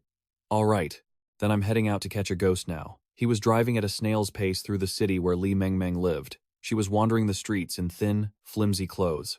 What should I do? Even the doctors have turned into things like that. Where can I go? Everywhere she looked, there were terrifying, unfamiliar faces. A cute little girl approached and greeted her. Suddenly, the girl's face distorted, and behind her head appeared another face with bloodshot eyes. Do you know the consequences of refusing me now? Li Mengmeng screamed in terror. Ah, don't come any closer. Others began to swarm her. Do you know the consequences of refusing me? The terrifying faces and the voices criticizing her pierced straight into her fragile soul. You wretch, don't you get it yet? You couldn't refuse me from the moment I laid eyes on you. You are mine. I want you to submit to me. I want you to drop that repulsive look and kneel on the ground to beg for my mercy. Li Mengmeng knelt, clutching her head in a panic, begging, Who are you? Please, spare me. A hand touched her wrist. Li Mengmeng shrieked in panic, sobbing and crying out. Lu Qin spoke softly to comfort her. Don't worry. He handed her a handkerchief, trying to calm her down. I'm here to help you. From now on, you're safe. The people around them returned to normal. Lu Qin pulled her up. Li Mengmeng asked suspiciously, Can you really help me? Lu Qin suddenly let go of her hand and reached out. Li Mengmeng was stunned. His hand grabbed the arm of someone else. That person got angry. What are you doing? Nothing. My apologies, Lu Qin replied casually. The other guy cursed. Are you crazy? Li Mengmeng was startled. What are you doing? Lu Qin explained thoughtfully. Just now. He suddenly lunged toward me. It seemed like he wanted to touch me. I saw him shift into a different face, so I grabbed his arm, and that other face instantly vanished. He was back to being an uncle, wearing a smug, arrogant expression, looking as if he were incredibly powerful. Li Mengmeng, as if she had found a savior, clutched Lu Qin's arm tightly, panicking. It's him. It's definitely him. He's a ghost. He's about to drive me insane. I beg you, please, save me. Lu Qin looked a bit awkward. Rest assured, I will. But you need to keep a little distance from me. He looked at her thigh, pressing against his motorcycle, and reminded her, Don't rub. Against my bike. It's still shiny, Lu Qin added. Li Mengmeng jumped off, startled. The traffic light turned green. Li Mengmeng sat behind him, and as he drove, she asked, Where are we going now? Lu Qin sped up, replying while they raced along, to find a suitable place where it's easy to catch him. Don't worry, maybe I look. Before he could finish, Li Mengmeng interrupted. I trust you, but who are you exactly? He introduced himself. I'm the person who specializes in handling these kinds of things. But right now, I can't show you my credentials. We need to be careful. Don't let him see us and run away. He added, and please, don't hold on so tight. It makes me uncomfortable. This remark made Li Mengmeng shy, her face turning as red as a tomato. Special Contamination Case 102. Ghost Hunting. Contamination Source. Suspected mental mutation ability user. Illegal activity committed. Ability system. Ghost type. Ability rank. B rank. Ability description. Ghost type users can detach their spirit from their physical body to parasitize others. The host, for a short time, will possess the memories and thoughts of the ghost type user. Parasitization method. Physical contact or spatial based. The specific method depends on the user's mental strength. Lethal skills. After exiting the host, the victim will suffer temporary amnesia and potentially experience mental damage. Parasitization time. Unknown. Weaknesses of ghost-type users. Unknown. Based on the analyzed information, Lu Qin wondered, a ghost, you can't see, that can jump from one body to another. How exactly am I supposed to catch that? A moment later, he hit the brakes, stopping in front of a love hotel. Lu Qin said, "We're here." Li Mengmeng looked at the location in front of her, stunned. This place is... She imagined herself being thrown onto a bed, about to be subjected to something bizarre, and shrieked, "A hotel?" She covered her flushed cheeks with both hands. Lu Qin pointed to the front door, telling her, "You need to come inside with me now." Li Mengmeng questioned, "What are we going in there for?" He showed her his badge, explaining, so she could understand. "See this? There's a seal on it. I'm a certified officer. Now, I need you to go inside with me. You can act a bit more relaxed. Don't scare him away. I'll help you catch him and resolve your problem." Li Mengmeng nodded repeatedly. "So, that's how it is." As they walked through the door, she still held on to him tightly and asked again to be sure, "You really will catch that ghost, right? Even though the books say there are no such things as ghosts, the red moon has already appeared, so anything is possible, right?" Lu Qin turned to reassure her, "Don't worry. Even if the red moon rises, there won't be ghosts, but there are things far more terrifying than ghosts." Li Mengmeng realized this. Perhaps it was meant as comfort. She took out two $50 bills to pay for the room. She screamed in her heart, "He actually paid? What if that guy doesn't show up? My heart hurts so much."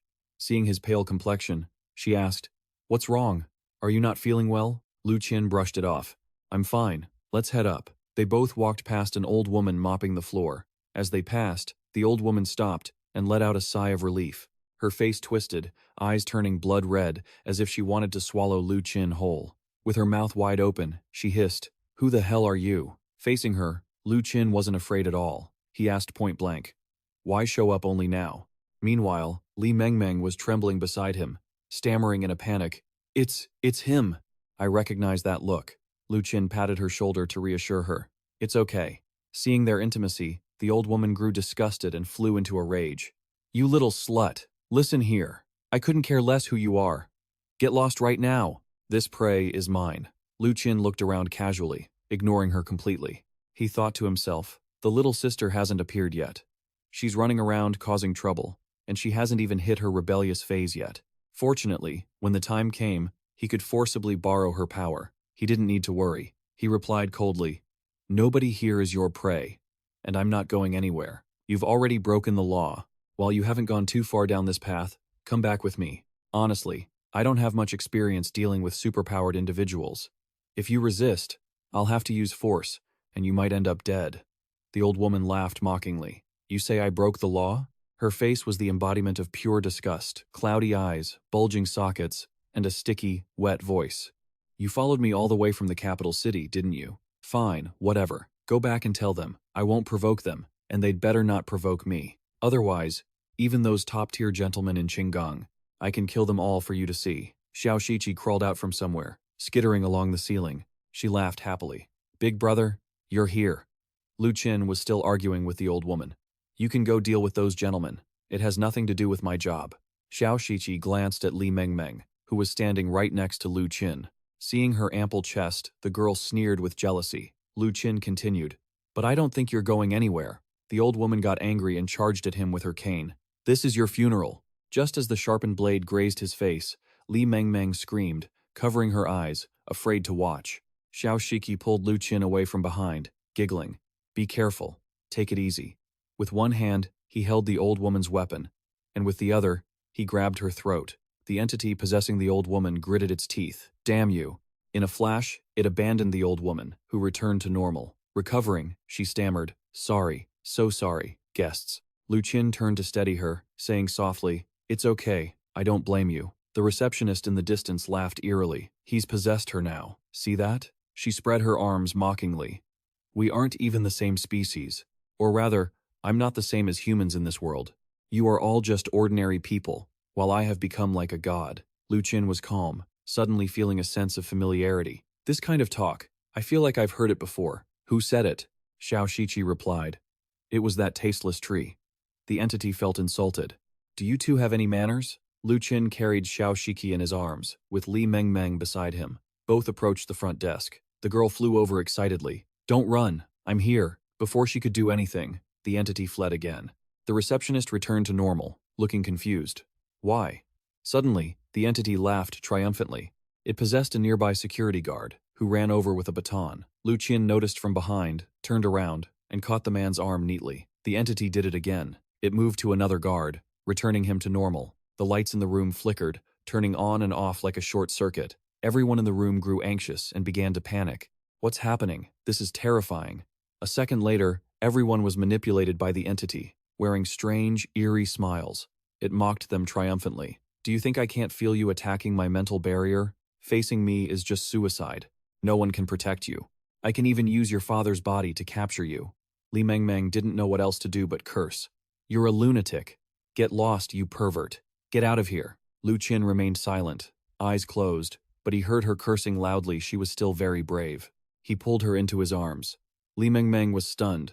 With one hand around her waist and the other holding Xiao Shiqi's small hand, he cautioned, "Hold on to me tight." The crowd grew bolder, becoming increasingly chaotic. So, you're not an ordinary person either. Since we're the same kind. Why are you opposing me? Give me this girl, and we can team up. This whole city could be ours. Li Mengmeng looked back, stunned. What is going on? Lu Qin comforted her. It's okay, don't be afraid. There are crazy people in this world, but there are also those who will protect you. The entity possessed a boy, and arrogantly said, "If you want to die."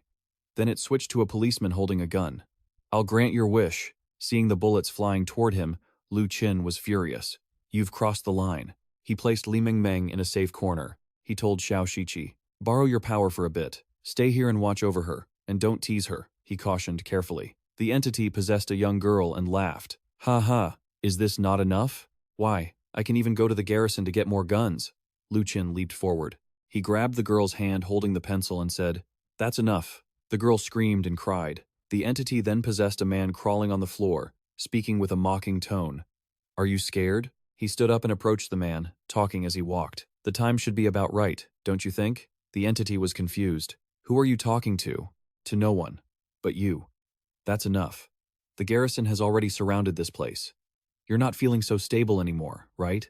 It released the man, returning him to normal. It jumped into another woman who looked arrogant and strong. "You dare mess with me? You think I wasn't paying attention to my surroundings?" Lu Qin pointed out the window at the sky, which was still glowing blood red. He said, "The surrounding. I'm talking about isn't just this place, it's this entire area." Lu Qin pointed out the window at the sky, which was still glowing blood red. He said, "Things are getting complicated, and when I say surrounded, I don't mean just this place. I mean this entire area.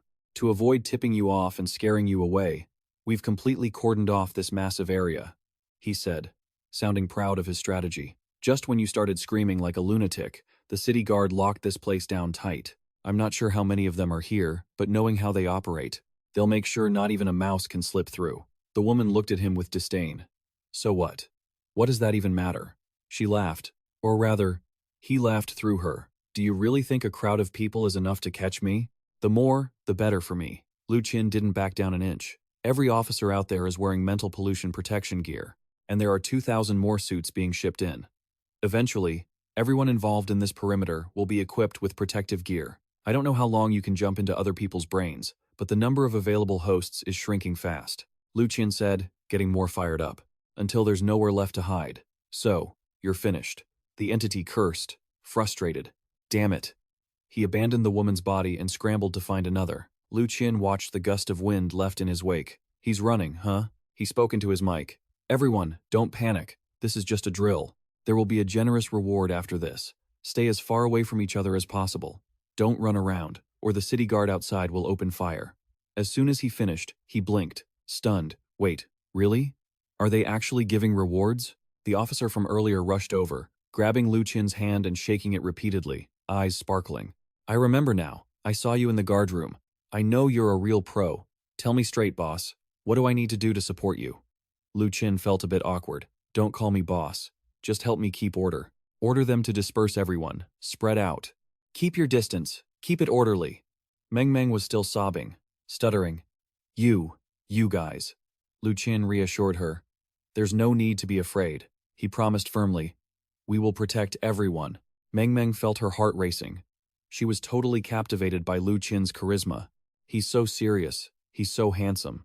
Xiao Shiqi, standing next to her, turned her face away and pouted. From Meng Meng's angle, she could see Lu Qin's sharp, divine profile. She thought, so handsome. So cool. But the moment didn't last. Lu Qin leaned out the window. He checked on his motorcycle and sighed in relief. With all that chaos, he was glad nobody had messed with his bike. Through the glass, he could see the city guard in action. Lu Qin praised their efficiency. They're fast. They've already got the place surrounded, down below. The city guard used a loudspeaker.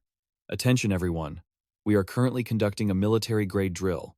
Please cooperate with our personnel. Put your hands behind your heads and sit down so we can see both of your arms. Any aggressive behavior toward the guards will result in us opening fire using tranquilizers. So don't panic. We are distributing protective helmets now. It will be over soon. Just stay still. The entity sat in a corner, gnashing his teeth in fury. You guys really have to go against me? Do you think you can just force me to surrender like this? Lu Qin walked over calmly. So, there you are. Don't misunderstand. I'm not against you. We don't have any personal grudge, do we? I'm just doing my job. My superiors gave the order. I have no choice. He began to analyze. According to the files, you enter bodies in two ways: physical contact and spatial projection. Contact is lightning fast, but you have to touch them. With spatial projection, I'm guessing the maximum range isn't more than 10 meters, right? Lu Qin concluded. Given the current situation, it looks like you really have nowhere left to run. His eyes turned bloodshot as he screamed. Now you've forced my hand. Are you trying to kill everyone here? If you want to fight me, then I'll just kill them all. He instantly slammed the muscle-bound man's head against the wall and vanished. Even Lu Qin was shocked by this maniac. What? The next target was a staff member. He took a sharp pen and drove it into the body. Blood began to spurt from the guy. And from the body of the muscle-bound man, too. It was total chaos. The receptionist held a knife to her own throat, laughing manically, threatening, "You want me to kill them all? Is that it?" Lu Qin frowned. "You're already a criminal. If those two die, you'll have 2 more murders on your conscience. Are you planning on paying a price even higher than the death penalty?" He was genuinely angry now. Reaching into his pocket, he pulled out 2 special collars. Lu Qin tossed them to Shishi, shouting, "Catch!" The girl moved quickly to grab them. Shishi giggled playfully, true to her age. Once she caught them, she opened the collars and nimbly slipped them onto the 2 people currently under his control. They looked completely disoriented.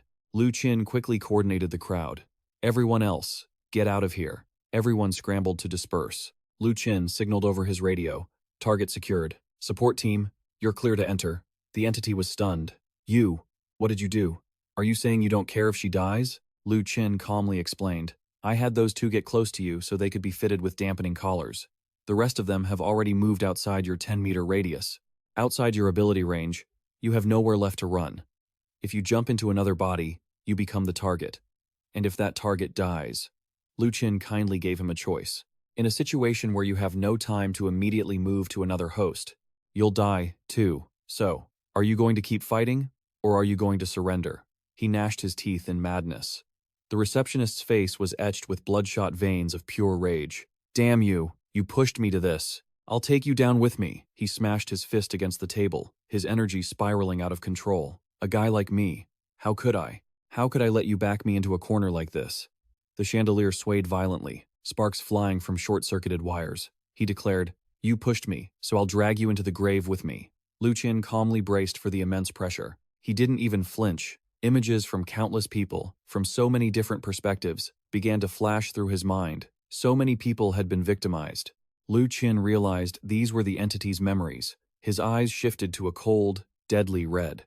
"So, that's how it is." Lu Qin laughed. He looked just as insane as his opponent. The entity returned to his normal state, jumping from the old man into a different woman, one who looked arrogant and powerful. "You dare to mess with me? Did you think I wasn't paying attention to my surroundings?"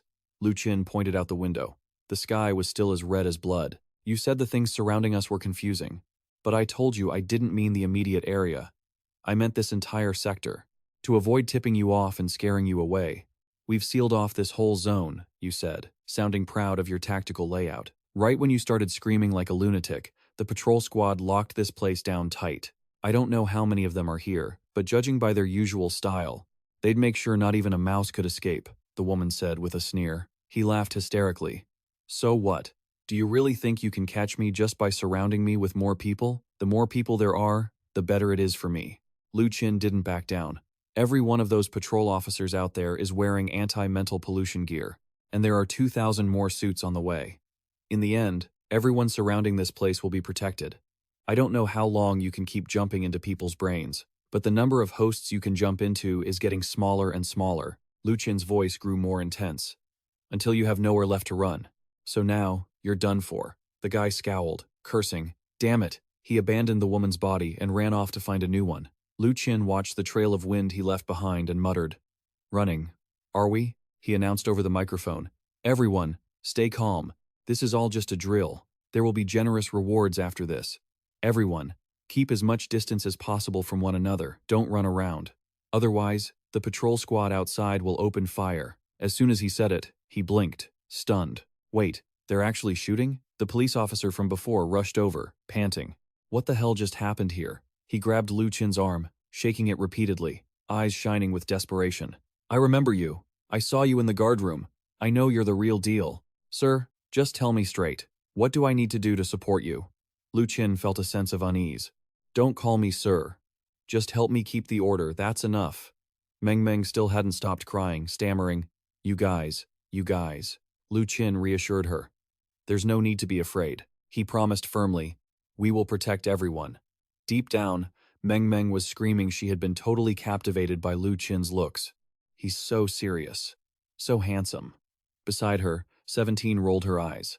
From where Meng was standing, she had the perfect view of Lu Qin's divine profile. She thought to herself, so handsome. So cool. But the moment didn't last long.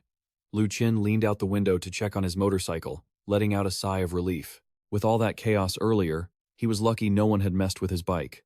Through the glass, he could see the patrol squad in action. He praised their efficiency. They're fast.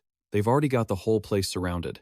Attention everyone below. We are currently conducting a military-style drill. Please cooperate with our procedures. Hands behind your heads and sit down so we can see both of your arms. If anyone attempts to attack the patrol squad, we will open fire immediately with tranquilizer rounds. There is no need to panic.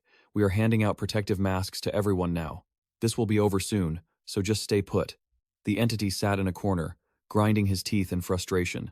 You bastards really have to oppose me, don't you? Do you think you can make me surrender that easily? Lu Qin walked up calmly. So, there you are. Don't misunderstand. I'm not opposing you. We have no grudge, right? I'm just doing my job. The higher-ups gave the orders. I have no choice. He analyzed the situation. According to the intel, your spatial jump range can't be more than 10 meters, right? Lu Qin concluded. So, given the current situation, it really looks like you have nowhere left to go. His eyes turned red as he roared. You're pushing me to the edge. Do you want to hurt everyone here? If you want to fight me, then I'll just kill them all. With that, he used the body of the muscular brother to smash his own head against the wall, then vanished. Lu Qin was startled by the madman. Wait, his next target is... The employee behind him grabbed a sharp pen and jammed it into his own body. Blood started spraying everywhere, from the employee's body and the head of the muscular brother. It was pure chaos. The receptionist held a knife to her own throat, laughing wildly and threatening. You want me to kill them all? Lu Qin frowned. You're already a criminal. If those 2 injuries turn out to be fatal, you'll have 2 more murders on your hands. Are you planning to pay a price even higher than the death penalty? Lu Qin was truly angry now. He pulled 2 special rings from his pocket and threw them to 17, shouting, Catch! The girl agilely caught them. 17 gave a mischievous, age-appropriate giggle. She quickly moved in and snapped the rings around their necks. They were no longer under his control. They looked completely dazed. Lu Qin quickly coordinated the others. Everyone, spread out. Everyone instinctively scattered. Lu Qin radioed in. We've got him. The support team can move in. The entity was stunned. You. What are you doing? Do you really not care if she lives or dies? Lu Qin calmly explained. I had those 2 stay within 10 meters of you, so they could be fitted with the suppression rings. Everyone else has moved outside the 10-meter radius, outside the range of your ability. Now, you have nowhere to run. If you try to jump into a body, that target becomes you. And if that target dies, Lu Qin kindly offered the enemy a choice. In a scenario where there's no way to jump to another target, you'll die too. So, do you want to keep fighting? Or are you going to surrender? He gritted his teeth. Damn you! The receptionist's face was covered in broken blood vessels, veins bulging with rage. Damn you! You forced my hand. I'll take you down with me. He slammed his hands onto the table, an aura of madness radiating from him. How could you push me this far? The chandelier shook violently, sparks flying as the electricity shorted out. He declared, "You forced me. I'll drag you into hell with me." Lu Qin stood his ground against the overwhelming pressure, his face expressionless. Suddenly, images from countless people and various perspectives began flooding into his mind. So many people had been harmed. Lu Qin realized, is this his memory? His eyes shifted to a cold, crimson red, emitting a deadly, chilling aura. Lu Qin let out a laugh. He looked just as insane as his opponent. "You aren't just a criminal, are you?" The entity tried to possess Lu Qin, but he dodged it with a swift jump. The creature was stunned. "You." This was something that monster never expected. "I actually couldn't possess this person's body?" The monster hissed, flicking its tongue threateningly. "If that's how it's gonna be, I'll just devour you." Little 17 sat there cross-legged, looking completely unfazed as she chuckled. Lu Qin realized the situation. His little sister wasn't coming over to help. It looked like she just wanted to watch the show. Fine, he'd handle it himself. He made up his mind and lunged forward. The monster pounced too, and they collided mid-air. Lu Qin landed a solid punch right in the creature's face. The monster clutched its face, wincing in pain. Lu Qin followed up with a kick, sending the creature shrieking in agony. The monster was kicked to the ground and began to dissolve. Terrified, it scrambled to retreat, quickly re-entering the receptionist. The receptionist grabbed her stomach, crying out, "It hurts so much. Just stay put," Lu Qin said. "Honestly, I didn't want to go too hard on you, but you're just pathetic. I really don't get why you have this delusion, that you're some kind of god." He held out his hand, demanding his payment. "Now, hurry up and pay me before the others get here. I didn't come here to rent a room, so give me back the money I paid earlier." "What are you people doing? Why are you arresting me?" the receptionist screamed as the city patrol took her into custody. Han Bing watched the incident through the screen and noted, "She definitely doesn't know anything right now. That ghost entity hid its powers. It can bury itself deep within the host's consciousness to avoid detection, but as long as we confirm it's there, we have ways to force it out." Lu Qin asked how that spirit would be handled.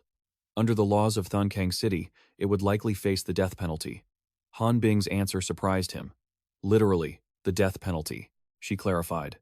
"More accurately, it's the revocation of its right to exist. Whether it's sent to the research department for study, or handed over to the Defense Department to become a D-class asset, those are considered good outcomes." A transparent helmet was placed over the receptionist's head. She wailed, "What are you people doing?" Lu Qin held her steady, saying, "Please, just cooperate. We'll ensure your safety. After this is over, there'll be a compensation payment of at least 1 million or more." Seeing this, Lu Qin secretly gave them a mental thumbs up. This support team is legit. The city patrol tied up the receptionist and led her away. Before leaving, they turned back to wave. "Mr. Lu Qin, thank you for your hard work." Lu Qin waved back politely. "It's all part of the job. You guys worked hard too. Everything's fine here. We'll be heading out." "You're just leaving like that?" Li Mengmeng suddenly spoke up. She asked, "By the way, what's your name?" Lu Qin looked blankly at her. Little 17, standing beside him, snorted with laughter. Seeing them looking, Mengmeng immediately added, "Don't get the wrong idea. It's just, I'm afraid I might run into more trouble later, and maybe I could call you or something." She blushed. "Could I get your phone number? If I have another problem like this, could you come protect me?" Lu Qin replied coldly. "Don't worry. It's been caught, so you won't have any more trouble. Even if something else happens, it'll depend on our leadership's arrangements, but other colleagues might come to protect you instead." Although she was a bit let down, she was still grateful. "Either way, thank you. But I still feel like..." Just as she was speaking, a Lu Qin clone stepped in and placed a helmet on her head. She started screaming. The other Lu Qin looked a bit helpless. "Should we take the helmet off her?" "No need," he replied. "It's over here. I'm heading back first." "Right, little sister." He suddenly remembered something. Both Han Bing and Little 17 replied, "Yeah?" Lu Qin asked excitedly, "Was I pretty cool just now? Come on, say it." It wasn't clear what Little 17 wanted to say, but Han Bing encouraged him, very clear. "Even though I didn't see the whole process, you were incredibly cool." Lu Qin felt shy. Nah, it was nothing. Back in the computer room, two people had been watching Lu Qin's actions the whole time and were busy analyzing his moves. Not a bad performance. It took less than 2 hours. There were 132 people total. 5 were injured, 2 seriously, but those 2 are not in life-threatening condition. This is a bonus factor. We can rate him B rank. Only B rank? That's not bad, considering he's still a rookie. You probably don't know that the uncontrollable risk level for this Esper is 85%.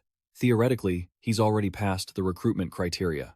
The committee responsible for evaluating uncontrollable risk levels was secretly observing him to see if they could lower his threat rating even more. The other guy suggested, "Why don't we rate the danger lower this time and higher next time to balance it out?" The first one replied, "I think that could work." Anyway, he just chose another part of a mission. Han Bing brought up a new task. She briefed him on the situation at Satellite City 4. "We need a spider-type Esper to help out. There's been an assassination of a business owner at Satellite City 4.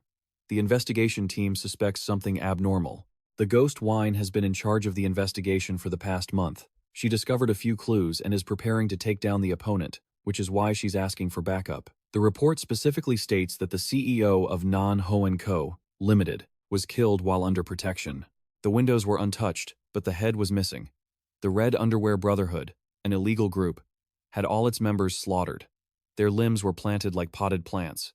The case is called "The Headless Ghost of the Red Moon Roaming Satellite City 4. Lu Qin was stunned. "What kind of mess is that?" Han Bing explained. "These are the details Ghostwine gave to headquarters. Ghostwine is a special Class 3 talent, with very high autonomy. She's in charge of the whole thing. For now, the danger level is set at Class 3. The total reward is about 1,100,000 contribution points, too." Hearing about the money, Lu Qin's eyes lit up. However, Han Bing's expression remained dead serious. Logically speaking, Ghostwine requested a spider-type Esper, and the first person chosen would usually be Mr. Green Bitch Ho. Lu Qin asked, "Then why give it to me?" Remembering that, Han Bing could only offer a forced smile. Mr. Green Bitch Ho is always terrified of Ghostwine. Considering the comfort of the Espers when collaborating, we didn't want to make it hard for him. Lu Qin imagined the scene of Green Bitch Ho being chased by Ghostwine. "I guess I'll just accept my fate." "Fine. I'll go," he begged. "So, the contribution points and the reward money will all go to me, right? I still need 45 more contribution points to reach Class 3. She smiled. "Definitely. Ghostwine has always been a very generous person." The next day, at the entrance of the Satellite City 4 highway station, Lu Qin looked around, searching for someone, wondering, "This must be the place, right?" Ghostwine approached from behind and called out, "Hey, little brother! Over here, over here!" She walked closer to greet him. "You must be Little Soldier, right? We met before, but it was so chaotic back then that we couldn't really talk." Lu Qin replied politely, "Hello." Ghostwine responded enthusiastically, "Thank you so much for going through all this trouble to come here and support me." Remembering what Bitch Ho said, "Don't look at me, my stomach really hurts," Ghostwine groaned in frustration and started picking her nose with her pinky finger, looking completely natural. "I actually wanted to find that guy Tiger, but he claimed he had a stomachache." She acted so naturally that Lu Qin felt a bit awkward. "It's fine, I'll do it. And I'll give it my all." Ghostwine laughed while chugging alcohol. "Good. I like your spirit, kid. Let me drive my car over here, and I'll take you out to eat." Lu Qin stared at her, dazed. "Oh, all right." Ghostwine drove her car over. Since it was an old vehicle, it made a terrible clattering sound. Lu Qin couldn't stand it and shivered. Seeing him hesitate, Ghostwine urged, "Get in. What are you waiting for? You can even toss your motorcycle in here if you want." Lu Qin politely declined. "I think I should just follow behind." Ghostwine, not knowing what he was thinking, calmly replied, "That's fine, let's go." Lu Qin followed, pinching his nose, feeling like he was in hell. His face turned pale. "What kind of fuel does this car burn? It's so slow and emits so much smoke." The front bumper was all blackened, too. A while later, the two stopped in front of some high-rise apartment buildings clustered together. Ghostwine said, "We've arrived. This is..." Before he could finish, Ghostwine cut him off. "This is my place." She gestured for him to follow. "Come upstairs to eat, then we can discuss the mission." As they walked in, they met Miss Vuong. She greeted them cheerfully. "Oh, Princess Engo is back. Is this young man a friend?" Ghostwine waved back, very familiar with her. "He's just a colleague of mine." "Miss Vuong, what delicious things did you buy today?" Miss Vuong teased. "Oh my, your nose is as sharp as ever," Lu Qin observed Ghostwine's behavior and thought, Ghostwine's neighbors are certainly very enthusiastic. If an old building like this had a few more people living in it, that would be nice. Ghostwine opened the door. "Mom, Dad, I'm home." Her parents were already sitting on the sofa, happy to see her. "Princess is back." Her father stood up and asked, "Princess, Did you bring a friend? Her mother was also very welcoming, clearing a seat. Quick, have a seat. Lu Qin spoke up. Hello, sir and ma'am. Ghost Wine chimed in. This is my colleague. Mom and Dad, please take care of him for a moment. I'm going to make dinner. You don't need to stand on ceremony. She grabbed an apple, took a bite, and headed to the kitchen. Lu Qin was then subjected to an enthusiastic interrogation from her parents. Ghost Wine's mom and dad, what's your name? How old are you? You young man, you don't look like much. He shyly replied, I'm 22, my name is. As he said that, he suddenly remembered the organization's rule about using aliases during interactions. He hesitated, wondering if he should say his real name. Come to think of it, I don't even know Ghost Wine's real name. Plus, logically speaking, I shouldn't be getting this close to her family. Before he could answer, Ghost Wine's parents jumped in, making him choke on his water. 22? That's quite good, quite good. Our princess is just 18. Don't mind her weird personality, she's a very good person. How far along are you two in your relationship? Ghost Wine heard the commotion from the kitchen and peeked out. This is my colleague, Little Soldier. He's here to help me with work. We've only met twice, Mom and Dad. Seriously, you're both young. Can't your ideological awareness be a bit higher? Can't you focus more on your work instead? Seriously. Her mother, hearing that, stood up, stuttering a bit, then scurried into the kitchen. Here, eat this. Let Mom go help her cook. Inside the kitchen, her mother was being scolded by her. Little Vuong, oh my, Mom, you're so old, and you're still so clumsy? Can that fish just flop around however it wants? What a waste of being a university professor. How are you supposed to teach students like this? Lu Qin was surprised to see her mother getting scolded. Ghost Wine's father quickly apologized. It's all right. Come on, have some fruit. Half an hour later, the food was cooked and set on the table. Everyone sat down to eat. Ghost Wine comfortably poured wine for Lu Qin. Little Soldier, don't just worry about eating. Come on, fill up your glass. It's all right. Wine is the essence of food. The more you drink, the younger you stay. Lu Qin skillfully declined.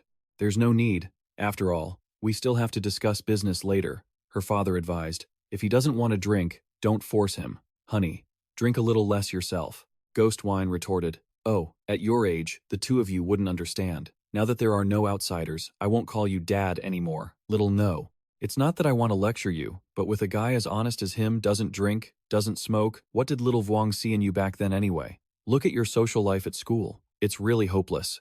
Just retire and come home. I'll take care of you. We won't be short of a pair of chopsticks. Her father listened in silence, tears streaming down his face. Lu Qin, while swallowing his rice, thought something was off. Is this family always like this? After finishing their meal, the two went to the sofa.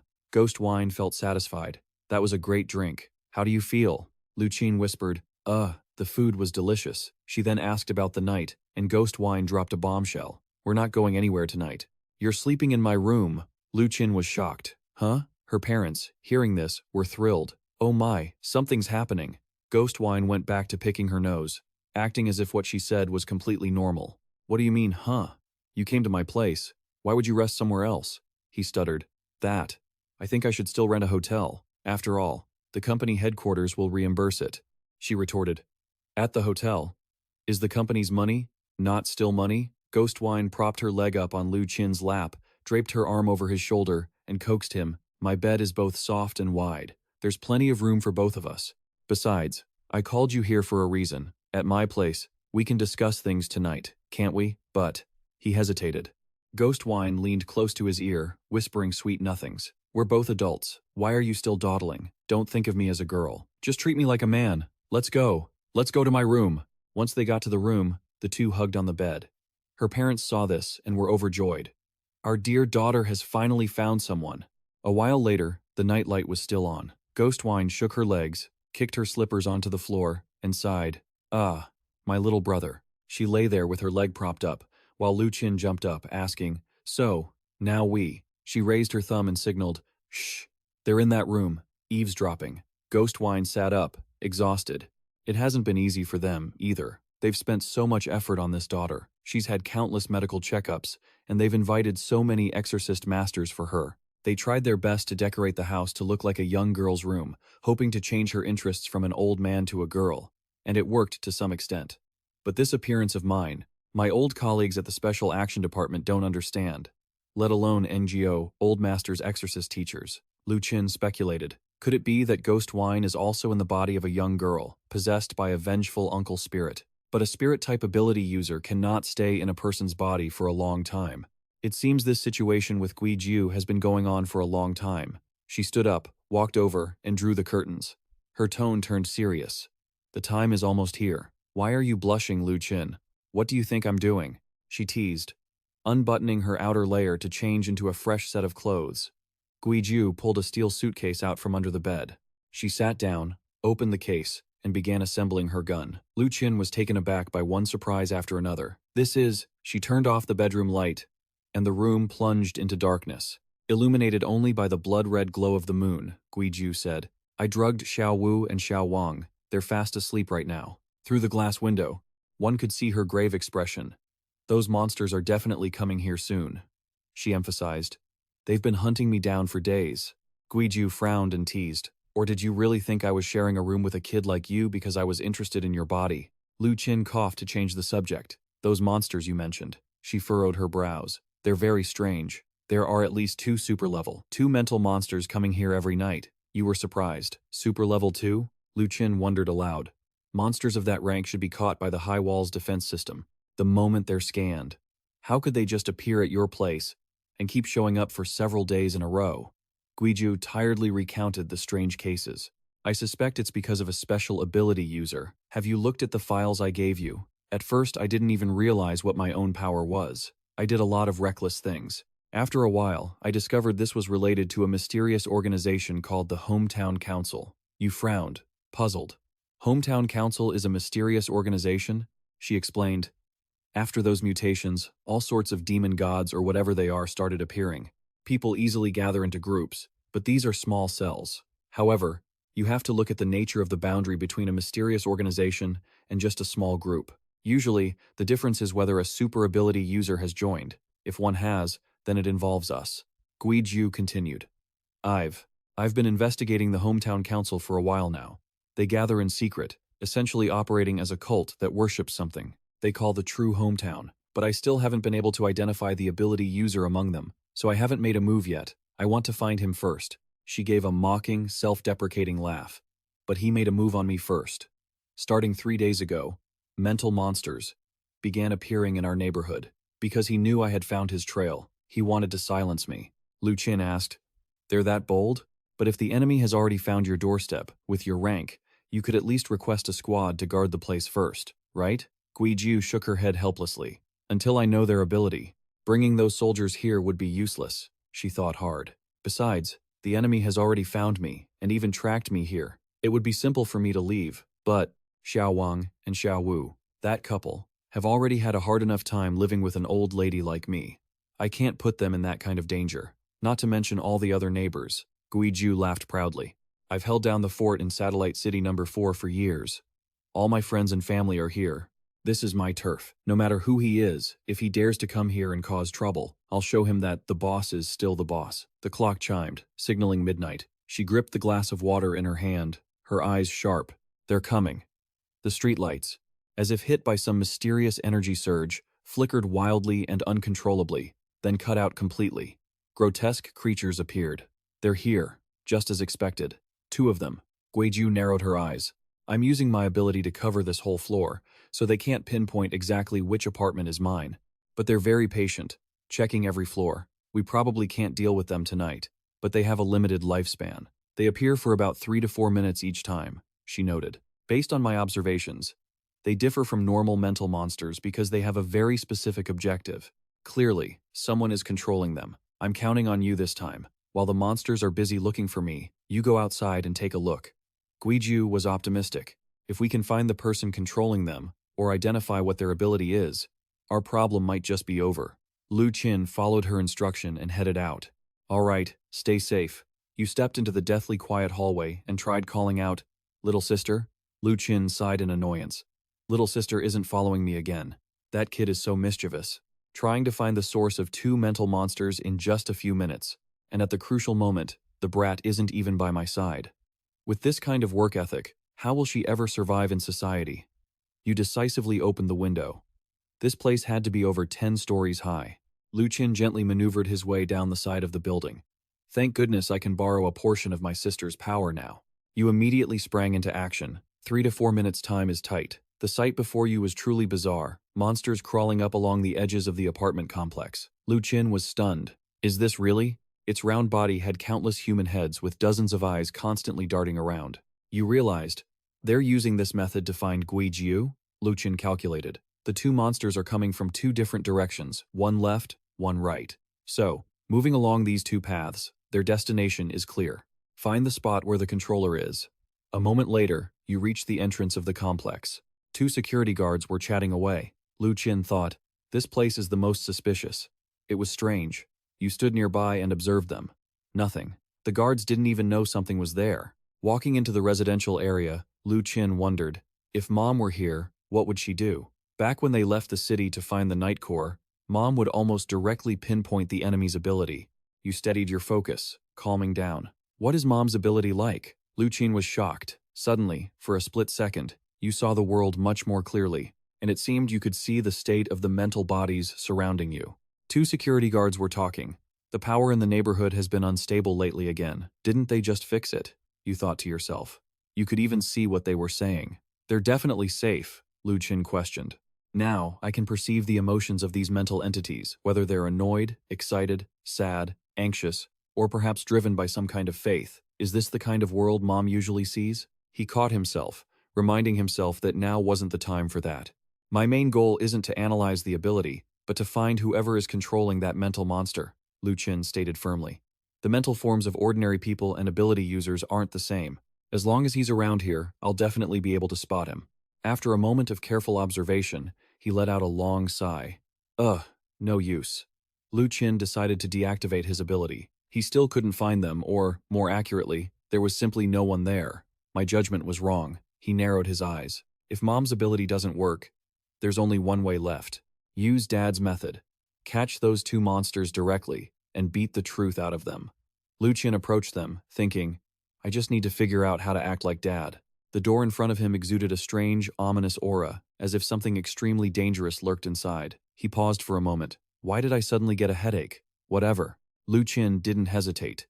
He charged straight inside. He ran as fast as he could, not waiting for the elevator, and took the stairs up. A woman in the hallway suddenly acted in a bizarre, unnatural way. Mrs. Vuong looked at Lu Qin for a long moment. Is this the young man who brought you home, dear? I'm just giving some things to the neighbors, he said. That response made him wonder, handing out food in the middle of the night? Mrs. Vuong's deep, low voice replied, I'm just an old widow with a grandchild. Who knows when we'll be bullied? None of the neighbors are good people, so I stare at the food I bought and shove some fruit at them. Can't be bothered with them. After saying that, Mrs. Vuong stared at the fruit basket with eyes full of resentment, spitting repeatedly. A second later, she shuffled away, muttering to herself, Let them eat. Let them eat. Seeing this, Lu Qin could only shake his head. He stopped caring and turned away, taking long strides up the stairs. He whispered to himself, I can see it now. This building seems to have turned into hell. On the 4th floor, a couple was arguing loudly. You dirty, rotten liar. You tricked me, and now you're still pining for your best friend. He made his way to the 6th floor. A sinister young man smiled. Die, all of you. You wouldn't buy me a computer, would you?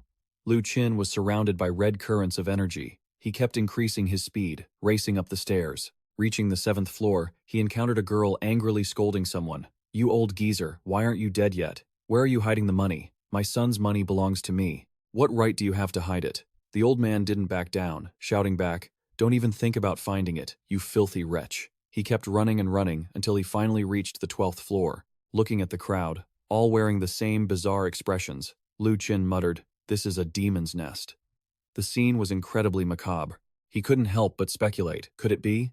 A cruel image flashed through Lu Qin's mind. The demon's parents couldn't be saved. Suddenly, sensing something, he realized there was something on the floor above. There was a thick, fishy stench. Following the scent, Lu Qin finally arrived in front of a giant monster. He thought, just as I expected, it's here. He stared at it, sizing it up from top to bottom. In his field of vision, this monster seemed to be covered in a layer of blue. He could see right through them. He continued to scan his surroundings, and a familiar face appeared. Ghostchild was right there. She was dodging the monster's attacks repeatedly. Good thing I'm agile, she thought. Suddenly, the monster's face grew crowded. It opened its mouth wide, revealing sharp, jagged teeth and let out a roar. This sound carried a burst of energy that shattered the room's glass windows. Ghostchild was also knocked back. Whoa, scared the hell out of me. Tentacles from the monster's body kept reaching for her. She nimbly turned and retreated at full speed. Putting force into her feet, she stomped hard on the nearby step. A second later, her body soared into the air, a burst of light gathering in her palm. Big guy, I like this move the best. As soon as she finished speaking, a powerful beam of blue light shot from Ghostchild's palm. It struck the monster, chasing her behind. Swoosh! A violent explosion erupted in midair. The blue streaks of power flickered in the air. After unleashing the move, Ghostchild slowly landed on the ground, satisfied. Man, I'm cool. The monster's tentacles were blown off, scattering to the ground, but its body remained standing tall in the building. Ghostchild calculated silently. So, what's next? Just when it seemed she was about to unleash a major technique, she suddenly turned around and shouted resolutely, "Run!" Behind her, Lu Qin took in all of her reactions and couldn't help but be amazed. So that's how it's done? Then he complained. She was just screaming at the multi-headed monster so loudly. The next second, his eyes shifted, turning blood red as he let out a low laugh. Now, I can feel the rage. At that moment, 17 flew from the air and appeared in front of Lu Qin, smiling. Brother is here. Without any intention of welcoming her, he shouted angrily, "Stay away!" His reaction was extremely hostile. 17 hugged the toy chicken in her hands tightly, frightened. "D-Dad?" The space was engulfed in a red hue. Lu Qin, or rather, Lu Qin's father, stood alone, facing the massive multi-headed monster before him. Joyful laughter escaped through his teeth, the corners of his mouth curving into an arc. It was easy to see that one thought kept ringing in his head. Kill him. Thinking it, he did it. Lu Qin lunged forward, raised his hand, and grabbed one of the heads on the monster's body, exclaiming, "So soft." The next second, his hand exerted pressure.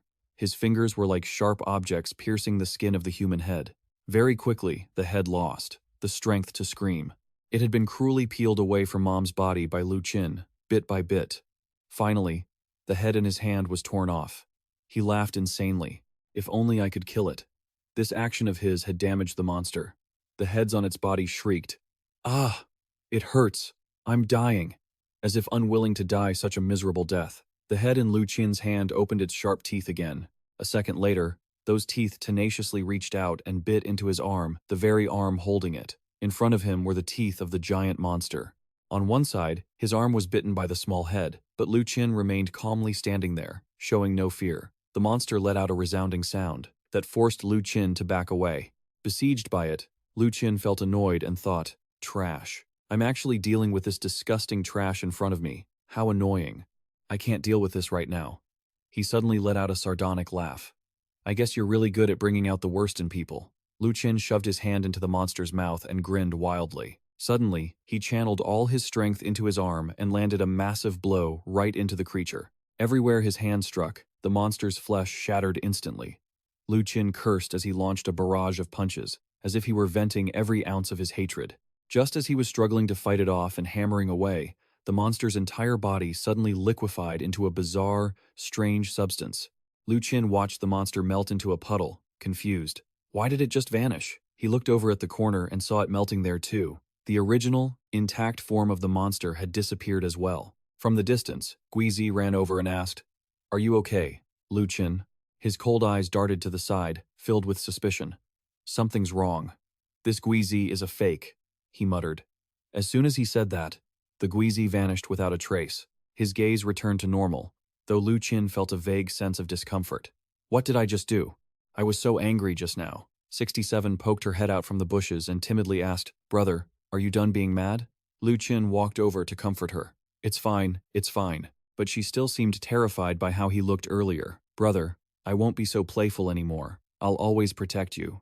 It's okay. I couldn't blame you. Truth be told, you stayed back on purpose so your mom could teach me, right?" Seeing her remain silent, Lu Qin continued, "Never mind. Let's go back." After stepping inside, the first thing that caught his eye was the elderly woman Mrs. Wang. Again, he looked into the basket, but it was empty. It seemed the chaotic, maddening scene from before had vanished. Images of a pregnant woman and her husband frantically making phone calls, and a boy watching water spill across the floor flashed through his vision. He walked up the stairs, muttering. As expected, everything they were doing earlier was just a fake. Finally, he saw an image of a girl staring at an empty wheelchair. After climbing a seemingly endless flight of stairs, he finally set foot on the 11th floor. As he stepped inside, he saw everyone slowly dispersing. Only then did Lu Qin realize that where he had been before was actually the 11th floor. It wasn't the 12th floor of Guizi's place. He pushed open a door and walked in. So this isn't Guizi's parents' room? As he stepped inside, the messy scene and Guizi getting drunk on a bottle of wine left Lu Qin deeply confused. What is going on here? Guizi pulled the bottle away and said, "It's the radiation." The two monsters were triggering negative emotions. They changed their strategy after failing to find me for 2 days. They've been influencing the neighbors and driving them mad. Lu Qin glanced at the sofa nearby. Those parents of yours who were slashed to death. I assume those were just these 2 pillows? These were things you set up beforehand, right? He asked. So, the neighbors who were lining up at the door earlier were treating this place as your home? Why were they like that? She replied vaguely. When people live together in one building, there are bound to be disagreements and conflicts. When emotions get agitated, Lu Qin managed a wry smile. So, how are the social relations in your building? Guizi replied confidently. My house has the best social relations. In this entire building, she added. When those 2 monsters came looking for me, they affected the neighbors. I prepared this room to warp the perceptions of those around me, making them think, this is my home. Even when the enemy attacked, the neighbors in the building were fine. They're always under my control. Everything they did earlier was a fake. Once they wake up, they'll just think it was a nightmare. Lu Qin asked skeptically, but the monster's influence alone is enough to drive people insane. Guizi explained, you're missing something, young man. Those negative emotions are real. They were just deeply hidden and brought to the surface by the monster. Lu Qin continued his line of questioning. So, there isn't a single good person in this building? She scratched her nose and groaned. Good heavens, you're missing the point again, she countered. If you can suppress those emotions normally, doesn't that make you a good person? Lu Qin replied, you guessed wrong. I searched the entire complex and I'm certain there's no controller manipulating things here. Guizi was startled. No way. Those 2 monsters were clearly lured here by someone. They even changed strategies. He asked, why were you targeted by them in the first place? Guizi thought for a moment and replied, to be honest, I only intended to investigate the mysterious deaths, analyze the energy, and lock onto a target, but then I encountered these 2 mental-type monsters. It was obvious those people were killed by monsters. It's hard to deduce if this person transforms into a mental monster or just warps minds to cause contamination. He offered an opinion. If there isn't a fake ability user controlling the monsters nearby, then perhaps the enemy left a mark on you when they released the mental monsters.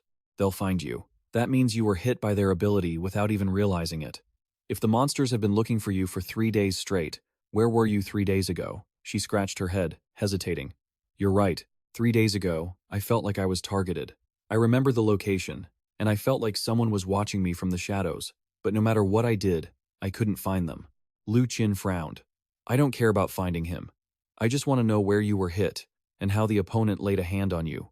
Guizi found his words confusing and asked, what's the point of asking that? Lu Qin's expression became cunning and scheming. He proposed a solution. I plan to invite them over as house guests. Guizi shouted. Don't be reckless. This can't be forced. Them targeting me is dangerous. Influencing the neighbors is a major crime. My ability can handle it, but you. Lu Qin was a spider type. He kept planning despite her protests. Right now, we can't fight head-on. Let's try influencing them instead. If I help you draw their attention, we might be able to scramble their logic. They won't come back. Besides, my advantage is that I don't have neighbors. My family would probably be very happy to welcome them. Guizi finally agreed to the plan. Satellite City number 4. At the Black Rose Cafe, the doorbell chimed. Lu Qin sat at a table, and a staff member immediately approached. Sir, what would you like to drink? Lu Qin replied slowly. Let me check first. After a long moment of deliberation, he made his decision. This one, the most expensive one. The waitress smiled. Certainly. Please wait a moment. As soon as the staff member left, he sank deep into thought. Guizi is paying, but why a coffee shop? This place looks like a front for an illegal organization. She's investigated deep, and the probability of her being compromised is high. He recalled Guizi's story. I'll order a cup of coffee. I poured half a glass of white wine and chatted happily with the waitress about modern civilization, and of course, other things too.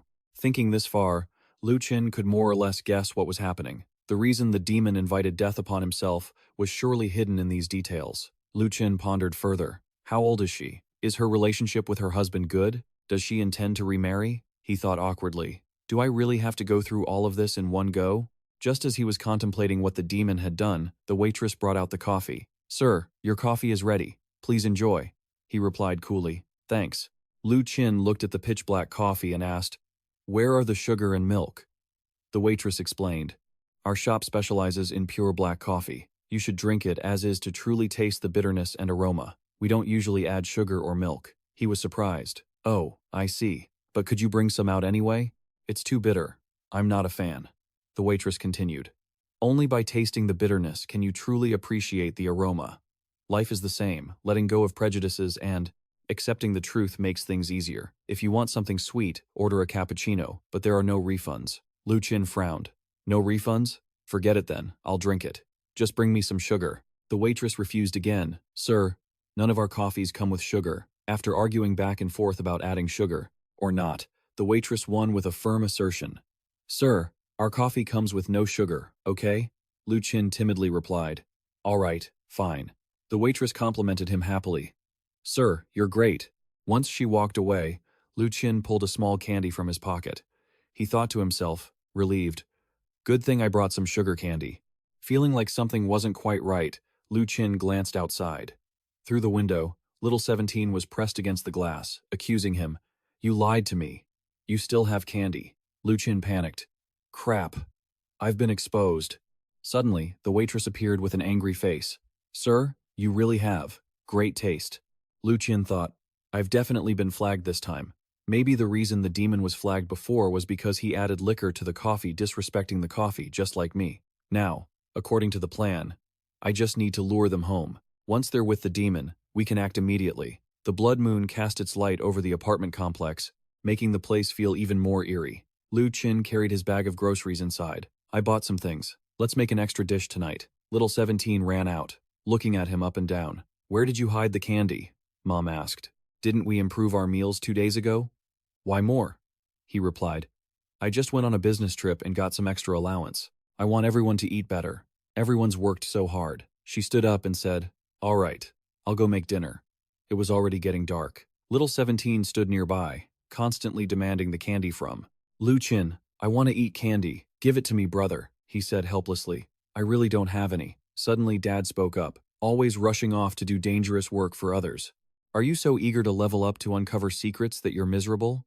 How dissatisfied are you to work yourself to the bone like this? Lu Qin dodged the question. Is there any unopened wine in the house? I want to have a drink with Dad tonight. Seeing him refuse to answer, his father shouted angrily, Can't you just act normal for once?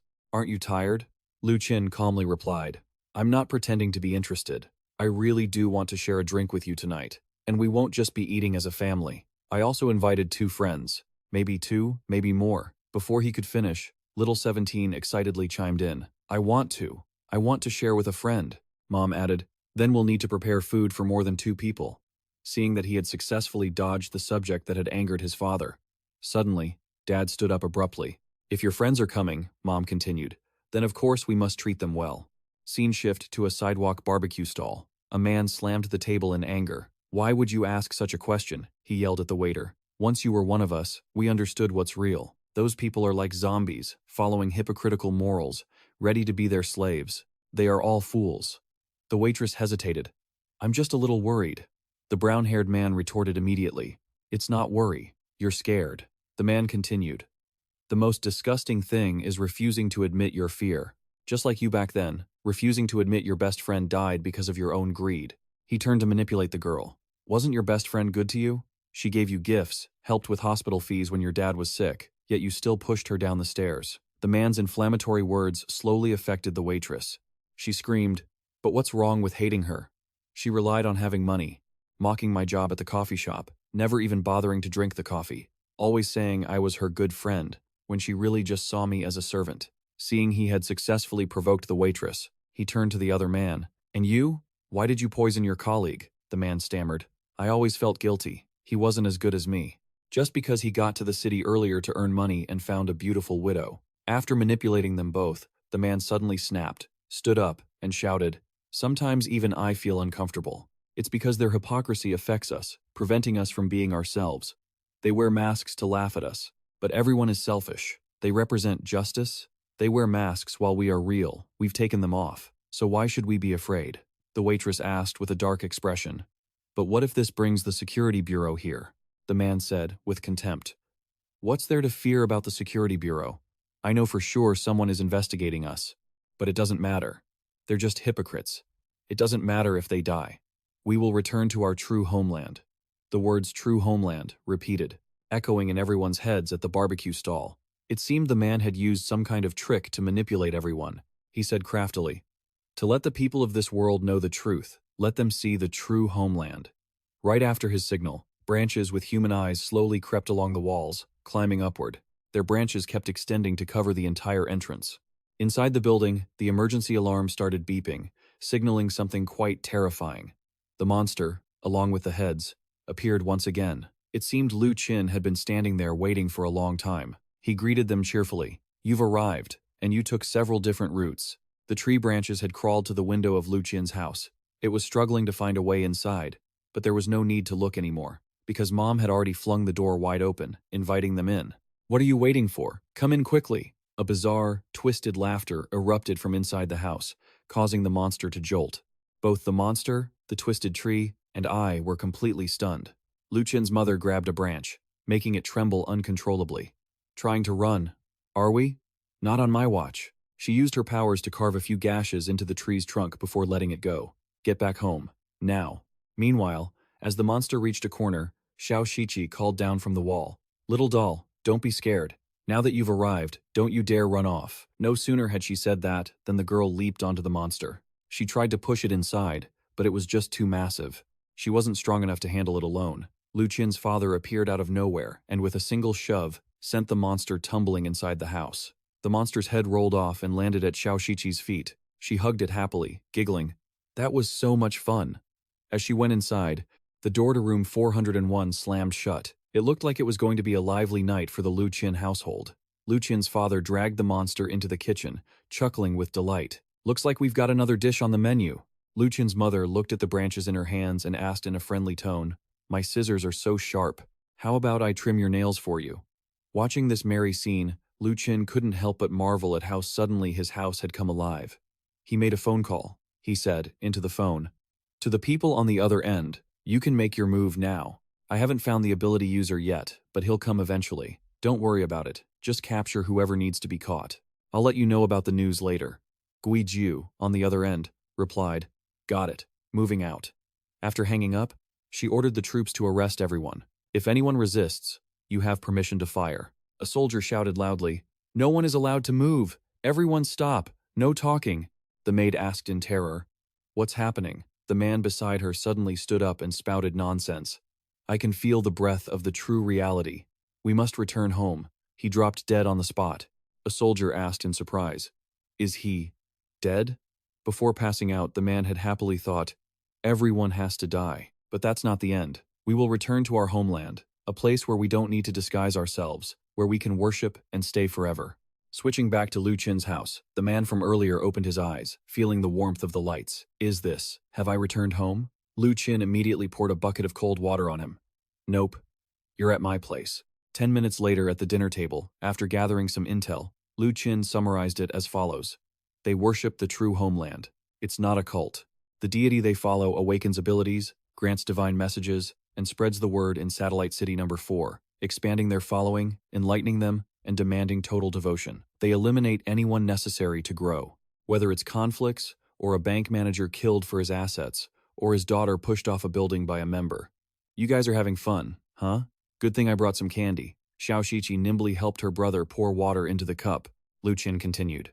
To recruit more members, they rely on favors and fate. For example, ordering special coffee is just a way to send mental monsters to preach without killing anyone. Lu Qin was speechless after reading that. What kind of devilry is this? He asked further. The issue is the mark that attracts mental monsters, which influences the target or devours their head. What kind of ability is this? Mental monsters can't just appear on their own. How do they arrive, and why do they obey this ability user? And the divine messages they hear, is it just delusional disorder, or is it actual suggestion? The most important question is, does the true homeland they worship even exist? The man completely broke down when he heard that. The true homeland. Lu Qin sighed and let it go. Looking at his current state, he wouldn't get anything else out of him. He was immediately dragged away. Lu Qin's mother walked by and praised him. "You did very well this time." He asked, "Is it because I started inviting guests over to play?" She replied, "No, it's because you've started to trust your family, especially your father." She glanced into the kitchen and added, "Even if it is in this manner." Lu Qin's expression darkened. He questioned her loudly. "Then let's talk about it. It was you who told my sister not to help me, right? Why?" Lu Qin wondered why. She gently explained, "You can't always rely on your sister. You're grown up now. When your family isn't by your side anymore, what will you do? Your family will always be with you, so don't worry. But as you grow up, you need friends and a life of your own. If your friends don't understand or trust you, how can they truly want to help you?" Lu Qin was too sad to speak. "So, Mom, you bullied them on purpose just so I could smoothly enter the second stage?" Lu Qin's mother retorted. "It wasn't bullying. How they choose to think is their business. We can only guide them a little bit." Lu Qin answered obediently, "I understand now." So he also told them, "I can directly quarantine monsters." On the opposite side, someone was using a sniper rifle to aim at Lu Qin. That person exhaled. "That was scary." Xiao Yuan said in confusion, "What is he doing?" Two mental monsters weighing nearly 2,000 pounds. Their mental radiation just vanished. "It looks like he pulled them into his domain and ate them." The white-haired man continued. "The thing is, he analyzed their behavior so quickly before and after finding Guiju, along with the information on the mastermind, as if he had personally interrogated them."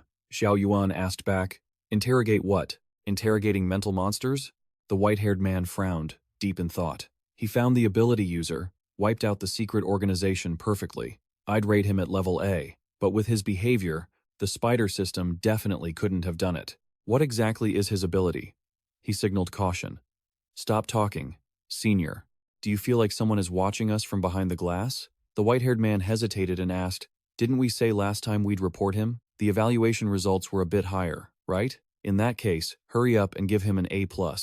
Outside the window, Lu Qin's mother had observed everything those two did. At the administrative office of Qinggang City, voices of discussion rang out. "The true homeland organization in Satellite City number 4 has been wiped out. We're investigating deeper," the minister said irritably. "You called us all here just for that." Professor Bai spoke clearly. "Of course. There is another more important matter. I believe Lu Qin's ability, secret, has finally been decoded." As he spoke, he handed a report to Minister Tham. Looking at the test results for Lu Qin, the minister exclaimed in shock. 75%? How could it be that low? Professor Bai explained, "Is there really a need for debate? This danger rating was based on subjective feelings, giving him a score that exceeds the standard. In reality, he is just an outlier among ability users. I don't see anything abnormal." Chen Qing thought for a moment before speaking up. "Actually, there is." She offered her opinion. "After analyzing his mission report regarding the Jade Tiger, I suspect he was wrong. The records show a bounty of several thousand, but the Jade Tiger's report had even more." Lu Qin was constantly resisting him. He always wanted to understand Lu Qin's secrets. Until we saw the danger level report, we suspected he wasn't a spider type and had no family by his side. Professor Bai stated one thing with certainty. From the reports of the observation team and Ghost, the result is that he doesn't have any. He continued to present other data. "The data and behavior of this soldier show that he is different from other ability users. His power is chaotic and complex. I suspect he isn't a spider type." Reaching this point, he paused for a moment before answering with a stern face. "It's that his body doesn't naturally possess any powers at all." Outside the conference room, Han Bing happily announced, "Mr. Lu Qin, your mission for the mysterious organization True Hometown has been highly rated by the superiors. Your cooperation with Ghost." The timid supervisor offered a cigarette. "Big brother, have a smoke." Lu Qin responded enthusiastically, "Thanks, thanks." After Lu Qin had walked some distance away, the supervisor couldn't stop wondering, what's there to be so happy about? Did he take down a few guys? Or did he deal with a gang leader? He asked Han Bing, "So, can I be promoted to a Tier 3 special talent now, right?" She replied excitedly, "After the leaders sign off, it will be effective. Ghost has over 500,000 as a reward for you because you successfully handled the mysterious organization." Lu Qin jumped for joy. 500,000. She then asked about the Stage 2 registration. "I've already filed it, Mr. Lu Qin. Be prepared. There is a special reason." "Mr. Lu Qin, you wanted to add something?" Thinking about the special reason, he replied with excitement, "Yes, I want to protect Thon Kang well. I want to protect the people and strive to build a civilized world. Seeing him so enthusiastic, she felt happy too. Just wait for instructions from above. I will submit the documents for you. If the submission goes smoothly, you can still join the Special Advanced Talent Training Conference. Lu Qin wondered. What conference? Han Bing explained. The meeting is organized in the main city to cultivate high-level talent. If the Stage 2 registration is submitted, Mr. Lu Qin, you will be participating too. You have to go to the main city, he gave his answer. Fine, let them be at ease and let me go. But deep down, he still felt anxious. After all, they were always wary of him. Minister Thom frowned and asked, not possessing powers. What does that mean? Professor Bai presented. He possesses an extraordinarily powerful mental level, but there is no specific direction to his power. This explains why he could resolve the mental pollution bomb in Nam Tuong. A mental pollution bomb can create self-destructing monsters and distort everything. Lu Qin has a higher mental strength that can cover and neutralize it. Chen Qing thought of a possibility. If that's truly the case, his mental level might be nearing 10,000. Professor Bai clarified his statement. Currently, there is no biological form that can withstand a mental level of nearly 10,000. Lu Qin is the same. Perhaps he weakened the monster first and then covered it. 4,000 to 6,000 is appropriate. We can consider Lu Qin a powerful source of pollution, but he possesses no contagion, only a unique mental strength, the ability to distort perception, imitate, analyze, and recreate powers when needed. So he doesn't have personality disorders, but he also doesn't really have 3 family members. I suspect that during the power awakening stage, Lu Qin saw those 3 people or some kind of power and used his strong mental strength to imitate and decode them, accepting them as his family while he was at the orphanage. Lu Qin's power is simulated and constructed. He cannot unleash his true mental strength. Therefore, he is 1 level lower than S ranks. Having said that, he held up a sheet of paper, untapped, no file, no loss of control, and he loves the rules. He's good material. I believe he is suitable for the 2nd stage. Minister Thom slammed the table and shouted, everything you're saying is basically just speculation. Thom hesitated and said, he is indeed very dangerous, but he posed a question. When we founded the Special Investigation Department, we established the principle of cooperation with ability users. There is a principle that they aren't the enemy, right? Minister Thom also voiced his thoughts. I acknowledge the principles, but ability users are too terrifying. Haven't you seen the footage of Tio Chan's joy? What if he turns into a hornet's nest? Are you sure you know what you're doing? The more he spoke, the more serious Professor Bai's face became. I've seen it. Honestly speaking, I don't feel surprised. At first, the genius who studied despair jumped from the 100th floor of the Eclipse Research Institute after his own research. He said those words. Do you guys still remember? Chen Qing shouted. Those 3 curses? Professor Bai corrected him. You can't say they are curses. It should be called a warning, or perhaps a prophecy. There are 2 things within it. He spoke in a low voice, continuing with a serious expression. We must be well prepared to welcome the god. Thom laughed heartily. No need to talk about the last words of a madman anymore. But we must admit that old Thom's concerns are reasonable. We must be more careful when doing these things. Professor Bai stood up abruptly. I have prepared 2 sentences, not just for you to hear alone. Do you know? Tian Lan Hai Thuong Quoc is contacting the deep-sea mining company to negotiate a cultivation service? Minister Thom was surprised. This. Professor Bai pressed his hand down on the table and emphasized his words. The 2 sentences I am saying to you are, he continued. Do you think that with his current amount of mental energy, he needs reinforcement? A Stage 2 ability user is about reinforcement and stabilization of mental strength. For him, that isn't necessary. What we need to do is help him become more stable. Minister Thom skeptically asked again. I have one final question. How can you guarantee that after he enters Stage 2, he won't become an enemy to us? Professor Bai winked and replied with an intrigued tone. I've thought about this issue, and I've even come up with the perfect solution, he said with a beaming smile as he laid out his plan. Sign a contract with the kid. Just then, at the Qinggang City Lord's administrative office, a voice came through from Lu Qin's phone. Mr. Lu Qin, please rest assured. We will handle everything, according to the regulations, the person on the other end continued. Once the information is updated, the first step will be to issue your City Lord's travel pass. Once it's in your hands, you'll immediately have the right to purchase real estate in Satellite City No. 2. Lu Qin was surprised. Buy a house? Can you help me look into real estate in the first belt of Qingyan Mountain, in the eastern zone of Satellite City No. 2? How much would it cost? Can I get a discount? Han Bing, on the other end, smiled broadly and agreed to look into it for him. After hanging up, Lu Qin breathed a sigh of relief. They no longer oppose me entering the main city, and they didn't reject my application for the second phase. Mother's guidance really worked. He felt a lingering suspicion that his mother was deliberately orchestrating something. Ever since the ghost-catching incident, his family hadn't been around much. Even his younger sister seemed more preoccupied with having fun. Lu Qin sighed. Almost every time he took action, he'd been borrowing his family's powers to get the job done. In others' eyes, they surely thought he was using his own mental powers to complete the missions. But for his mother to arrange things this way, she definitely had her reasons. He jumped as his phone vibrated. Han Bing? Already checked it out? As soon as Lu Qin picked up, Bitch Ho shouted, "This is amazing! Headquarters approved me for the high-level talent training program.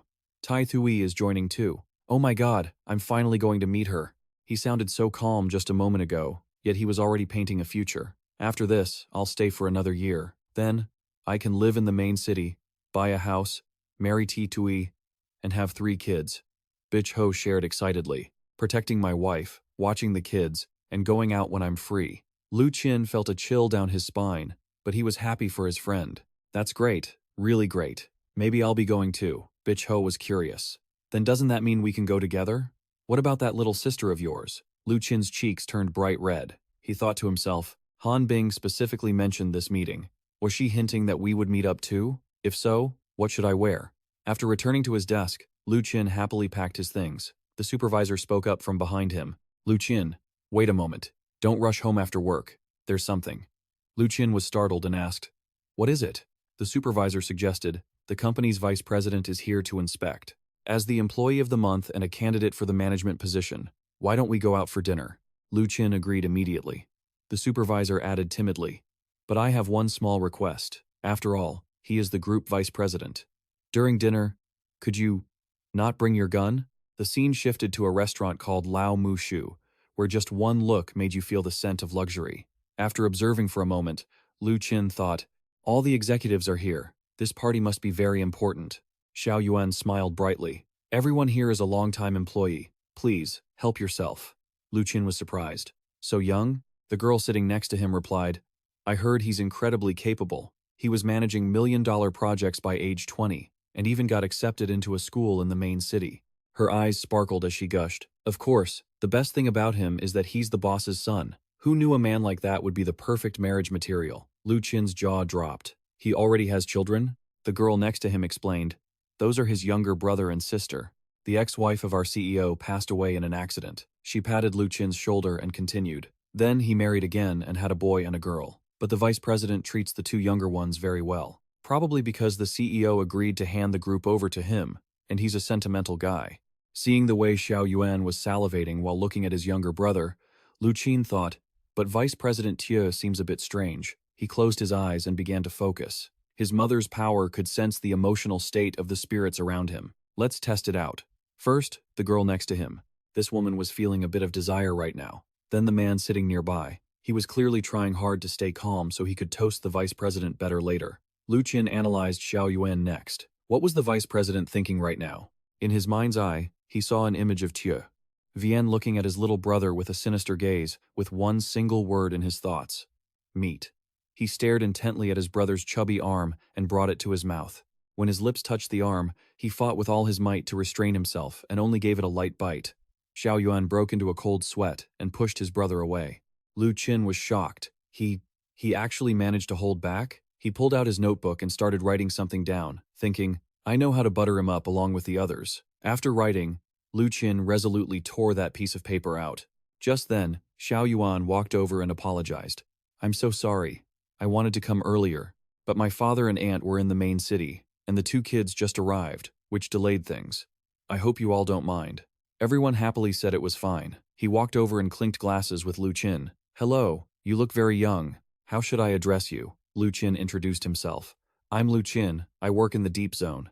Then, he quickly handed the note he had just written to Xiao Yuan. After reading it, Xiao Yuan's face darkened immediately, and he blurted out, This? Xiao Yuan stood frozen, his expression becoming hideous after reading the note. The glass of red wine in his hand involuntarily fell to the floor and shattered. Xiao Yuan couldn't stand straight and fell to the ground as if he'd lost all his strength. The scene left everyone stunned. But Lu Qin remained calm, his tone indifferent. Still want to drink? Once Xiao Yuan regained his composure, he picked up a glass of wine and asked, I don't know how to address you? Lu Qin retorted, didn't I just say that a moment ago? Then he introduced himself. I'm Lu Qin, I work at the company. The two of them then happily clinked glasses. On the way home, the supervisor asked hesitantly, Lu Qin, my boy, what exactly did you do just now? He beamed and replied, nothing much. After working at the company, the two of them happily clinked glasses together. On the way home, the supervisor stammered as he asked Lu Qin, little Lu Qin, just now, what exactly did you do? He just smiled broadly and replied, it was nothing. I was just discussing food with him. The supervisor was stunned. Food? He thought to himself. Is this guy an AI? The company rumors say he's got backing from the underworld. How could a piece of paper make Vice President Xiao tremble like that? The Xiao family empire is massive. They might even have their own private militia. Why is he so afraid of him? After a while, they finally arrived at Lu Qin's place. Lu Qin waved. Thanks, sorry to bother you. The supervisor sped off immediately, replying, don't even mention it. No need to thank me. He marveled to himself. The department head is getting on in years and isn't even an esper. Yet his driving skills are top-notch. Lu Qin pondered. The banquet was quite a success. I'm truly a core member now, having caught the vice president's attention. But this Vice President Xiao's behavior clearly shows he's hiding something. It's a huge problem. I need to report this to my superiors.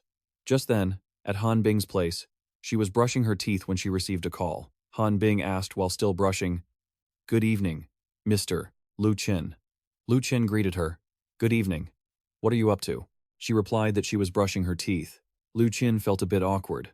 So sorry. I'm so sorry. It's so late. She smiled warmly and replied, It's all right. Mr. Lu Qin, you called there must be something important. Is it about the house purchase? Lu Qin smiled and said slowly, Actually, it's not that urgent. 10 minutes later, Han Bing was shocked. He's an esper? Lu Qin replied in a firm tone. He definitely doesn't have any abilities. Han Bing lamented, That's a bit troublesome. If it's just a desire for cannibalism, it falls under potential criminal cases. But since nothing has happened yet, it's not under the jurisdiction of the Special Task Force. I can only forward the report to the Security Bureau, she continued, sounding a bit worried. But if the other party hasn't actually done anything, I'm afraid the Security Bureau won't be able to act. Lu Qin replied, I understand. Han Bing reassured him, Don't worry, I'll ask the Security Bureau to check on it. Tonight, we'll definitely find an excuse to question him. This way, at the very least, we can ensure the two kids are safe. Also, Mr. Lu Qin, you need to be careful. She frowned and continued, If this person really has issues, I'm afraid he might. Lu Qin answered, I understand. I'll be careful. The two then wished each other a pleasant good night and hung up. Lu Qin sighed. It seems I'm not the same as before. Obviously, I could be facing a psychopathic, cannibalistic killer, but just now, I didn't even react. It's like meeting a terrifying scumbag but not feeling any threat at all. He suddenly remembered, did I forget to ask if she's attending the high-level talent training meeting? The next day at the office, a man whispered to the girl next to him, Haven't you heard? Lu Qin's underground connections are even bigger than Vice President Xiao's family. She was stunned. Really? No wonder he carries a gun to work every day. Just then, the supervisor walked over and stammered to Lu Qin, Little. Lu Qin, Vice President Xiao is in his office and says he wants to see you, he exclaimed in surprise. See me? Lu Qin pondered. I only warned him yesterday. Why did he suddenly come to the company today? And calling me in, what's he after? However, this psychopathic killer business isn't under my jurisdiction, so there's no need to call my sister over. He stood up abruptly, pulled out his gun, and grinned. Let's go, supervisor. The supervisor's eyes rolled back. Vice President Xiao, run for your life. The scene shifted to the office. Xiao Yuan was waiting for Lu Qin inside. As soon as Lu Qin entered, he asked sternly, Are you Lu Qin? Lu Qin greeted him politely. Vice President Xiao. Xiao Yuan lost his composure, saying, I've investigated your background. He said the secretary of his father had called here to assign a project and asked if you really used a gun during that transport discussion. You agreed? Xiao Yuan trembled as he pulled out that piece of paper and asked, Who on earth are you? What did you mean by giving me this yesterday? The content on the paper read, You should not eat, and even more so, you must not eat. Thinking about cannibalism, Lu Qin asked with interest, You actually kept this paper? And explained, It means exactly what it says. Really? Don't try that taste. Whether it's the law or morality, it is strictly forbidden, Xiao Yuan shouted. I am asking you, why would a normal person suddenly write me this note? It's been a nightmare tormenting me for a whole month. Does it have anything to do with you? Lu Qin was startled. A dream? What kind of dream? He asked with interest. It's fine. You can tell me. I'm quite curious about these strange things. Xiao Yuan snapped. You tell me first. Why did you write me that note? Lu Qin stared at him and calmly explained. Because I could see that you really wanted to eat. Xiao Yuan was sweating profusely, his face contorted. I really want. To put it another way, I already ate, and I've been eating continuously for a month. He then started recounting. Starting a month ago, I began having strange dreams. In those dreams, someone would kill my younger sister and brother, then make them into, he used a silver plate, exquisitely presented, and brought them before me. Then he would force my mouth open and make me swallow. Lu Qin commented calmly, terrifying, isn't it? Xiao Yuan was surprised. You don't seem to feel any fear. Lu Qin replied, I'm used to it. Xiao Yuan lit a cigarette and continued. That day, I felt disgusted and vomited for a long time. At first, I kept running to check on my brother and sister. Luckily, they were both fine. At that time, I just thought I was under too much stress. The second night, I dreamed of that scene again, the same person. He killed my two siblings, then brought a red plate to me. I couldn't wake up until I ate that thing. After that, he came every single day. Lu Qin asked out of curiosity. Is that all? Xiao Yuan scratched his head. That's right, just a recurring nightmare. Every single day. My brother and sister are both fine. As for myself, apart from the insomnia, there was nothing different. Except for one thing. I'm addicted. As he said that, he thought about the image of himself turning into a cannibalistic murderer. Lu Qin questioned, addicted? Xiao Yuan recounted everything he had been through. Yes, I was terrorized by that nightmare, forced to change my appetite. Everything felt so real. Every day, I was served different dishes. The taste was indescribable. Even after waking up, I couldn't forget it. Real-world food can't compare to what I had in those dreams. He gripped his hands tightly in fear, his eyes bloodshot and terrifying. One day, I went home for dinner. My siblings came to find me to play. I picked them up, and suddenly, a terrible thought popped into my head. There was an intense urge to take them. I was terrified. Since then, I've tried to avoid going home to stay away from the two kids. Hey, Cao, are you thinking this is some kind of contamination source? Is he currently the only one affected, or could his whole family be at risk? After Xiao Yuan finished, he urgently asked, Why aren't you saying anything? I'm a lost cause, aren't I? Lu Qin stood up and replied, No, I'm just thinking about something else. Wait a second, let me make a phone call. On the other end of the line was Han Bing. She picked up Lu Qin's call. Mr. Lu Qin, good morning. Lu Qin asked, Good morning. Have you had breakfast yet?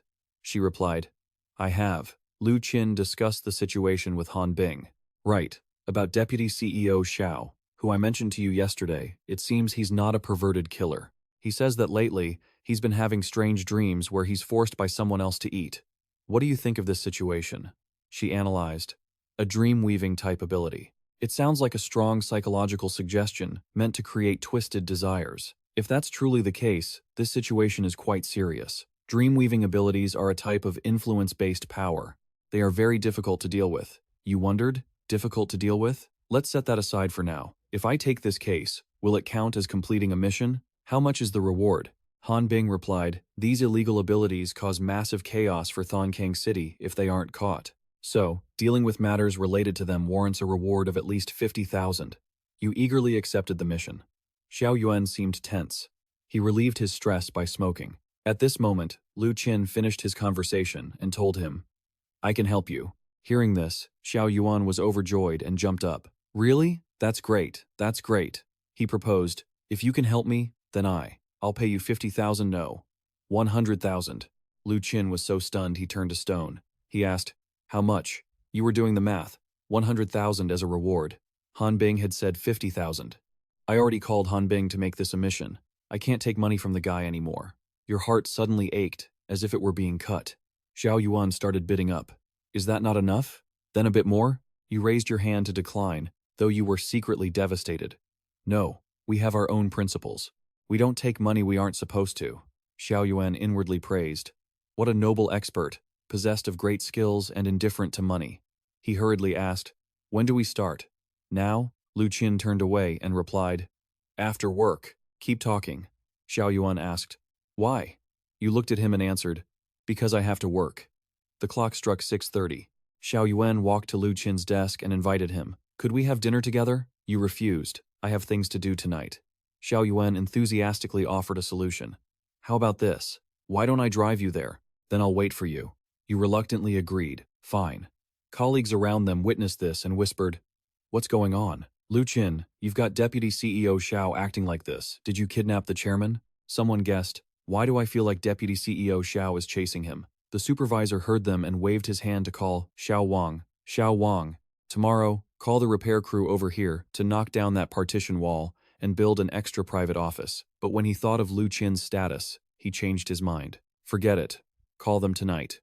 Have them repair it all night." Scene change. Evening at the Security Bureau Training Center. You were talking to Han Bing tonight. Skipping the beginning, the main point was to learn a bit about the dream-weaving system. Han Bing agreed to the request. "Sure, after our call this afternoon, I prepared the relevant files," she explained. "The dream-weaving system is one of the ability types that we in Thon Kang have studied deeply. When the Special Investigation Department was founded, they recruited 2 dream-weaving ability users. One of them died in the line of duty, and the other is still in charge of handling special contamination cases. A bizarre figure stood behind controlling them. Dream-weaving ability users are recognized as one of the most bizarre types of ability users. Their core power is the ability to enter other people's dreams and lead them within their own dreams." She continued, "This core power can be expanded into 3 other types of abilities: forced dream entry, dream looping, and dream control. Combined, these abilities can accomplish many unimaginable things." You listened while scribbling notes. She asked, "Is Mr. Lu Qin's mood not very good today?" You look calm, but deep down, you still can't believe you missed out on such a huge sum. 100,000. 100,000. I lost 50,000 in an instant. You couldn't process what she was saying. 100,000? On the other end, she thought perhaps her support work today hadn't been good enough. You stood up and walked, reasoning. It seems the difficulty of influence-type ability users lies here, because they almost never confront others directly. Often, the opponent is tormented to death without even knowing where they are. Your expression looked worried. According to the Special Investigation Department's regulations, an average spider type usually wouldn't handle this alone, because they would be at a disadvantage. Even if they could accept it, they would be equipped with special bullets. Even though I'm not purely a spider type, I should still ask for a few extra special bullets. Soon, you reached Xiao Yuan's car. He had just finished a pastry and asked while waiting, "Master, are you done with work? Do you have a plan?" You asked, "CEO Xiao, where are you sleeping tonight?" Thinking to yourself, "Why did he just call me master?" He waved his hands. No, don't call me CEO Xiao. My name is Xiao Yuan. You can just call me Little Xiao," he recounted with a serious face. "Before, I slept at home, but to avoid my younger brother and sister, taking advantage of my business trip, I rented a room at the Thi Sun Hotel. But for the next few days, my parents are going to the main city for work, so they brought the 2 kids to the hotel. I was thinking about whether or not to go home. You instructed, just go to the hotel today. Your siblings came to find you, and you abandoned them to go home? Aren't you worried your dad and stepmother will think you did it on purpose?" He indicated he would follow instructions. All right. What happens after we get there?" You said, "When we get there, you go to sleep." He asked in surprise. "Sleep?" You explained. "If you don't sleep, how can you dream? If you don't dream, how do I know how to help you?" Xiao Yuan understood. Scene changed to Thi Sun Hotel. You asked the secretary, "Hurry, go prepare some food. Bring 2 bottles of wine to my room." Xiao Yuan pushed the room service cart. "Little CEO, the wine and food you ordered have been delivered." Just then, you and he had an interaction that easily caused a misunderstanding. He said, "Sorry to put you through this." She was surprised, her face flushed with shyness. "Wait, it can't be. It's not what I think, is it?" Thinking of the 2 boys, she hurriedly turned around and dashed away as she spoke. "Enjoy your meal." The sound of the door closing echoed. The 2 of them continued their discussion. "To put your mind at ease, I'll show you my credentials now. What you're experiencing is definitely a case of psychic contamination. I'm a specialist in handling these matters. I'm going to need your full cooperation, all right?" He replied, "All right, Master Lu. What do I do next?" Lu Qin said, "Obviously, lie down on the bed and get some sleep." He looked embarrassed. "Oh, Right, give me a second to freshen up. He went through his routine caring for his body, showering, brushing his teeth, applying lotion and moisturizer. Lu Qin wondered to himself, is the life of a rich guy always this complicated? He finally got into bed, but still couldn't fall asleep. I don't think I'm out yet. Do you have any booze? Maybe that'll help. Xiao Yuan downed the entire bottle in one gulp. Muttering, I'm counting on you. He started getting tipsy. Seriously, I'm counting on you. Lu Qin suddenly realized he'd been so rushed earlier that he hadn't checked. He didn't even know if the bottle Xiao Yuan drank was an expensive one. An eerie red light poured in through the window, illuminating the room. Finally, he was sound asleep. Now, they had to wait for him to slip into his dreamscape. Suddenly, Xiao Yuan slowly pushed himself up, arms reaching out into the air, his mouth repeating the same thing over and over. Meat. Meat. Lu Qin turned to look at him. Xiao Yuan stepped off the bed and walked toward the nightstand. Lu Qin silently followed Xiao Yuan's every move. He was sleepwalking. His hands were moving as if he were chopping something. Lu Qin watched and guessed, is this part of the cleaning process? His actions looked exactly like he was cutting up food. Lu Qin thought, eating it raw? He looked so happy, so skilled. Lu Qin began gathering his energy to deal with the task at hand regarding the vice president. Xiao didn't have any psychic monster inside him, so he had to borrow his mother's ability. He used the power to observe. A blue light was radiating from him, growing more and more intense. That was his gluttonous desire. But besides his own psychic form, there were thin white lines that didn't belong to his psychic form. What is this? That was the power causing him harm and affecting him. Lu Qin analyzed the situation, but those white shadows had fused into one with Vice President Xiao. If he tried to pull them out, it would harm the host's body. He had already promised his mother that before finishing the second stage, he wouldn't let anyone from the family help. So, he couldn't ask his mother for help. Lu Qin was just about to reach for his phone, thinking, if this is the case, I'll have to call Han Bing. Suddenly, a beep echoed.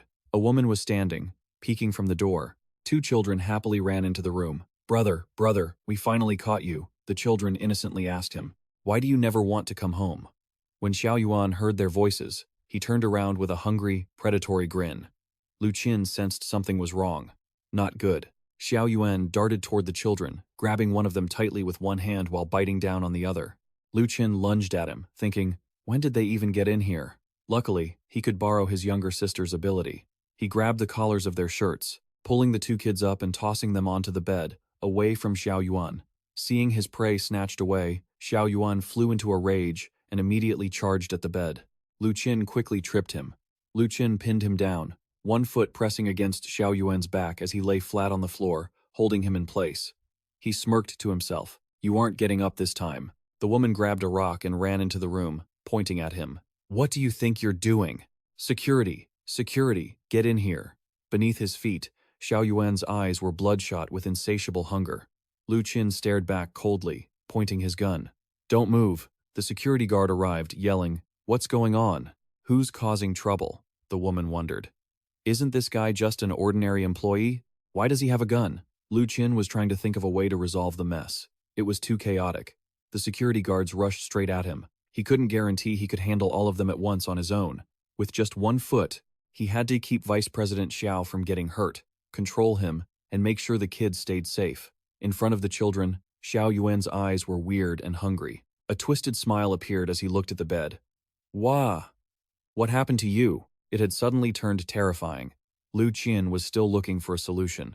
In such a short time, he couldn't explain things clearly to them. She pointed at him and said, How dare you? Lu Qin asked. Did you give the kids a room, lady? Jealous of me? Your mind is truly filthy. Without hesitation, he pulled the trigger, the bullet piercing through her thigh. Xiao Yuan stopped struggling. Lu Qin suddenly noticed something strange. Wait. He stopped moving. The connection was severed. A rustling sound came from under his clothes. Several fingers, tipped with sharp claws, slowly emerged from Xiao Yuan's body. The arm grew longer and longer, reaching out to grab Lu Qin's leg. Lu Qin realized the shift in the environment. It's a dream maker ability. It's affecting me. He gently countered it. It felt like Xiao Yuan was at a critical moment in the dream suggestion, but was blocked by an outside force. It was trying to drag him into the dream as well. Suddenly, the arm faded and vanished. Xiao Yuan stretched his neck out to bite Lu Qin's leg. Lu Qin remained indifferent, feeling no pain at all. Keep going. Xiao Yuan face-planted, sobbing in self-pity.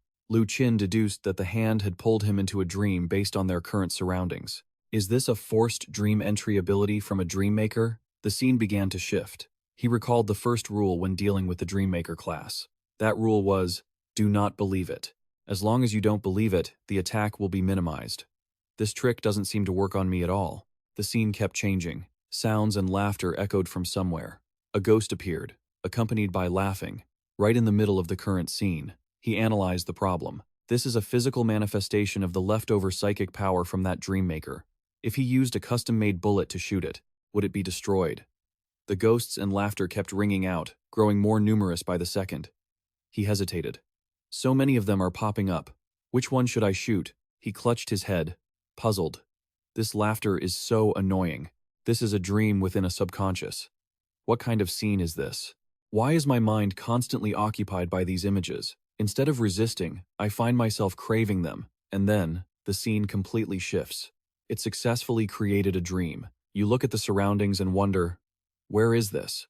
It's so familiar, but I can't remember where I've seen it. You spot an operating room with its lights on. You're curious about what that place is. You hear the sound of an electric shock, a knife cutting into flesh, and a voice calling out. Sometimes it's there, sometimes it's not. Lu Qin. You decide you have to go and open that door. Just as you're about to touch it, a strange phenomenon occurs. At that exact moment, behind Lu Qin, a blurry female specter appears. Her hair is long and disheveled, covering her entire face, and her mouth won't stop emitting terrifying, bone-chilling sounds. You notice her, and with a swift turn, you look back. Lu Qin immediately becomes incredibly intrigued. Since she's already here, you quickly reach out and grab the ghost by her throat. Then you continue. In that case, stay with me a little longer. The ghost, grabbed by the neck, widens her eyes in shock, paralyzed by fear and panic. Before, everyone affected by this would try to escape the nightmare, but this time, it's different. I want to leave it, but he just wants to stay. I am bound within the very dream I created. The female specter is dragged away, neck in hand, by Lu Qin toward the door ahead. As you step inside, your expression shifts with a hint of shock. Right before your eyes, a terrifying scene unfolds. Objects are scattered all over the floor, bloodstains are everywhere, and nearby lies the corpse of a doctor in a truly grotesque state. This sight leaves Lu Qin wondering, where on earth is this? The closer you get to the doctor's body, the more horrific it looks. His entire body is horribly distorted. Very quickly, Lu Qin notices the name tag on the corpse's chest. The information on it leaves you stunned. Red Moon Research Project. You look at the strange doors surrounding you. While dragging the ghost along, you slowly approach. There are 3 more doors. You want to go and take a look, but you only take a few steps before your legs start to tremble as you gaze into the glass panels on the doors in front of you. Lu Qin, you're feeling a bit uneasy. Looking through the door, you see the inside is piled high with all sorts of things. Deep down, you can't help but wonder, what am I searching for? Just as you are lost in thought, at the glass window, suddenly, a terrifying child's face appears, eyes completely white. This sudden appearance makes you jump. Shocked, you widen your eyes and grit your teeth, thinking to yourself, this is so familiar. But why do I suddenly feel so much sorrow? As the thought ends, the space around Lu Qin begins to shift. The phantom you were dragging behind becomes faint and fades away. The world shatters into pieces, causing you pain. You reach up and grab your head. It hurts so much. Vivid, realistic fragments of memory drift through your mind. Images of 2 children crying their eyes out and 2 officers panicking and yelling. Using a gun in the city is against the law. The security force has arrived. You still have a chance to turn back. A moment later, Lu Qin sits on a chair, gripping a 6-shot handgun tightly. Tears stream down your cheeks. I'm back. Tears just keep falling. This leaves you startled and taken aback. I'm actually crying? After a while, Xiao Yuan gradually wakes up. Through blurry vision, he sees Lu Qin sitting blankly on a chair. Nearby, he hears a voice.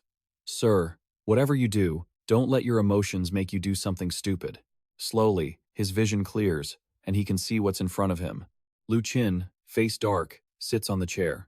Beside him, a woman lies unconscious on the floor. That voice continues to ring in his ears. We truly understand the richness of true love, and we don't hold any prejudice. At this point, you can't help but feel suspicious. What exactly happened here? Xiao Yuan, looking haggard, walks up to you, confused, and asks, Hey, 6, what happened here? Seeing him approach, Lu Qin, still sitting on the chair, calmly replies, "Oh, you're awake. Actually, nothing much happened. The situation is almost resolved." But seeing his secretary lying injured on the floor, with his two younger siblings crying incessantly nearby, his expression turns grim. You call this resolved? Facing Xiao Yuan's reaction, Lu Qin nonchalantly holsters his gun and slowly explains. "Just now, while I was handling the issue with your secretary, she likely likes you and misunderstood something, so she gave her room key to your two siblings. They broke in while you were having a nightmare. It almost became a reality. Recalling what happened, you continue. To solve your problem, I could only do so much. I might have gone a bit too hard." But after hearing Lu Qin's explanation, Xiao Yuan looks even worse. He says, slightly angry, "It wasn't too hard. She almost caused a huge disaster." Once he calms down, he turns to the guard standing outside the door and orders, "Hey, never mind. It's fine. Guards, come in here and take my secretary to the hospital." Suddenly, his younger brother and sister burst into tears together. "Wah!" Lu Qin sits to the side, reacting to nothing. The guards quickly enter. They take the secretary away, while Xiao Yuan rushes over to try and comfort his crying siblings. Lu, but that only makes them cry louder. This puts him in an awkward position. Flustered, he tries to soothe them. "Hey, stop crying. I was just kidding." Lu Qin, sitting to the side, observes it all. This scene makes you shake your head, thinking, the support team would have handled this much better. Downstairs in the parking garage, a large number of police have gathered. A voice speaks up.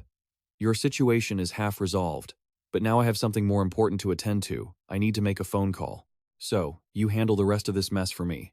Scene change. In a bedroom, a girl lies on the bed, reaching for the headphones on a nearby table. Han Bing, in a thin nightgown, slowly sits up and puts on the headset. From the other side, a voice rings out. It has been confirmed. He is truly contaminated. Or, to put it another way, he's been influenced by the contamination. Hearing this, she replies, "Understood. Lu Qin, is your side really that chaotic?" Looking out at the scene below from the other side, Lu Qin spoke softly. "There's been a bit of a situation. I had fired a cold ice bullet, and Han Bing asked anxiously, 'Mr. Lu, are you all right? How is the other party?' Lu Qin replied with a confused look, 'I'm fine, but she was slightly injured.' Han Bing relaxed a little. 'All right, don't worry, I'll handle it. Mr. Lu, can you give me a brief report on what happened now?' She clicked away at her keyboard, taking notes while listening to his account. I followed the plan and observed his state after he fell asleep. On his end, Lu Qin recalled what had transpired. He continued, "Then, something strange happened. When I blocked his dream-weaving psychic energy, it seemed to pull me into the dream as well. But it vanished very quickly. Right now, there are no traces of psychic power left on Vice President Xiao," Lu Qin said. Hearing this, Han Bing asked suspiciously, "Vanished? Did you do something?" But when she heard him say, "I didn't do anything to it," she analyzed the situation. In that case, the power dissipated on its own. Normally, when a Dreamweaver places their ability in a victim, the host's body becomes extremely weak. Their mental level is usually only in the dozens, or even lower. Therefore, when it attempts to affect an Esper, it accelerates its own consumption. Lu Qin shook his head slightly. He didn't seem that weak. Then again, he actually was quite frail. This Esper is pretty bizarre. So I'll report back a little later. Let me get a full understanding of this first. This left Han Bing on the other end filled with doubt, but she quickly spoke up again. "All right, then how do you plan to investigate, Mr. Lu?" He replied, "Obviously, I'll just go and ask him face to face." But as he remembered the scene with Xiao Yuan from earlier, Lu Qin continued, feeling puzzled. "But I didn't detect the Dreamweaver after their psychic energy left on Vice President Xiao. Vanished completely. I was right next to him and couldn't find any traces." She quickly processed the information. She analyzed the situation again. If that's the case, then it's clear the Dreamweaver has mastered their own ability. Dreamweaving abilities are inherently hard to track. They can use mind reading to manipulate their targets into killing from afar. Finding them won't be easy. Han Bing's voice continued from the other end. "Mr. Lu, actually, your mission can be considered complete. Regarding finding that Dreamweaver, I suggest you hand it over to headquarters and request a special investigation team to finish it." But Lu Qin stood firm. "I should be the one to do it." He gazed out at the vast city before him. "I just got an idea." Standing at the window of the building looking out, his eyes grew sharp. "I can handle this." A while later, the scene shifted to the downstairs area of the apartment complex. Xiao Yuan was desperately trying to explain to the police officer, "Officer, you have to believe me. We really didn't do anything." That's right. We were just performing an exorcism. A gun? What gun? We don't have any guns. Don't listen to their nonsense. On the other side, a police officer saluted Lu Qin respectfully and asked, "Is there anything you need help with?" Lu Qin remained as calm as ever. "Nothing at all. Thank you. You guys can head back now." Watching this entire scene unfold, Xiao Yuan was filled with confusion. This was a shooting incident, yet it just ended like this? Someone this powerful, why is he still working as an employee for my company? Following that, he turned to Lu Qin and asked anxiously, "Great. No, Mr. Lu. No, little Lu. What should I do now?" Lu Qin quickly spoke to reassure him. "Your nightmare issue has been resolved. You can sleep soundly tonight. But now, I need to go find the person who caused your nightmares. I'll handle this part myself for you." Hearing this, he asked suspiciously, There's someone who wants to hurt me?" Lu Qin answered calmly, "That's right. Someone wants to hurt you. Now, tell me the truth. In your dream, was someone forcing you to eat? Or were you eating on your own?" Xiao Yuan was trembling all over. His voice stuttered. At the beginning, there was definitely a weird person forcing me to eat. But after a few days, honestly, I was doing those things myself. In the dream, I think I became someone else. I really enjoyed the process." He pointed 3 fingers straight up at the sky. He patted his chest and swore, "But I think the person in the dream was a complete pervert. That wasn't me. Every word I say is the truth. I swear." Seeing him like that, Lu Qin thought to himself, "It seems I scared my company boss." Out loud, he tried to comfort him. "I understand. Don't worry. You were just deeply influenced." Immediately after, he looked at Xiao Yuan and continued, "You started having nightmares a month ago. I need you to gather everything you've come into contact with. Any grievances with the family since a month ago, and if something were to happen to you, who would benefit the most? Collect it all." Hearing this, Xiao Yuan scratched his head, looking troubled. "That's a bit complicated. At home, we're in the middle of moving into the main city. My parents and all the staff are already in the main city, but I'll try." But Lu Qin insisted, "You need to go to the main city. I need to see them, and then I'll screen them one by one." Seeing him so resolute, Xiao Yuan asked nervously, And then what?" He heard the answer. "Obviously, catch the culprit." The time quickly moved to the next morning at a large, luxurious building. Lu Qin stood in front of an empty desk. He couldn't help but wonder, Where are my things?" Just then, a male employee pushed the door open, looking flustered, and pointed to the opposite side. "Manager Lu, your office is over here." This left Lu Qin even more confused. "Huh? Manager? What?" the employee explained. "You don't know? You got a promotion last night. Right after work yesterday, Department Head Liu had some workers come in to renovate the office.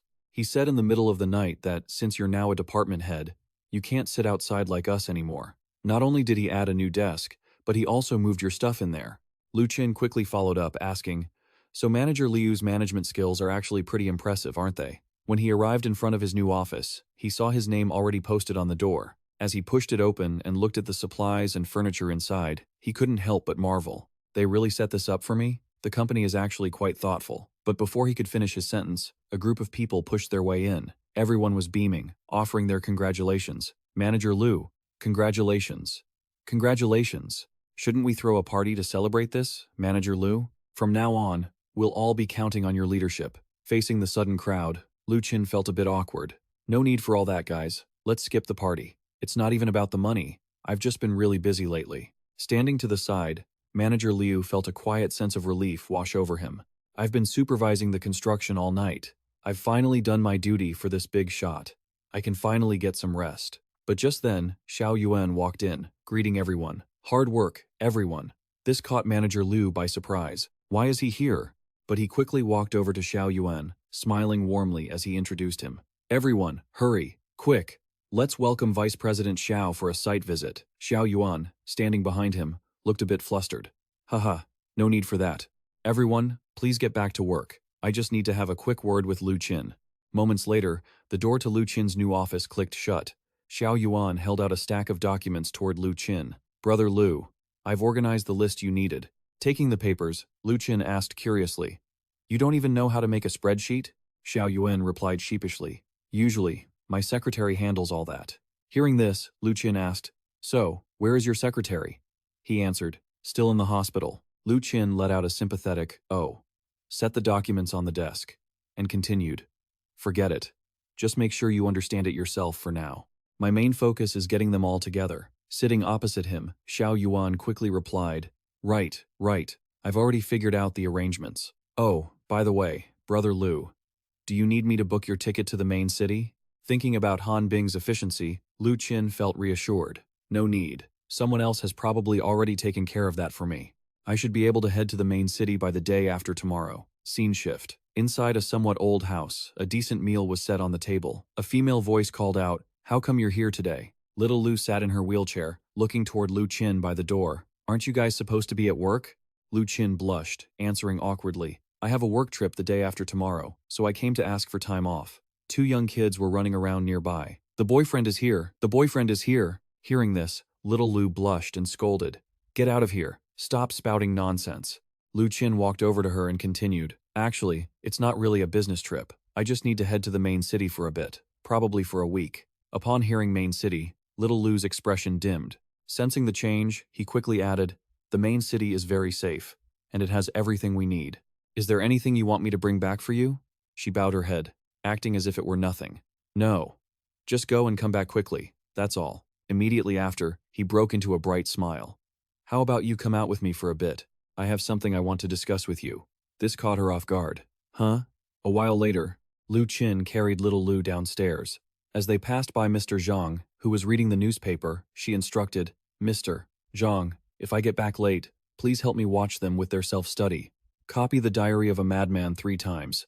I'll check it when I get back. Mr. Zhang laughed heartily. Haha, all right, don't worry about getting home. The two kids kept teasing them as they ran around, carrying the princess. Look, the boyfriend. A little while later, near some hills, Lu Qin pointed toward some buildings in the distance and said, Look, how big is the house here? He turned toward little Lu, talking on and on. I'll be gone for a while, but there are plenty of rooms. The living room is spacious. We can use it as a study area. There's a flower garden outside. We could grow some vegetables, and it's quite far from the west side of the city, so it's very quiet. A house here costs about 500 or 600,000. Even though it's a bit pricey, a detached house here would definitely be better. Once I've saved enough, you can move in. I've been working really hard lately. I've managed to save quite a bit. Hearing him ramble on, little Lu finally spoke up. 5 or 600,000? Do you take me for a fool? Are you being serious? One could clearly see the sorrow on little Lu's face. What exactly is it that makes you treat them this way? Lu Qin's face was still smiling, but his eyes held a trace of pain. Didn't the director always say, even though we were young, we represented hope? He sat down slowly, gently wiping the tears streaming down her cheeks, and continued, I just want to treat them as well as the director treated us back then. Why are you acting like this? Little Lu's tears didn't stop. She choked out. One of your colleagues came to see me before. She's a good person. I've always been so worried about what you're doing, but because of her, I felt that maybe they aren't all the same. So, I don't want to stop you, but you have to promise me. Don't carry all the responsibility on your own shoulders, she recalled. Back in kindergarten, I was the one who held the brick to help you fight the others. Do you remember? Thinking back to when she used a brick to drive away the bullies who were picking on him, Lu Qin felt a spark of joy. But little Lu looked at him with sorrowful eyes. It's painful. Besides, you've never owed anyone anything, you hear me? You don't owe anyone anything, including me. I've kept a strict record of all the money you've sent over these years. You haven't done anything wrong. I don't know what your future will be like, or where you'll end up. Her words were soft, yet laced with an indescribable emotion. But no matter what, you have to find your way back, okay? Don't ever forget about us. As soon as she finished, little Lu gently kissed his cheek, leaving him frozen in shock. But then, she blushed in embarrassment and justified it. That was just a kiss on behalf of the little ones. Don't get any funny ideas. He was so embarrassed that he turned bright red and stammered, Can I kiss you back? This made her even more self-conscious, and she shouted, I can't. Sometime later, on the train to the main city, Xiao Yuan just wouldn't stop pestering him. Lu Qin, do you want anything to eat? Lu Qin, do you want some juice? Lu Qin, do you want me to get that flight attendant's phone number for you? You've already looked at her several times. His constant rambling made Lu Qin's expression tighten with annoyance. I don't need anything. I just need some peace and quiet for a moment. Xiao Yuan, sitting across from him, looked a bit awkward upon hearing that. Right. Seeing his reaction, Xiao Yuan secretly thought to himself, Am I not treating my boss properly? But the very next second, his expression turned serious. Is everything that needs to be prepared ready? Xiao Yuan put on a mysterious act, looking left and right before replying. According to what you said, I've organized a list of people I can contact over the next month. And I came up with a plan. Since I'm about to enter Qinggang University in the main city for my studies, I invited everyone to come celebrate, under my father's name, and most of them are going to show up. Hearing his plan, Lu Qin nodded in approval. Good. When? Xiao Yuan grew nervous when he asked. Tomorrow night, But then he started rambling again. Do you think we should make a plan beforehand? Do we need to prepare some weapons? Or find some backup? Oh, that's right. I know all the monks at Chiamsan Temple and a few gang leaders. Seeing him act this way, Lu Qin couldn't help but sigh. Can you try to act like a superior for once? He turned his gaze toward the window to admire the scenery. Inside, he was calculating. A month ago, Xiao Yuan received the notification in the main city. A Dreammaker ability user actually dared to harm people. The monitoring of ability users in the main city is much stricter than in the satellite cities. Soon, the train pulled into the station. How could they let such a terrifying person hide here? Lu Qin and Xiao Yuan quickly got off the train. Xiao Yuan grabbed his suitcase, ran over to Lu Qin, and said, Lu Qin, I've already arranged for a car to pick you up. Are you sure you don't need me to book a hotel for you? Lu Qin immediately raised his hand to stop him. No need. I have someone coming to pick me up too. At the station entrance, crowds of people were lining up to go through. Nearby, there was a large notice board. Station entrance. Loud noises are strictly prohibited. Please maintain the boarding order. At the entrance, there were soldiers fully equipped with weapons and helmets. They stood guard. Just then, the mechanism for the gate slowly started up, creating a loud noise and significant vibrations. The gate slowly lifted. Everyone gradually moved inside, including Lu Qin and Xiao Yuan. The hallway inside was brightly lit with electric lights, and the walls were covered in vivid paintings. As Lu Qin observed them, he muttered, These things suddenly give me the feeling that someone is staring at me. The paintings on the walls were truly lifelike. The eyes looked as if they had a life of their own, scrutinizing everyone passing by. It made him wonder, is this how the Special Bureau observes people entering the main city, and forms the first line of defense? Is this a type of ability, or is it a special sensor device? As soon as they reached the open space outside, Xiao Yuan pointed and said, Lu Qin, my parents are waiting for me outside the station. Do you want to go over and say hello? He refused. Let's deal with the gathering later. Looking toward Chen Qing, who was waving at him in the distance, he continued, I need to go give my report first. A moment later, Lu Qin walked up to Chen Qing and greeted her, Hello, Team Leader Tran. But Chen Qing's attention was fixed on Xiao Yuan in the distance. Is the person with you haunted by nightmares? Seeing Xiao Yuan happily going to meet his parents, he replied with a bit of confusion, That's right. He's the vice president of my company. He's technically my boss's boss. Wait, why did I just say that? Why does it feel like Team Leader Tran's rank is lower? Suddenly, he saw something. He gasped and widened his eyes. Wait. Behind the woman, a face emerged with a twisted, terrifying smile. Behind Xiao Yuan's mother, a hideous monster had sprouted. It had only a head and a spine, a long tongue, and a disgusting face. Seeing this, he shouted, Something's not right. Chen Qing, standing beside him, noticed his reaction and asked, Judging by your look, the person you're looking for couldn't be her, could it? He activated his eye of truth and replied, Yes, it's her. Inside he thought, Let me use my mother's vision to see. Quickly, he saw the specific traits on her body. Gray and light brown. That means she's stressed. Spiritual power? It's like the white spiritual power inside the body when Vice President Tiu was sleepwalking last time. It's her. Chen Qing spoke up. That girl doesn't look like an ability user, but Lu Qin was extremely firm. It is definitely her. I'm going over there now. She immediately reached out and grabbed him to stop him. No, this area isn't under our jurisdiction. It's managed by the city's Ministry of Defense. Her expression was cold. Let the guard dog handle it. A moment later, a tall, muscular man in black walked toward them with an imposing aura. What is this? Is this the one they call the guard dog? Seeing him, Lu Qin couldn't help but exclaim internally. The pressure coming from this guy is intense. Chen Qing stepped forward, pointed at the screen in her hand, and said, You missed someone. This girl has a problem. She entered the main city a week ago.